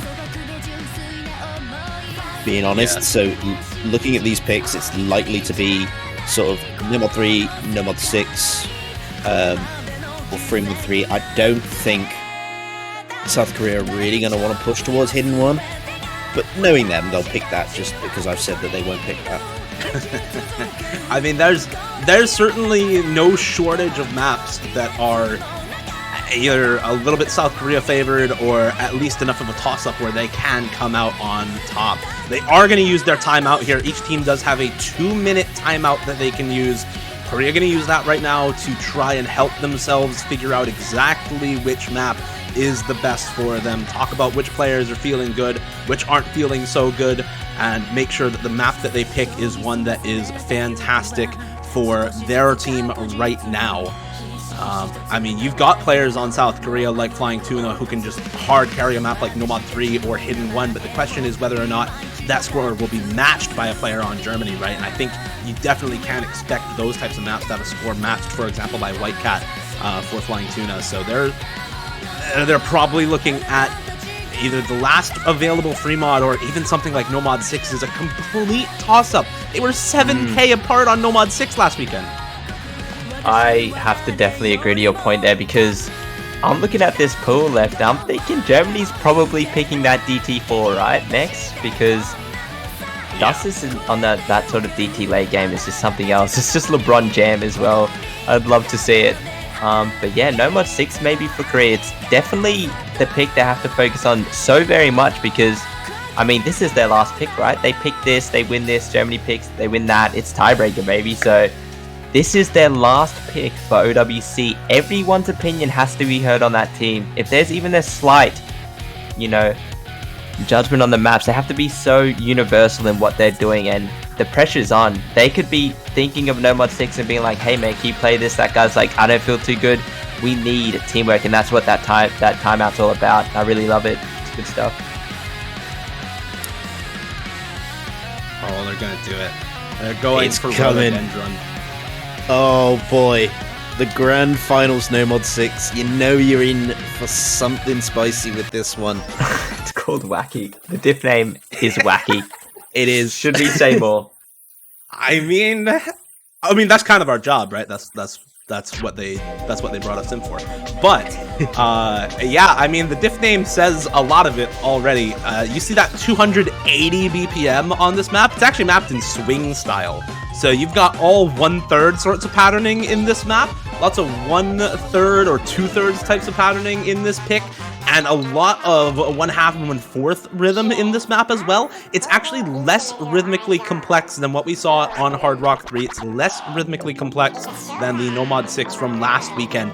But the aim control and the high density reading aspect of this map just make it that much more difficult, in spite of being technically easier in terms of the rhythms. There's no changes to 1/5 or 1/7 in this map that you've seen in some other types of really, really wonky Nomad 6s. And yeah, you can sort of look at this and sort of understand why South Korea wanted that sort of 2-minute timer.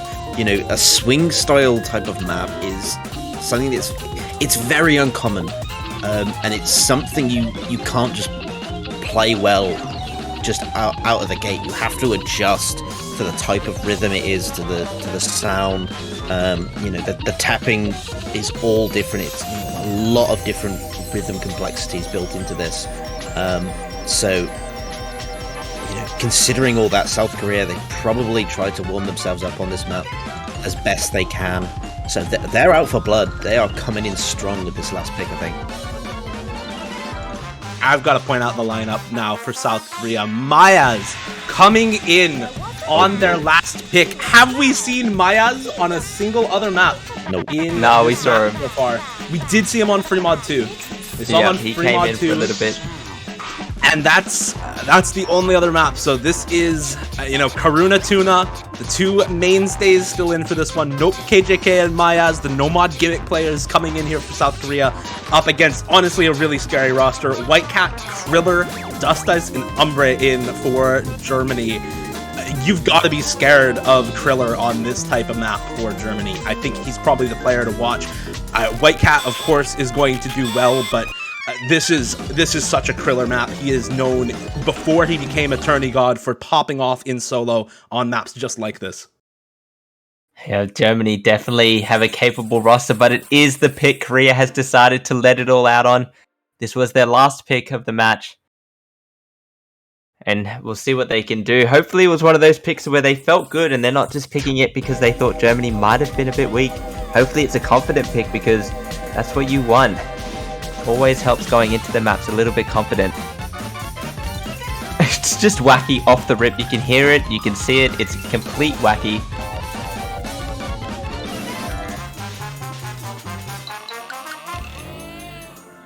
Everyone's sort of feeling pretty good through the intro. It's very tame at the start, but it just goes completely out the window very quickly.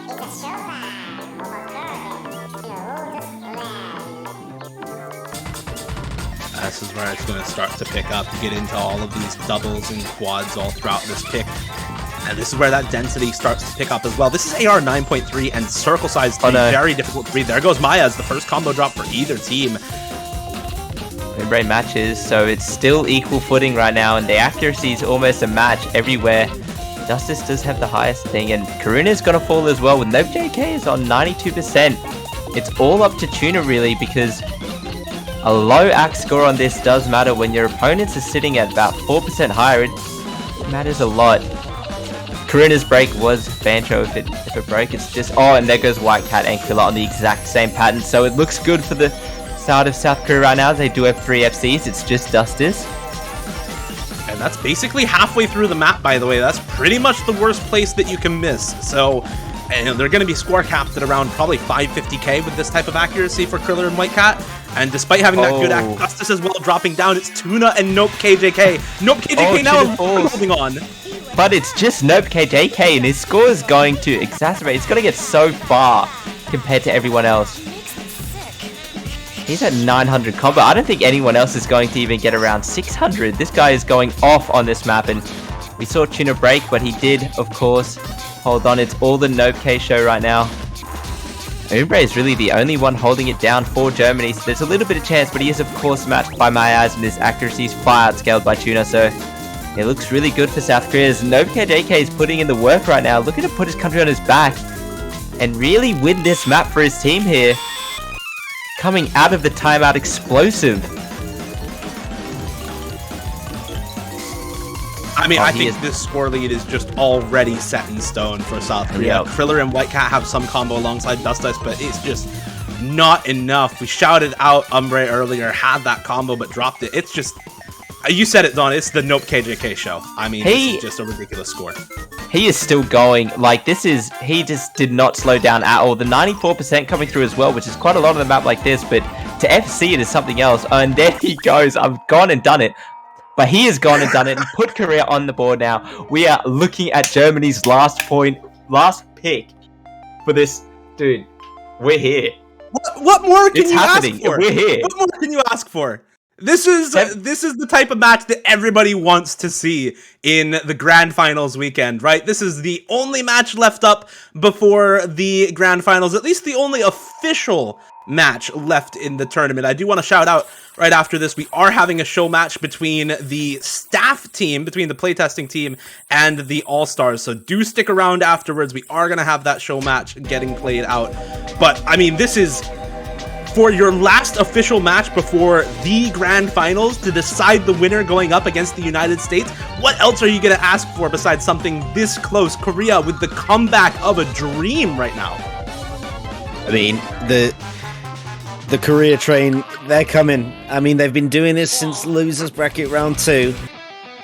They are on some other planet right now. They are storming through in Germany. They've had lots of time since their last chance to close this match to think of this pick, to really sort of narrow it down. They're living a vida loca. Look at Note KJK, let me calm down. Yes, sir, do you deserve it? What a performance. Everyone in Korea has had that step-up moment every single map. There's just someone coming in and popping off and doing it for their team. It's not just Tuna. This is grand finals. It's not just Tuna. Amazing stuff from the team of South Korea. This is what they're known for. They're known as that team you can never count out in any situation. You know, this final map has been decided.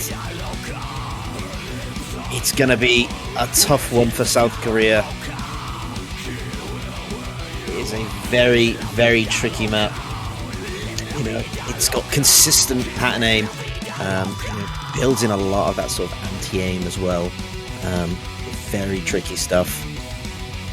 And this is on a map that is, 210 BPM, AR 9.3, relatively high density for a lot of players. We've seen already that same approach rate on Nomad 6 with that higher BPM. So a lot of these players who are in for this one, probably going to be relatively well accustomed to it right now. And this is the type of pick where if your consistency is not on point, if your aim is not completely solid for this type of map, you might struggle a little bit. Once again, we see Tuna getting a little bit of extra practice in outside the lobby because honestly, when you are playing every map, you do need sometimes to reset yourself and make sure that you are ready to go on this next pick. But no surprises, I don't think, for either of these rosters. Kriller, Whitecat, Dust Ice, and Okinamo in for Germany. That core four has been in on so many maps for them throughout this tournament, and they are here once again to try to close out against South Korea 7-5 to avoid that tiebreaker, Monk, because that's what Korea is gunning for. Here we go, dude. We are at the... It doesn't get any closer than this. It's a hidden one pick, and these... Look at everyone playing right now. Everyone should be quite comfortable on a hidden map like this. It could go to any one of these players. They're all capable of FCing. It really is just who's going to step up and put their country on their back and take them to that tiebreaker. Oh, what a comeback from Korea. If they only make it this far, it's been incredible. But Dustis is going to fall early. Not that it matters too much. Krilla as well. It might start mattering if the rest of them start having these misses randomly, but... Of course, I heard you guys talking about it before, and all I really thought was this is just an Okinamo map. But it's an everyone map. But it does speak volumes to Okinamo's playstyle. Has been like this for years. Your hidden German veteran. All the players on Korea looking pretty comfortable as well. You finally see a couple drops from Korea. Karuna and Karcher missing there. Kriller answering. We do still have that early miss from Dust Ice. There goes Okinamo, drops alongside Karuna, and that finally evens up that trade for South Korea. It's Flying Tuna and Note KJK alongside Whitecat and Dust Ice for Germany now, holding on to those combos. And this is just... you can see how awkward this type of... I can't get excited. I know, I can't get excited. Look at the scores. Everyone's breaking every now and then, but it's just Tuna, Nope, and Whitecat who have not found a miss. It's heavy advantage Korea right now. Dustis is slightly behind. It's not that heavy. Dustis is slightly behind the rest of them, but Nope K is coming off that FC, and Tuna's just... It's clutch time, baby. This is it. This is Game 6 finals almost. Everyone is putting in the work. As Dustis finds a break, it's very big for the side of Germany. Nope, KJK and Tuna looking to put a lot of score on for their country right now as we get through that halfway point. And Nope K is going to miss right at halfway. It's devastating, but there's no one really on the side of Germany matching, so it's the pure 1v1 right now. It's Tuna Whitecat. What better of a storyline can you get on the last pick for Germany? It's Whitecat versus Tuna, and Tuna finds the miss first. Whitecat still holding on for Germany. It had to be Tuna first in this 1v1 as Whitecat is clawing it back for Germany. It's 900 combo now, and it's slowly edging over. We've got Karina with a 400 combo, not matched by anyone on Germany's side. And if Whitecat's team doesn't stop missing, it's not going to be enough because it's 40k. Everyone's missed, and Whitecat goes now, so Karina actually holding that combo was huge for the side of Korea. He does break on the bus ladder, but really Tuna now has kind of taken over that support role, so it's him versus Krilla. It can still go to anyone. Can they do it? Can Tuna do it? We've seen it time and time again. He doesn't usually miss more than once on a map, so he's already missed in the middle. There is a chance, though. Dustus has rebuilt nicely. It's him and Krilla versus the rest. We're still only 20k away. It could really go. It's on Tuna not to blunder at this point. He's done so much this tournament. Dustus falls, so it's now just Krilla. It's all up to Tuna right now. Can he book this tiebreaker ticket for his team? Okinamo as well falls for the German side. He's gonna do it. Flying Tuna still with this high combo, and Korea, the supporting members, have not missed. That's gonna be it. He's booked Korea to the tiebreaker here against Germany, and you know what? I need to shout out a couple of players from Korea because I think a lot of people going into this match really thought that this was a very Germany favored match overall, and Korea has proved them wrong time and time again from losers bracket round 2 to the tiebreaker in the losers bracket grand finals. I've got heavy chills right now because everyone on Korea is doing it. It's a complete team effort and they're bringing that back. They didn't give up when they were on match point behind. They instead persevered. We saw it happen. We saw Nope go in and pop up. We saw Karcher hit that pattern, that flow aim pattern on that free mod. He was the only one to do so, and it put that map down for Korea. So now it's all come down to this tiebreaker, this moment. Oh, we're here. The map. Demarsh, take us through it. What do we got in store? We all know it's the custom tiebreaker, but what are we in for this map? This is such a treat. We are in for a treat. You know, you always comes in clutch with amazing songs, but this, you know, it's a custom collab between such amazing, talented mappers. You know, Zelk, Toyboy, Helgo, Devious Panda, all of them came together to bring us just an amazing map that's got a load of variable BPMing mapping style. You know, you're really in I'd put it down to every quarter of this map will feel different for everyone. Some players will do better, some players will do worse, but the nerves will be higher than ever. It's gonna be intense. Whoever they're putting in for this has gotta come in clutch no matter which side of the equation you're on. It's gonna be absolutely amazing. All I can say to close this out, the RPG is loaded, prepare to fire. I like that. That was nice. We do have Tuna, of course, rank 1 on this map. He's put in the practice. This is an absurd map, very hard, but it can be matched, and of course we've seen it. It's a team effort this game, so it might come down to one play. We'll have to see. So excited for this one. Okinama, of course, writing that it's his first tiebreaker in Hidden, without Hidden, so a bit of unfamiliarity. Can't say that word. I'm not going to try again, but not very familiar with this environment. Yeah, and you know what? That can actually make a big difference for some of these veteran players when you are here in the loser bracket grand finals, when it is all on the line. You want that extra bit of comfort that you always have, and so for some players like Okinama who main Hidden, who want to have that mod on as often as possible, it can sometimes be a little bit uncomfortable for them trying to get used to that no mod on a tiebreaker scenario when every other time that they have done it, it has been with that Hidden modification. So this is a little bit of uncharted territory for Okinama, but at the same time, it's similar waters to where he's been before. All of these players have the experience to be on this stage and to perform well, to pop off on this tiebreaker, because it's a team game, but this is a very, very hard map. this is supposed to be the hardest map in the pool, right? It's the final boss, and all of these players, while they have the potential to pop off, can potentially contribute massively in an overall team score. We already see a couple early breaks from Dustus and Okinamo here. I believe everybody knows. There goes Nope KJK and Flying Tuna as well on South Korea, and now it's basically just mass. I feel like we're going to get some breaks all throughout this map. Oh yeah, we certainly should see that, of course. White Cat and Karuna are off to a good start, the only two kind of getting through that intro. But everyone sort of, you can imagine the nerves, the pressure all year, all your Osu career, your grinding to be on this stage. And to make it to tiebreak in the grand finals is a feat in itself. Everyone would be so proud of each other, but we're seeing White Cat and Karuna right now sort of face off in this intro as everyone's sort of off to a rough start. Oh my god, look at the spacing. Okinamo has just died completely. That stream was too long and it's still going. And White Cat is looking good. Karuna has fallen now. Tuna largest combo on the side of Korea. Not matched by anyone on the side of Germany other than White Cat. So it looks alright for Korea right now. White Cat is definitely gapping the lobby though. No one's really close to him. It's just Tuna and White Cat. There he goes. It's just Tuna now. As South Korea sort of steer the lead back to their favor. And suddenly that gap is gone. Tuna now called out. #1 score on the map. 2K combo in solo. If he can replicate that kind of performance, that's solo carry levels of score for South Korea. If he can do something similar here.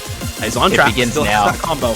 But there's good supporting combos right now for Germany. Kriller and Dustus holding pretty solid combos. So any breaks are still very impactful. Big miss there from Tuna. That's a huge miss. It's almost hard to get to that solo score now with Kriller breaking as well. It's just Dustus, Okinamo, White Cat. Everyone's sort of in that rebuilding stage and we're neck and neck. We're 50-50 right now on this map. It cannot get closer. Really worried both. Nope, KJK is sort of hanging back on that accuracy. He has to make up for it with that combo. So he has to go really far to sort of keep that team alive. And there he goes. Largest combo is of course Karcher, White Cat. They're matching each other though. It's still a 50-50. Every time one player breaks from another team, it's matched by the other. So there goes Karuna. Tuna breaking is big news. He was kind of high, so it's just Karcher now in that 600 combo. He is matched of course by Okinamo White Cat, so it's scary stuff for the side of South Korea. Germany steer that lead back towards them. There goes White Cat. There goes Nope. There goes Karcher. It's just Okinamo, who struggled quite a bit through the intro, but he's found himself some bit of comfort here.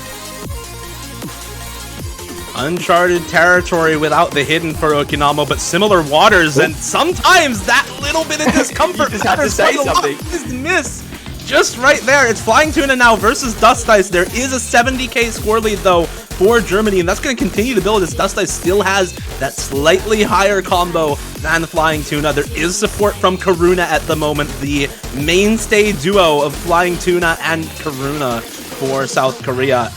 Once again, doing the work here, the two highest scores on the team for South Korea and only gaining score as they go on. But this is now the lead starting to grow bit by bit. It's about 75-80k at this point for Germany. And as long as Dust Ice holds this combo through the middle portion of this map, that's going to continue to grow. Oh no, big miss there from Karcher. Sort of in the rebuild stage, you'd want to build your combo up around here, and if you're Tuna or one of those players that played this map a lot in solo, you have to hit this ending. Like, this is the play where you have to hit all of it. It can't be tomorrow, it has to be now. Dustus is doing it for Germany right now. He's about to hit 900 combo. No one's really gotten that high. There goes White Cat and Okinamo. And there goes Nope, Karcher, and Karuna. So it's just Tuna. It is only Tuna. He has to hold on because Dustus is broken and no one else is hanging with Tuna right now. It's just him. It's just Tuna. No one else is hanging. But Tuna unfortunately finds that break on this high spacing alt tech section. I mean, that is such a tricky portion of the map. You can't blame Tuna for dropping during that part of the map. You can't even call it a caster curse because this entire map finds its way to make you drop over and over and over again, as we've seen from both of these teams.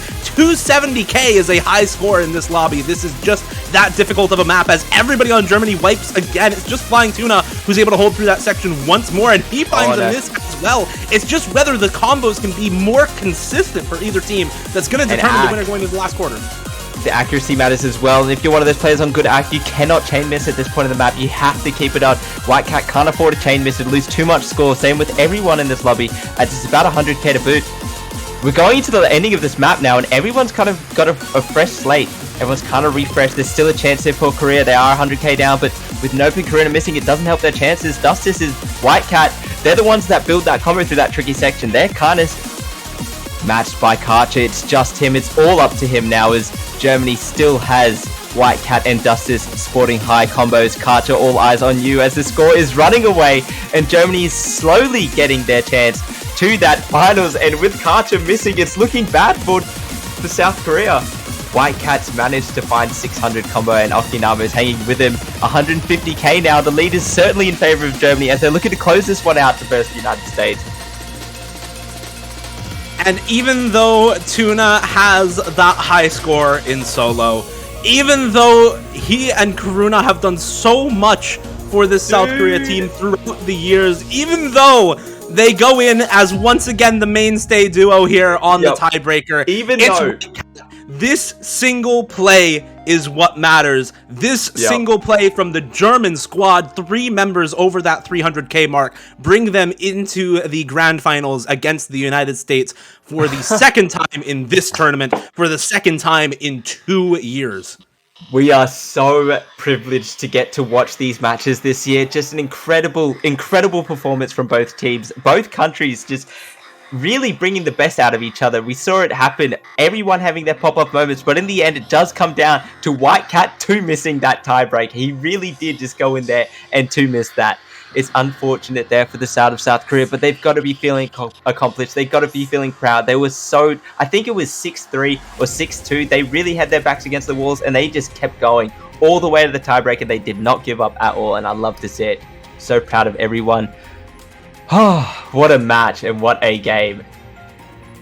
Yeah, it's unfortunate for South Korea to come in so far. The Goliaths of the losers bracket finally find their exit from the World Cup, but Germany, they have the rematch they wanted against the United States. It was so close last time, and we're going to go round again in what should be an absolutely spectacular match tomorrow. I'm super excited for that one. I mean, this has been the story, right, for the entire tournament, essentially, is when do we get to see the Germany team take on the United States once again? It happened in winners finals. It's going to happen the second time in a row here in the grand finals, with Germany taking down South Korea 7-6 on tiebreaker here in the losers bracket grand finals. It's been such a journey for both of these teams. Germany all the way up to winners bracket finals, Korea from losers bracket round 2 all the way here into that 3rd place position. And Germany, however, guaranteed that top 2 spot versus the United States, guaranteed that rematch. They are gonna have to win twice tomorrow at 18 UTC up against the United States in order to take the title from them.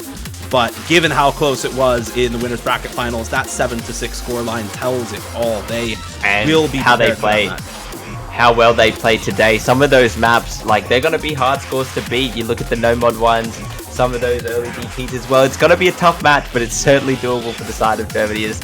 They looked pretty good going into it. Korea definitely gave a run for the money, and they just looked, anyone could have won that tiebreak, honestly. So such an awesome match, and I look forward to that match tomorrow. Of course, we do have that upcoming match with the, you want to talk a little bit about that one?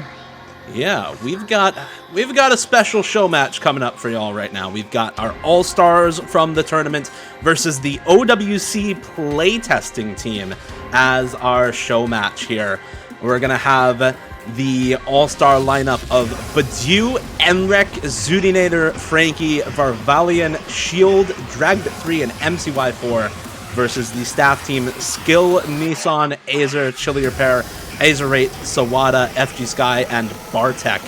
So we are going to be in for a treat with that matchup. That's happening in 24 minutes according to our schedule. I believe that's still going to be the exact timing right now for our All-Stars versus Playtesters show match. So stick around. About 20 minutes from now, we're going to go over and get some of those extra maps that we haven't seen so far this weekend played so that we can showcase the entire pool here in the OWC Grand Finals. But I think that'll just about do it for us for now. Once again, congratulations to Germany for the guaranteed top 2 finish for beating Korea here 7-6 in the Losers Bracket Grand Finals. And congratulations to Korea for the top 3 finish in the OS World Cup 2021. Thank you. It's been a pleasure. Absolutely.